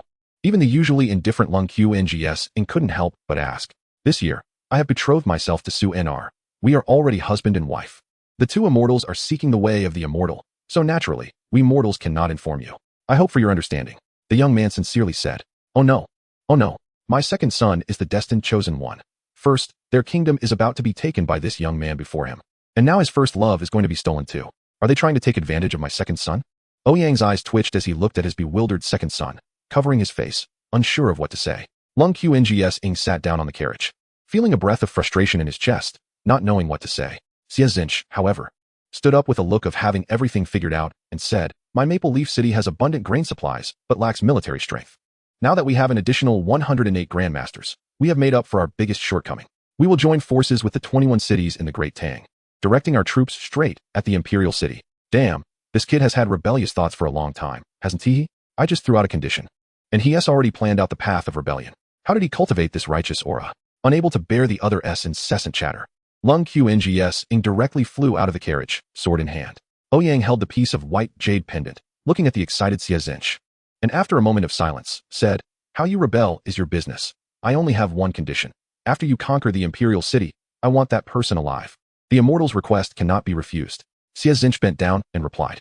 Ouyang took a deep look at Xie Zinch before picking up the already dozing HTT and stepping out of the carriage. Sensing Lung Qngs Ing's position, Ouyang disappeared from everyone's sight after a few leaps. Zinch, do you really want to rebel? Xie Ing carefully asked while holding a white porcelain bottle. Father, when that emperor took Su In are away, I already had thoughts of replacing him. Since the two immortals also have this intention, why shouldn't we proceed? Xie Zinch said flatly, looking in the direction where Ouyang had vanished. Xie Ing nodded heavily and said, in that case, you and I will return to Maple Leaf City, gather the family's disciples, and cultivate 108 grandmasters before plotting this matter. All at the father's discretion. Xie Zinch replied. At this moment, the righteous aura on Xie Zinch slowly began to take on a hint of imperial aura. Ouyang arrived at a waterfall, holding HTT, while Lung Qngs Ing stood with his sword before the 100-meter-high waterfall. With a surge of sword intent, he raised his hand, and an invisible long sword sliced through the entire waterfall. In an instant, he unleashed hundreds of swords, and the entire waterfall was shattered by the sword energy. The violent true energy rampaged over the waterfall, yet Lung Qngs Ing's face showed no expression. Ouyang landed on a large rock, sitting cross-legged with the sleeping HTT in his arms, raising his hand to create a barrier of true energy to block the water in front of him. Brother, are you using a knife to kill someone to avoid entanglement in karma? After venting, Lung Qngs Ing turned to look at Ouyang and asked. Ouyang nodded and said, last time when I enlightened junior brother Shio about the dragon and phoenix, the power of heavenly punishment was too weak. So there was an opportunity. Moreover, enlightening divine beasts is merely something that the heavenly Tao does not permit, hence the simple thunder punishment. If you become entangled in worldly karma, that kind of invisible and intangible retribution will eventually fall upon you. It's best not to get involved in such unavoidable karmic punishment. Lung Qngs Ing sheathed his sword and landed on the large rock, asking, what about the revenge for my parents? Using a knife to kill someone, wouldn't that also affect my path of heart? Ouyang smiled and said, the emperor's karma is great, but if he is no longer emperor, what karma is there? Once the Xie family rises in rebellion and seizes the throne, the old emperor will no longer be emperor, and naturally, there will be no karma. Only then did Lung Qngs Ing realize what his brother was planning, nodding and saying, what should we do now? Ouyang pointed towards the imperial city and said, "Your former sweetheart is still suffering. Of course we need to pay her a visit." Chapter 60. Soft Jade Red Tint. The imperial city of the Tang Kingdom is a large city, so vast that millions of people crowd into it. And this city is also the most prosperous in this realm. The imperial city is divided into 56 districts, each separated by high walls. And only in the two massive markets to the east and west can one see the bustling scene of the city. In the eastern market, people come and go, selling sugar figurines, performing tricks, selling small toys, and the sounds of various vendors and haggling fill the air. Naturally, the happiest one is HTT, the little girl squealing as she dived into the crowd, enjoying the excitement she had never experienced before. In such a large city, even Ouyang was seeing it for the first time. When he was 5 years old in Maple Leaf City, he had only thought about how to survive, with no time to appreciate what the world was like. Now, being able to stroll leisurely here truly gave him a feeling of having lived through ages. Hee, brother, what is that? HTT held a sugar figurine in one hand and a candied hawthorn in the other, sitting on Ouyang's shoulder, curiously asking about a grain shop. That is a grain shop. Ouyang glanced over and answered. What do they do there? That is an inn where people eat. What about over there? And there? That is a place selling fabric to make clothes. Oh, over there. Those young ladies in beautiful clothes are waving at me. HTT, shaking her sugar figurine, happily waved at the women on the second floor who were posing. Ouyang glanced at the three big characters of YH and Ju-in and awkwardly said, "That place is not suitable for children. Why not? I also want to wear beautiful clothes," HTT said, eyeing the exposed women in the brothel with envy. "Those are places only bad girls go to. Such a cute girl like TT cannot go to those places," Ouyang said earnestly. Then he turned his head, looking expectantly towards the brothel. Having crossed over without visiting one, he felt he was truly a failure as a transmigrator. "Brother, there are cultivators." Suddenly, Lung Qngs spoke up. "Cultivators?" Ouyang raised an eyebrow, looking around. He himself didn't discover anything. After all, he was only at the Qi refinement stage and couldn't sense the abilities of cultivators.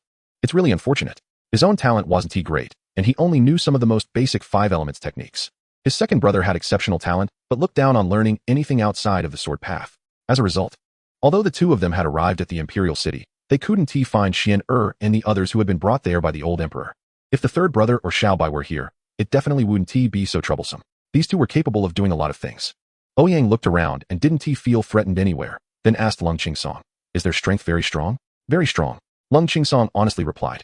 For someone who could make Lung Qingsong say they were very strong, they should at least be a major cultivator above the out-of-body stage. In such an imperial city, how could there be such a major cultivator? Could it be a cultivator who has become enamored with the mortal world and has lost their pursuit of cultivation? As Ouyang was pondering this, a piece of red silk suddenly fell in front of him. He reached out to catch the silk, and a familiar fragrance wafted over. This scent. Oh no, it's senior sister Xiaoya. Ouyang was shocked and turned to look at Lung Qingsong with a complicated expression. Is his second brother really that unlucky? A clear female voice echoed in his mind. "What are you doing? Bring Xiaosong up."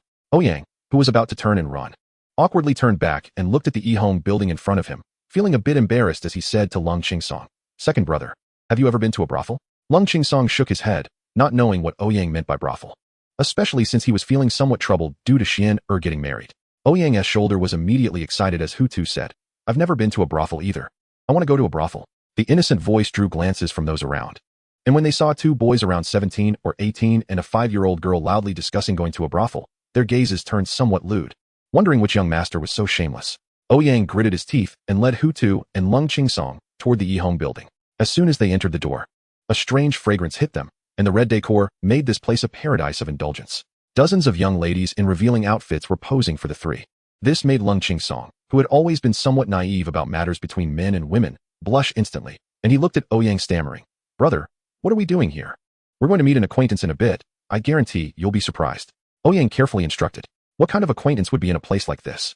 Could it be a friend of the master?" Lung Qingsong looked around at the chaotic scene, unable to bear the shocking images assaulting his young mind. Only his master would come to such a place. If there were any elders, they would definitely be old friends of his master. As the three entered, they attracted many curious glances. After all, 2 boys were bringing a little girl. It didn't look like they were here to spend money. A matron in a red satin dress swayed over, pinching her handkerchief, and looked at Ouyang asking, "Are you an old acquaintance of Miss Xiaoya?" Lung Qingsong's eyes widened at once, and he said to Ouyang, "We should leave." Just as Lung Qingsong was about to run, the air around them suddenly thickened, and everything in the building slowed down to a visible degree until it completely stopped. Ouyang could even see the drool suspended in midair from the matroness mouth. "What does little Song want to do outside?" A voice full of allure came from upstairs. The usually indifferent Lung Qingsong's hand holding the sword trembled slightly, and he stiffly bowed to the woman upstairs. "Hello, senior sister. At the staircase on the second floor stood a girl in a bright red dress, holding a round fan that slightly covered half her face, her fox-like eyes filled with charm under light makeup, with a voluptuous figure swaying gracefully. She looked like a perfectly ripe peach. However, upon seeing the enchanting girl in front of them, Ouyang and Lung Qingsong looked as if they had seen a ghost, with Ouyang discreetly stepping back and Lung Qingsong beginning to tremble all over. "What's wrong? Have you become estranged after such a long time?" A somewhat melancholic whisper seemed to scratch at their hearts, evoking feelings of pity. Lung Qingsong, with a headache, looked at the girl across from him and said dryly, "How have you been, senior sister?" "Heh." The girl let out a soft laugh, fanning herself lightly, and a red veil flew toward Ouyang and Lung Qingsong from all directions. All that remained before the two was a sky of red veils. And suddenly a jade hand rested on Lung Qingsong's neck, softly saying, "I've bathed with little Song Song before. And now you want to run when you see me? Are you trying to be a heartless man like Uncle Huyin?" Chapter 61. My second brother's white moonlight and vermilion birthmark. Blown by this fragrant wind, Lung Qingsong's hand trembled, nearly dropping the sword in his arms. Unafraid of anything, Lung Qingsong hurriedly grabbed Ouyang's sleeve, a hint of pleading flashing in his eyes. Ouyang pulled his sleeve, clutching Hutu in his arms, and rolled out of the Yihong building. "Dead junior brother, don't die. Elder brother, take care." In Lung Qingsong's desperate gaze, Ouyang fled in a panic, unafraid of anything. Lung Qingsong stammered, "Serpent demon, I what? You want me to help you cultivate?" A pair of lotus-white arms wrapped around Lung Qingsong's neck, and the girl whispered sweetly in his ear. Lung Qingsong felt his breathing becoming somewhat rapid, as the senior sister in front of him displayed all her charm, as if she was about to devour him at any moment. The golden core within Lung Qingsong's body was frantically operating, the vast true essence carrying the sword intent wanting to resist, and the sword in his hand seemed to want to protect its master, unable to help but reveal its sword light. "Oh, you've grown up and can use a sword now. Do you not know which sword you want to stab your senior sister with?" The girl teased as her jade hand pressed on the sword hilt. The originally ringing sword instantly seemed to wilt, as if it had finished its task under her gentle caress. Who could withstand this? Lung Qingsong felt as if all his strength had been drained, collapsing into the girl's embrace, slowly closing his eyes under the soft touch. The red veil rose again, wrapping the two and directly flying up to the second floor, and in the next second, the previously frozen Yihong building became lively again, as if nothing had happened just moments ago. Lung Qingsong was placed on the bed by the girl, who stroked his cold and stern face, her eyes filled with infatuation. "Stop looking. If you have the ability, really eat him up." Ouyang's voice came from the side. The girl turned around, looking at Ouyang, who was sitting at the table drinking wine with interest, and said, "Why were you so afraid of me just now?" While peeling an orange for Hutu, Ouyang said, "Didn't the mistress ask you to choose one of us as a furnace for cultivation? You didn't choose me. So why should I ruin my little brother's good fortune?" The girl sat on the bed, looking at Ouyang teasingly. "What if I use both?" Ouyang's hand trembled as he looked at the charming girl on the bed and said seriously, "I have a strong personality. I only use the upper part. It won't help you cultivate." "Lecher." The girl seemed to think of something and spat. "You just acted like that and still call me a lecher? Even lechers would call you their ancestor. Big senior brother is Hutu. Hutu suddenly said while looking at the orange in Ouyang's hand. Although she stared unblinkingly at the orange, her tone was very firm. The woman looked at Hutu too, a hint of surprise appearing on her face. Could it be a spiritual fox with an innate Dao body? Huyin Shirshu had his own master, and Lung Qingsong had his. Now Ouyang had caught a little spiritual fox? Is she pulling the wool over the demon clan's eyes? The woman looked at Ouyang with a complex expression and said, "Don't you three have some peculiar habits?" Ouyang coughed and said seriously, "Chang Xiaoya, I warn you. My master and my second brother were both forced into this." In Ouyang's eyes, the attribute panel of the woman before him was clear at a glance. Name: Chang Xiaoya, young body of the devouring python. Cultivation: 6th layer of the combined body period root bone. 8 charm, 10 luck, 6 devouring talent, 10 exclusive skill, devour evaluation. Beware of the snake demon wanting your help in cultivation. The enchanting woman before him was not human, but a snake demon. Ouyang and Lung Qingsong called her senior sister because one of the beautiful confidants of their chief master was indeed the master of this snake demon. His master was truly comparable to the reincarnation of Su Xian, and he was also a snake catcher. Before he and his second brother entered the mountain gate, they were taken by their master to travel around, and the first stop was being led into a snake den. At first, Ouyang thought his master was some kind of evil cultivator, but unexpectedly, his master solemnly claimed he was there to subdue demons. When his master was helped out by Chang Xiaoya the next day, Ouyang finally understood how powerful the snake demons inside were.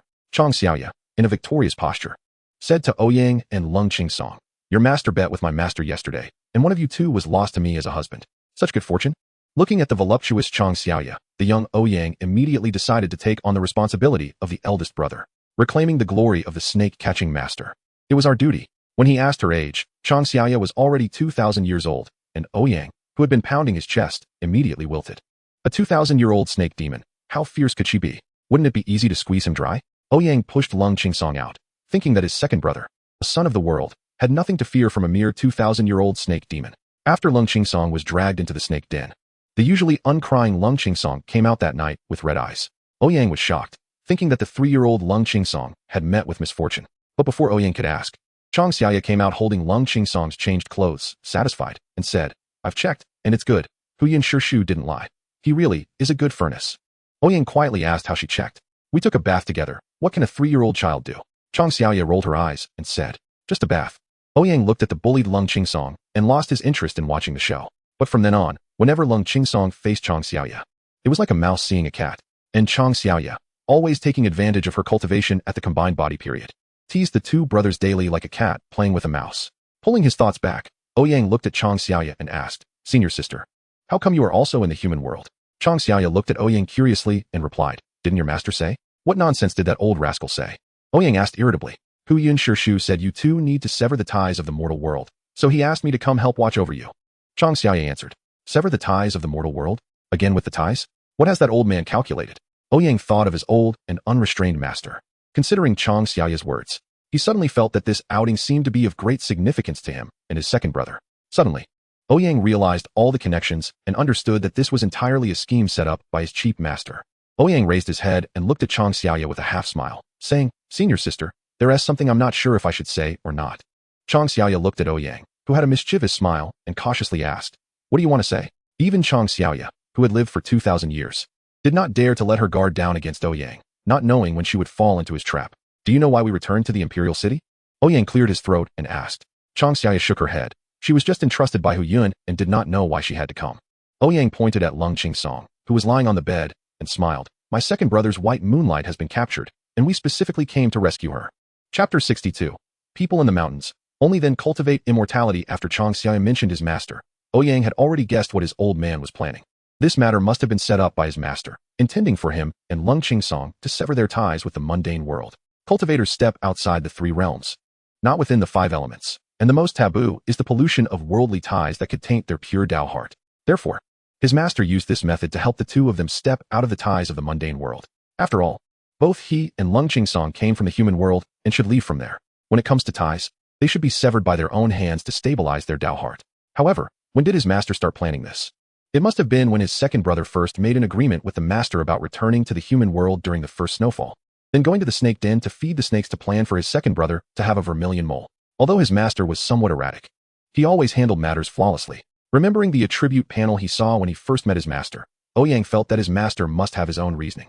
Having figured out all the key points, Ouyang looked at his second brother, who was sleeping soundly on the bed. His second brother was indeed a son of the world, but it was precisely because he was a son of the world that he appeared exceptionally stubborn. After all, geniuses never admit their mistakes. They only keep drilling into one stubborn point until they exhaust all their energy, transforming from a genius into an ordinary person, from stunning brilliance to mediocrity. A genius who has not matured is never worth paying attention to. In this world, who does not have a genius on their head? Connecting his inexplicable thoughts with his master, Ouyang suddenly understood what he should do. His master had spent a whole night exorcising demons just to help his second brother eliminate a vermilion mole, which perfectly matched his second brother's white moonlight in the mundane world. What he needed to do was to stir up trouble everywhere and make this snake demon completely entangle his junior brother. When he mentioned his second brother's white moonlight, the originally delicate and charming Chang Xiaoya, sitting at the bedside, suddenly erupted with a frightening aura. Vaguely, a phantasmal giant python coiled behind Chang Xiaoya, its scarlet snake eyes captivating. "White moonlight. I want to see what kind of beauty could make my husband yearn for her day and night, even going as far as to travel thousands of miles to rescue her," Chang Xiaoya said curiously, but her tone was laced with a chilling aura that made Hu Tutu, who was eating an orange nearby, shiver suddenly. "Chomp, chomp, brother, why do I feel a bit cold?" Hu Tutu asked Ouyang while chewing on the orange. "Cold. It seems this city is about to cool down." Ouyang glanced at Chang Xiaoya, who was on the verge of tearing her dress apart, and rubbed the furry head of Hu Tu, saying, "Where is she?" Chang Xiaoya asked. Ouyang shrugged and replied, "Neither Qingsong nor I know how to deduce. That's why we came to the market to gather information. Uncle Hu Yun, a master diviner, didn't teach you how to deduce and divinate? That's his signature skill." Chang Xiaoya asked in surprise. Ouyang wanted to retort, "What are you surprised about? I'm just a useless iron waste with chi cultivation at the 9th level who can't even figure out the 5 elements escape technique." But the snake demon in front of him was not to be trifled with, especially with a master behind her, so he could only smile awkwardly. Chang Xiaoya took out 3 copper coins from her pocket. The small coins shimmered with a golden light. She covered the coins with her palm, gently tossed them into the air, and began to chant. The 3 coins spun rapidly in the air, suspended and shining with golden light. Chang Xiaoya plucked a hair from Lung Qingsong's head, rubbed it between her fingers, and it ignited. Flames danced between her fingers as she pointed the fire at the coins, causing them to stop spinning and fall onto the hem of her dress. The Imperial Palace? Chang Xiaoya looked at the coins with some confusion. She had been in the Imperial City for 2 months and knew the significance of the palace well. Ouyang understood immediately that the old emperor had placed Xian'er and the others in the palace. You know this place too? Chang Xiaoya asked Ouyang, who looked enlightened. I don't know, but it makes sense. After all, it's where your husband used to live. Ouyang nodded and replied. Chang Xiaoya, hearing this, turned to look at Lung Qingsong, still sleeping on the bed, surprised that her husband was actually a prince. But did he really think he could hide in the mundane royal residence? Chang Xiaoya's expression shifted as she stood up and walked towards the door. Hey, that's my second brother's White Moonlight. You don't really want to eliminate a rival, do you? She's just a mortal. Ouyang called out to Chang Xiaoya as she headed outside. What? Do you want to cover for your junior brother? Chang Xiaoya said coldly. Ouyang lazily hugged his head and replied. The reason White Moonlight is that memories keep beautifying it. If the White Moonlight dies, the lethality might increase from 30% to 200%. A dead White Moonlight is the most deadly. Chang Xiaoya stopped and looked at Ouyang, saying, I always feel like I've been schemed against by Uncle Hu Yun. Although I don't know what the scheme is, it seems like you do. Ouyang sat up straight and said, How can this be called a scheme? You can guess your junior brother's feelings, right? My master and I are trying to bring you two together for 100 years of harmony. Now tell me, what do you want me to do? Chang Xiaoya stared at Ouyang for a moment before speaking. I already said, the reason White Moonlight is due to memories being continuously beautified. If the memories deviate from the White Moonlight, won't the White Moonlight disappear? Ouyang grinned and said meaningfully, You want me to find a dozen strong men to deal with her? Chang Xiaoya waved her hand, making a cutting gesture, scaring Ouyang into shaking his head quickly. Demons are still demons. The methods are still that simple. Ouyang gestured for Chang Xiaoya to lean in closer and whispered, She is your junior brother's White Moonlight. And you are his Cinnabar mole. If you are both, wouldn't your junior brother be completely in your grasp? Ha ha ha. Isn't this just a battlefield for my second brother? Chang Xiaoya squinted her eyes, signaling Ouyang to continue. Ouyang laid out his plan, watching as Chang Xiaoya eagerly walked out the door, then turned to look at his younger brother sleeping on the bed. Does the old man mean to use a Dao partner to sever worldly ties? Remembering what his old man had said, Ouyang suddenly recalled the phrase, the immortal only cultivates when in the mountains. Chapter 63. The cross-dressing big shot turns out to be my junior brother nowadays. The Imperial City is filled with diviners like cows in a herd. His Majesty the Emperor has taken a liking to cultivating immortality and seeking the Tao, neglecting state affairs for more than a year or two. Although the operation of the entire country has not been materially affected, the citizens of the Imperial City have subtly begun to feel displeased with the Emperor's constant focus on cultivation and the numerous favorable decrees for Taoists and monks. Ouyang didn't know any divination techniques, but just standing at the city gate and looking down at the city, he could feel the illusion that the city was already at sunset.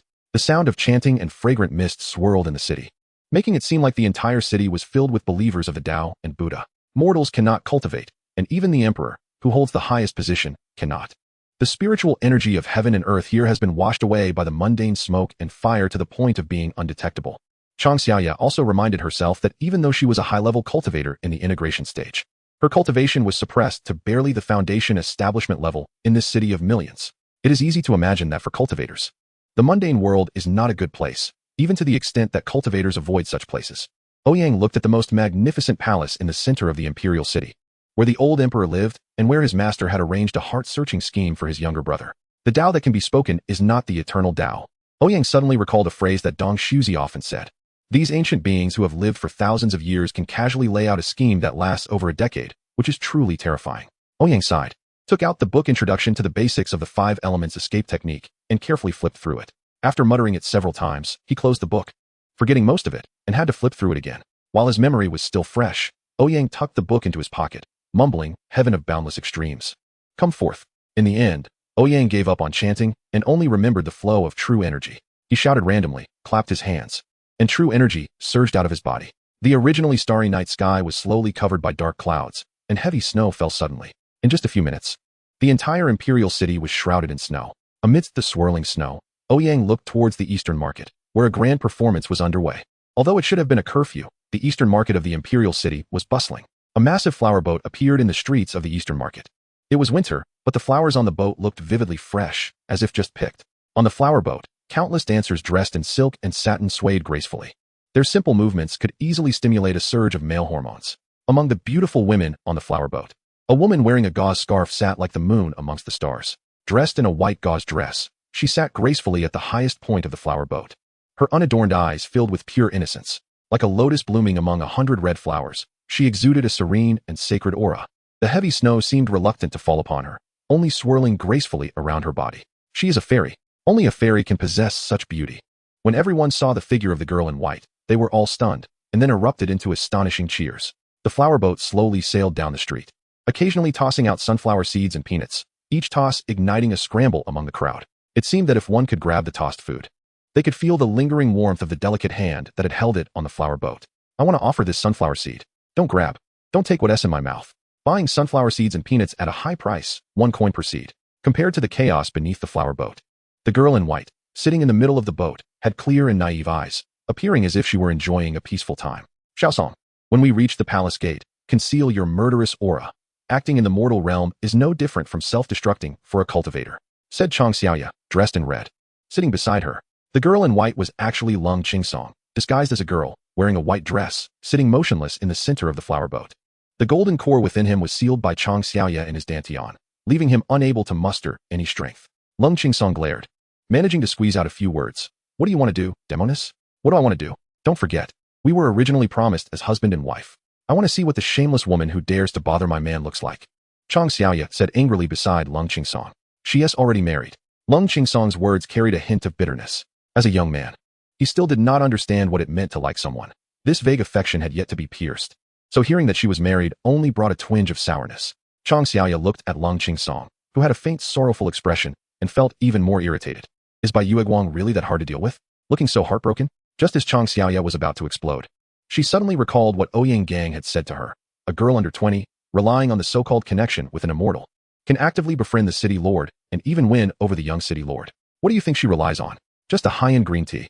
The old emperor had not found Lung Qingsong for over a decade, and suddenly this year, he found him and also captured all the orphans he knew in Maple Leaf City. Who would believe there weren't any traitors among them? So who could this traitor be? Besides Ouyang, who was the king of children in Maple Leaf City, these orphans had always followed Xianyan. It was hard to say that all this wasn't a trap set by a mortal. When Ouyang heard that Chang Xiaoya figured out that Xianyan and the others were in the palace, he could already confirm that Xianyan must have made some deal with the old emperor. Standing on the city wall, Ouyang looked at the flower boat in the distance, a smirk appearing on his face. A mortal trying to climb up had schemed to this extent, or perhaps she wanted to climb even higher. Ouyang recalled when he first met Xianyan, how her eyes, which seemed to assess value, were well hidden. But as someone who had crossed over, even a scheming child appeared slightly clumsy in the eyes of adults. Senior brother, why do you look so cold when you smile? Hu Tutu shrank his head, not understanding why his senior brother was standing on the city wall in the snow at night. Ouyang suddenly became interested and asked, Tutu, what do you think of the mortal realm? Very lively and interesting, but I don't like it here. You can't ride paper cranes here. And the air is stinky. Hu Tutu wrinkled his nose and said. Ouyang picked up Hu Tutu, patted the snow off the little guy, and softly said, Is the air stinky? No, it's not. What is stinky is the human heart. Chapter 64. Inside the deep palace, the commotion of the flower boat was immense. When it set sail from the East Market, a throng of onlookers had already gathered, following the flower boat's direction in pursuit. It quickly attracted the attention of the street patrollers, a squad of armored patrollers parting the crowd and maintaining order. They had received orders not to obstruct this flower boat, which was said to be a tribute to His Majesty the Emperor. The news spread like wildfire throughout the imperial city. Everyone knew that the largest brothel in the city, Yihong Lu, had produced a massive flower boat as a gift for the current emperor. Inside the deep palace, a series of coughs echoed in the grand hall, where the palace eunuchs knelt trembling on the ground, seemingly worried about the health of the esteemed figure lying on the couch in the center of the hall. Beside the couch, a young girl dressed in light green was anxiously watching the person on the couch, her face full of concern. The girl was of above-average appearance, but exceptionally pure, looking as if she was unaware of the world, with her fair face filled with worry. Cough, cough, cough. A flower boat. Can a flower boat bring me longevity? Ridiculous. The old man on the couch, dressed in a five-clawed golden dragon robe, sat up, coughing as he looked at the girl and smiled. His aged face was covered in age spots, like a withering candle. His breath quickened, but between his brows, he bore a resemblance to Lung Qingsong, with a haughty face full of the majesty of an emperor. Seeing the old man attempt to sit up, the girl hurriedly stepped forward to support him. The old man grasped the girl's hand and said, somewhat dreamily, such a young body is truly wonderful. If I could have such a youthful body, the Tang dynasty would become an everlasting empire in my hands. Your Majesty, may you live long and naturally see the Tang dynasty prosper forever. The girl gently comforted while patting the old man's back. 10,000 years. Ha ha ha. 10,000 years. How could a person possibly live for 10,000 years? Only by finding an immortal and seeking the supreme method from them can there be a chance to glimpse the wonders of longevity. The old man sighed, his words filled with longing. As if recalling something, he suddenly grabbed the girl's hand and exclaimed, "Will that ungrateful child really come? It's been a month. Why is there still no news?" The old man's grip was quite strong. The girl slightly furrowed her brow, enduring the pain as she said, "Your Majesty, I've told you, every year during the first snow, Chingsong will come to find us. It's always been like this. This year is just a bit late." "Humph.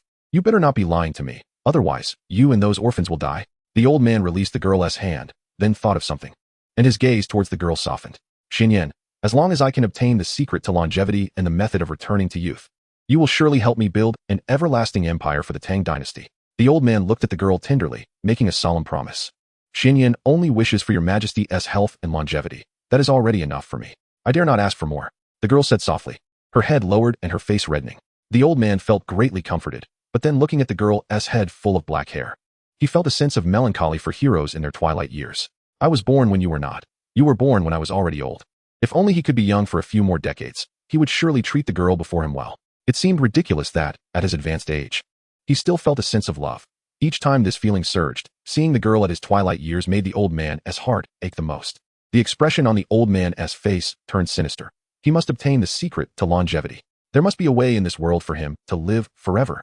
For this throne, he had killed his own son, murdered his respectful queen, and taken too many lives, leaving him alone in the end. "I don't want to die alone and desolate like this. Now that I've met Xin'er, I feel like I have a home again. And this time I must hold on tightly. As long as my rebellious child who becomes an immortal can come back, even if there is no method for longevity, I will find a way to live again. As long as he can return." A cough sounded again, and a hint of unusual flush appeared on the old man's face. As if he were tired, and he lay back down on the couch. Xin'er placed the old man on the couch, tucked him in carefully, and quietly withdrew. After closing the palace door, Xin'er, who had initially looked anxious and worried, suddenly turned pale, suppressing the urge to vomit, and quickly left the palace. The old man's aura made her feel nauseous. When that aged hand grasped hers, she held back the urge to pull away. Why? Perhaps it was because she had heard too many legends about this old man in Maple Leaf City and felt an admiration for him. Or perhaps it was the awe of the supreme power he held, capable of controlling the lives and deaths of millions just by sitting there. She was just an ordinary girl in Maple Leaf City, with no support or background, relying solely on the vague background of two immortals to climb to her current position. Every year the immortals would come to meet her, but what if one day they stopped coming? She would lose everything she had now. And that was something she could not tolerate, nor would she allow it to happen. She must stand at the highest point in this country and look down on those important figures who had never even glanced at her, holding tightly to her handkerchief. Xin'er suddenly felt a chill at the tip of her nose. It was snowing. Does that mean Ouyang and the others are coming? Xin'er suddenly felt relieved. Looking far from the palace steps, where a beautiful flower boat appeared. The large flower boat was filled with young girls. If she had not survived until now through her own means, she would probably also be standing on that beautiful flower boat. And now she would sit in the main seat, quietly watching those beautiful women do everything they could to please her. She had already poisoned all her companions, and no one in the imperial city knew her identity. Now, she just needed to wait for Ouyang and the others to arrive. And then she could occupy a position beneath 1 and above 10,000. Xin'er tightened her grip on the handkerchief, suddenly feeling a tightness around her body. As she fell into a wide embrace. "It's windy here, don't catch a chill." Upon hearing the voice of the newcomer, the originally tense Xin'er instantly relaxed. Leaning against the broad shoulder and softly saying, "General, don't you fear that the Emperor will find out and have your head for holding me, the current favored concubine? I am the leader of the Imperial Guard, and all the guards in the Imperial City are under my command. How would the Emperor know that I am holding you?" "The favored concubine?" said the armored general, holding Xin'er. "General, please don't betray me," Xin'er whispered, sounding like a small beast pleading with the man behind her. Such a voice made the general's blood rush to his head. He tightened his hold on Xin'er and softly said, "If you don't betray me, how could I betray you?" Chapter 65, Ridiculous. The flower boat arrived at the palace gate, and the guards had never seen such a large flower boat before. The ladies on it were indeed beautiful. But without the emperor's decree, they still dared not let the flower boat enter the palace. Who knows if 800 axe-wielding assassins might jump out from it and directly storm into the palace. By the emperor's decree, allow the flower boat to enter the palace.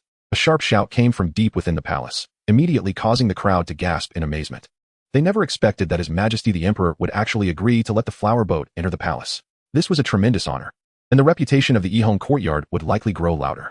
Who wouldn't want to be in the same brothel as His Majesty the Emperor? The palace gates slowly opened, and the flower boat smoothly sailed into the palace. As soon as the flower boat entered the palace, the previously dead silence of the palace lit up with two lanterns from deep within, the lights growing brighter and faster, illuminating the path deeper into the palace. The flower boat sailed along the imperial road, and Lung Qingsong, sitting at the top of the flower boat, looked at the familiar yet strange place before him. Those tragic memories had long been hidden in the depths of his memory at that time. He was still young and did not deeply feel the impact of what had happened, but seeing everything that was both familiar and strange before him. A hint of sadness and anger flashed in Lung Qingsong's eyes. His biological parents had died in this palace, and their blood still lingered on the bluestone here. The sword intent within Lung Qingsong seemed to sense its master's anger, and the sword intent originally sealed within his meridians almost broke free from its seal. Chang Xiaoya, beside him, was shocked. The seal set by her core formation stage cultivation was almost broken by the golden core stage Lung Qingsong. Her little husband was indeed remarkable. The more wild the little colt, the more thrilling the conquest. Chang Xiaoya licked her lips, looking at the cross-dressing Lung Qingsong in white dress, her eyes filled with possessiveness.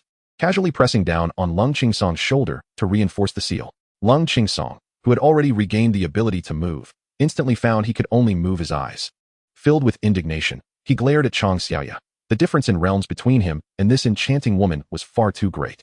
Even if he could challenge those in higher realms, facing Chang Xiaoya, who was already a great cultivator at the core formation stage, he was still pinned in place and unable to move. What are you looking at? If you keep staring, I'll eat you.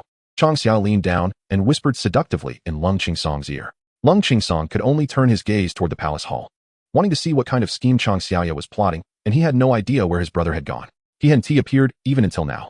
It was better that he didn't show up. If his brother saw him in this outfit, who knows how he would mock him? While Lung Qingsong was comforting himself, Ouyang had already set up several recording stones in the palace, capturing every moment of his little brother's day as a cross-dressing beauty without missing a single angle.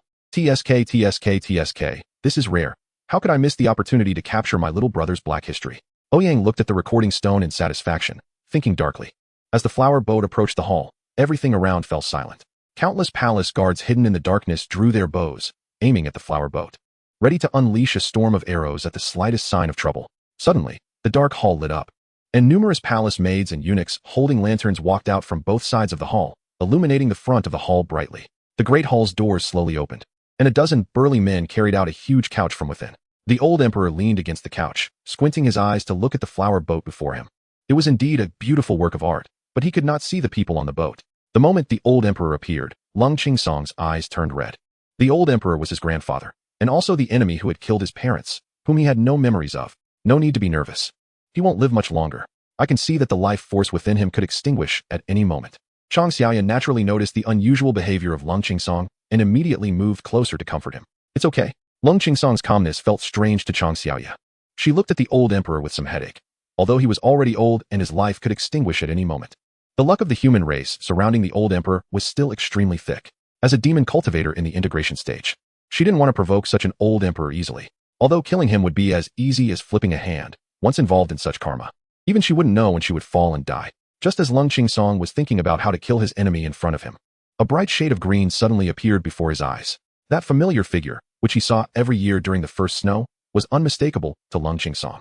But that face adorned with exquisite makeup was so unfamiliar. The luxurious gold and silver jewelry on her body and the expensive green gown made her, who was already quite good-looking, appear even more regal. Had a year changed her so much? Lung Qingsong found it hard to recognize the girl in front of him as Xin'er, whom he often thought about. Xin'er walked up to the old emperor's couch, naturally leaning forward, laughing and joking with the old emperor, occasionally revealing the innocence of a young girl. Everything seemed so glaring to Lung Qingsong. The person in his memory gradually overlapped with that figure, and he suddenly felt a wave of nausea. What's wrong? That's your white moonlight. Chang Xiaoya curiously looked at that figure, immediately comparing herself to her. In terms of both figure and face, she completely outclassed that ordinary girl. Originally thinking it would be a stunning beauty, Chang Xiaoya instantly felt relieved. It was nothing special. Shut up. Lung Qingsong bit his lip hard enough to draw blood, coldly staring at Xin'er and the old emperor, seemingly wanting to imprint this scene deeply in his heart. Xin'er seemed to sense Lung Qingsong's knife-like gaze, and her displeasure flashed away. This flower boat was indeed beautiful, and the women on it were much better looking than her. But such things were ultimately just tools for pleasing oneself. It made her feel uncomfortable. Then it should be destroyed. Xin'er quietly said a few words in front of the old emperor, who frowned at the flower boat and said softly, "Someone, burn this boat." Originally sealed by 2 layers of seals by Chang Xiaoya, Lung Qingsong slowly stood up under her horrified gaze, his eyes coldly looking towards the direction of the hall as he softly said, "Ridiculous." Chapter 66. The old emperor's counterattack. Chang Xiaoya wanted to stop Lung Qingsong from standing up. Forcibly breaking through his own seal would only lead to the destruction of his body as a core formation cultivator. As soon as he stood up, a magnificent pressure burst forth from Lung Qingsong. An unparalleled sword intent surged from him. The seals set by Chang Xiaoya were instantly shattered by this invincible sword intent, and she felt a sweet taste in her throat, with drops of blood falling onto her bright red gown. Chang Xiaoya stared in shock at Lung Qingsong standing there. In her eyes, he was now completely a sword, a celestial sword capable of breaking the heavens. The overwhelming pressure made Chang Xiaoya, as a cultivator in the integration stage, feel a pang of heart palpitations. Such sword power could only be emitted by a core formation cultivator. Chang Xiaoya stared at Lung Qingsong, momentarily frozen in place. Meanwhile, Lung Qingsong, surrounded by the sword intent mixed with killing intent, unleashed it like a tidal wave around him. The bluestone slabs surrounding the flower boat were directly lifted, and the snowflakes falling from the sky were dispersed by this sword intent. Countless Imperial Guard soldiers, palace maids, and eunuchs around the hall were directly knocked unconscious under this pressure. The faint golden luck dragon surrounding the old emperor blocked this overwhelming sword might. The sharp sword light shot into the sky, dispersing the heavy snow and illuminating the entire imperial city. The long swords throughout the imperial city buzzed in unison, seemingly excitedly anticipating something. Lung Qingsong felt every bone in his body creaking, the sound of countless explosions ringing in his ears, and everything before his eyes became a blur, only seeing a sharp sword light. Suddenly, a heartbeat made Lung Qingsong's spirit tremble. It was his own heartbeat, but in the next second, Lung Qingsong realized that this heartbeat was also the sword in his heart beating. What he pursued was the sword is me, I am the sword. His heart was transforming into a sword.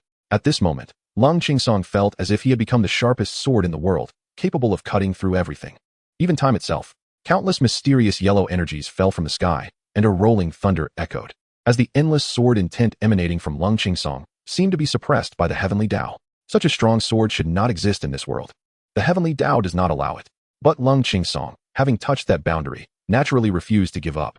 It was as if he stood in a world made of golden light. Countless principles of the heavenly Tao flashed before his eyes, each representing the ultimate of the Tao. But Lung Qingsong seemed oblivious, only gazing at a tightly closed door. He could feel that something was calling him from behind the door, but that door was too massive, so huge that he felt small standing there. Lung Qingsong slowly raised his hand, and the endless golden light around him was gently grasped by this hand. Cut! Lung Qingsong, like a true immortal, calmly looked at the enormous door and softly shouted, lightly waving the sword formed from endless golden light. The unmatched sword might struck the door, making it hum loudly. The next moment, the entire door was sliced in two by Lung Qingsong, and amidst countless fragments, only his own Tao remained in his eyes. The countless mysterious yellow energies between heaven and earth were all absorbed by Lung Qingsong, and he stood there, immersed in a state of profound mystery. The mysterious aura around him surged, and countless runes flowed around him. Enlightenment, the realm that cultivators dream of throughout their lives. A realm where they can touch the existence of the Tao, was unexpectedly encountered by Lung Qingsong, who was only a core formation cultivator. But what no one could see was that a trace of the luck of the Tang Kingdom was being stripped away from Lung Qingsong. The karma belonging to Lung Qingsong was being severed by his own hand. All the onlookers were merely ordinary people. They saw that the white-clad woman who had originally sat atop the flower boat slowly stood up, then remained still, while countless bluestone slabs shot out in all directions. The old emperor, lying on his couch, looked at the white-gowned Lung Qingsong with an inexplicable sense of familiarity, a familiarity stemming from their blood connection, making the lonely old emperor feel warmth after so many years. Meanwhile, Xin'er, who was beside the old emperor, trembled in fear at the familiar figure before her, shouting frantically in her heart, Why? It just started snowing. Why are they already here? He saw everything. The face that had been nestled beside the old emperor was seen by Lung Qingsong, who had already become an immortal. Xin'er's expression turned ferocious. Her originally regal demeanor shattered in an instant, and now her mind raced madly, frantically trying to come up with a countermeasure. Chang Xiaoya, standing beside Lung Qingsong, naturally knew his current state. She covered her chest, enduring the backlash, standing in front of Lung Qingsong to protect him. The matter of enlightenment is something that a practitioner may not encounter even once in a lifetime. It is crucial for one's own cultivation, and Chang Xiaoya would not allow Lung Qingsong to be disturbed at this moment. Xin'er had already fallen into complete madness. She seemed to see herself being punished for deceiving the immortal, being forced back to her original form, and living a life of hardship and uncertainty once again. Impossible. I would rather die than go back to that kind of life. Gritting her teeth, Xin'er shouted loudly at the old emperor, Your Majesty, kill them quickly. They are assassins. The old emperor looked calmly at the seemingly mad young woman in front of him, as if the current Xin'er was her true self, and that the illusion of her family was merely an act put on by this woman. Indeed, a lowly person will eventually reveal their true despicable nature. The old emperor's calm words stunned Xin'er. Then, as if possessed, she pulled out a dagger from her bosom and lunged into the old emperor's embrace. No one can make me return to that kind of life, not even the emperor. Shienner stabbed the dagger into the old emperor's chest. But he still wore a calm expression. The old emperor, with a hint of pity, reached out to grasp the young woman's chin and softly said, "Do you think I would believe you so easily? The only thing I believe in is your youthful body." Shienner suddenly froze in place, her internal organs suddenly aching violently, and she looked in horror at the old emperor's expressionless face, hastily trying to escape his embrace, but was caught by him. "I am already too old. I originally wanted to occupy the body of my grandson, who is an immortal, but time ran out. So I will take your body," the old emperor whispered into Shienner's ear. Shienner trembled all over, wanting to say something. But the old emperor held her hand on the dagger, with a mocking expression, and spoke intermittently. "This palace is under my control. Nothing escapes my eyes. Do you really think I can't see your sordid affairs?" Although the woman before him was cunning, in the eyes of the old emperor, who had lived for decades, she was still too naive. He had only been enduring until now to covet the immortal behind her. Shienner wanted to argue, but her head grew heavier. Reluctantly, she turned her head toward Lung Qingsong and opened her mouth to speak, but the old emperor used the last bit of his strength to cover her mouth. The young woman closed her eyes, but the next moment, they opened again, her gaze fierce and exceptionally ruthless, an aura unique to a ruler emanating from her. Chapter 67. Transformation of the Infant. Upon reopening her eyes, Shienner was filled with the sharpness of a superior and a hint of the aura of dominance, indicating that the owner of Shienner's body had changed. Looking at her youthful body, Shienner suddenly burst into laughter. "In the end, I have survived. And I still have decades to squander. It's just a pity that I didn't get the immortal's body." The old emperor had successfully taken over Shienner's body, and the original Shienner's soul had long been devoured. While digesting the memories left by this body, the old emperor felt the boundless vitality within this young body. What feelings of home and love are all false in the face of time? Only those on the brink of death know that living is more important than anything else. As long as he was alive, there would be infinite possibilities. Then he looked at Lung Qingsong with some reluctance. In his plan, he should have obtained the immortal's body. Damn the lowly maid. How dare she attack me? After digesting all the memories, the old emperor's expression changed and turned back into that of the sorrowful young woman, looking pitifully at Lung Qingsong, standing in the hall. That was a descendant he once wanted to kill himself, and even now, the old emperor did not feel he had done anything wrong. Being part of the imperial family, he had experienced such familial strife in his youth. Family bonds are fragile in the face of power. The old emperor looked at Lung Qingsong, his eyes flashing with a glimmer of hope. Only eternal life could firmly grasp power. As long as this rebellious son who had become an immortal could pass down supreme techniques, he could embark on the path of cultivation, achieving immortality, and he would be the eternal master of this empire. "What are you looking at?" Suddenly, a voice rang out beside the old emperor. He turned sharply to see Ouyang Zheng in a blue robe, hands tucked into his sleeves, standing next to him, speaking calmly. "Who are you?" "Ouyang." The old emperor rummaged through Shienner's memories, and then a look of surprise appeared on the young woman's face as she lunged into Ouyang's arms. Ouyang did not even look. He single-handedly grabbed the young woman's hand and lifted her like a rabbit, looking at her pitiful eyes, feeling somewhat nauseated. After all, she appeared to be a 20-year-old girl, but the soul inside was that of an old, decaying man. However, the old emperor did not know that Ouyang had been watching everything he had just done from the shadows. He was still playing the role of Shienner, looking pitifully at Ouyang and saying, "Ouyang immortal, you hurt me?" The tone was pitiful, much like a wronged girl. Ouyang said with a half-smile, "Hurt you? Do you want me to find a dozen burly men to give you a few swings of rice?" The old emperor was taken aback, in his memories. Ouyang had treated this body very well, so why was he suddenly speaking so coarsely? Could it be that this foolish woman had seduced him, making the immortal feel dissatisfied? Immortal, it was all forced by His Majesty the Emperor. What can a weak woman like me do? The old emperor's expression grew sorrowful. Like a white lotus unable to control her fate, Ouyang tenderly reached out a hand to caress the young woman's face, leaning down to whisper in her ear, "Are you acting, you old bastard?" Everything that had just happened was watched by Ouyang, who was hiding in the flower boat cabin. Munching on seeds, he found this grand drama incredibly entertaining. Ouyang called out in surprise, but then felt something was off about the old emperor's method of possession. Why was he able to see the old emperor's possession? That was because Shienner, who originally had no attributes, suddenly had an attribute panel appear. Name, Shienner, dual souls in one body. Root bone, 0 luck, 0 charm, 0 talent, 0 special skills, 0 evaluation, no evaluation. Speaking of which, why does it feel like my system is getting worse? But an ordinary mortal can actually achieve possession and rebirth? There must be some practitioner's means behind this. Therefore, Ouyang revealed himself in front of the old emperor, wanting to find out who was behind him. The young woman's shocked expression remained on her face as she stammered, "What does the immortal mean?"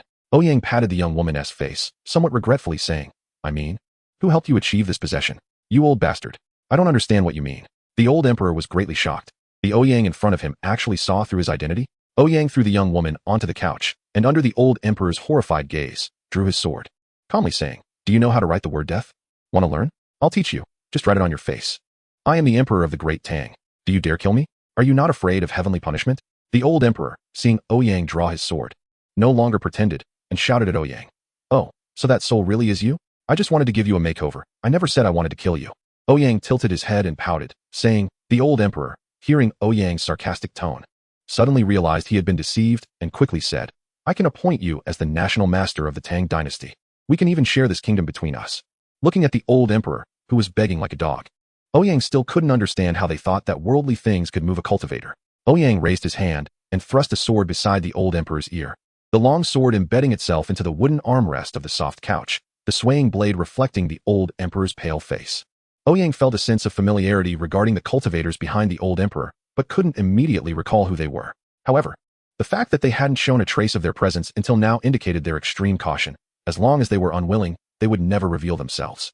Ouyang turned to look at the ice-cold Qing Song, who was standing there in a meditative state, his expression turning puzzled, feeling there was something off. The ice-cold Qing Song finally opened his eyes after entering the state of enlightenment, with great truths flowing in his gaze, the profound energy being completely absorbed into his body. The golden core within him spun wildly, reaching an extreme speed, beginning to crack.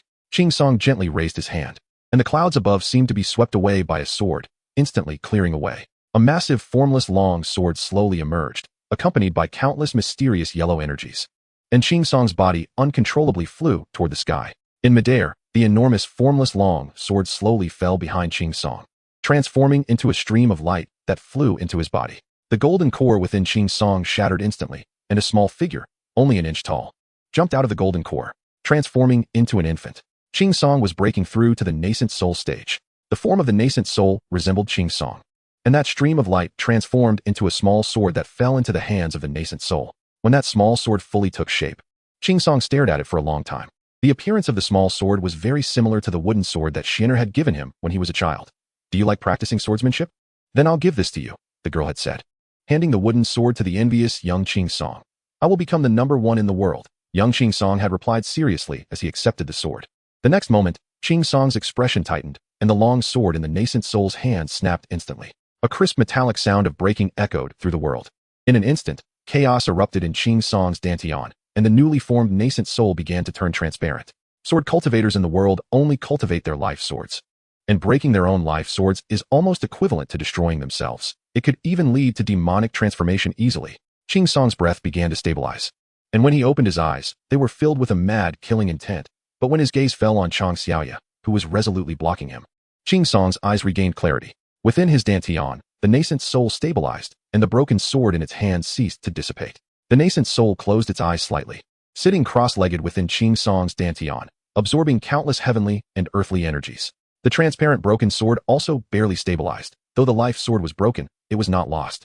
When the nascent soul jumped out of the golden core, the heavenly Tao felt it, and the dark clouds that had been swept away by the sword light began to gather again. Thunder and lightning brewing in extremely terrifying thunder tribulation. Practitioners at the nascent soul stage would face a test from heaven and earth. Surviving this tribulation means becoming a great nascent soul cultivator. Failing to do so results in death and the end of the Tao. This was the first assessment from heaven and earth for cultivators, also known as the 3-3 Thunder Tribulation. Countless golden core cultivators die every year in this 3-3 Thunder Tribulation. As Qing Song's breath gradually stabilized, he slightly opened his eyes, looking somewhat dissatisfied at the brewing thunder tribulation in the sky, slowly uttering a word. Get lost. Chapter 68. The immortal secret realm appears. The brewing thunder tribulation in the sky paused for a moment, then vanished completely like the wind sweeping away the clouds.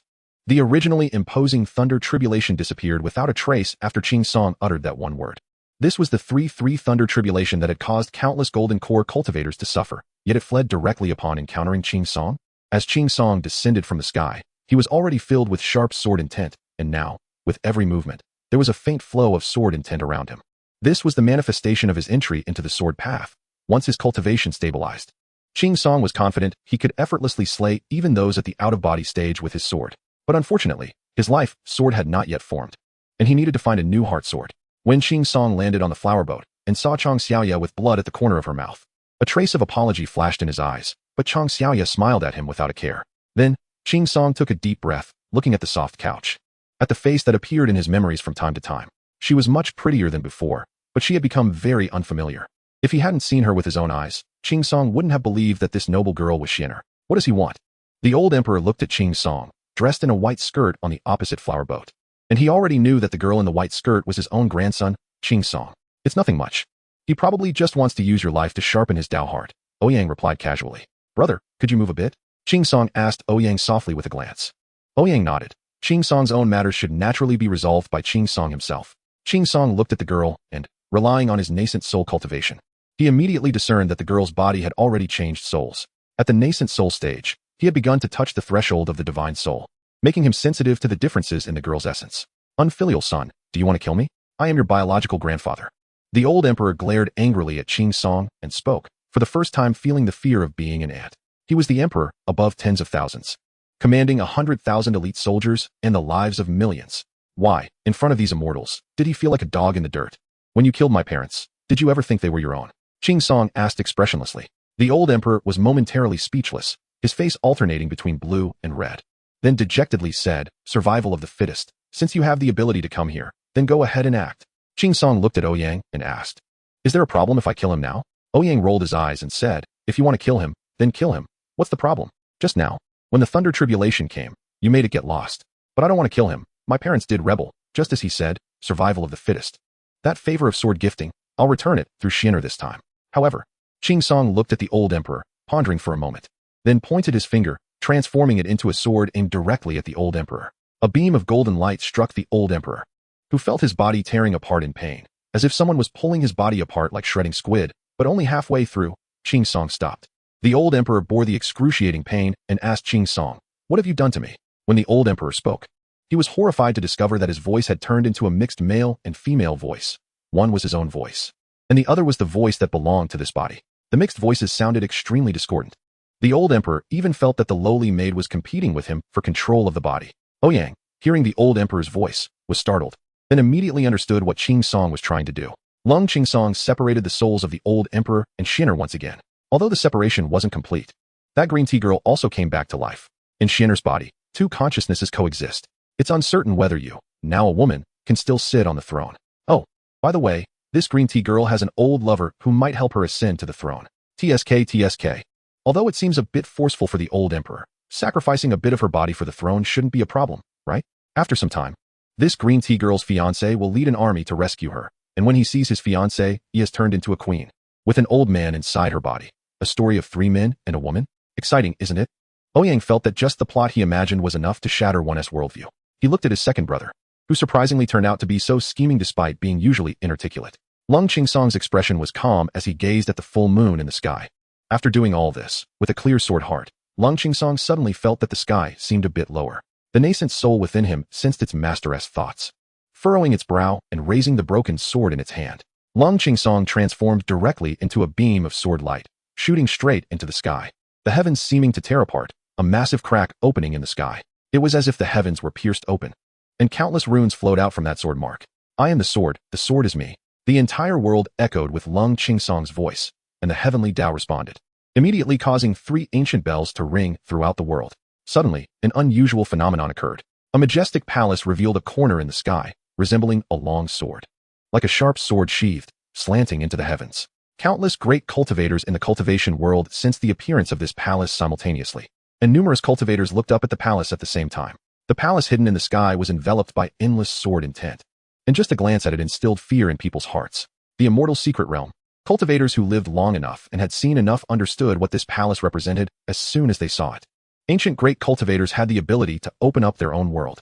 They used their supreme cultivation to create their own small realms, and when these powerful cultivators fell, the small realms they opened would be hidden by the heavenly Tao. It was only when a suitable master appeared that these hidden small realms would reveal themselves to the world again. This kind of small realm is also known as the immortal secret realm. In such an immortal secret realm, there are not only heavenly materials and earthly treasures from ancient times, but also the legacies and treasures of ancient great cultivators. Just obtaining one of them could benefit an ordinary cultivator for a lifetime. Suddenly, the cultivation world was in an uproar. Although no one knew why this heavenly Tao secret realm suddenly appeared, its emergence represented an opportunity, and even the 9 holy lands would not overlook an immortal secret realm. Yet, it was unclear which ancient immortal left behind this secret realm. Far away on a small mountain peak, Bai Feiyu sneezed loudly, almost falling from the tree. Bai Feiyu rubbed his nose, wondering why his right eyelid started twitching uncontrollably. Chapter 69. Hu Yun Lung Qingsong left the old emperor's life, but made him suffer even more. When Lung Qingsong returned to the flower boat and looked back at the seemingly mad figure, his face showed no expression. The flower boat, which had stopped in front of the main hall, slowly floated up, carrying Ouyang and the others into the sky. Second brother, what did this sword cut out? Ouyang lay on the deck of the flower boat, looking at a corner of the majestic palace in the sky, while Hu Tutu beside him had already fallen asleep. Smacking his lips, Ouyang found it quite novel. He had never seen a palace suddenly appear in the sky before. Moreover, even though it was right in front of him, no matter how high they flew, they still couldn't touch a corner of the palace, which was very magical. This is the immortal secret realm. Only when the secret realm opens will the entire realm be fully revealed. Speaking of which, even your Qingyun sect wouldn't ignore such a secret realm. Chang Xiaoya glanced at the secret realm in front of her and said to Ouyang, "Why are you looking for me instead of taking care of your little husband?" Ouyang asked, not turning his head, still looking at the immortal secret realm in the sky. Lung Qingsong had just broken through, and his realm was unstable. Still adjusting in his room, Chang Xiaoya sat on the deck, staring into the direction of the secret realm, somewhat lost in thought. When I was young, I admired Master Hu Yun especially because every word he said eventually came true. So I always believed Master Hu Yun was never wrong. But this time, it feels like both Lung Qingsong and I are just pawns in his hands, and that feeling makes me very uncomfortable. Ouyang turned to look at Chang Xiaoya, who usually was bold and unrestrained, now quietly hugging her legs and gazing at the sky, looking as if she had changed her temperament. "Since you feel uncomfortable, then just ask," Ouyang said casually. A great cultivator like Master Hu Yun surely has his deep intentions in doing this. Although it feels a bit uncomfortable, I won't ask why. I trust him, Chang Xiaoya said softly. That broad-shouldered middle-aged man, when she was young, shielded her and her master like a father. In Chang Xiaoya's heart, she had long regarded Hu Yun as a father-like figure. So even though she was used by Hu Yun, she felt it was only natural. Ouyang curled his lips, gently picked up Hu Tutu from his arms, and placed him in Chang Xiaoya's arms. He then took out a communication stone and infused it with true energy. "Hello, who is it?" A deep, smoky male voice came from the communication stone. "It's me. The matters in the Tang Kingdom have been resolved," Ouyang said into the communication stone. "Oh, it's Ouyang. I thought it was someone else. Come. Let the music play on. Let the dance continue." The deep, smoky voice suddenly became lively, followed by the sounds of various instruments and several giggling female voices. Ouyang felt a headache as he spoke into the communication stone. "Old man, sooner or later, you'll die in a woman's belly. Little bird, shut up. Old pervert. Oh, getting anxious? You want your harem to catch fire?" Ouyang glanced at the sleeping Hu Tutu in Chang Xiaoya's arms and threatened in a low voice. "I'm sorry. I was wrong. What can I do for you, my good disciple?" The voice of Hu Yun on the other end instantly turned low, speaking to Ouyang with some flattery. "Why use this method?" Ouyang asked. Hu Yun on the other side lazily replied, "Otherwise, when should we wait? Wait until that foolish boy crosses his tribulation. His Tao heart solidifies, and then sees the scene you just witnessed? What do you think will happen?" Ouyang's mind conjured the scene of Lung Qingsong in the tribulation period, angrily drawing his sword and bloodily cleansing the world, and he couldn't help but feel speechless. But Ouyang still retorted, "Did you make that green tea girl become like this? How can you slander someone's innocence out of thin air? I only gave that girl a jade pendant. I didn't do anything else. Everything else was her choice. She became like this because of her own decisions. It has nothing to do with me," Hu Yun said impatiently. Hu Yun clearly stated that he only gave out a jade pendant, and from the moment he handed over that jade pendant, he also opened the door to desires in Shinner's heart. He merely used the trends and the desires of mortals. His master truly was terrifying in this regard. Must a practitioner sever ties with the mundane world? Ouyang pondered for a moment before asking. Hu Yun sighed deeply.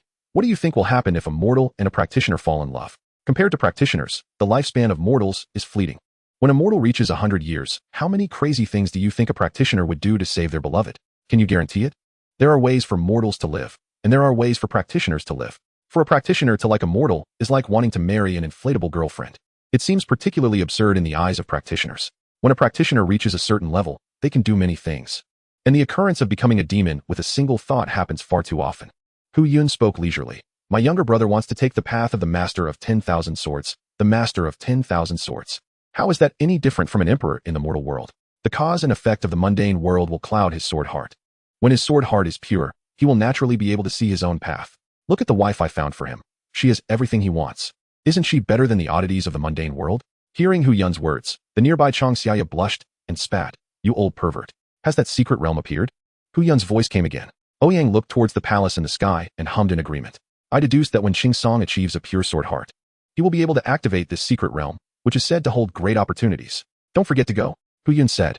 That old man even calculated the secret realm.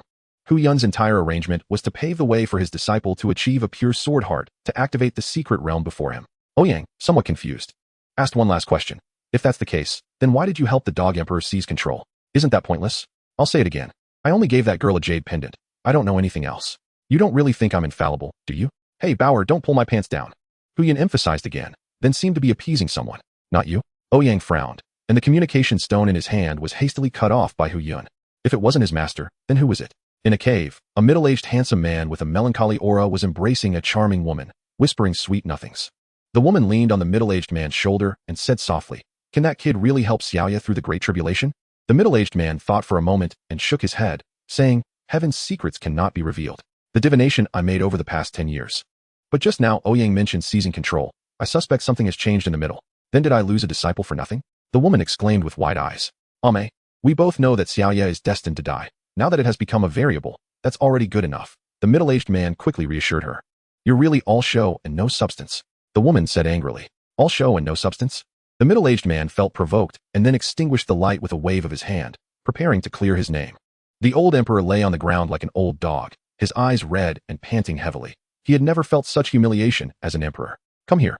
Protect the emperor," the old emperor shouted, his mixed voice sounding very harsh. But in the entire great hall, it was empty, with no one appearing. "Congratulations, your majesty, on your rebirth." A black figure emerged from the shadows in the corner of the wall, speaking perfunctorily to the old emperor.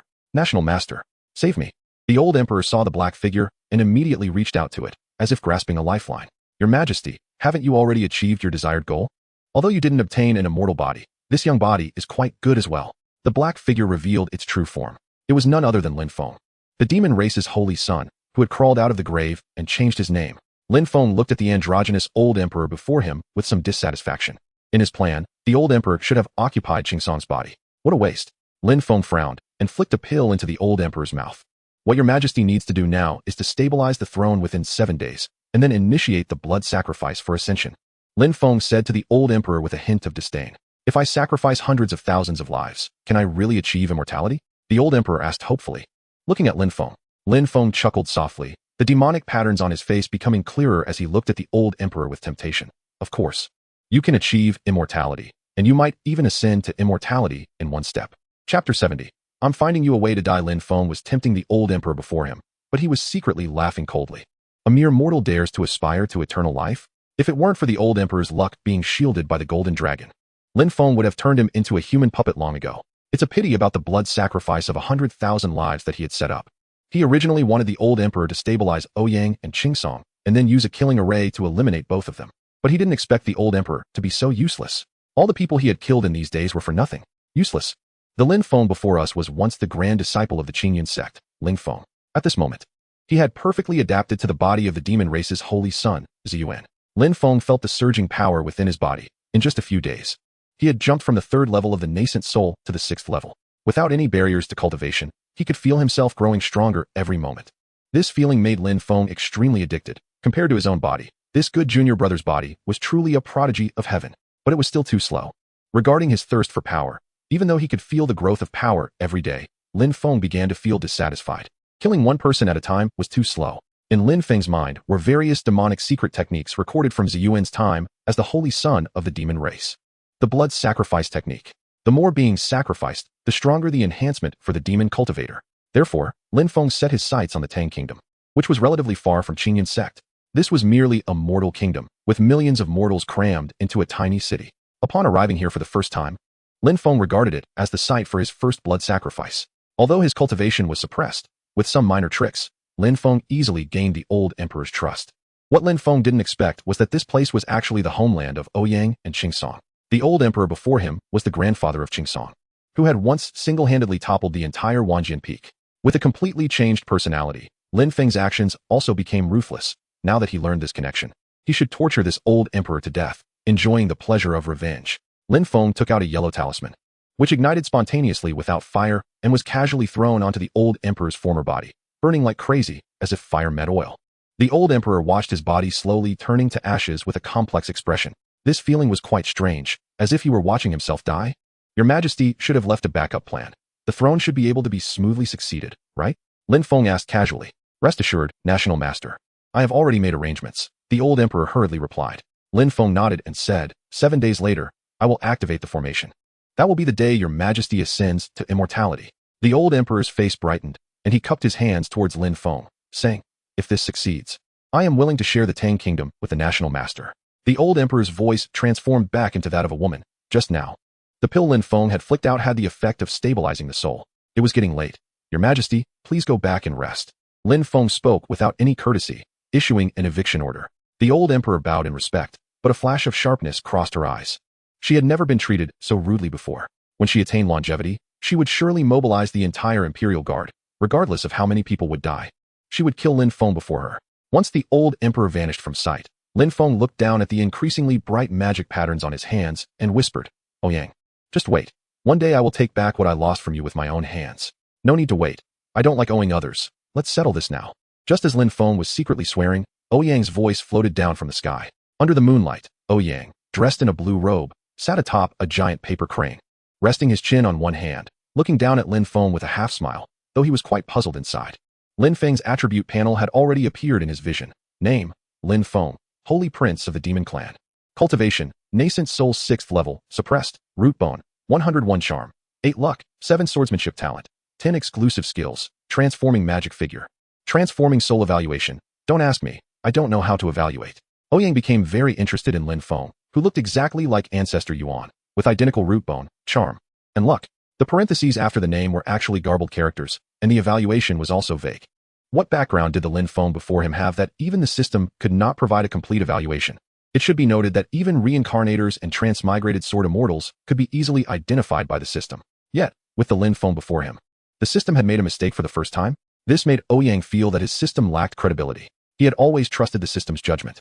But now suddenly there was a character that even the system could not recognize. Ouyang was extremely curious about the Lin Feng before him.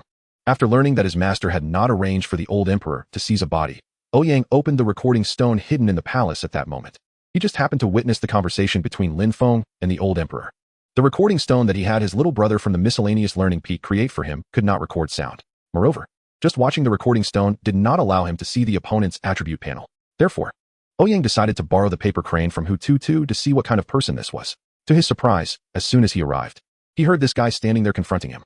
Ouyang looked at Lin Feng, who was wide-eyed below, and asked, "Who exactly are you? Why do you look exactly like Ancestor Yuan?" Lin Feng had countless expletives racing through his mind. He never expected Ouyang to come back with a vengeance. Looking at Ouyang on the paper crane, Lin Feng's brain spun rapidly, and he then spoke. "I am the great prince of the Demon Clan, Zhu Ming. Your Qingyun sect killed my royal brother. I will surely avenge this." Ouyang, seeing Lin Feng trying to conceal his identity, jumped down from the paper crane. With a surge of true qi, Ouyang stomped the ground, creating a pit, pulling his leg out of the soil, and looking at Lin Feng, who was startled and took a defensive posture. Ouyang pulled out the book Basic Compendium of 5 Elements Techniques, flipping through it while looking at Lin Feng and smiling. "I don't believe it. Lin Feng, your name was directly flagged by the system. Are you trying to play tricks on me?" Lin Feng felt a chill run down his spine. Only he and Ling Feng from the Qingyun sect knew this name. How did Ouyang know? Lin Feng frantically thought of countermeasures, but now that his cultivation was suppressed to only the qi refining stage, he could not think of any way to deal with Ouyang. "What are you flipping through?" Lin Feng swallowed hard and asked dryly while watching Ouyang flip through the book. Ouyang looked up at Lin Feng, then lowered his head to continue searching, casually replying, "I'm picking out a death method I like for you." Chapter 71. A completely overwhelming battle. The sound of flipping pages made Lin Feng, who stood there, feel immense pressure. Ouyang was just standing there flipping through the book. Yet it gave Lin Feng the illusion of waiting for the judgment of death. "I can't win. I must escape. I must escape." Lin Feng screamed in his heart. But his feet felt like they had grown roots, completely unable to move. This body was hard-earned. He couldn't just abandon it. Lin Feng felt 1,000 regrets. As long as he was given enough time, he was sure he could reach that supreme realm. But why? Why couldn't he be given time? Even if he were given just 7 days, he could become a great cultivator in the out-of-body stage. Lin Feng's eyes turned red as he looked at Ouyang. His gaze filled with resentment and hatred, almost piercing through Ouyang like a tangible line. Ouyang naturally sensed Lin Feng's gaze, which felt almost substantial, and looked up at Lin Feng, sneering, "What's wrong? Do you want to bite me?" Lin Feng's figure darted toward Ouyang like a ghost, 3 purple long needles appearing in his hand, and he hurled them at Ouyang first. Ouyang tilted his head to dodge the 3 silver needles. It was too slow. Although he was only in the qi refining stage, Lin Feng's realm was also suppressed to merely the qi refining stage. As an attacker of the same qi refining stage, Ouyang, who had been stuck in the qi refining stage for many years, even claimed he could take on 10. The 3 magic needles were merely a decoy. The moment Ouyang dodged them, Lin Feng rushed forward, his right hand, covered in black magic patterns, clawing toward Ouyang's neck. Bang! Lin Feng, who launched a fierce attack, suddenly felt a pain in his abdomen, and the scenery before him quickly receded as he was sent flying. Lin Feng crashed heavily against the steps in front of the palace, the blue stone slabs behind him cracking with fine lines. He fell onto the blue stone slab, nearly losing consciousness. Ouyang, retracting his foot, didn't he even bother to flip the book in his hand, looking at Lin Feng, who had crashed onto the palace's blue stone steps, and curiously asked, "Is that it?" He had thought that someone capable of causing the system to malfunction would have some considerable ability, but he never expected that with just one kick. He could nearly end the battle. This is too weak, isn't it? Is this what the system can't even evaluate? This really makes the system seem foolish. Ouyang glared at Lin Feng with some dissatisfaction. He originally just wanted to see how strong Lin Feng was, but he found him to be too fragile. As Ouyang flipped through the book while walking toward Lin Feng, he genuinely feared that the techniques covered in this basic compendium of 5 elements techniques would turn Lin Feng into ashes. The name Lin Feng immediately reminded Ouyang of Ling Feng, who had recently undergone a drastic character change. When he witnessed the old emperor seizing Shin'er's body, he felt that uncomfortable sense of discord, and the same feeling arose when he saw Old Ling seem to have been possessed, completely becoming someone else. Now, seeing someone who looked exactly like Ancestor Yuan appear here, with a name similar to Old Ling, Ouyang had reason to suspect whether Ling Feng, who had followed Qin Changsheng to visualize the Qingyun secret treasure, was still the real Ling Feng. If that is the case, Old Sen would be in danger. Ouyang suddenly felt worried about Qin Changsheng, who was far away in the Qingyun sect, but then he felt less anxious. After all, the third son of the family has no other skills, but when it comes to self-preservation, there is no one in the entire Qingyun sect who can compare with him. Although this is said, if something really happens to Old Ling, I must still be on guard. So, I must figure out what kind of person this Lin Feng is. Lin Feng, who crashed into the bluestone steps, felt Ouyang gradually approaching him. Lin Feng was no longer prepared to hide himself. Although his cultivation was suppressed to the qi refining stage in the mortal world, Ouyang across from him would also be suppressed. Even if he were a genius, it would be impossible to break through to the out-of-body stage at 17 or 18, as long as they were below the out-of-body stage. Their cultivation in such a worldly environment would not exceed the foundation establishment stage. So, since we are both at the qi refining stage, why should I be any worse than you? If I don't fight for my life now, I want to have a chance later. Drink, Lin Feng shouted. And the black, demonic patterns began to envelop his whole body. The power that had been suppressed within him started to surge wildly. A mouthful of blood was spat out. But Lin Feng didn't care at all. His eyes were only on Ouyang. Qi refining 6th layer. Qi refining 7th layer. Qi refining 9th layer. Qi refining 9th layer peak. Forcing himself to elevate his realm, Lin Feng felt the power surging wildly within him. Looking at Ouyang again, his eyes were filled with cruelty. At the peak of Qi refining 9th layer, he was capable of exerting the strength of the mid-foundation establishment stage. Lin Feng felt that killing Ouyang, who was only at the qi refining stage, would be as easy as pie. Amidst the overflowing demonic energy, Lin Feng raised both hands, grasping in front of him, and a blood-red demonic knife appeared in his hand. As the blood-red demonic knife emerged, faintly, vengeful souls seemed to be howling on the knife, as if enduring unbearable pain.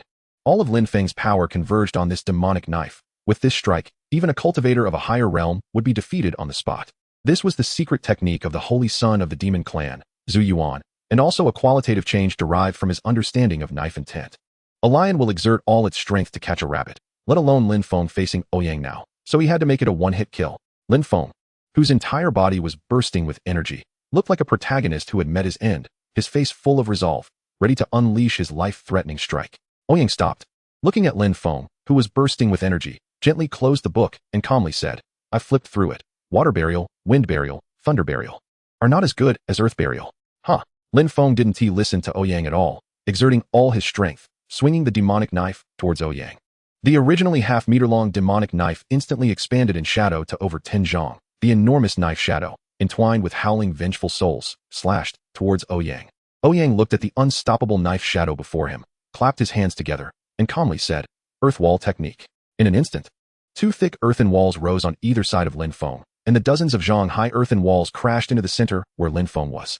The knife shadow, which was initially unstoppable, was directly trapped between the 2 earthen walls as if swatted like a fly. Instant kill. This was a battle of completely different levels. The 2 enormous earthen walls stood like towering tombstones, quietly erecting before the grand hall. To cut the grass, one must remove the roots. Ouyang twisted his clapped hands slightly, placing them flat against his chest. The earthen walls, like tombstones, twisted tightly together like a twisted pastry. Inside the earthen walls, there was no longer any sound from Lin Feng. Chapter 72. These children of destiny are like cockroaches that cannot be killed. After showing off, Ouyang slapped his forehead and suddenly shouted, Oh no, I used too much force. He won't be dead, will he? I was too focused on showing off. It seems I used too much force with this earth wall technique. A foundation-building cultivator could be turned into mush by this. Lin Feng, whose realm was suppressed to the qi refining stage, wouldn't he be able to withstand it and would die, right? Ouyang slapped the earthen wall with one hand, and the twisted earthen wall collapsed into large chunks of soil, revealing that Lin Feng had already been turned into mush by his strike. I can never control my strength. Who knows why the qi refining stage techniques changed so much in my hands? I even intentionally held back, but I didn't expect Lin Feng to be so fragile. Ouyang looked at the mushy mess, feeling somewhat frustrated. Before he could figure out what was going on, Lin Feng was directly defeated by his strike. Suddenly, Ouyang felt something fly out from the mushy remains of Lin Feng, which then disappeared in an instant. What was that? It vanished in a flash? Is it a soul? Ouyang felt a wave of discomfort in his heart, and suddenly realized that Lin Feng hadn't died at all. But as a qi refining 9th layer cultivator, he didn't know what a soul truly was. Only a nascent soul stage cultivator could begin to glimpse the mysteries of the soul. And the most notable characteristic of the out-of-body stage was the ability to separate the soul from the body. How could a nascent soul stage cultivator do what only an out-of-body stage cultivator could? Are these children of destiny so unreasonable? How can we ordinary people play? Damn. Is it because of my low realm? Always messing around with these high-end things? Ouyang cursed angrily. If he hadn't been at the qi refining stage and had no idea what a soul was, how could he have allowed Lin Feng to escape? Although his true energy was astonishingly high, he relied entirely on brute force to learn and apply techniques. He didn't even recognize slightly more advanced things, which also led to Ouyang having no means to stop Lin Feng when his soul escaped. If you don't remove the roots of the grass, it will surely grow back in the spring. Lin Feng would definitely return. These children of destiny are like cockroaches that cannot be killed. No matter how you try to kill them, they just keep coming back, while the honest villains are easily defeated. It's really outrageous. Why do those great villains in novels cultivate cautiously to become powerful, plotting to take over the world, but when they encounter these children of destiny, they suddenly lose their wits and get slaughtered? Now it seems like I'm standing on the side of the villain. I can't kill a child of destiny like Lin Feng, and I can only wait for others to become strong enough to take my head as a ball to kick. Lin Feng.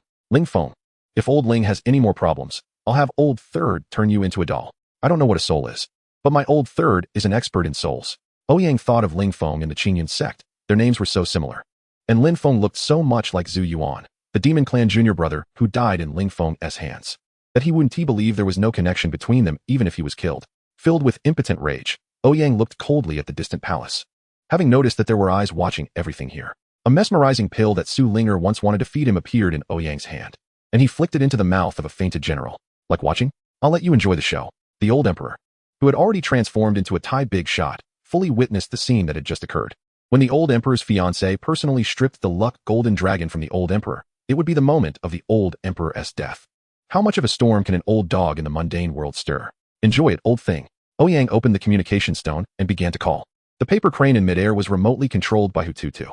As a qi refining stage cultivator, he could not manipulate the magical treasure himself, so he could only call Hututu to have the paper crane bring him back. Meanwhile, the old emperor inside the great hall crouched by the door, watching the scene of immortals fighting before him, feeling a wave of sadness in his heart. Could he really find a way to attain immortality among these immortals?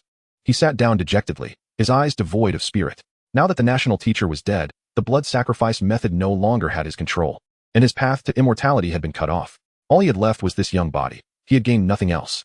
But now he had time again. The old emperor sat up once more, looking at his tender hands, his eyes filled with ferocity. He was no longer an old man in his twilight years, but a 20-year-old young woman in her prime.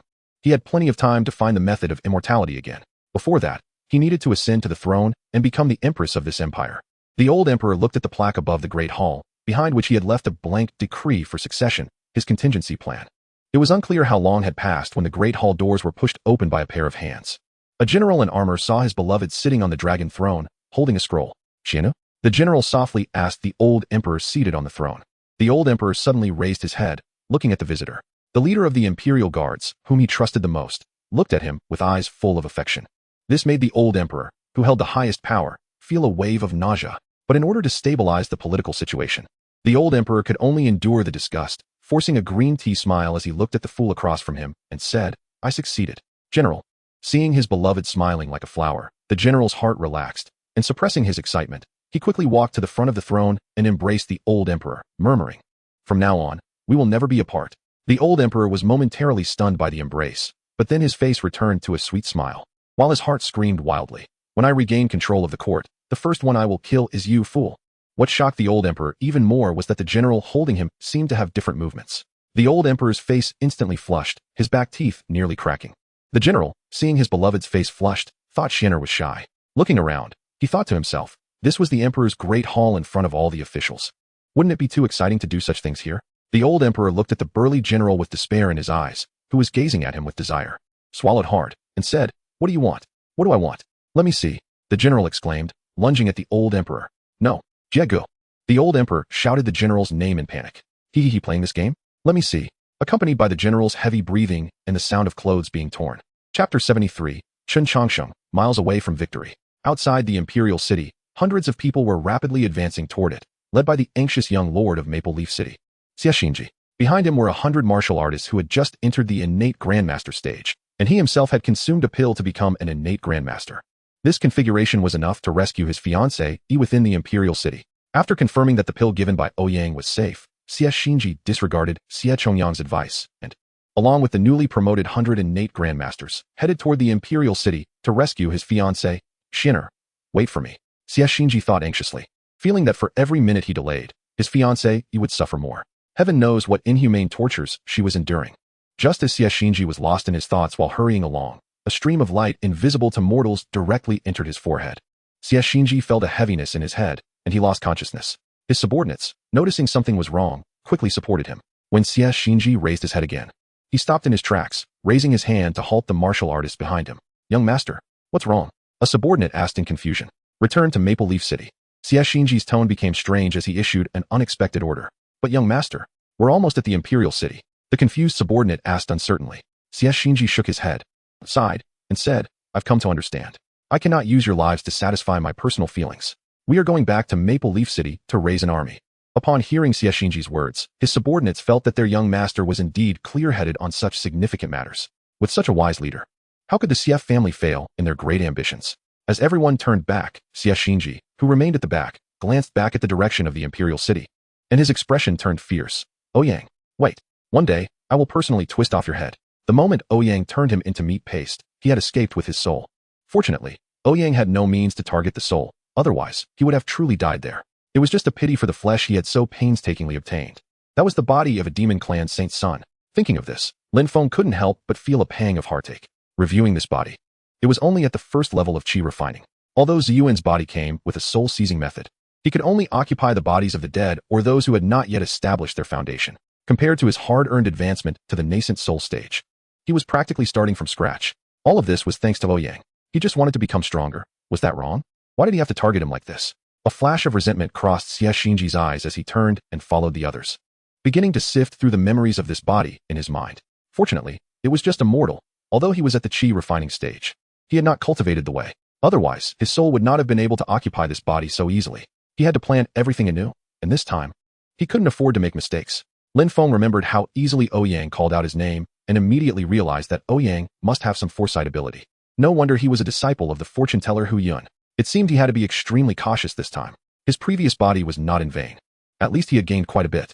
As Lin Feng hurried along, he plotted. Xie Xinji's face changed to that of Ziyuan, then to that of Ling Feng, before finally settling back to Xie Xinji's own face. Far away in the forbidden area of Qingyun sect, in a massive underground palace, Chen Changsheng and Ling Feng were seated in midair. Before them was a gigantic light sphere of light, swirling with countless runes. But these runes were firmly imprisoned within the sphere. This light sphere was the Qingyun sect's treasure. A legendary Dao treasure that countless cultivators could hardly catch a glimpse of in their lifetimes. Suddenly, Ling Feng, who was meditating and visualizing, opened his eyes, a hint of killing intent flashing in his gaze. Ling Feng coldly snorted in his heart. Waste. Such a good body is truly a pity. While in the forbidden area of Qingyun sect, Ling Feng had already sensed that in this lifetime, his soul had escaped again, meaning Lin Feng's body had been destroyed. How foolish could he be in this life? In just a few days, he had let someone destroy the hard-won body he had obtained. If it weren't for Lin Feng being the self of this life, Ling Feng would want to rush in front of Lin Feng and personally eliminate the waste of his current life. Ling Feng then closed his eyes and began to visualize the Dao treasure again. Compared to the destruction of his physical body in this life, the most important thing right now is to comprehend his own Dao from the Qingyun secret treasure. The reason why the Dao treasure is called a Dao treasure is that it can evolve Dao rhythms on its own, allowing cultivators to connect with the principles of heaven and earth through the Dao rhythms on the Dao treasure and visualize their own Dao. For cultivators, understanding their own Dao is crucial for future cultivation. Beside Ling Feng, Chen Changsheng, who was floating in midair and visualizing, keenly sensed the trace of killing intent that Ling Feng had revealed. Meanwhile, in a secret chamber within the small mountain peak, Chen Changsheng, dressed in a purple Dao robe, slowly opened his eyes, puzzled as to why his senior brother Ling would suddenly show a hint of killing intent. Should he directly self-destruct his doppelganger? But senior brother Ling is already a great cultivator at the out-of-body stage. Merely self-destructing a doppelganger couldn't kill his divine soul. Chen Changsheng furrowed his brow and thought in the secret chamber of the small mountain peak. Although he didn't understand why Ling Feng, who had been visualizing the Dao treasure, would reveal a trace of killing intent, Chen Changsheng did not intend to let go. He slightly closed his eyes and reconnected with his doppelganger that was still visualizing the Dao treasure. As he was visualizing, Chen Changsheng slightly opened his eyes, and two paper-cut dolls quietly emerged from his sleeves. The two paper figures transformed into two wisps of gentle wind that flew towards Ling Feng. Snapping one of Ling Feng's hairs at the tip, the two gentle winds wrapped around the hair taken from Ling Feng and flew towards the forbidden area. Ling Feng, who was still visualizing the Dao treasure, was completely unaware of everything that Chen Changsheng was doing. When the hair arrived in the secret chamber of the small mountain peak, Chen Changsheng, who was seated inside, reached out to catch Ling Feng's hair. The two wisps of gentle wind instantly transformed back into two paper figures. Chen Changsheng chanted a spell, holding the hair and brushing it over the two paper figures. A golden light flowed over the paper figures for a moment before disappearing. Ling Feng's facial features vaguely appeared on the faces of the two paper figures. It's better to be cautious. There's actually killing intent? Chen Changsheng tapped the paper figures, and they stood up, flying towards a nearby cabinet, which was filled with countless paper figures made from the hair of many disciples of Qingyun sect. Looking at the numerous paper figures in the cabinet, a glint of vigilance flashed in Chen Changsheng's eyes. Each person in Qingyun sect has made their own external paper figures, and even Chen Changsheng has his own. This is one of Chen Changsheng's trump cards, the body possession puppet technique. It allows him to manipulate the actions of others using paper figures made with their hair. For those with lower cultivation, Chen Changsheng can even directly manipulate the paper figures to commit suicide. Moreover, as long as Chen Changsheng is willing, he can eliminate all the disciples below the out-of-body stage in Qingyun sect without anyone noticing. And he can even injure great cultivators above the out-of-body stage before they fight. Chen Changsheng has made precautions even against the brothers on the small mountain peak. However, there are no paper figures of Ouyang here. Chapter 74, Farewell, Ouyang. Sitting on the paper crane, returned to the flower boat. As soon as he landed on the flower boat, he saw Lung Qingsong standing on the deck, staring blankly at the palace appearing in the sky. Unfortunately, Lung Qingsong had already changed out of that white gauze dress. Otherwise, it would have been a picturesque scene of a gentlewoman admiring the moon. Ouyang felt a little disappointed. His younger brother's blackmail was selling extremely well in Qingyun sect. Jumping down from the paper crane, Lung Qingsong looked at Ouyang and softly asked, "Brother, I want to beat master." "All right, when he comes back, I'll bag him. And you can make your move." Ouyang nodded and replied. That old man quietly set up a scheme for both of them for over a decade. Although it was for Lung Qingsong's good, a beating wouldn't be a loss for daring to design him. Lung Qingsong stared at a corner of the palace in the sky, a little dazed, and said, "It seems like something in that palace is calling me." Ouyang squinted at the towering palace in the sky.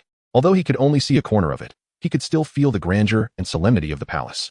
However, the shape of the palace, with its high circular arch, looked suspiciously like a tomb. Could it be that his younger brother had summoned the tomb of some ancient immortal? Ouyang turned to Lung Qingsong and said, "This is a gift from the old man. The things inside are definitely of great help to your Dao. Once we return to the sect, let's see what the headmaster says."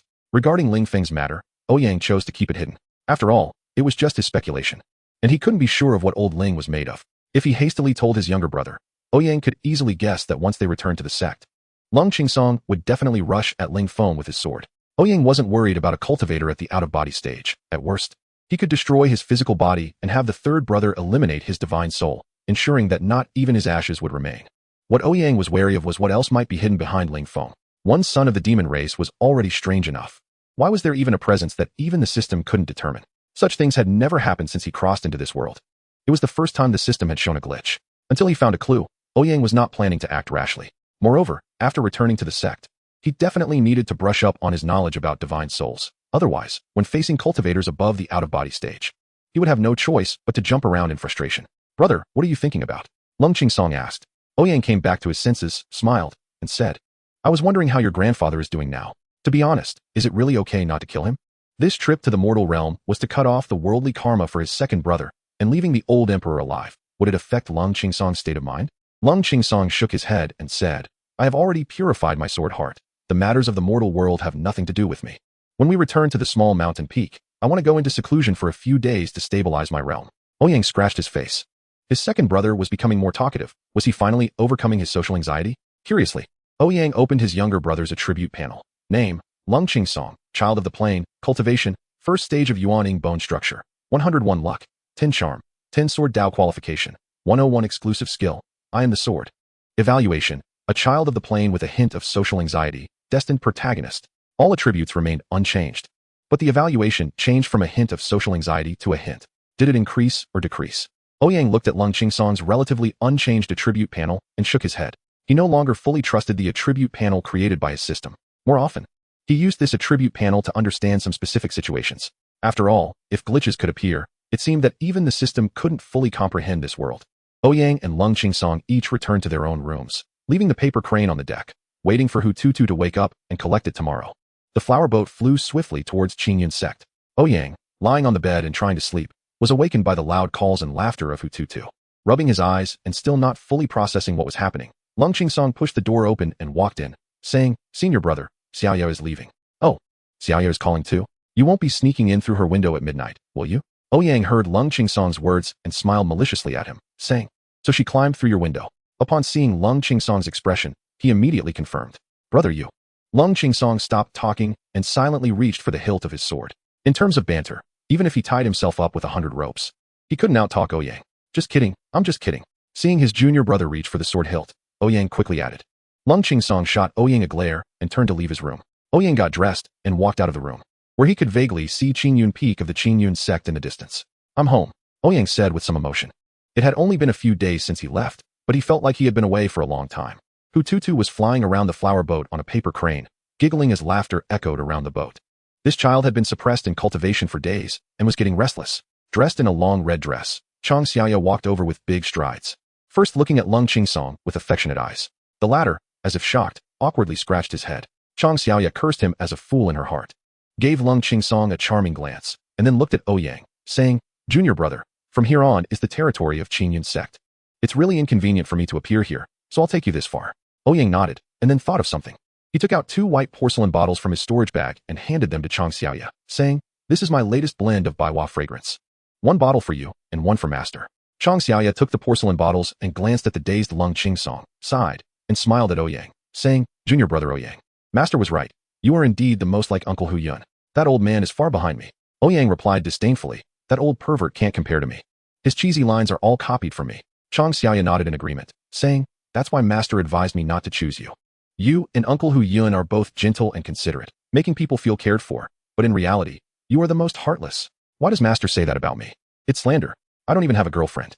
Ouyang immediately protested indignantly, "As if I were a scumbag, when I'm still a virgin." Chang Xiaoya looked deeply at Lung Qingsong, knowing she had bet her life on him, and chuckled, saying, "That's why I trust master. It's better to choose a husband who is honest."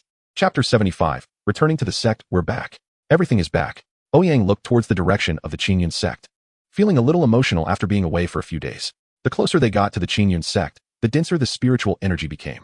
Ouyang took a deep breath, relaxing his expression, and said contentedly, "Not bad. This is the taste of home." Beside him, Lung Qingsong, who was flying on his sword, also wore a smile.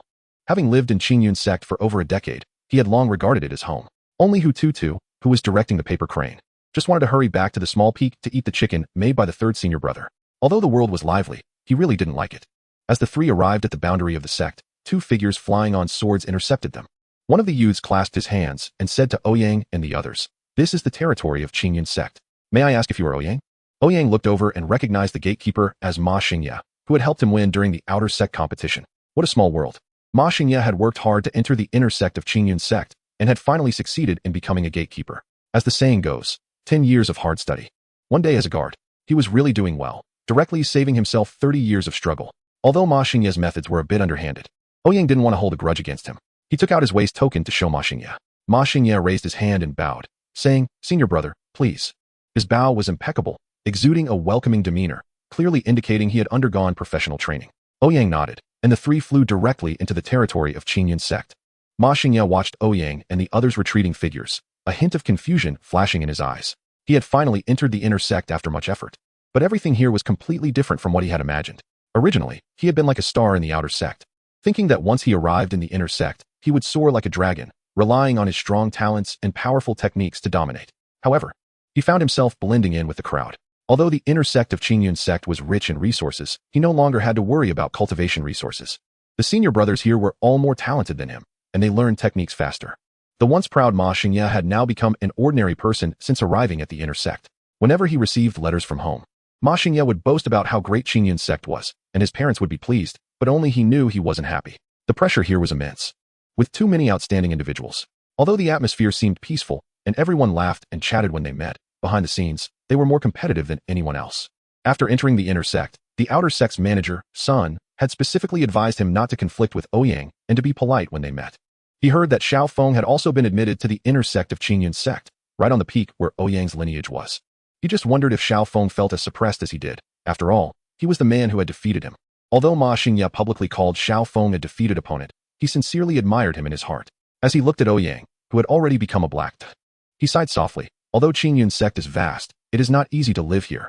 For Ma Xingye, Ouyang and his companions were merely a subplot. When the small peak appeared before the three, they all laughed together. Hu Tutu couldn't contain his excitement and shouted at the small peak, "Hey, Tutu is back. Back." Hu Tutu's voice echoed through the small peak.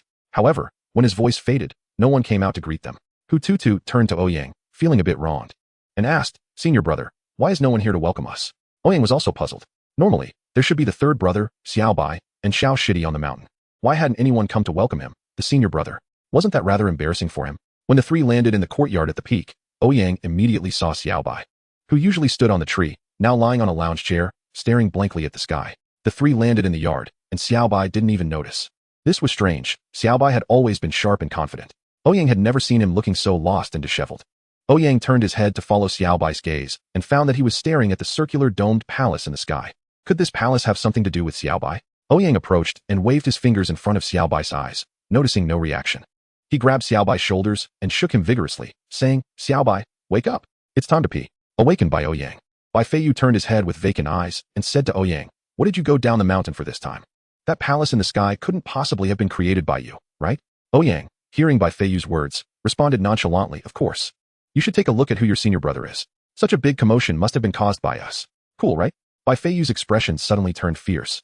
Completely losing his usual calm demeanor, and like a hungry tiger pouncing on its prey, he tackled the bewildered Ouyang. The sudden outburst from Bai Feiyu startled Hu Tutu, who couldn't believe that the originally charming and gentle Bai Shixiang had suddenly transformed into a completely different person.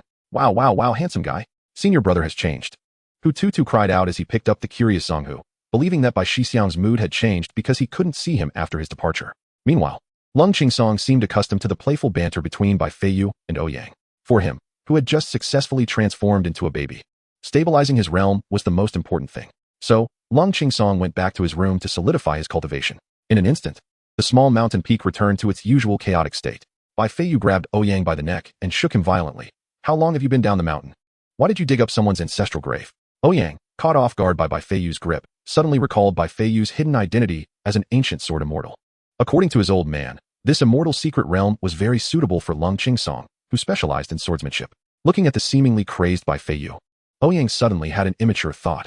Could it be that the palace in the sky was dug up by the second brother from Little Bai's previous life grave? Chapter 76. Who can refuse being called handsome? Seeing Bai Feiyu with red eyes in front of him, Ouyang was about to place the blame on the second brother. But the second brother had already returned to his room to stabilize his realm. What to do? His second brother had unwittingly dug up his fourth brother's grave from his previous life. Ouyang felt overwhelmed and dryly laughed. "Little Bai, you're so agitated. Could it be that the palace in the sky is your ancestors?" Upon hearing Ouyang's words, Bai Feiyu, who had been angry for days, froze. He had already reincarnated. And this was his biggest secret. How could Bai Feiyu possibly reveal it? Bai Feiyu released Ouyang's neck and coughed, pretending to be indignant. "That palace in the sky is clearly the resting place of some ancient great sword cultivator. Disturbing the ancestors' eternal rest. How could I, as a sword cultivator, just sit by and do nothing?" Looking at the unabashed Bai Feiyu, Ouyang rolled his eyes internally. He knew Bai Feiyu's temperament too well. When did Bai Feiyu become so nosy? Even if the Qingyun sect were to be attacked tomorrow, this brat would absolutely still be up in the tree watching the fun. Indignant? Wasn't he it just because his grave was about to be dug up? Ouyang thought this in his heart, but when the words came to his lips, he said seriously, "What the ancestors left behind is for those fated to have it. If the second brother can open this grave, it means that the ancestor has recognized him." Ouyang's words made a lot of sense, completely framing the second brother as the heir of that great sword cultivator. Hearing Ouyang's words, Bai Feiyu's forehead twitched, and he was screaming in anger in his heart. When the hell did I recognize that stubborn bull? I don't remember. Suddenly, Bai Feiyu froze. He remembered that Lung Qingsong's swordsmanship seemed to be following the path of his previous life. In his past life, he had indeed taken the sword as his path, cutting through all things. But this path was a dead end. Otherwise, he wouldn't have died in his previous life. Bai Feiyu's expression darkened instantly. The path Lung Qingsong chose was one he had already walked, and he couldn't just watch Lung Qingsong repeat his mistakes. Having spent nearly 10 years together, Bai Feiyu, who had always been accompanied by the sword in his previous life, felt a sense of familial affection from these people in this life. He couldn't just watch Lung Qingsong lead himself to destruction. With this in mind, Bai Feiyu turned to walk toward Lung Qingsong's room, but after taking 2 steps, he turned back and looked at Ouyang, his expression serious as he said, "This immortal secret realm, the second brother must not go?" Ouyang looked at Bai Feiyu, who was serious, and suddenly didn't understand what he meant. But seeing the determination on Bai Feiyu's face, Ouyang couldn't make up his mind for a moment. Ouyang said softly, "It was arranged by the old man. This time down the mountain was also a scheme set by the old man." "Master?" Bai Feiyu's expression changed unpredictably. Hearing Ouyang mention their master, Hu Yun, Bai Feiyu also became uncertain. Upon hearing Ouyang mention Hu Yun, Bai Feiyu recalled that pair of eyes that seemed to see through everything. When those eyes looked at him, it felt as if all his secrets were completely exposed. After reincarnating, Bai Feiyu didn't care about joining any sect. Based on his previous experiences and countless ancient scriptures, he lacked no methods of cultivation. But when he was being watched by those eyes, Bai Feiyu still unconsciously nodded. If it was his master's intention, Bai Feiyu fell into deep thought. Seeing Bai Feiyu's hesitation, Ouyang knew that among them, the one who respected their old man the most was the little Bai in front of him. As a reincarnated ancient sword immortal, little Bai was so obedient to their old man's words, which was something Ouyang had never expected. Could it be because of the evaluation the system gave to their old man? When Ouyang first saw the old man's evaluation, he couldn't help but laugh. In the cultivation world, it's 50-50, even with dogs. If it weren't for the title of being the junior brother of the Qingyun sect's leader, Ouyang would doubt whether his master was a con artist. Ouyang casually comforted Hu Tutu and then asked, "Why haven't I seen the 3rd and 6th brothers?" Bai Feiyu, interrupted from his thoughts, casually replied, "Senior brother Chen went to the forbidden area of Qingyun Peak to visualize the Qingyun secret treasure, while junior brother Xiao went to train his body inside the forbidden area." Hu Tutu, who had just stopped crying, pouted and said with a mournful face, "If the 3rd brother isn't here, then who will make me delicious chicken?" Ouyang sneered and said, "The 3rd brother went to visualize the secret treasure? Did he go in person? I don't believe it." He then shouted loudly, "3rd brother, I'm hungry. Come out and cook." As soon as Ouyang's voice fell, wisps of smoke suddenly appeared in the empty kitchen. Chen Changsheng, wearing an apron, poked his head out from the kitchen and smiled at Ouyang, saying, "Senior brother is back. Just a moment, I just put the chicken on to stew. Weren't you going to visualize the Qingyun secret treasure?" Bai Feiyu looked at Chen Changsheng in surprise. Why hadn't he noticed that Chen Changsheng was still at the small mountain peak? Was he, as a reincarnated ancient sword immortal, so slow? It seemed necessary to quickly improve his cultivation and reach a higher state of consciousness, so he wouldn't appear so dull at the small mountain peak. For the first time, Bai Feiyu, the reincarnated ancient sword immortal, felt pressure. With the complete memory from before his reincarnation, his current cultivation had actually become the lowest on the entire small mountain peak. This gave Bai Feiyu a sense of urgency, even a feeling of pressure. With this in mind, Bai Feiyu snorted coldly and turned back to his room. Competing? In his previous life, he was a sword immortal who had rolled over the entire cultivation world. Ouyang and Hu Tutu walked into the kitchen. Hu Tutu's eyes lit up when she saw the braised chicken simmering in the pot. Although there are many kinds of food in the mortal realm, the taste always falls a bit short. Can the ingredients of the mortal world compare to the deliciousness of spirit beasts and spirit herbs nourished by the essence of heaven and earth? Hu Tutu sniffed the air, smelling the fragrant aroma wafting from the iron pot, and drool began to drip from the corner of her mouth, soaking the fur on the head of the she was holding. The Fox Yen originally just wanted to take a look at whether this clan member had made any progress after returning from the mortal realm. From the first glance at Hu Tutu, until the fur on its head was soaked with drool, Fox Yin realized that this clan member had made absolutely no progress. It seems that without him, let alone becoming a 9-tailed celestial fox, this girl would be grateful just to break through to 5 tails. What a waste of such good potential. The face of the Fangjing showed no expression, but in his heart, he was already formulating a plan. Although Fox Yin had no interest in revitalizing Qingqiu Mountain, he truly liked this clan member of his. After all, who wouldn't like a fox that keeps calling them handsome all day long? Or perhaps it was to repay a debt. Chapter 78. A conversation between brothers. Ouyang looked at Hu Tutu squatting by the fire and sat down beside her, poking at the firewood. Suddenly, Ouyang remembered something and looked at the grinning Chen Changsheng, asking, "Old 3, is it true that only those in the out-of-body stage can master the soul?" The grinning Chen Changsheng had his smile freeze on his face, and he asked somewhat awkwardly, "Why did you suddenly think to ask this, senior brother?" Ouyang casually replied, "I'm just curious. You know my realm is too low. I can't even grasp the 5 elements escape technique, let alone something as advanced as the soul." Chen Changsheng pondered for a moment before saying, "Logically speaking, during the qi refining stage, one condenses true qi in the dantian. During the foundation establishment stage, one solidifies true qi into true essence. During the core formation stage, true essence condenses into a golden core, and the out-of-body stage is marked by the soul leaving the body. This is a consensus in the cultivation world. Ouyang nodded, signaling Chen Chongqing to continue. Chen Chongqing carefully considered his words and said, however, there are exceptionally gifted individuals who can perceive the existence of the soul at lower realms. Like you? Ouyang asked curiously. Upon hearing Ouyang's question, if it weren't for the fact that this body was a puppet, Chen Chongqing would have been sweating profusely. He chuckled awkwardly and said, I am indeed a bit special. I can barely sense the existence of the soul, so I know a little about its uses.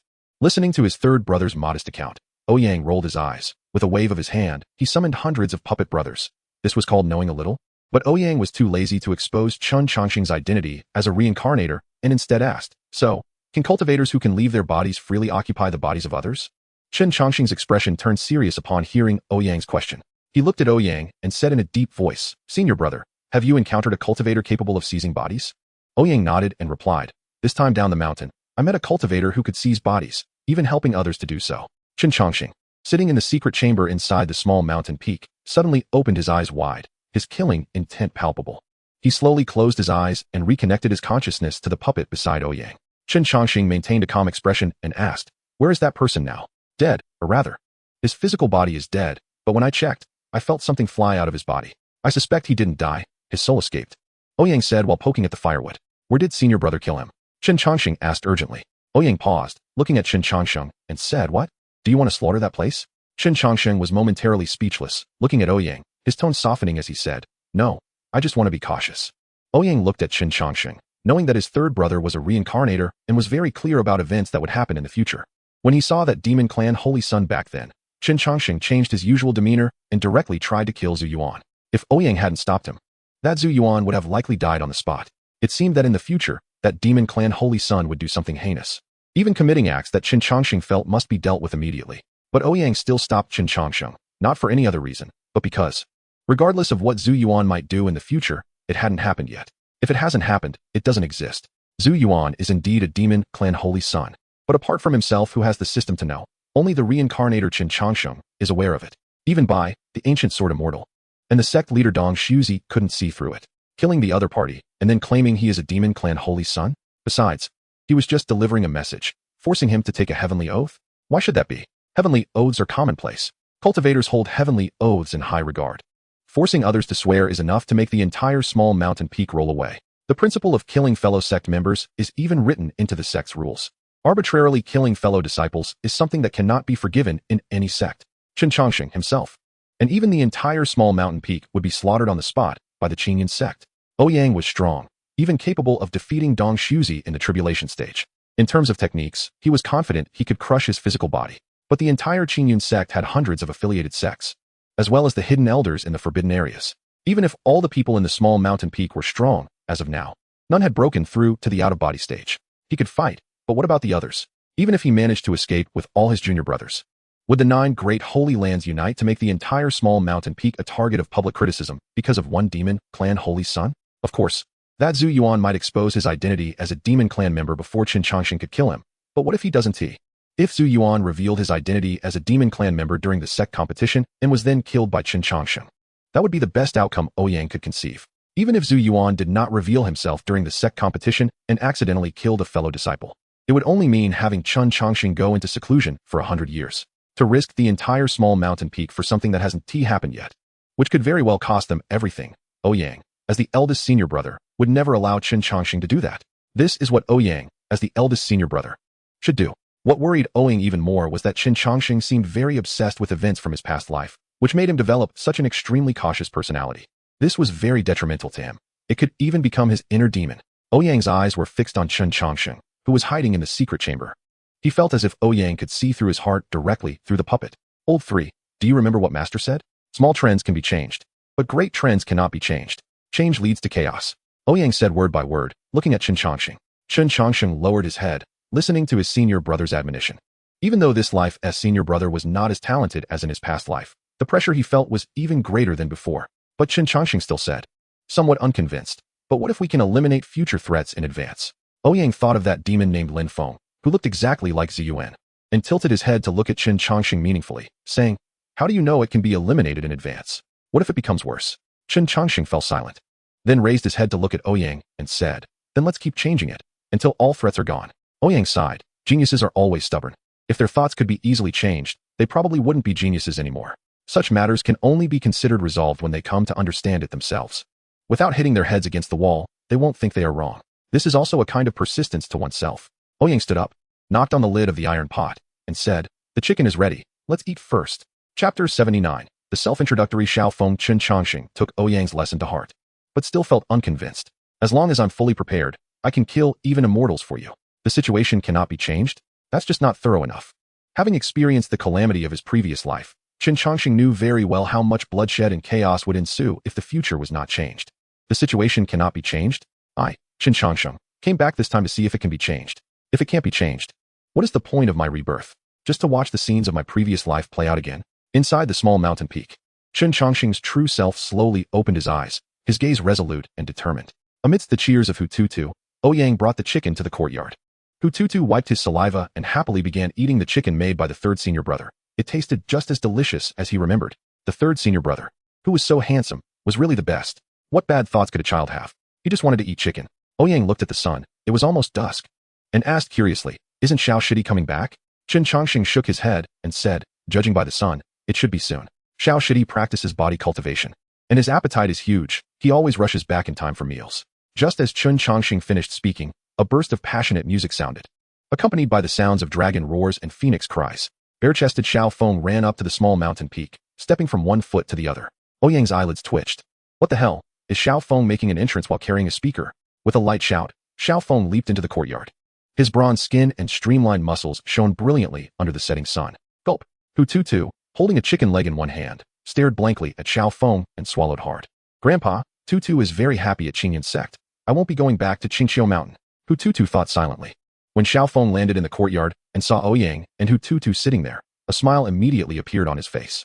He casually turned off the recording stone that was still playing the passionate music at his waist and bowed to Ouyang, saying, "Master brother, junior sister, you're back. Has second senior brother returned as well?" Ouyang looked at the exceptionally high-spirited Xiaofeng, especially the dragon and phoenix phantoms that had not yet been retracted, and nodded, saying, "Xiao Shidi has been working hard these days." Xiaofeng grinned at Ouyang and said, "It's all thanks to Brother Bai's good teaching. And also to Qin Shixiang for making me the auxiliary training tools, plus the spirit beasts in the forbidden area helped a lot." During the time Ouyang was away, Xiaofeng not only consulted Bai Feiyu about ancient body cultivation methods, but also learned how to use the tattoos on his body. Chen Chongxing even customized a yellow talisman with a weight-bearing array for Xiaofeng. More importantly, he practiced against the stronger spirit beasts in the forbidden area, which not only tempered his body, but also honed his close combat skills. The downside was that now he had to go deep into the forbidden area to find a spirit beast, and it was becoming more and more difficult each day. Ouyang nodded, seeing that Xiaofeng could easily retract the dragon and phoenix phantoms behind him, indicating that Xiaofeng's training had not fallen behind. He turned to Chen Chongxing and asked, "Old 3, at this rate of training for Xiao Shidi, when can the remaining divine beasts be awakened?" Chen Chongxing thought for a moment and replied, "Once Xiao Shidi fully integrates the power of the dragon and phoenix into his bloodline, he can awaken the tattoos on his back using his bloodline, which will be more compatible with the divine beasts. Can it be done without my true qi?"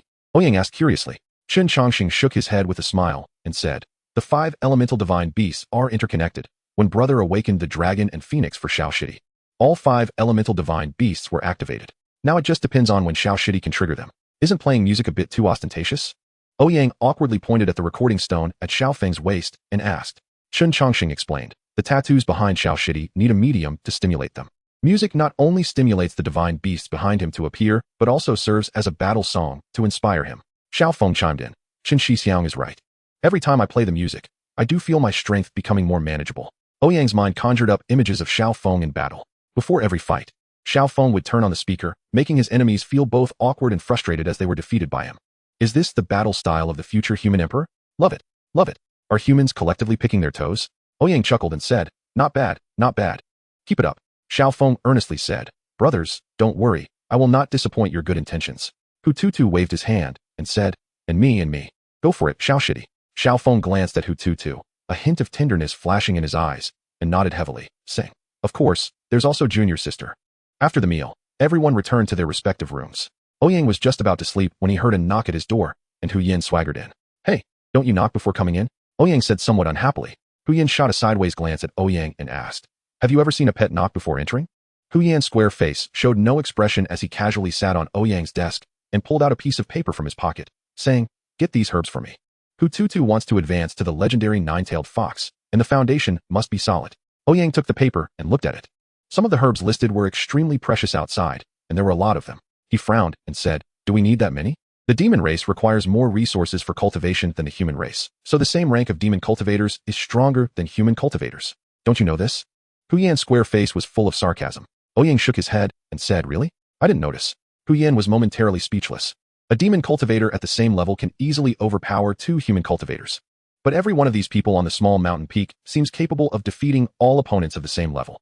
It even seems shameful not to challenge higher levels on the small mountain peak. I finally made up my mind to help that girl train. You can look for someone else. The fox spirit said somewhat exasperatedly. Oh, getting a bit proud now? Ouyang shook the list in his hand and said, "No problem. I'm going to Qingyun Peak tomorrow as well, and I'll borrow these things from the medicinal field at Dan Peak." Of course, Ouyang's borrowing never involves IOUs. After all, we are all friends, and borrowing can hurt feelings. Chapter 80. Chen Chongqing's night raid in the dead of night. Chen Chongqing quietly arrived at Hututu's room. His expression was somewhat conflicted. He was particularly concerned about the cultivator Ouyang mentioned, who could seize others' bodies or even help others do so. In his memories, only the demon clan's holy emperor Ziyuan had such abilities. He had thought he had completely killed Ziyuan after swearing an oath to the heavenly Tao. But why did his senior brother encounter a cultivator capable of seizing others' bodies this time when he came down the mountain? Body snatching is something even great cultivators in the Tribulation Transcendent stage cannot achieve. Once the physical body is destroyed and only the soul remains. Cultivators above the integration stage can choose to disperse their essence and become immortal, but they cannot achieve body snatching. After his rebirth, Chen Chongqing was astonished to find that he had been reborn with the soul from his previous life in the Tribulation Transcendent stage, and it seemed that this rebirth caused his soul to mutate. His soul could infinitely split and grow. Although his soul could grow infinitely, it was limited to creating puppets. Even he could not achieve body snatching. It is evident how difficult body snatching is when someone like him, with his soul strength at the pinnacle of the world and capable of infinite regeneration, cannot do it. Body snatching was something he had only seen with the demon emperor Ziyuan. Chen Chongqing suddenly recalled what Ouyang had said to him. The great trend cannot be changed, but the small trend can be altered. Could it be that killing Ziyuan early was indeed a mistake? He had always relied on his rebirth identity to prepare thoroughly for the significant events that would unfold in the future. But if the direction of this life is completely different from the last, does his advantage from rebirth still exist? Chen Chongqing fell into confusion, but in the next moment, his gaze became resolute again. Even if future memories became useless, as long as he nipped all dangers in the bud, he could definitely change the future, no matter the cost. Without hesitation, Chen Chongqing gently pushed open Hututu's room door. Hututu, who had already lain down and started counting sheep, hurriedly sat up upon hearing the door creak, only to find his third senior brother smiling at him. Third senior brother? What are you doing here so late? Hututu yawned sleepily as he asked Chen Chongqing. Chen Chongqing smiled and waved a sugar figurine in front of Hututu, saying, "Tutu just came back. And your senior brother came to see you. Do you want to eat a sugar figurine?" Hututu's eyes fixated on the sugar figurine, his pupils moving with its sway. He immediately jumped out of bed and leaped towards Chen Chongqing, grinning. "Third senior brother is the best. I like you the most." As he handed the sugar figurine to the pouncing Hututu, Chen Chongqing gently rubbed Hututu's head and asked softly, "Tutu has been gone for so many days. Your senior brother has missed you. What have you been doing with senior brother and second senior brother these days? Can you tell me?" "Today, senior brother definitely wouldn't tell him where he encountered that body snatcher, and second senior brother Lung Qingsong was also in seclusion. If he asked Lung Qingsong, as senior brother's top aide, he would surely report back to senior brother first, and not only would he find out nothing, but he might also get scolded. So, Chen Chongqing focused on Hututu, who had gone with the 2 senior brothers. Hututu chewed on the sugar figurine and tilted his head in thought, saying, "Tutu went to the human world with senior brother and second senior brother, then ate a lot of things and saw many things. Senior brother, the human world is good. But I don't like it. It smells bad. Did Tutu meet anyone?" Chen Chongqing prompted. Hututu thought for a moment and replied, Yes. I met a lot of people, and they were all smelly people, except for one fragrant sister. Hee, senior brother, let me tell you. That pretty sister is actually second senior brother's wife." Seeing the gossip written all over Hututu's little face, Chen Chongqing sighed, but nodded in agreement. "Did you encounter anything bad?" Hututu tilted his head and thought for a moment before shaking his head. "No bad things happened.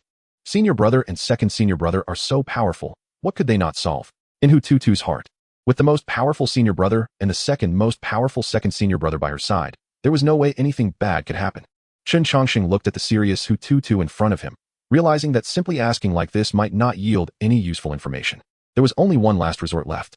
A glint of hesitation flashed in Chen Chongqing's eyes, but soon it was replaced by regret and determination. Chen Chongqing reached out towards Hututu, who was still sucking on the sugar figurine, his eyes flashing with a strange light. Just as Hututu was struggling with the sugar figurine, she suddenly felt an overwhelming drowsiness.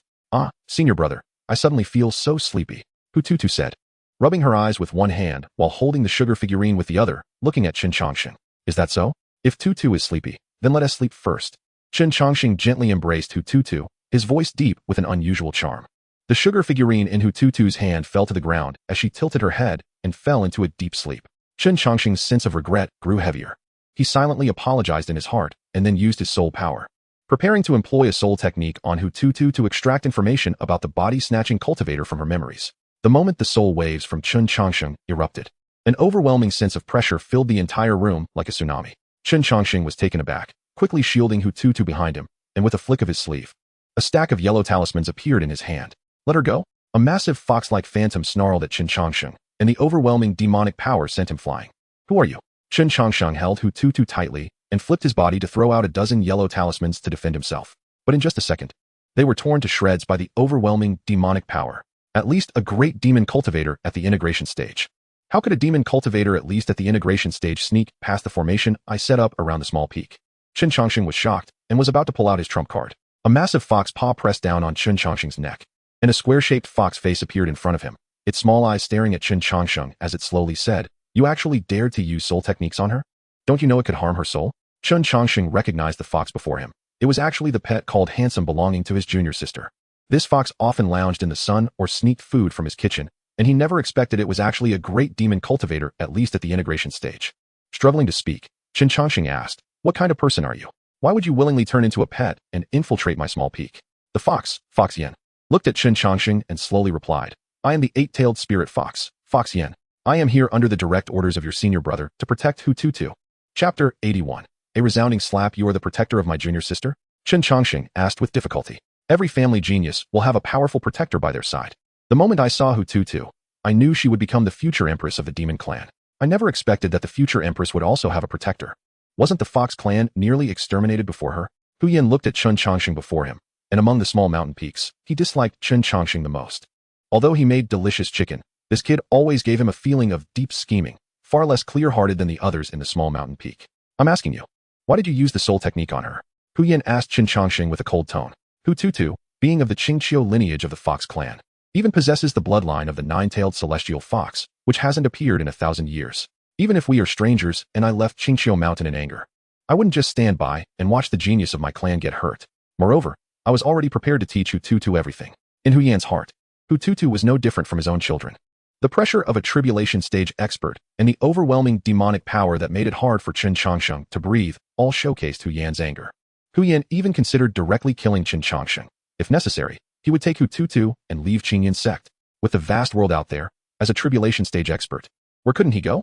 Qin Changxing, who was only at the core formation stage, although confident in defeating Yuanying and even out-of-body stage cultivators, found himself utterly powerless against a tribulation stage expert, nearly at the pinnacle of cultivation. Under Huyan's pressure and demonic force, Qin Changxing had no choice but to lower his head and say, I had no intention of harming junior sister. I just wanted to get some information from her.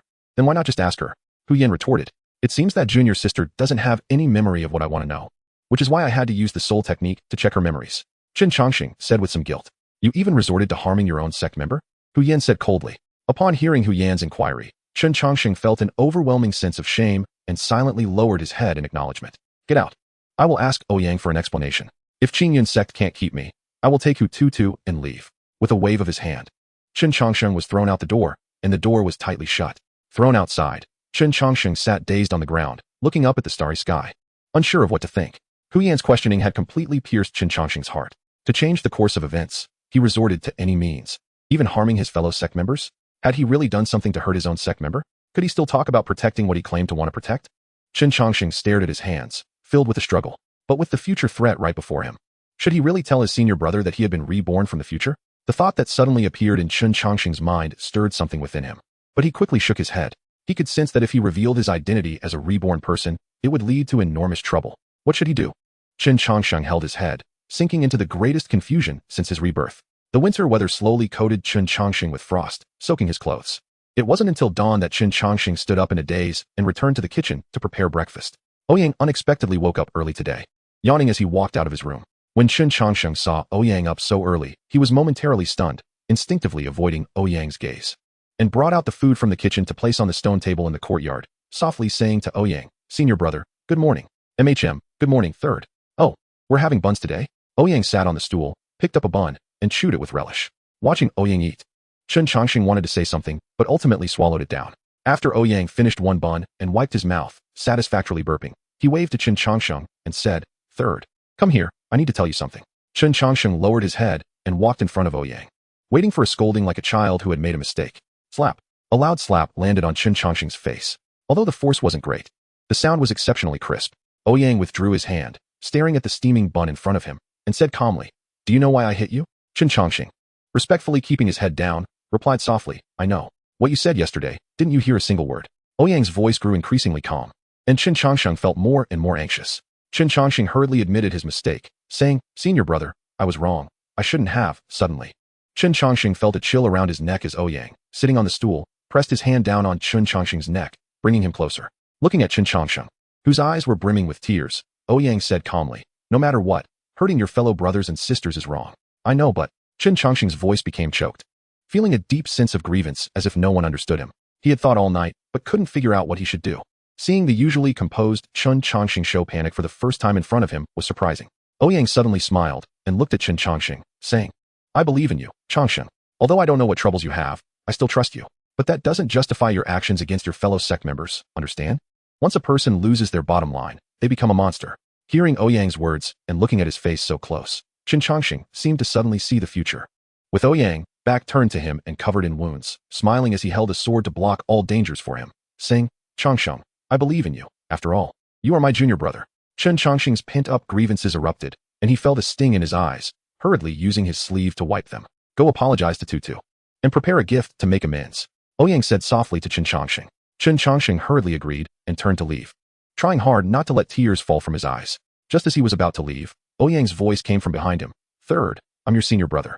Don't bear everything alone. Even if the sky falls, remember that you still have me, your senior brother, to stand in front. Hearing this, Chen Chongqing, who had his back to Ouyang, couldn't hold back his tears any longer, suppressing his voice as he heavily replied, and turned towards the kitchen. In that moment, Chen Chongqing felt as if he had shed a 1,000-pound burden, and his steps became much lighter. Chapter 82. The changing Ouyang. Everyone is making it hard for me. Ouyang muttered as he watched Chen Chongqing walk into the kitchen, stretching lazily.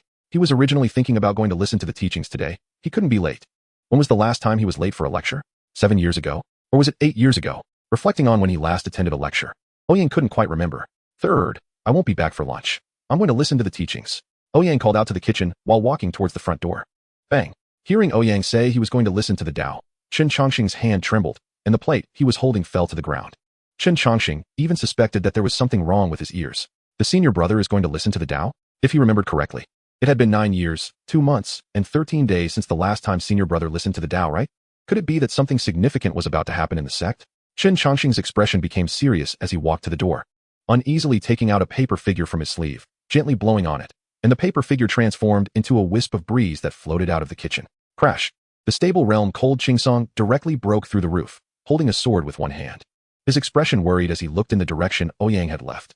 Could it be that this time going to the human realm, brother has some unspeakable concerns? Bai Feiyu pushed open his room door, glancing thoughtfully at his own grave hanging in the sky, his face also showing a hint of seriousness. The three of them knew very well what Ouyang's character was like. Ouyang going to listen to the Tao? Who would believe that? He must be doing something heroic behind their backs again. Xiao Feng was secretly watching the three senior brothers in the courtyard, feeling as though he was facing a great enemy, completely confused. Just now, the senior brother slapped the third senior brother. So it seemed he wasn't the only one who saw it. Bai and Cold must have been peeking inside too. Otherwise, how could they have all come out at this point after hearing the senior brother say he was going to listen to the Tao? Why did they look so tense, as if the senior brother was going to slay demons? Bai Feiyu looked at Cold Chingsong, and he was also looking at him. The two exchanged knowing nods, just as they were about to fly away with their swords. However, Chen Chongqing said in a deep voice, second senior brother, fourth junior brother. Let's all go together. Senior brother definitely doesn't want us to know something.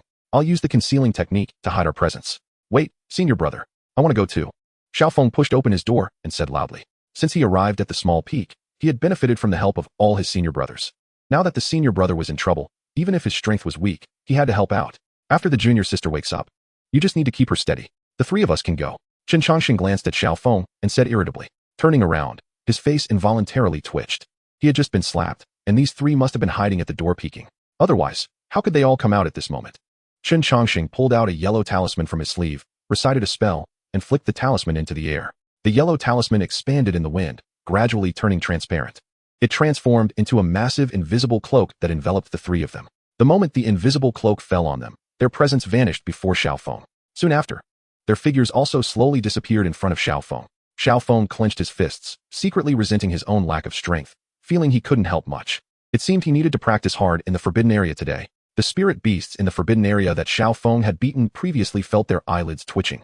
And suddenly, there was a commotion around the perimeter of the Forbidden Area. The sun shone brightly, flowers smiled at him, and the little birds chirped. "Why are you carrying a nuclear bomb?"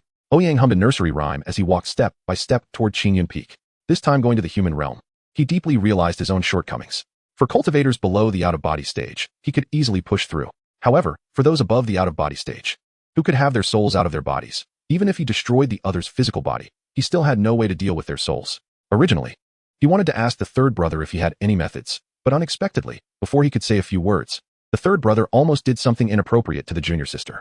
He might as well find the headmaster for some special guidance. After all, the headmaster was an all-round immortal, and he should have some secret methods to kill the souls of out-of-body stage cultivators, right? With the renewed understanding of the importance of learning, Ouyang felt confident that he would surely become a pillar of the Qingyun sect, and perhaps, if luck was on his side, he might even have hope of foundation building. Just thinking about his bright future made Ouyang unable to resist taking out the book Essentials of 5 Elements techniques from his pocket, finding the wind control technique to enhance his speed. Watching Ouyang running toward Qingyun Peak, the expressions of the trio following him became even more serious. The senior brother actually used a technique to hurry. It must be an urgent matter. What could be so urgent that he didn't want them to know? The trio exchanged glances and closely followed behind Ouyang. Ouyang remembered correctly. Today was indeed the day the headmaster Dong Zuzi was giving a lecture. And at the foot of Qingyun Peak, countless inner disciples waiting to listen to the Tao had already gathered. After inquiring through the 2 imposing stone lions, they stepped onto the white jade steps of Qingyun Peak. Ouyang, speeding up with the wind control technique, was still a step too late.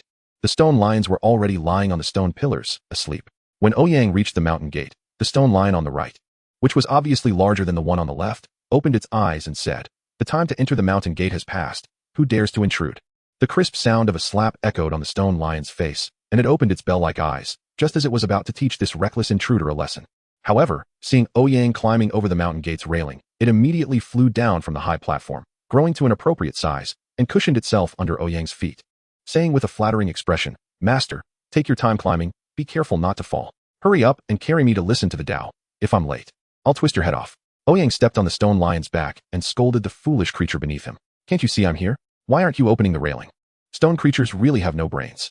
The stone lion hurriedly carried Ouyang over the railing, turning its head to glance at the other stone lion pretending to be asleep, sneering inwardly. "Not even licking when meeting the master? You deserve to always guard the gate." The stone lion carried Ouyang directly leaping toward the summit of Qingyun Peak, with the trio closely following behind. Who dares to forcefully intrude the mountain gate? The other stone lion, seeing Ouyang's figure disappear, let out a long sigh, also sensing 3 figures trying to forcefully break into the mountain gate under the concealing technique. As a spiritual creature born from stone, it was extremely sensitive to presence. The stone lion sneered, its body swelling, blocking the path in front of the 3. Cold Qingsong and the others simply stopped pretending. Cold Qingsong rushed toward Qingyun Peak first. Bai Feiyu followed closely, and Qin Chongqing slightly retreated behind the 2, closely following. The stone lion hadn't reacted yet, and the agitated trio, one after another, slapped the foolish creature blocking their way in the face. Ouch, ouch, ouch. The stone lion recognized the 3 who had stood guard at the small peak for several months and could only make muffled sounds after receiving 3 slaps, ultimately curling up in a pitiful manner on the stone pillar. Chapter 83. Listening to the Tao, isn't it enough to have ears? Today was the day the headmaster of Qingyun Peak would give a lecture. Every time this day came, all inner disciples below the nascent soul stage would head to Qingyun Peak to listen to the Tao. On the square at the top of the mountain, countless tables had already been set up densely, with each table occupied by a cultivator meditating with their eyes closed. From foundation establishment to nascent soul, there were nearly hundreds of people, all waiting for the owner of the futon on the high platform to appear. The sect leader's teachings attract even the inner disciples in the nascent soul stage occasionally, and even nascent soul cultivators gain new insights every time they attend. To ordinary people, the sect leader Dong Suzi possesses mysterious powers, and his understanding of the Tao is astonishing, far beyond what these low-level disciples can aspire to. Being able to listen to the teachings of Dong Suzi represents not only a high-quality lecture, but also an honor. Dong Suzi is not just the leader of the Qingyun sect. He is also hailed as the #1 person in the current cultivation world. There are even rumors that he has touched the threshold of immortality. Below the immortals, he is invincible. Above the immortals, he can exchange 1 for 1. To listen to such a powerful cultivator speak is a source of pride for all inner disciples. Listening to the sect leader's teachings means receiving the true transmission from him. Rounding it up, I am a disciple of the sect leader. All disciples eager to hear the teachings flocked in, making it difficult to find a seat in the square. As the sound of the bronze bell rang 3 times, a gentle breeze swept across the entire square, and a figure slowly appeared on the high platform. When this person appeared, it was accompanied by the sounds of wind and thunder, a fragrant aroma wafted through the air, and faint celestial music could be heard. With an ethereal presence, dignified bearing, wearing a dark Taoist robe, with hair pinned up by a wooden hairpin, and holding a feather duster, he moved with grace. Exuding the aura of an immortal, transcending the mundane, Dong Suzi waved his feather duster, activating the great gathering spirit formation at the peak of Qingyun Mountain.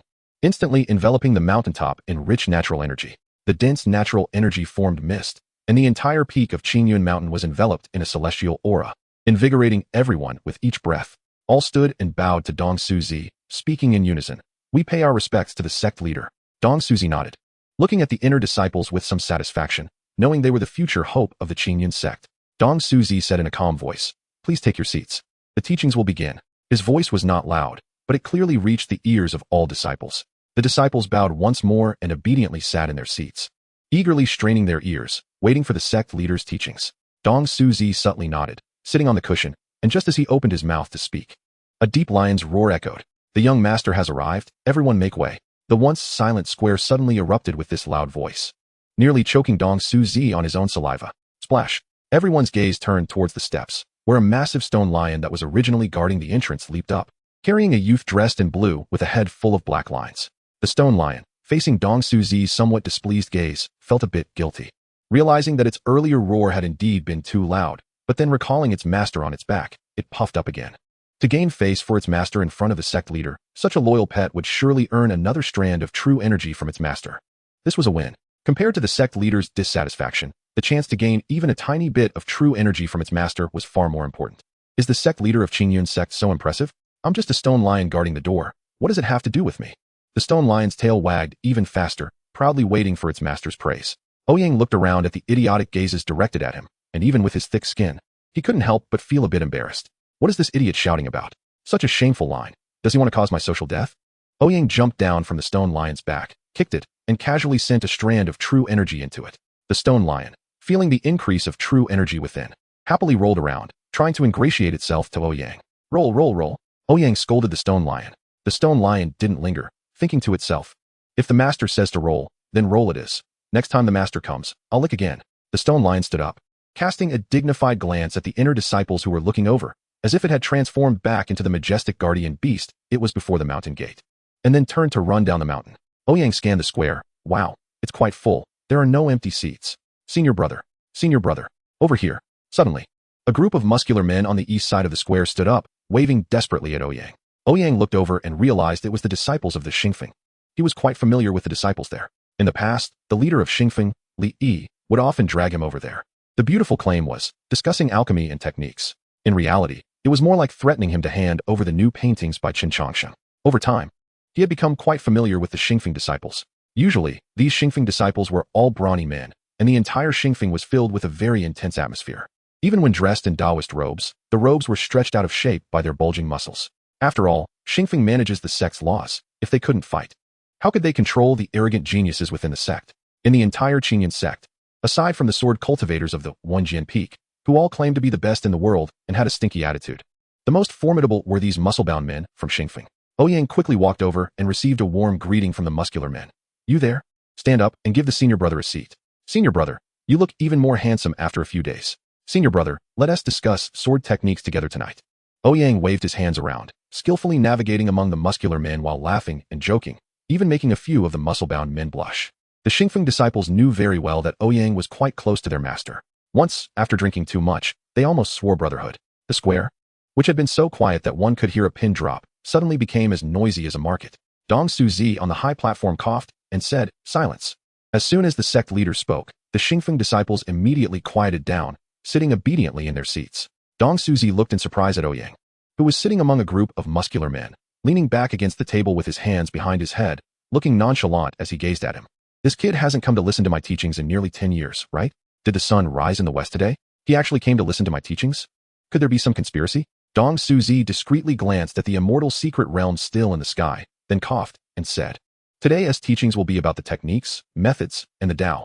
The practitioner is at the beginning of cultivation, when one first practices qi." The resonance of the Tao echoed throughout the entire square. Leaning back against the table with his legs crossed, Ouyang watched Dong Suzi's teachings with a serious expression. Watching Dong Suzi's mouth open and close, he increasingly resembled a fish out of water speaking to him, mouth opening and closing. Dong Suzi's voice entered Ouyang's left ear and exited his right, resembling a lullaby, making Ouyang's eyelids grow heavier. One moment he wanted to persist, and the next. Ouyang simply tilted his head back, mouth agape, and fell asleep. Before Dong Suzi could finish 10 sentences, a loud snore erupted. Chapter 84. Only learning can make one feel fulfilled. Gulu gulu. Ouyang, sleeping with his mouth open, accumulated saliva in his mouth. The snoring mixed with the gurgling sound of saliva created a rhythmic effect.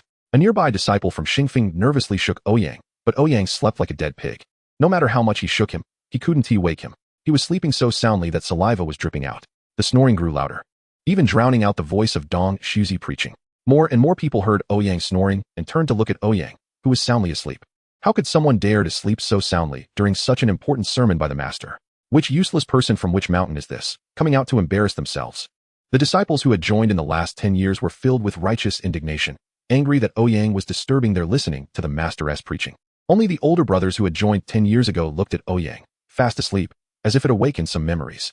The older disciples from 10 years ago glanced at Ouyang and then focused on Dong Suzi on the high platform, seemingly waiting for something. The square divided into two groups. One group glared angrily at Ouyang, while the other stared at Master Dong Suzi, their eyes full of anticipation. On the high platform, Dong Suzi's face twitched as he looked at the snoring Ouyang with a head full of black lines. Had he even spoken 10 sentences? How could this brat fall asleep so quickly? Dong Suzi also sensed the trio stealthily lurking outside the square and was startled. Could these brats be here to mess with him today? No way, he was the master. The dignity of the master couldn't be undermined by a few brats.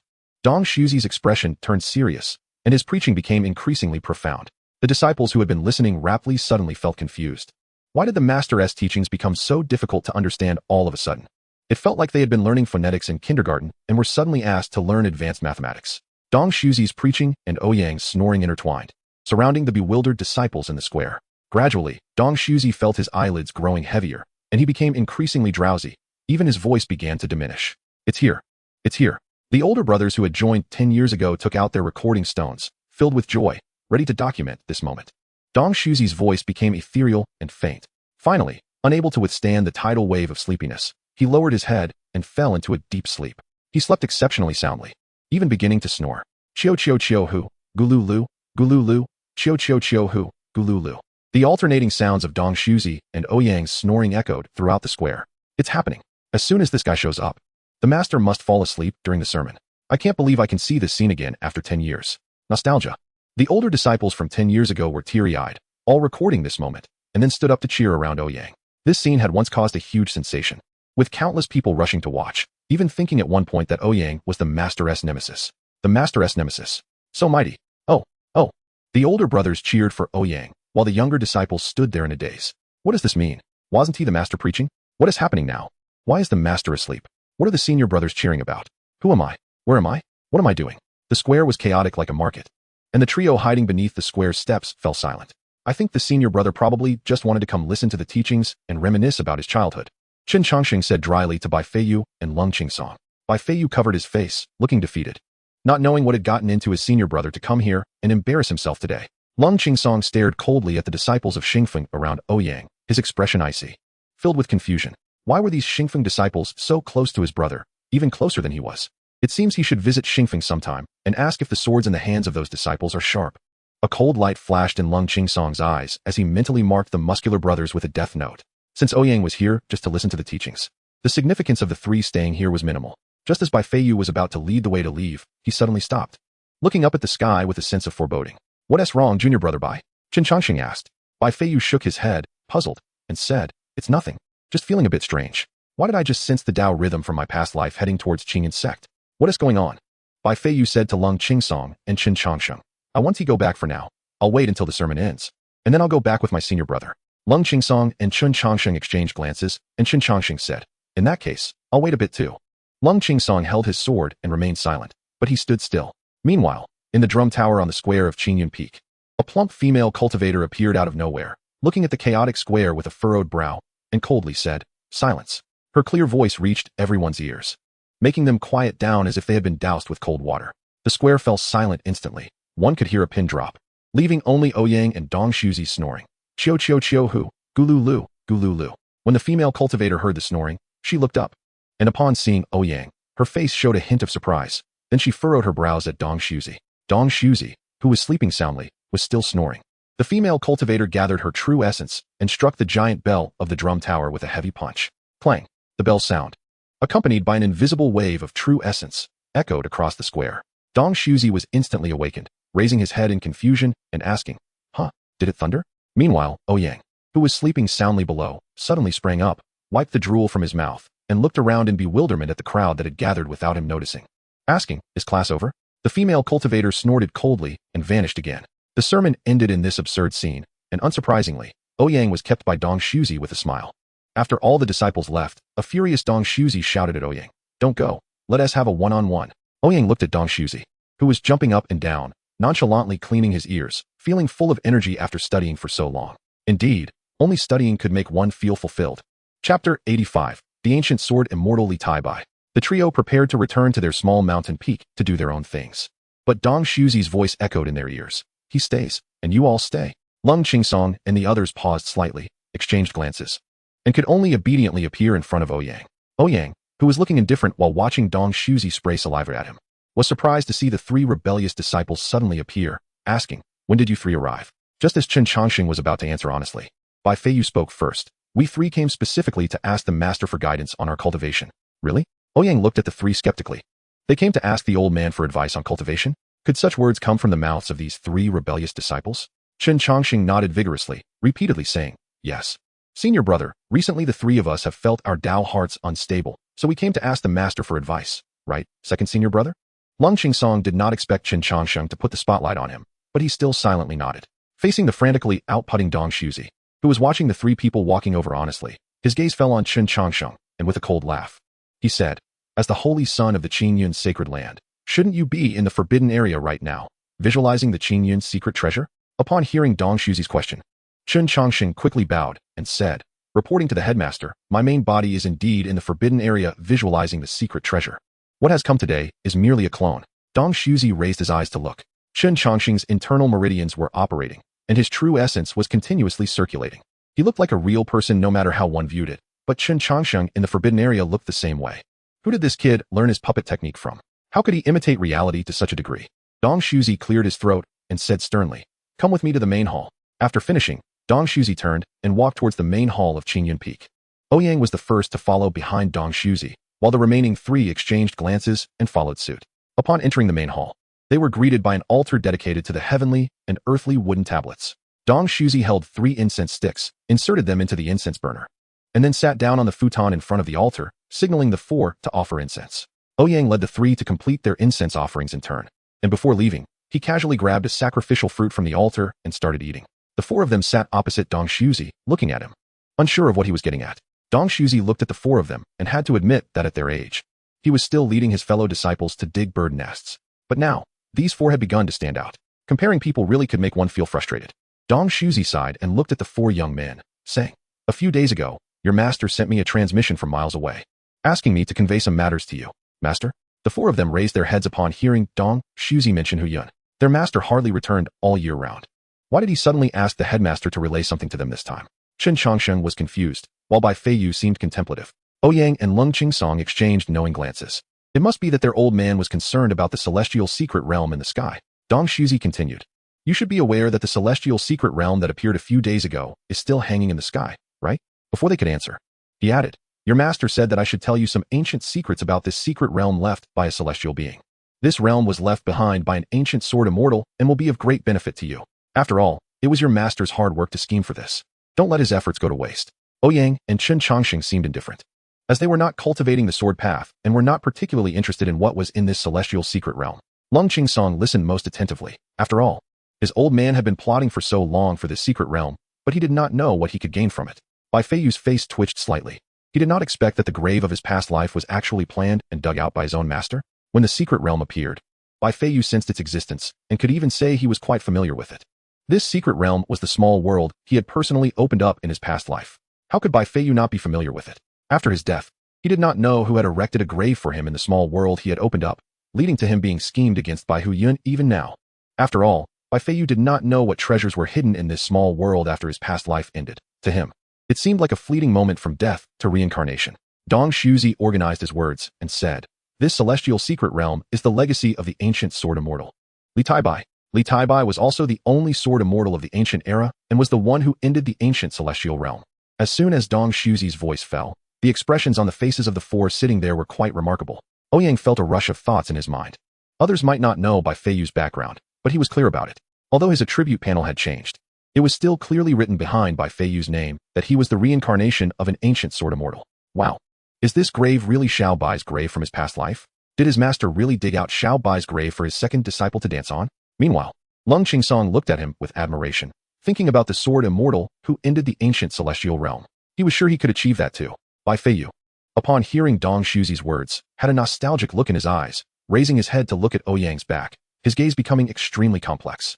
Chen Chongqing still wore a nonchalant expression. It seemed to him that this was really a matter concerning his second brother and fourth junior brother, which had little to do with him. Dong Shuzi's expression became serious as he said in a deep voice, regarding matters from the ancient era, the entire cultivation world has kept silent, and there are no written records at all, only scattered legends. Do you know why? The four shook their heads. They indeed knew there was an ancient era, but they had not seen any records about it. Bai Feiyu was equally curious about when their current era had begun to be referred to as ancient. Seeing the four pairs of eager eyes in front of him, Dong Shuzi felt a sense of satisfaction that he had never experienced before as a teacher. His junior brother was indeed right. These four were the type who did not give up until they saw the rabbit. Dong Shuzi cleared his throat, building suspense, and with a flick of his dust brush, he said somewhat nostalgically, "In ancient times, there were celestial beings. At that time, celestial beings sat high in the heavens, observing the world. However, when the sword immortal Li Taibai began to slay celestial beings fell like rain to the mortal realm, and from then on, there were no more celestial beings in this world. Finally, Xiao Bai's part is beginning. Please stay tuned, urge updates, and support with free gifts. Love you all, moi." Chapter 86. Ancient Secrets. Wow. So after this person, there were no more celestial beings? Did this Li Taibai really slay all the celestial beings? Hiss. How terrifying. Chen Chongqing inhaled sharply. During the apocalyptic era of his past life, he had personally witnessed those who ascended to become celestial beings. The terror of those ascendants made even himself, who had reached the tribulation stage in his past life, feel like an ant. He never expected that there would be such a powerful figure in ancient times who could slay all the celestial beings. Lung Qingsong was filled with excitement. In his mind, there was one person with a sword standing high in the heavens, and wherever the sword's edge struck, celestial beings fell at once. This was the dream of every sword cultivator. Even Lung Qingsong could not help but feel his blood boil.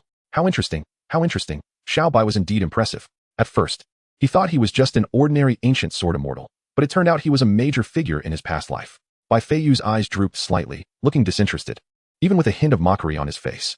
Celestial beings? Those things are worthy to be called celestial beings? This is really quite laughable. Dong Shuzi's voice echoed in the main hall, recounting the ancient secrets he knew. In ancient times, the celestial gates were not locked, and above the tribulation stage, there existed celestial beings. At that time, celestial beings were the rulers of this world. All major events in ancient times were behind the figures of celestial beings. Until a sword immortal wielding a celestial sword emerged. The sword immortal Li Taibai ascended 3 times but did not enter. He stood outside the celestial gates, slaying celestial beings and destroying the celestial gates, making celestial beings a mere legend from then on. Thus, the ancient era of celestial beings came to an end, ushering in the present era. What do you think of the sword immortal Li Taibai? The ethereal voice of Dong Shuzi interrupted the young men who were picturing the extraordinary demeanor of the unparalleled sword immortal in their minds. Chen Chongqing said blankly, "The title of sword immortal is well-deserved. A sword immortal should be like this." Cold Qingsong, who usually looked down on others, also gave high praise. Awesome. Ouyang expressed with his limited vocabulary. Only Bai Feiyu remained silent, with some struggle evident in his eyes. Indeed, to be able to slay an immortal with a single sword is truly extraordinary. Now we can only admire it. But do you know the consequences? Dong Shuzi asked. Hearing Dong Shuzi's words, the 3 shook their heads in confusion, while the struggle in Bai Feiyu's eyes became more apparent. Dong Shuzi spoke slowly and clearly. Without the restraint of immortals, the conflict between the demonic paths has continued since the end of the ancient immortal era, and the flames of war have spread to the present. Without the lofty immortals, the 2 opposing factions of the demonic path, which were already at odds, have engaged in a bloody war for tens of thousands of years after the fall of the immortals. Countless prodigies have met untimely deaths, countless sects have been destroyed, and legacies have been severed. Moreover, countless people have become nothing more than a simple line in history, countless bones.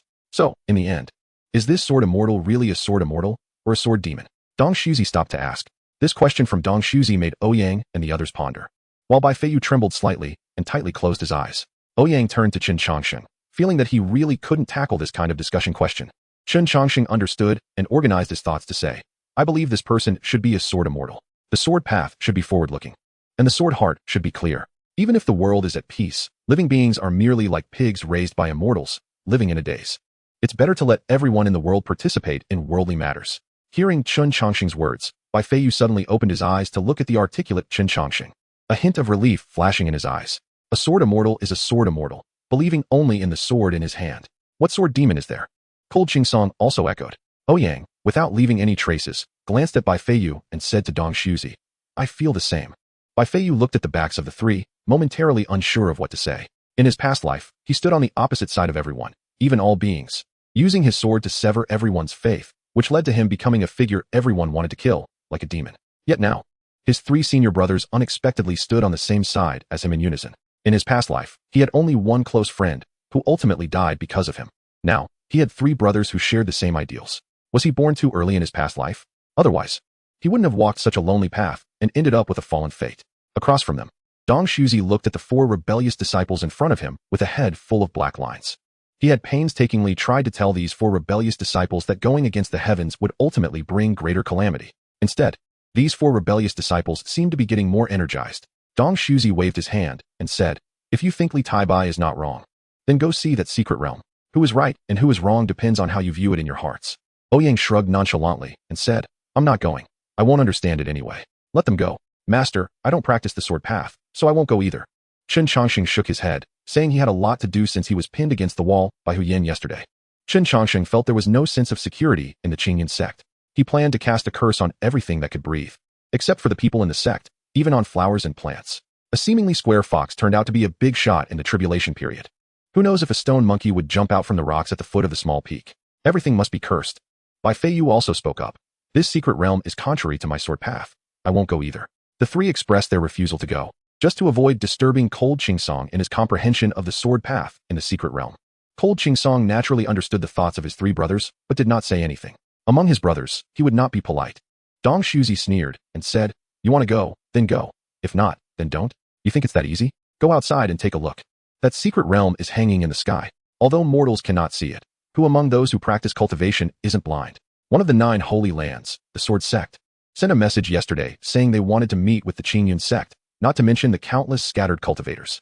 Who wouldn't want to obtain treasures from the immortal secret realm? Dong Shuzi said. Bai Feiyu looked confused. Although that was his little world in his past life, he really didn't know who had built a grave for him and when. Treasures? What treasures could he, who was empty-handed in his past life, have? Hearing Dong Shuzi's words, Ouyang stood up carelessly and patted the non-existent dust on his body, saying indifferently, oh, is that so? Then let them come. Chapter 87. People from the Sword Sect. His old man has been setting up a long-term plan for the second one, to draw out the grave of Little Bai from his past life. All for the second one to get something from the grave of Little Bai. If those blind fools dare to jump around in front of him, he would just scatter their ashes. This time he must take the third one with him, and after scattering their ashes, their souls would be erased too. Dong Shuzi looked at Ouyang, who appeared indifferent, and naturally knew what this rebellious disciple was thinking. He helplessly said, this time, not only countless sects will go to the immortal secret realm, but also scattered cultivators from all over the world. Individual bravery can only show temporary courage, and moreover, the secret realm is about opportunities, which has nothing to do with the strength of one's abilities. No matter how strong you are, can you surpass an immortal? Even the strongest immortal eventually dies, right? You old man really talks too much. Ouyang muttered to himself, but still remained cautious. Dong Shuzi was right. In his past life, Little Bai had recklessly slaughtered immortals. Who knows what he had hidden in his grave? So he must take Little Bai along this time. The second one leads the charge. He in the middle, the third on the left, and Little Bai on the right. It seems the full lineup of the small peak is going to be mobilized this time. Dong Shuzi glanced at the four and knew that each of these four brats would stir up a storm in the cultivation world if released. However, their current strength was still too low. The highest among them was only Cold Qingsong at the nascent soul stage. With the secret realm about to open, it was impossible to raise their levels in a short time. Cultivating immortality is originally a very slow process. Even the most talented can't jump several levels at once, right? Chen Chongsheng and Bai Feiyu were both at the core formation stage, and Bai Feiyu had only recently entered that stage. even though they were both born with innate knowledge. Their strength was too low for the secret realm. This time, the immortal secret realm was the focus of attention from all over the world. Countless powerful cultivators were paying attention to this immortal secret realm. Those old-timers who rarely showed themselves, and those prestigious sects. Who wouldn't want a share of the treasures in an immortal secret realm? No matter how talented, they still fall short in the face of absolute power. A talent that hasn't matured is no different in the eyes of great cultivators from an ordinary cultivator, right? Unfortunately, the key to opening this immortal secret realm was still the disciple of his own junior. Hu Yin, that brat, not only doesn't come back to share the burden of sect affairs, but also causes me trouble from afar. This time, Qing Yun's sect has become the focus of the entire cultivation world. Dong Shuzi sighed deeply, feeling a bit troubled as he tapped his head. Ouyang also lowered his head in thought. The sighing and troubled thoughts of Dong Shuzi were also on his mind. After all, it was the immortal secret realm. And the entire cultivation world was watching. If dozens of people in the tribulation stage really came, he wouldn't be able to handle it either. Even if the second brother was the one who opened this secret realm, and even if the third brother had countless trump cards, they were still too young. Therefore, the only point of victory lay with Xiaobai. After all, it's his own grave. Xiaobai should be quite familiar with it, right? Old man, this time the four of us will go. Don't worry, I will take good care of them. Ouyang said seriously. I won't go? Bai Feiyu's voice suddenly rang out. The slap in the face came too quickly. Ouyang didn't even react, just looked at Bai Feiyu with some surprise. Bai Feiyu, however, looked very determined. Staring at Ouyang and saying word by word, I don't want to go, not at all. The atmosphere in the hall became tense. Lung Qingsong and Qin Chongqing also curiously looked at Bai Feiyu. This fourth junior brother of theirs had never spoken harshly to the eldest brother, but had never refused Ouyang's arrangements either. This was the first time Bai Feiyu had openly contradicted Ouyang's plan. Ouyang looked at Bai Feiyu, who was determined, and suddenly laughed, saying, all right. If you don't want to go, then you won't go. Xiaobai won't go this time. It's enough for me, the second brother, and the third brother to go. Lung Qingsong and Qin Chongqing had no dissatisfaction with Bai Feiyu. They were all brothers, and it was normal for them to say whatever they wanted without hiding anything. Lung Qingsong even preferred not to have Ouyang and Qin Chongqing come with him, as this was his own matter, and he hated to trouble others with his own affairs. Qin Chongqing was indifferent. After all, it wasn't his true self going, so it was just a matter of bringing more trump cards. Bai Feiyu looked at the smiling Ouyang. And suddenly a figure appeared in his mind, dressed in a green robe, standing freely beside him with a smile, saying, if Xiaobai wants to go, then go. I will accompany you. That face wasn't Ouyang, but the Ouyang in front of him was so similar to that person. Bai Feiyu's lips moved slightly, bitterly saying, senior brother. I have my reasons. Ouyang patted Bai Feiyu's shoulder and said, we're all brothers, no need to say these things. Bai Feiyu lowered his head. He knew very well that his going wouldn't be of much use, and might even cause trouble. After his fall, he had no memory of what happened afterward. Who knew who built his grave? And now he had completely abandoned the path of his past life, having walked down a completely opposite path. Bai Feiyu didn't want to be reminded of the past, nor did he want to have anything to do with his former self. Dong Shuzi looked at the four below with a headache. The secret realm hadn't even started, and this group of rebellious disciples was already causing problems. Hu Yun. Oh Hu Yun, you brat always claims to be a book flipper, but if you don't flip the book well, it could bring disaster upon yourself. Just as Dong Shuzi was feeling troubled, a hearty laugh suddenly echoed from afar. Huh, where's that old bastard Dong Shuzi? Come out and die? Dong Shuzi was startled, and then realized who the voice belonged to. His face showing a defeated expression as he stood up and said to the four, I have an old friend visiting. You all go back first. As soon as Dong Shuzi finished speaking, the hall's door was violently burst open by a powerful sword intent, and the huge red cedar carved door was shattered into pieces. Ouyang and the others turned to look, and a middle-aged man in a white sword practice outfit was leaning against the door frame, looking at Dong Shuzi in the hall with a smile. Ha, old bastard Dong Shuzi, you're here. Old swordman, can't you knock? Every time you come, you smash my hall's door. Are all sword cultivators brainless? Can't you just walk through the door normally? Dong Shuzi scolded the middle-aged man. Lung Qingsong shivered beside him. Feeling offended, the middle-aged man didn't care at all, took a big swig from the wine gourd at his waist, and looked at the four in the hall with some surprise, especially when he saw Lung Qingsong. His eyes lit up. The middle-aged man enthusiastically raised the wine gourd to the four and asked, Three young brothers, do you want to come to my sword sect? I will take you as my personal disciples. I have already finished writing this month's manuscript, and it has been scheduled for release, so you can take your time reading. We are preparing to go into seclusion to write next month's manuscript. Isn't it super reassuring to have an author like me? Thanks again for the support. Love you all. Moi? Waving. Chapter 88. Sect Master of Sword Sect Tai, Three Young Brothers? Chongqing is now the holy son of Qin Yun Holy Land.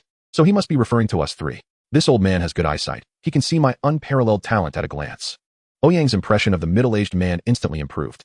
However, since his old man was still alive, he could only clasp his fists regretfully and say, Thank you for your kind words, senior, but we have no plans to change sects for now. The middle-aged man looked at Ouyang in surprise and said inexplicably, I didn't ask you. Why are you answering? Don't you know your own qualifications? PFF. Dong Shuzi on the opposite side couldn't help but laugh out loud. Then his expression returned to normal. Ouyang looked at the middle-aged man with a black line on his face. This old man must have some issues with his eyesight. How could such a top genius like himself not be recognized? If it weren't for the fact that the middle-aged man's attribute panel was indeed impressive, he would have given him a set of lightning-fast kicks. Name: Tai, Sect Master of Sword Sect. Cultivation: 9th level of Tribulation Stage Root Bone. 10 Charm. 9 Luck. 9 Sword Dao Qualification. 10 Exclusive Skill. A sword flying to immortality evaluation. I have a sword that can slay immortals. These old folks who can become the sect masters of the 9 major holy lands are all incredibly abnormal. The middle-aged man continued to enthusiastically look at Lung Qingsong, Bai Feiyu, and Chen Changsheng, saying, "My sword sect is the leader of sword cultivators in this world. Every year, there are no less than 1 million people who wish to join the sword sect, but only one can enter each year. However, as long as the 3 young friends are willing, I am willing to take the 3 of you as my personal disciples." Dong Shuzi's expression was remarkably interesting. This shameless old man was actually trying to poach from Qingyun's sect right in front of him. However, hearing this old man scold Ouyang, he couldn't help but feel amused, watching the old man in front of him with a look of anticipation in Dong Shuzi's eyes. The sword sect master in front of him had a crisis written all over his forehead. Meanwhile, Chen Changxing's gaze flickered as he looked at the sword sect master. In his previous life, his second senior brother was a peerless genius of the sword sect, and during this immortal secret realm, he obtained the immortal inheritance, becoming the first immortal in the world during the apocalypse. For some reason, in this life, he had become his senior brother. Thinking of this, Chen Changxing felt a bit envious. In his previous life, his eldest senior brother and he were the closest of brothers, but in this life, he had become the first to meet the eldest senior brother. If the second senior brother followed the sword sect master, would I then become the second senior brother of the Little Mountain Peak? This thought flashed through Chen Changxing's mind, and he quickly shook it out of his head. Chen Changxing was very fond of the current small mountain peak, with the cold-hearted yet warm-hearted Lung Qingsong, the mature and steady Xiao Bai, the quirky junior sister, and the self-improving Xiao Shidi. Compared to his previous life when there were only himself and his senior brother lonely on the small mountain peak, it was particularly lively now. The more one felt endless despair in the apocalypse, the more one cherished such beauty. "Master, if there's nothing else, we'll take our leave now. You all chat. Bye." Ouyang, under the disappointed gaze of Dong Shuzi, prepared to lead his 3 rebellious disciples back to the small mountain peak. He then casually glanced at Tai, already thinking about how to knock this old fellow out. The sword sect's master Tai, however, blocked Ouyang's path and sincerely said to the 3 behind Ouyang, "Really? I am indeed the sword sect's master. Trust me, I can help you fully unleash your talents. Is there anything that the sword sect can accomplish that my Qingyun sect cannot?" Dong Shuzi coldly laughed. Tai glanced at Dong Shuzi and seriously said, "Old rascal, you may be strong, but when it comes to the sword path, if my sword sect claims second place, would your Qingyun sect dare to claim first?" Dong Shuzi was left speechless by Tai's words. Although he was about 60% confident he could subdue this old scoundrel before him, he had to admit that in terms of the sword path, the sword sect was indeed the #1 in the world. The strength of the sword sect did not rely on any single sword cultivator, but on the countless great sword cultivators who had emerged from the sword sect over the years since its establishment, leaving behind legendary tales and ultimately returning to the sword sect. The sword pool in the forbidden area of the sword sect contained the sword intent and Dao rhythm of countless great sword cultivators buried within those flying swords. Seeing Dong Shuzi silent, Tai immediately smugly addressed the 4 behind Ouyang. "This time in the immortal secret realm, you all have seen it, right? This secret realm is actually my ancestor." The last one, Bai Feiyu, perked up his ears, looking astonished at the sword sect master before him. When did he become the sword sect's ancestor? Although he was a sword immortal in his previous life, he had always been alone until his fall. He had not left any bloodline behind. Don't you believe it? Look at this. Tai, having put in some effort, pulled out a piece of paper and waved it in front of everyone. This piece of paper drew the attention of everyone in the hall, even attracting Dong Shuzi's gaze. Tai, he proudly waved the paper in his hand and said, "This paper is the Immortal's Notes, the diary of the ancient sword Immortal Li Tai Bai." Upon hearing Tai's words, Bai Feiyu, standing at the back, turned bright red, and then feelings of shame and anger surged within him. Looking at Tai, who was proudly waving the paper containing his previous life's black history, he thought for the first time since his reincarnation about wanting to kill someone. "I am the immortal. The immortal is for me. I am the world's #1 immortal, the strongest immortal in this world." Tai waved the paper in his hand, shaking his head and reciting. Listening to Tai read from the paper, Bai Feiyu was nearly grinding his back teeth. Damn it. His previous self had been dead for who knows how many years, and now he was being dragged out for public execution. The usually mature and steady Bai Feiyu instantly broke down. Ouyang had a strange expression on his face, but was laughing internally. He never expected that the seemingly honest and steady Xiao Bai had been not only a bit delusional, but also liked to keep a diary in his previous life. What was this, a doggerel? So good. truly worthy of being my ancestor. After Tae finished reading with great emotion, he couldn't help but sigh. The writings of his ancestor, in his eyes, were filled with profound meaning. But apart from Tae, everyone else in the hall looked at each other with strange expressions, as if they wanted to laugh but didn't want to mock someone else's ancestor in front of them. Tae raised the paper in his hand and provocatively said to Dong Shuzi, "This immortal secret realm, though summoned by your Qingyun sect, cannot be opened without the immortal's relics. Therefore, the advantage is with our sword sect." Ouyang looked at Tae, who was holding the paper high as if he were holding a treasure. Everyone in the hall turned to look at the paper in Tae's hand. After all, even Dong Shuzi was seeing the immortal's notes for the first time.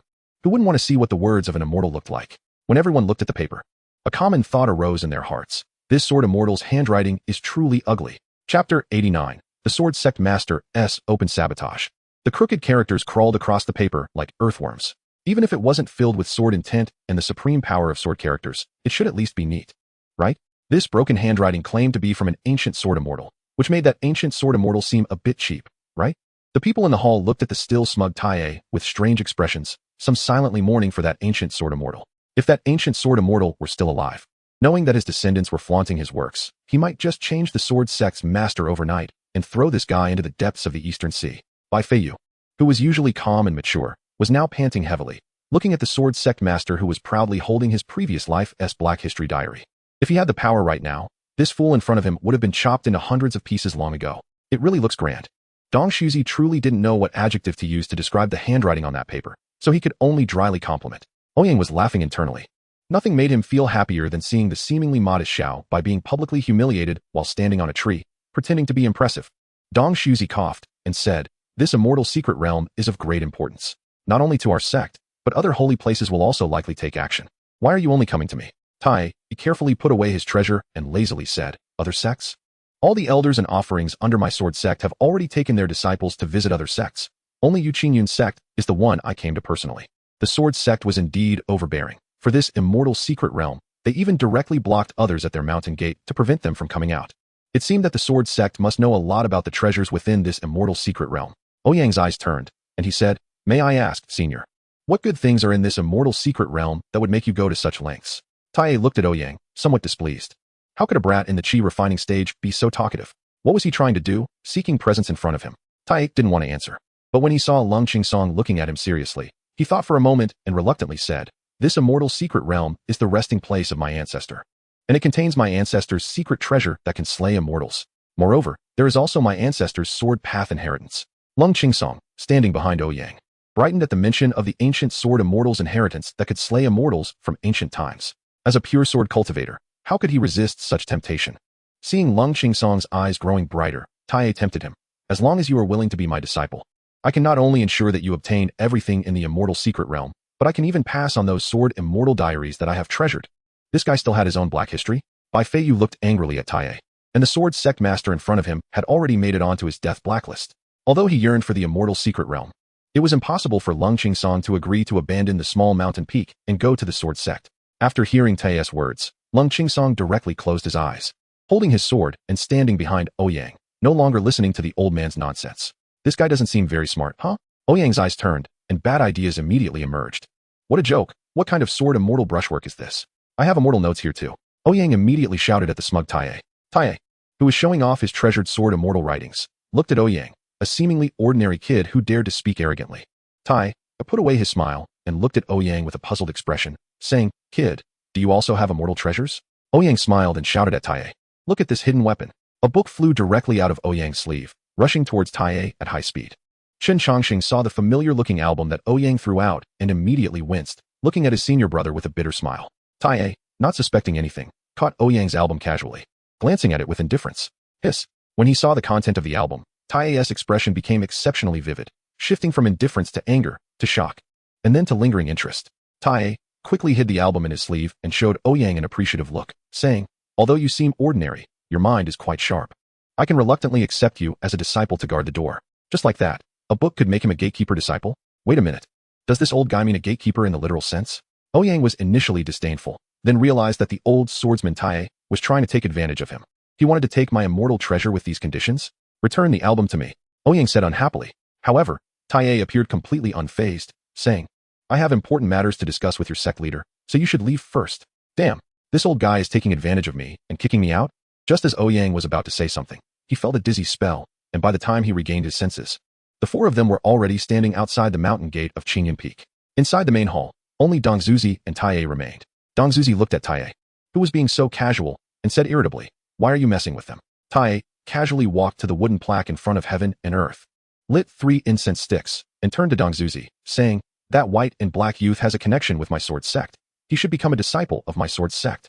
The white and black youth Tai mentioned were by Fei Yu in white clothing and Lung Qingsong in black attire. Dong Zuzi sneered, "I think your sword sect's questioning sword pool has a connection with my Qingyun sect. It should become my Qingyun sect's questioning sword pool." Taiye looked at Dong Zuzi in surprise and said, "Is that so? Then it's settled. You can move the questioning sword pool another day, and I'll take those 2 kids." Dong Zuzi coughed a few times, looking at Taiye in disbelief. "Is the questioning sword pool of the sword sect not more important than those 2 kids? Taiye said nonchalantly, "The questioning sword pool is ultimately an inanimate object. We sword cultivators should strive for self-improvement. What's the point of being obsessed with the paths walked by our predecessors?" Dong Zuzi was rendered speechless by Taiye. The other party's cultivation level was a notch higher than his own, but Lung Qingsong and Bai Feiyu were not his disciples.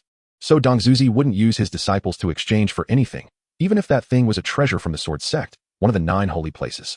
Dong Zuzi looked at Taiye and said, "Those young men are disciples of Hu Yun. If you really want them, you should talk to him." "Damn, how can that old stick's life be so good?" Taiye shouted in disbelief. Then, feeling somewhat depressed, he said, "Forget it, I can still win a few rounds against you. But fighting that old stick is too disgusting. The sword sect has always been cautious in accepting disciples. Is that kid really that important?" Dong Zuzi looked at Taiye uncertainly and asked. Taiye sighed, speaking softly, "They say our sword sect's sword cultivators are the best in the world. But we haven't had a successor in a long time, including myself." Chapter 90. "Dan Peak brother, are we going back now?" Lung Qingsong asked Ouyang. "The lunch at Qingyun sect was terrible. The puppet of the 3rd brother should be cooking at home, right? Let's go back to eat." Ouyang thought for a moment and looked at Chen Chongqing. The latter smiled foolishly and nodded. Bai Feiyu, however, was not in the mood to speak. Ever since his grave had been dug up, memories he didn't want to recall from his previous life began to replay in his mind like a slideshow. There were good memories, but mostly painful ones. Seeing Bai Feiyu's disinterest, Ouyang clapped his hands and said, "By the way, Tutu is going to start practicing from today. I still need to prepare some herbs for her medicinal bath, so let's go to Dan Peak to borrow some spiritual herbs." Hearing Ouyang's words, Chen Chongqing helplessly said, "Senior brother, have you forgotten? Dan Peak put up a sign a long time ago forbidding us from entering. What are you talking about? Everyone is from the same sect. Putting up a sign is just a joke. Why take it so seriously?" Ouyang said somewhat unhappily, but before Chen Chongqing could say anything else, Ouyang waved his hand to interrupt, stating that they must go to Dan Peak. This was a matter of peaceful communication between the small mountain peak and Dan Peak. How could there be conflicts among fellow sect members? While that was said, Chen Chongqing still wanted to say something. Lung Qingsong directly spoke up, "Brother, let's go." Having broken through to the nascent soul stage, Lung Qingsong's sword flying speed was more than 10 times faster than when he was at the core formation stage.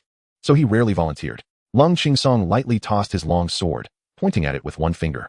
And the originally 3-foot-long Qingfeng sword instantly transformed into a giant sword over 2 zhong long. Ouyang looked on with a hint of envy. Sword flying techniques could only be mastered by Foundation establishment cultivators. He wondered if he would ever be able to fly on a sword in his lifetime. Thinking of this, Ouyang recalled his increasingly lagging system, and he hadn't seen any passive income for over a month. If it weren't for the fact that Ouyang could still see the attribute panel, he might have forgotten about this external aid. The 4 of them jumped on the flying sword and headed towards Dan Peak. Dan Peak was where the alchemists of Qingyun sect resided.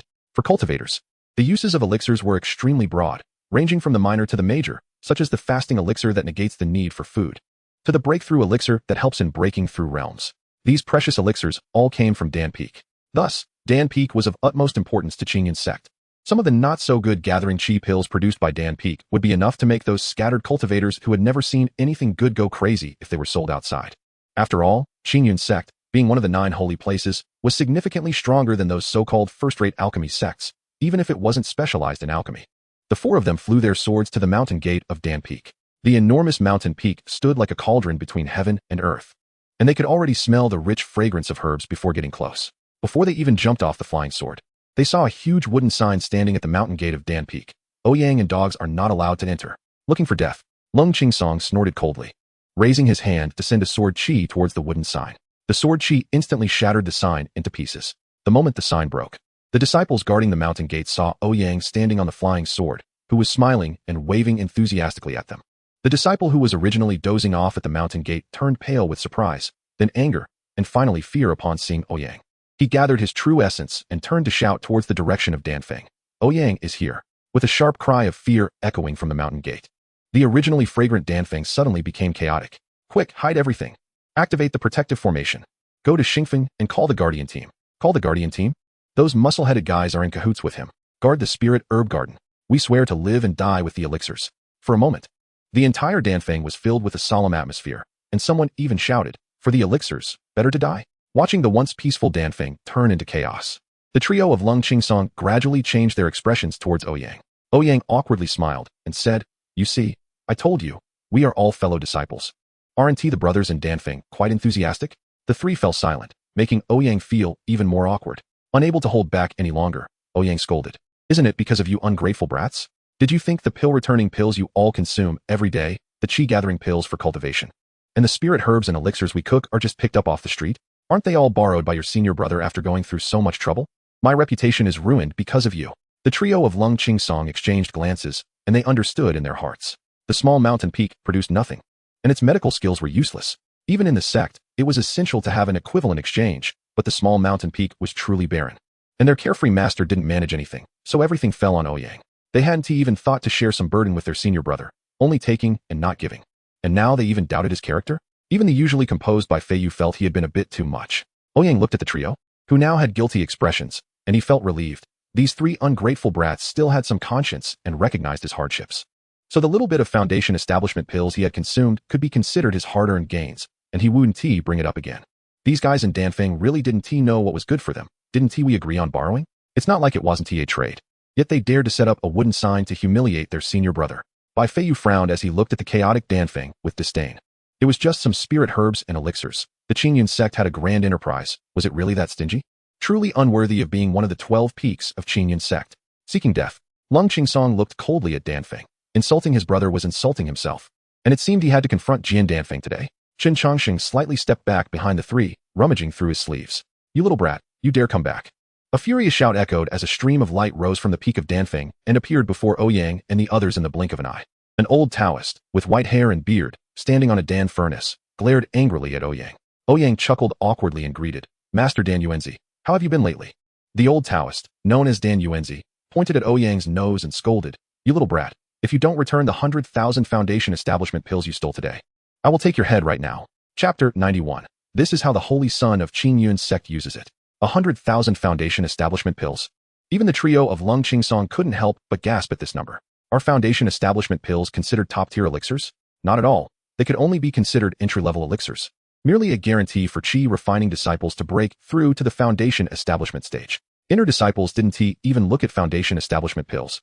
Who among the inner disciples wasn't a genius? Needing foundation establishment pills to break through? They would be looked down upon. Foundation establishment pills were generally used by the sect to provide training resources for outer disciples. Although they aren't precious, the quantity is truly astonishing. 100,000. Foundation establishment pills are only useful at the moment of breaking through to the foundation establishment stage, serving as auxiliary pills to promote the transformation of true chi into true essence. A regular person only needs one. Someone with slightly worse aptitude may need two. 3 would be the limit. 100,000 could make someone into a foundation establishment pill. The trio of Lung Qingsong looked at Ouyang. Just moments ago they were deeply reflecting on their selfishness, and now they only wanted an explanation. Feeling the piercing gazes from behind, Ouyang said somewhat aggrieved, Master Dan Yuanzi. You said it yourself back then that I could eat as many as I wanted. You. Dan Yuanzi pointed at Ouyang, shaking with anger. That's 100,000 foundation establishment pills. The entire stock of foundation establishment pills in Danfeng has been consumed by this little brat. Who knew this brat could eat so much? Originally, it was thought he only needed a few to break through. Foundation establishment pills aren't that precious. And considering this brat occasionally brought over painting albums, he casually waved his hand and gave him the key to the foundation establishment pill storeroom. He never expected to invite a wolf into the house. In just one night, the entire storeroom of foundation establishment pills was consumed by this brat. Who in the inner sect has time to refine foundation establishment pills? Generally, they are made for disciples to practice and then thrown to outer disciples to aid in their cultivation. 100,000 foundation establishment pills is the entire stock of Danfeng for over a decade. This brat wiped out the entire outer sect's reserve in just one night. Originally meant for practice, foundation establishment pills suddenly became the most scarce elixir for the outer sect. It forced everyone in Danfeng, from the peak master to the entry-level disciples, to sit in front of the Dan furnace, wide-eyed, and stay up for over 10 nights just to replenish the quantity. Here I am, the dignified peak master of Danfeng. A great cultivator at the Great Ascension stage, spending day and night staring at the Dan furnace to refine Foundation Establishment pills. Now, every time the entire Danfeng hears the words Foundation Establishment pills, they reflexively want to vomit. All because of this little brat in front of me. Watching the furious Dan Yuanzi trembling all over, the three behind Ouyang lowered their heads, not even daring to look in the direction of Danfeng. Having done such a thing, their senior brother still swaggered in to borrow things. Their senior brother's face is truly thick. Even Lung Qingsong felt somewhat sorry for the entire Danfeng when he looked at the wooden sign shattered by his sword chi. For a moment, the atmosphere became awkward, and the three behind Ouyang even felt so embarrassed they almost buried their heads under their flying swords. Ouyang also felt quite aggrieved. Whenever he came to Danfeng to borrow things, the brothers there were very generous. They spoke nicely, and he really liked it here. So he hurriedly urged Qin Changsheng to create a batch of painting albums overnight, especially coming to express his gratitude. After seeing the painting albums, Dan Yuanzi was also greatly comforted and praised Hu Yun for taking in a good disciple. Seizing the moment while the old man was happy, Ouyang brought up a question he was looking forward to. Could one break through to the Foundation Establishment stage through elixirs? Upon hearing Ouyang's question, Dan Yuanzi waved his hand and directly tossed a key to Ouyang, indicating that this small matter should not trouble him, and that he could eat as many Foundation Establishment pills from the storeroom as he wanted, before becoming immersed in his own third disciple's painting and calligraphy techniques. That night, the entire Danfeng was immersed in a learning atmosphere, reading with exceptional seriousness, and some couldn't help but cheer loudly. Therefore, when Ouyang arrived at the storeroom of Foundation Establishment pills, almost no one was paying attention. In Danfeng's eyes, the Foundation Establishment pills were nothing more than trash that could be easily refined. Faced with the massive stockpile of Foundation Establishment pills in the storeroom, Ouyang felt as safe as if he were back home. With so many pills, how could he possibly worry about failing to establish his foundation? Imagination is beautiful, but reality is cruel. He kept eating from evening until the early morning of the next day. Aside from the system's notification sound of True Chi 1, True Chi 1, True Chi 1, it was of no use at all. By the end, Ouyang's teeth were sore, yet it still proved useless. What a piece of junk. The so-called Foundation Establishment pills had no use beyond True Chi 1. These alchemists on Danfeng can't be selling fake pills, can they? But looking at the messy storeroom, Ouyang felt it was time to escape. If he didn't, he might not be able to get away at all. Fortunately, as Ouyang was leaving Danfeng, he could faintly hear the sound of pages turning and couldn't help but sigh in his heart. They truly deserve to be called alchemists facing countless pill formulas. With such diligent study, the medical skills of his own small mountain peak might never come in handy in this lifetime. The enraged Dan Yuanzi suddenly appeared in front of Ouyang, grabbing his wrist and saying fiercely, "Come with me to see the sect master. Even if I have to crash to death at the gate of Qingyun Peak today, I demand an explanation. What the hell? Is this old man serious?" Ouyang was startled and immediately turned to his three junior brothers behind him for help. When it comes to battle, father and son fight together. When it comes to fighting, brothers help each other. It's time to show our brotherly bond. However, Lung Qingsong and the others kept their heads down, pretending nothing was happening. What the heck? Is this how you treat your big brother? You are heartless, so don't blame me for being ungrateful. Ouyang looked at the three of them acting like ostriches and felt his anger rise. When his eyes fell on Qin Changsheng, they suddenly lit up. Ouyang quickly smiled and said to Dan Yuanzi, "Uncle Master, don't be anxious. Let me explain. I have my reasons." "Reasons? What reasons could you have for eating 100,000 Foundation Establishment pills?" Dan Yuanzi sneered. Ouyang pointed at Qin Changsheng behind him and said, "Uncle Master, do you still remember the holy son of Qin Yun, Qin Changsheng, who killed the demons for our Qin Yun sect during the sect competition?" Upon hearing his name, Qin Changsheng suddenly looked up, his heart racing. "Not good. My senior brother is going to sell me out. I need to leave." Just as Qin Changsheng wanted to escape, two hands pressed down on his shoulders, rendering him immobile. Bai Feiyu's faint voice reached Qin Changsheng's ears. "Don't go. You need to help him out, or our small mountain peak will really be targeted by everyone in the Qingyun sect." Although Lung Qingsong didn't speak, the grip on Qin Changsheng's shoulders tightened. Dan Yuanzi looked at Qin Changsheng suspiciously and asked, "Why does this kid need Foundation Establishment pills when he's already in the core formation stage?" Ouyang quickly thought of a way and said sternly, "Uncle Master, have you forgotten my junior brother's specialty? Once those hundreds of puppets are activated, the resources needed are astronomical. Even so, that's still 100,000 Foundation Establishment pills from Danfeng." Dan Yuanzi immediately retorted. "Uncle Master, wait." Ouyang shouted, breaking free from Dan Yuanzi's grip. Ouyang confidently raised his fists to the sky and said, "Uncle Master, have you forgotten? The sect leader once said that seeing the Holy Sun is like seeing the sect leader. What the Holy Sun uses is what the sect leader uses. So these 100,000 Foundation Establishment pills should be paid for by the sect leader." At that moment, Dong Shuzi, who was still in the main hall talking to Taye, suddenly sneezed loudly. Achoo. Chapter 92. Qin Changsheng was bought at a good price. Ouyang had a smug look on his face, as if he were the holy son of Qin Yun's sacred land. More and more disciples from Danfeng gathered at the mountain gate to watch, all united in their disdain for Ouyang. while cultivators from other peaks also came flying over upon hearing the commotion at Danfeng. After all, it's in the nature of living beings to watch the spectacle. As a Mahayana cultivator, Dan Yuanzai naturally didn't believe Ouyang's nonsensical claims. But with the Holy Sun right in front of him, he looked at Chen Changsheng with some suspicion and asked, "Holy Sun, is what this brat said true?" Chen Changsheng was sweating profusely, but with the grip of the two hands on his shoulders about to crush his puppet, he could only smile and say, "Uncle Master, you don't know, the remnants of the demon race are insidious and cunning. The more people who know, the more it will raise his suspicion. So we had to resort to this plan, asking my senior brother to borrow some. Speaking of which, Danfeng should receive the credit for this extermination of the demon remnants."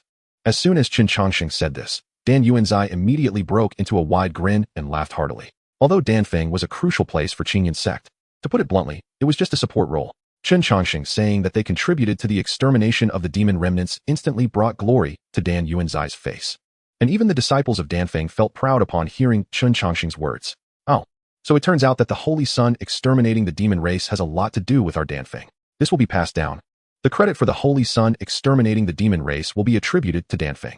In the future, it will be said that the Holy Sun exterminating the demon race is all thanks to Danfeng. Those listening thought, the Holy Sun is one of us in Danfeng. Huh. Will Qingyan sect belong to us Danfeng in the future? I said. How could the senior brother who enthusiastically offered to send the album be a bad person? What? Didn't you just say you wanted to eat his flesh? What are you talking about? A middle-aged man blushed and punched the nearby junior brother. The disciples of Danfeng were filled with a sense of pride, even though Danfeng ranked last in terms of combat power among the 12 peaks of Qingyan sect. However, this time, the extermination of the demon remnants was done single-handedly by the future sect master and Holy Son of Danfeng. Moreover, the disciples of Danfeng worked day and night to refine foundation establishment pills for the Holy Sun, and they had contributed as well.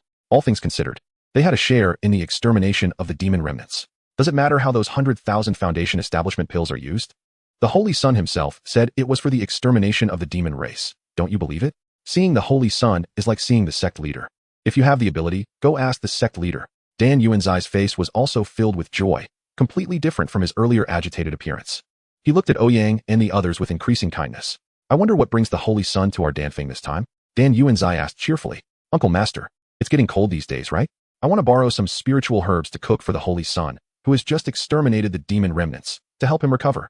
You know the Holy Sun expended a lot in that battle, even putting his Dao foundation at risk, so he has been recuperating, Ouyang quickly replied.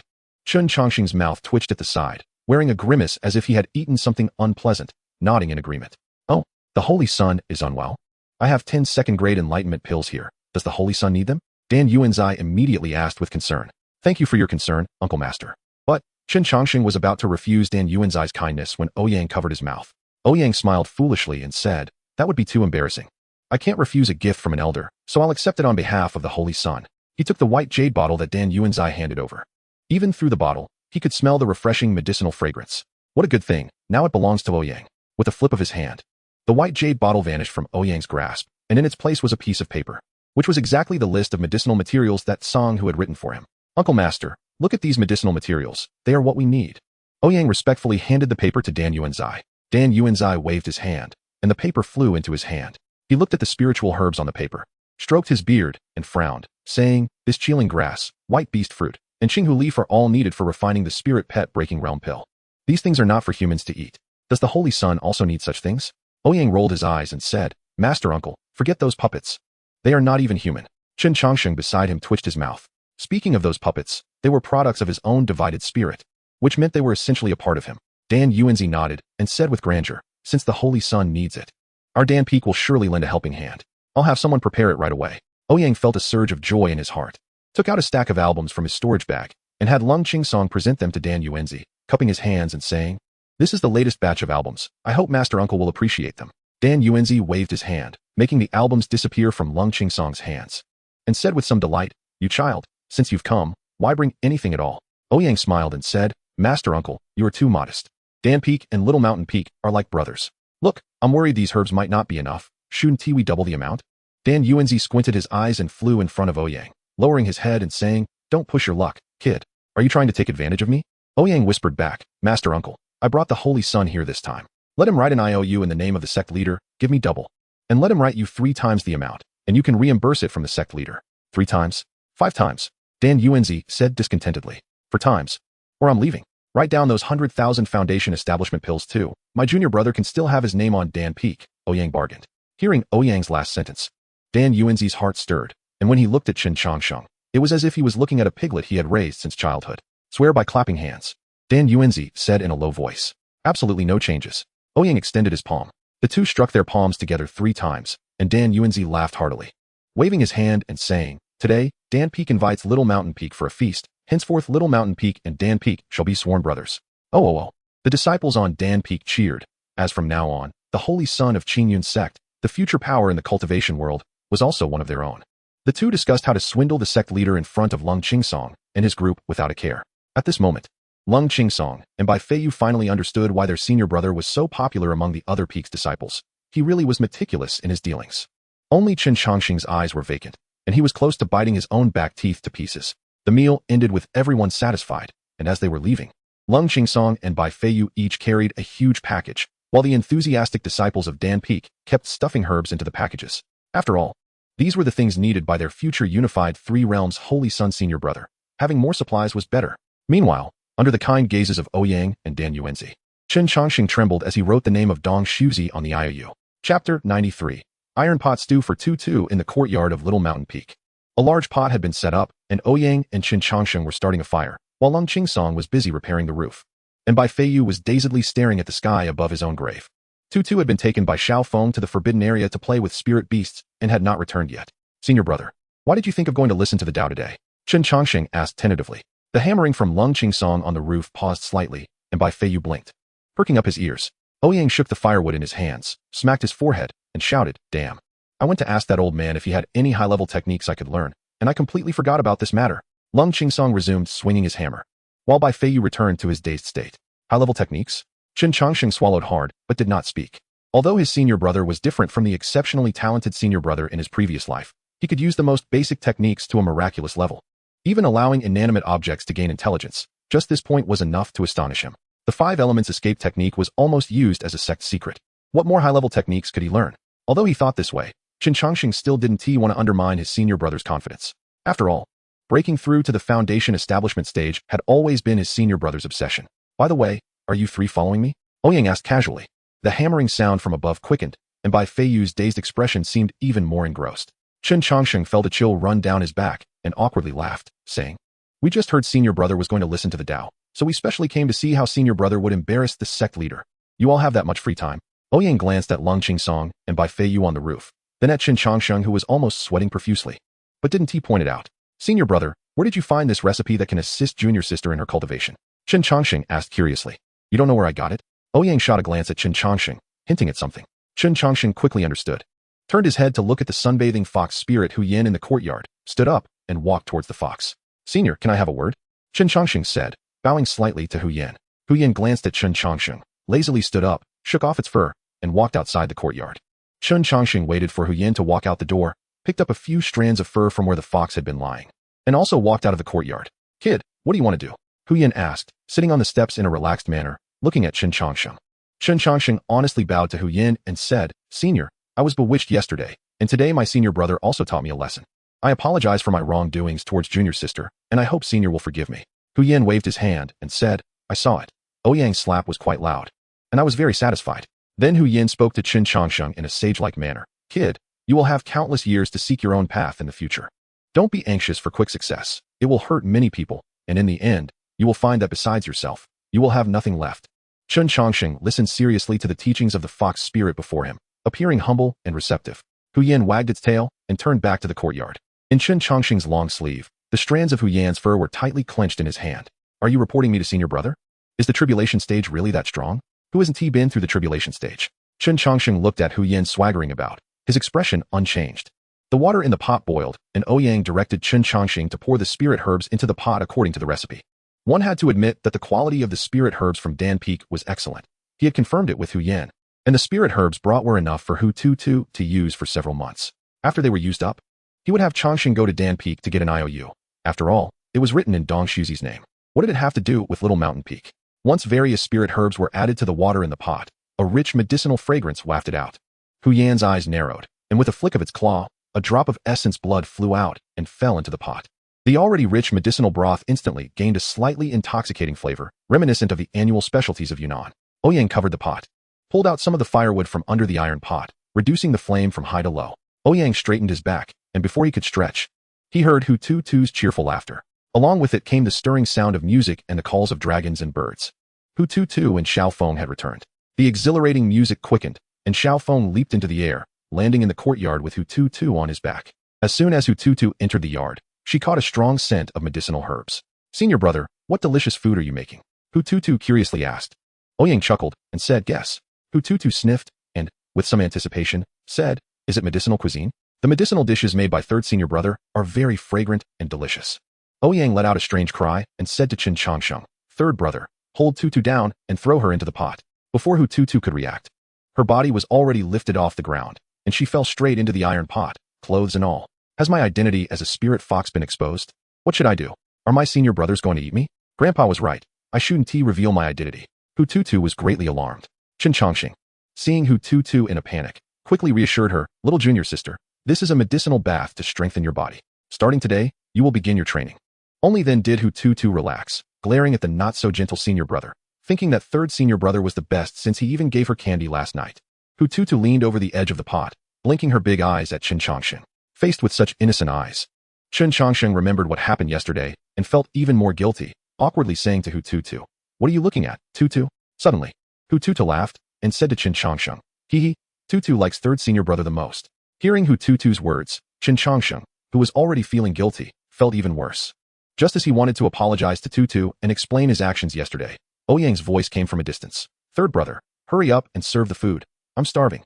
Qin Changsheng turned his head to see Ouyang smiling at him, and beside Ouyang squatted the calamity fox Hu Yin in the tribulation stage. Qin Changsheng patted Hu Tutu's head, smiling again, and said, "Senior brother also likes Tutu the most." Chapter 94. By Feiyu's night talk, the seemingly boiling water posed no threat to Hu Tutu, who was at the core formation stage. However, once the medicinal properties of the spiritual herbs were activated and entered her body, Hu Tutu felt a scorching heat all over, as if she were covered with a thick quilt in the middle of summer, hugging a hot stove. "So hot. Woo-woo, third senior brother. I don't want to soak anymore," Hu Tutu cried, her little face flushed as she looked at Qin Changsheng, who was controlling the heat. "No, little junior sister. Just hold on a bit longer. You'll be done in 2 more hours," Qin Changsheng said mercilessly. Hu Tutu rolled over, sitting in the pot with a bitter expression, feeling quite annoyed. "I'm so hungry, woo-woo." Though Hu Tutu, having reached the core formation stage, no longer needed to eat. The habit of having 3 meals a day formed on the small mountain still made her feel her stomach rumbling as a conditioned reflex. "No. Grandpa said I must be a full ghost even if I die." Hu Tutu glanced at the medicinal bath emitting a rich herbal fragrance, licked her lips, and thought it should taste pretty good. She scooped up a handful of the medicinal liquid and took a sip. The exotic fragrance of the spiritual herbs and an indescribable sense of satisfaction instantly lifted her spirits. "Slurp, woo-woo, Grandpa, I'm going to be cooked." "Senior brother, does it really have to take so long?" asked Xiaofeng, who was squatting under the stove to stoke the fire, looking at Hu Tutu, who was crying and drinking the medicinal liquid with some reluctance. Qin Changsheng looked at Hu Tutu with a smile and said, "Tutu has excellent talent, but she is too lazy. She has already reached the core formation stage but still doesn't know how to control a sword. This is not good for her, and I'm urging her for her own benefit." Xiaofeng looked at Hu Tutu, who was lying on her back in the pot, looking satisfied and smacking her lips, and said with a doting smile, "Little junior sister doesn't have to work so hard. With us here, no one can harm her." Qin Changsheng gave Xiaofeng a strange look and said, "We can protect her for a time, but what about for a lifetime? She still needs to walk her own path." Xiaofeng nodded, obediently adding firewood to the stove. Qin Changsheng looked at Xiaofeng, feeling increasingly puzzled. Could it be that this Xiaofeng had realized that Tutu was a fox? The future human emperor couldn't even see through a spirit fox's true form? Qin Changsheng shook his head, keeping an eye on the cooking process. After Hu Tutu had been boiled for 2 hours, Qin Changsheng fished her out of the iron pot. Hu Tutu was already deeply asleep. Qin Changsheng made a hand seal, casting a cleaning spell on Hu Tutu. Her clothes gradually dried, and the leftover medicinal residue disappeared. "I'll carry Tutu back to the room to rest. You drink the medicinal liquid in the pot," Qin Changsheng said to Xiaofeng as he held Hu Tutu. "Huh, I drink this?" Xiaofeng asked in disbelief, pointing at himself. "Yes. It would be a waste to throw it away, and it's just right to nourish the 5 divine beasts behind you. Drinking it will be good for you," Qin Changsheng said as he walked away. Xiaofeng fell into deep thought, looking at the pot of medicinal liquid. Little junior sister just soaked in it for 2 hours. And I have to drink her bathwater? Little junior sister's bathwater? Well, I guess that's not impossible. Xiaofeng's face turned red, shaking his head to dispel the impure thoughts in his mind. He flexed his muscles and lifted the pot full of medicinal liquid. opening his mouth and gulping it all down. In the dead of night, the small mountain peak was silent. Under the moonlight, Bai Feiyu pushed open his door and walked towards Lung Qingsong's room. Arriving at the door, Bai Feiyu knocked and said, "Second senior brother, I have something to talk to you about. Come in." Lung Qingsong's voice came from inside the room. Bai Feiyu pushed open the door, walked in, closed the door behind him, and was taken aback when he saw the room's arrangement. The room was filled with wooden boards and tiles, as well as various repair tools, hammers, shovels, saws, and planes, all present. This hardly looked like a sword cultivator's room. It felt more like a carpenter's room. Lung Qingsong sat cross-legged on his bed, looking at Bai Feiyu with a puzzled expression and asked, "What is it?" Bai Feiyu looked around, found a stool, and sat opposite Lung Qingsong, seriously saying, "Second senior brother, I have my own reasons for not going to the immortal's secret realm." Lung Qingsong nodded and said, "I understand."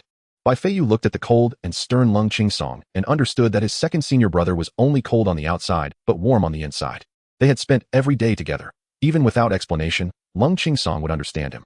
"Senior brother, since you returned from the mortal realm, has your sword heart been untainted?" Bai Feiyu asked. Lung Qingsong nodded and replied, "Yes." It was just as Bai Feiyu had guessed.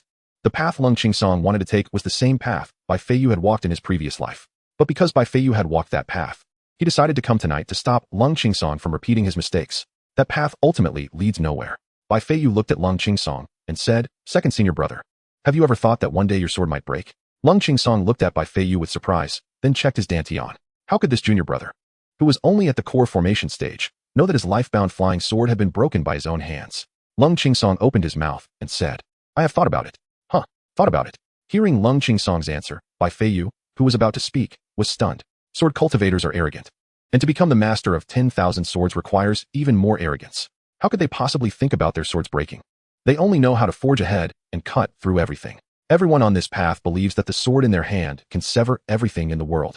So when Lung Qingsong said he had thought about it, Bai Feiyu was completely thrown off. Bai Feiyu scratched his head and asked, "Senior brother, how could you think about your sword breaking?"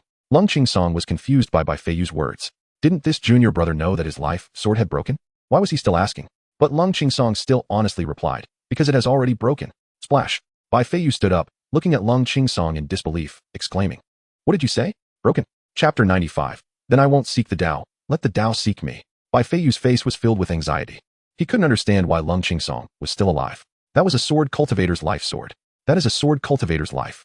How could Lung Qingsong so casually say it was broken? With the life sword broken, let alone the path of the master of 10,000 swords. How could Lung Qingsong still be sitting here in one piece? At the moment the sword broke, the sword energy would consume the master, leading to instant death. Bai Feiyu rushed in front of Lung Qingsong, grabbing his wrist and sending a stream of true essence into him. Transferring true essence into someone else's body is a major taboo for cultivators, because this stream of true essence could easily destroy Lung Qingsong's meridians and dantian. But the flustered Bai Feiyu recklessly did such a thing. Lung Qingsong did not resist. He just looked at this usually more mature junior brother losing composure due to the breaking of his life sword, and his eyes softened slightly. Strange. Strange. Broken yet unbroken. What is going on? Bai Feiyu let go of Lung Qingsong's hand, muttering to himself. He sent true essence to check Lung Qingsong's dantian, and inside, a nascent soul sat quietly in the dantian. The nascent soul was holding a broken sword, which was indeed Lung Qingsong's life sword. Although the broken sword was somewhat vague and unstable, Bai Feiyu could still feel the purest sword intent flowing from it. It was exactly the same sword intent he had in his previous life. How could a broken life sword still maintain its shape and even have sword intent flowing? This shouldn't be, it couldn't be. Even in ancient times, even the sword immortal Li Tai Bai could not acknowledge this. Every sword cultivator only cultivates one life sword. This has been an ironclad rule since the beginning of cultivation. Now, there was a sword cultivator whose life sword was broken into 2 pieces. Yet it was still intact here as if nothing had happened. Bai Feiyu looked at Lung Qingsong with a complex expression and said, "Senior brother, do you know what the consequences of a broken life sword are?" "I know." Lung Qingsong nodded, seemingly aware of the consequences of a broken life sword. "Who did it?" Bai Feiyu asked. Lung Qingsong's cold face showed some difficulty. He couldn't just say that he had fallen into a mortal emotional tribulation and broke it himself, right? He would never say such a thing even if he died. After thinking for a moment, Lung Qingsong said, "Master." Lung Qingsong's thought was quite pure, after all. Since he and his senior brother entered the mortal realm, it was their master who set up the game, leading to this result.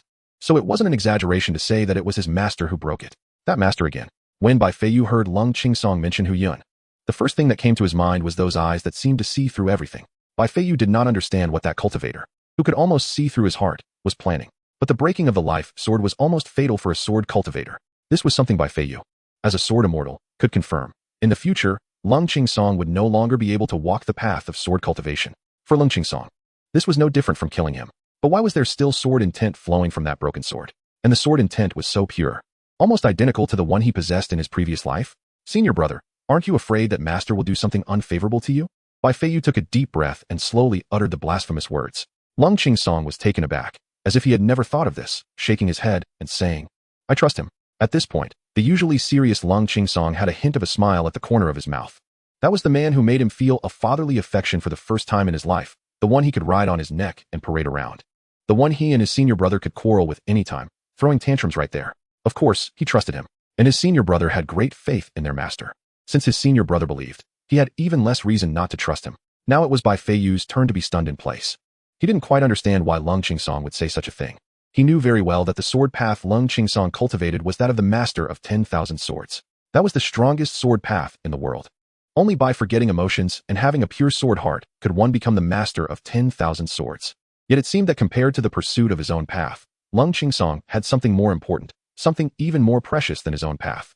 Precious enough that Lung Qingsong could unhesitatingly follow arrangements and personally break his life sword. The seemingly most indifferent Lung Qingsong had turned into the one who valued friendship the most. How could he still walk the path of the master of 10,000 swords? Bai Feiyu's thoughts flew back to his previous life, before he had become a sword immortal. His life sword had also been destroyed, and at that time, he spent every day drowning his sorrows in alcohol, lost and confused. Xiaobai, if you keep this up, you'll ruin yourself. A figure in a blue robe worriedly said to him. I'm just a waste now, what does it matter if I'm ruined? The one called Li Taibai, looking up, poured wine into his mouth, drunkenly said, I have a way to help you remold your life sword. Trust me, the figure in blue said firmly. Li Taibai laughed heartily. His laughter filled with desolation, then lowered his head and shouted at the figure in blue, Get lost. Impossible. I'm already a waste. Are you here to pity me? Get lost. But later, that figure in blue succeeded, and Li Taibai's life sword returned, even better than before. However, Li Taibai could never find that figure in blue again. Li Taibai also completely embarked on the supreme sword path, achieving the position of sword immortal. In the end, he also met with a tragic end of death and destruction. This path was a dead end, an absolute path, one that required erasing all emotions, leaving only the sword path in one's heart to truly achieve the so-called supreme emotional detachment. A trace of pain flashed in Bai Feiyu's eyes. This was also the reason why he no longer chose the path of his previous life. This path was destined to have an end, and the outcome was bound to be miserable. Therefore, he chose to walk the sword path where everything was his sword. Even if he couldn't reach the height of his previous life, he didn't want to experience that kind of pain again. Senior brother, what would you do if your path faced the most painful choice at the end? Bai Feiyu asked Lung Qingsong, staring blankly. Lung Qingsong looked at Bai Feiyu, who had obviously become somewhat dejected, and softly said, I'm not alone. I still have you all. What if the choice you face is this? Bai Feiyu stared fixedly at Lung Qingsong and asked. Lung Qingsong's eyes also became sharp, and he seemed to turn into a sword, seriously looking at Bai Feiyu and saying, that path is wrong. The Tao cannot be wrong. Bai Feiyu replied without backing down. Lung Qingsong said without thinking, then I won't seek the Tao. Let the Tao seek me. Chapter 96. Is the nascent soul stage hard? Then I won't seek the Tao. Let the Tao seek me. Lung Qingsong said in the most domineering tone, making Bai Feiyu's expression stiffen. Ha ha, ha ha. Bai Feiyu suddenly burst into laughter, to the point where tears came out. Lung Qingsong looked at the laughing Bai Feiyu with some worry, reaching out to press on Bai Feiyu's shoulder. But Bai Feiyu suddenly raised his head and said to Lung Qingsong, Senior brother, I've made up my mind. This time, I want to accompany you all to the immortal secret realm. I want to see how the Tao seeks you. Lung Qingsong shook his head and said, no need. He originally thought that he alone would be enough, and now with his brother and the third brother, he believed this configuration was sufficient to conquer the world. And there was no need to let Bai Feiyu, who was still at the third level of the foundation establishment stage, take risks. Seeing Lung Qingsong shake his head, Bai Feiyu thought it was because Lung Qingsong didn't want to put him in a difficult position, and he smiled as he said, at first, I didn't want to go there because I had my reasons, but now I want to see how senior brother's sword Tao will develop next. Lung Qingsong looked at Bai Feiyu and shook his head again. You are too weak. Lung Qingsong meant that Bai Feiyu's current strength was only at the foundation establishment stage, and he didn't want Bai Feiyu to take risks in the immortal secret realm. But hearing Lung Qingsong's words, Bai Feiyu's face stiffened. Was he being underestimated? How did he, who had always been ahead of others, suddenly become the bottom? Bai Feiyu thought Lung Qingsong looked down on him and sneered. Is the nascent soul stage hard? Upon hearing Bai Feiyu's words, Lung Qingsong realized that Bai Feiyu had misunderstood. Just as he was about to explain, he sensed Bai Feiyu's true essence churning. Bai Feiyu slightly closed his eyes, murmuring, all things are my sword, all things are my Tao. His true essence was activated with these words, wildly swirling in his dantian, desperately absorbing the world's spiritual energy. The originally clear night sky suddenly became overcast with dark clouds. The tribulation of the nascent soul stage, which only appears during the transformation, reappeared at the top of the small mountain peak. Chen Changsheng, sitting at the peak, looked up in confusion and opened the recording stone on the entire small mountain, murmuring, "Is Junior Brother Bai breaking through?" Truly, one should never underestimate Junior Brother Bai's speed in breaking through. In Chen Changsheng's memory, Bai Feiyu had only advanced 3 times. The first time from no cultivation to qi refinement, the second time from qi refinement to foundation establishment, and the third time just last month from foundation establishment to golden core. Now he was about to break through from golden core to nascent soul. It was as if the minor realms within each major realm didn't exist for Bai Feiyu at all. Breaking through was as easy as drinking water. Such an exceptionally gifted person, why had he never heard of him in his previous life? Perhaps it was because he died too early and didn't know about such a genius like Bai Feiyu. However, this was also an opportunity for him, as he had been stuck at the 9th level of the golden core stage for a long time. The tribulation of the nascent soul stage was incredibly eye-catching. He had long wanted to find a suitable time and a hidden place to break through secretly, but unexpectedly, before he could implement his plan. Bai Feiyu provided him with an opportunity. Chen Changsheng's golden core in his dantian began to rotate, preparing to take this opportunity to break through to the nascent soul stage. If both of them broke through to the nascent soul at the same time, the power of the tribulation would surely increase significantly. However, they were all those who dared to draw their swords against the heavenly Tao. No one took the tribulation lightly. Bai Feiyu's realm was rapidly climbing. Almost every second he advanced a realm without stopping. Foundation establishment 4th level, 5th level, 6th level, 7th level, 8th level, 9th level. Bai Feiyu opened his eyes and lightly shouted, "Come out." The golden core in his dantian exploded, and a nascent soul that looked extremely similar to Bai Feiyu emerged from the golden core. It was jade white, with sword intent flowing, but unlike Lung Qingsong's transformation, Bai Feiyu's nascent soul held no sword. Could a sword cultivator without a life sword still be called a sword cultivator? The nascent soul leaped out of the golden core, sitting cross-legged in the dantian, frantically absorbing the world's spiritual energy within. Not only did the nascent soul exude sword intent, but countless colorful lights also flowed around it. At the same moment, Chen Changsheng's golden core also shattered into a nascent soul, but Chen Changsheng's nascent soul was extraordinarily strange. It was not just a miniature version of Chen Changsheng, but had 3 heads and 6 arms, resembling the 3rd Prince Neza, with an extremely bizarre appearance. Chen Changsheng slowly opened his eyes. He had broken through to the nascent soul stage without anyone knowing, and the appearance of his nascent soul was undoubtedly related to his rebirth. Now the most important thing was to quickly break through to the out-of-body stage and see what his soul looked like. The dark clouds above the small mountain gathered for a moment, and after 2 muffled rumbles of thunder, they dissipated, and the sky became clear again. The moon in the sky appeared even brighter, as if mocking the tribulation that had just emerged, which didn't even dare to gather.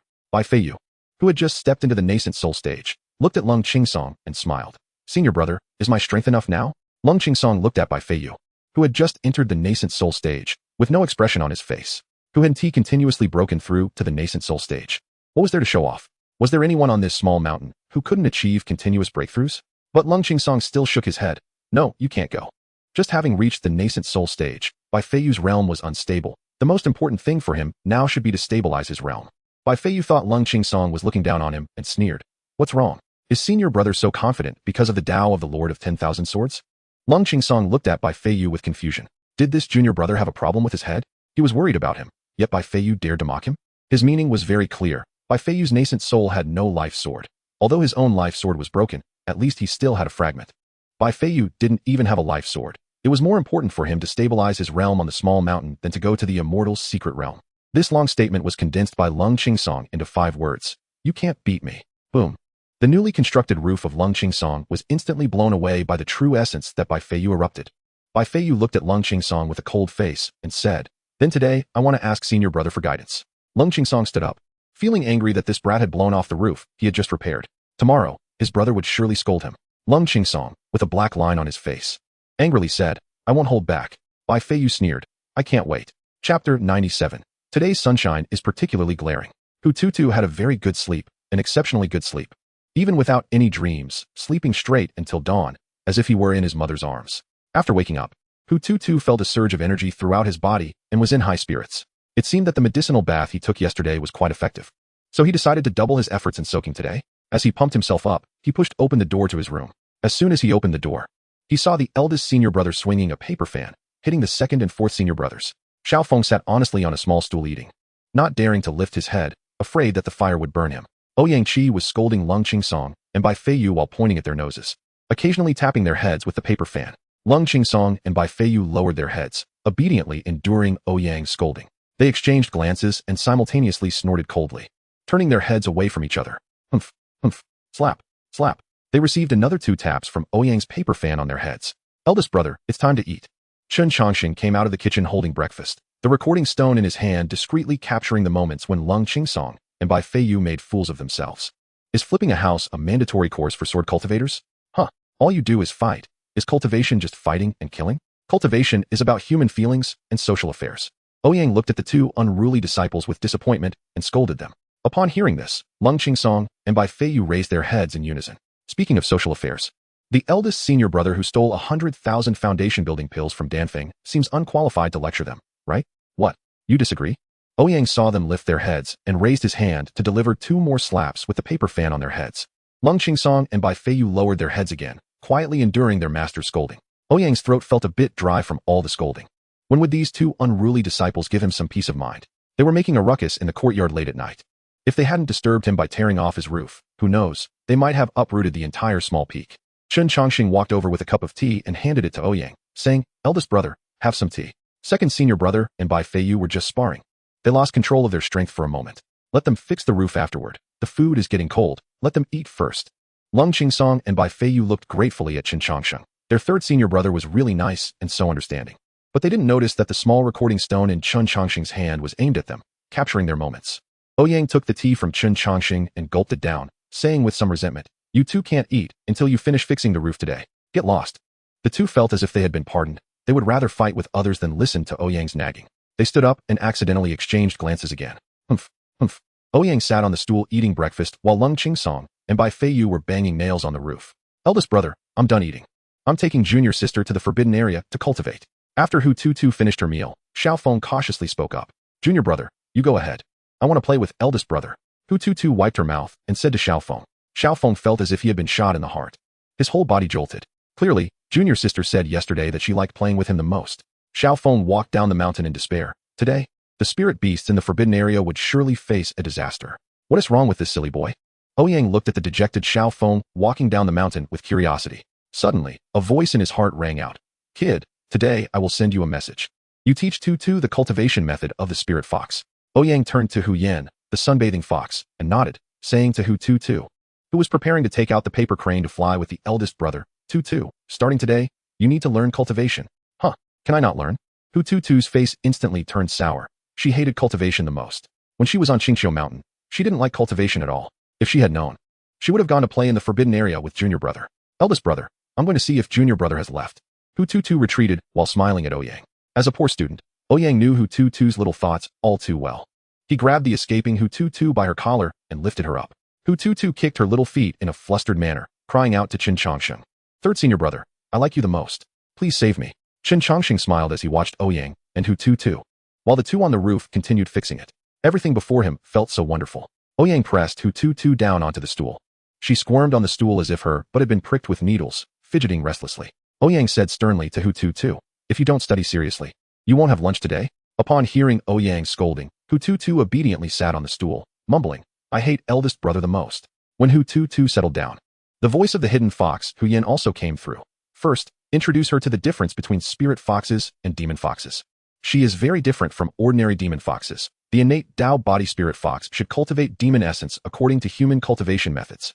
Ouyang recited Hu Yan's words, just replacing Hu Tutu with human, explaining that the cultivation methods of humans and demons are different. Hu Tutu also understood that she could only cultivate according to human methods. Hearing Ouyang mention the differences in cultivation methods, she couldn't help but ask, eldest brother, why is the Fox Demon clan's cultivation method different from ours? Hu Tutu's heart raced. That was close. She almost revealed that she was a fox. This really put her in a bind. How would she know what the Demon clan's cultivation method was like? Ouyang scratched his head and saw Hu Yan. His eyes lit up as he walked over to the hidden fox. Upon hearing Ouyang, Hu Yan was about to send a message to explain, but suddenly had a bad feeling when he saw Ouyang approaching. Ouyang grabbed Hu Yan and lifted him up, whispering, you wouldn't want your identity as a fox demon to be exposed, would you? You brat. Hu Yan was angry and wanted to speak, but he held back, not wanting to expose his identity. More importantly, this kid's true energy was suppressing him, who was in the crossing tribulation period. What kind of monster is this? In Hu Tutu's exclamations, Ouyang tied the hidden fox to a tree, picking up a branch and pointing at Hu Yan, grinning. Look, we treat this handsome guy as a demon clan member. I'll explain it to you in detail. Hu Yin was tied to the tree with a blank expression. His precious two lychees covered by a towel, looking at Hu Tu, who was both surprised and delighted, as if his fox life had lost its color. In this situation, he couldn't reveal that he was an eight-tailed demon fox. Hu Yin looked up at the morning sun. Today's sunlight is particularly glaring.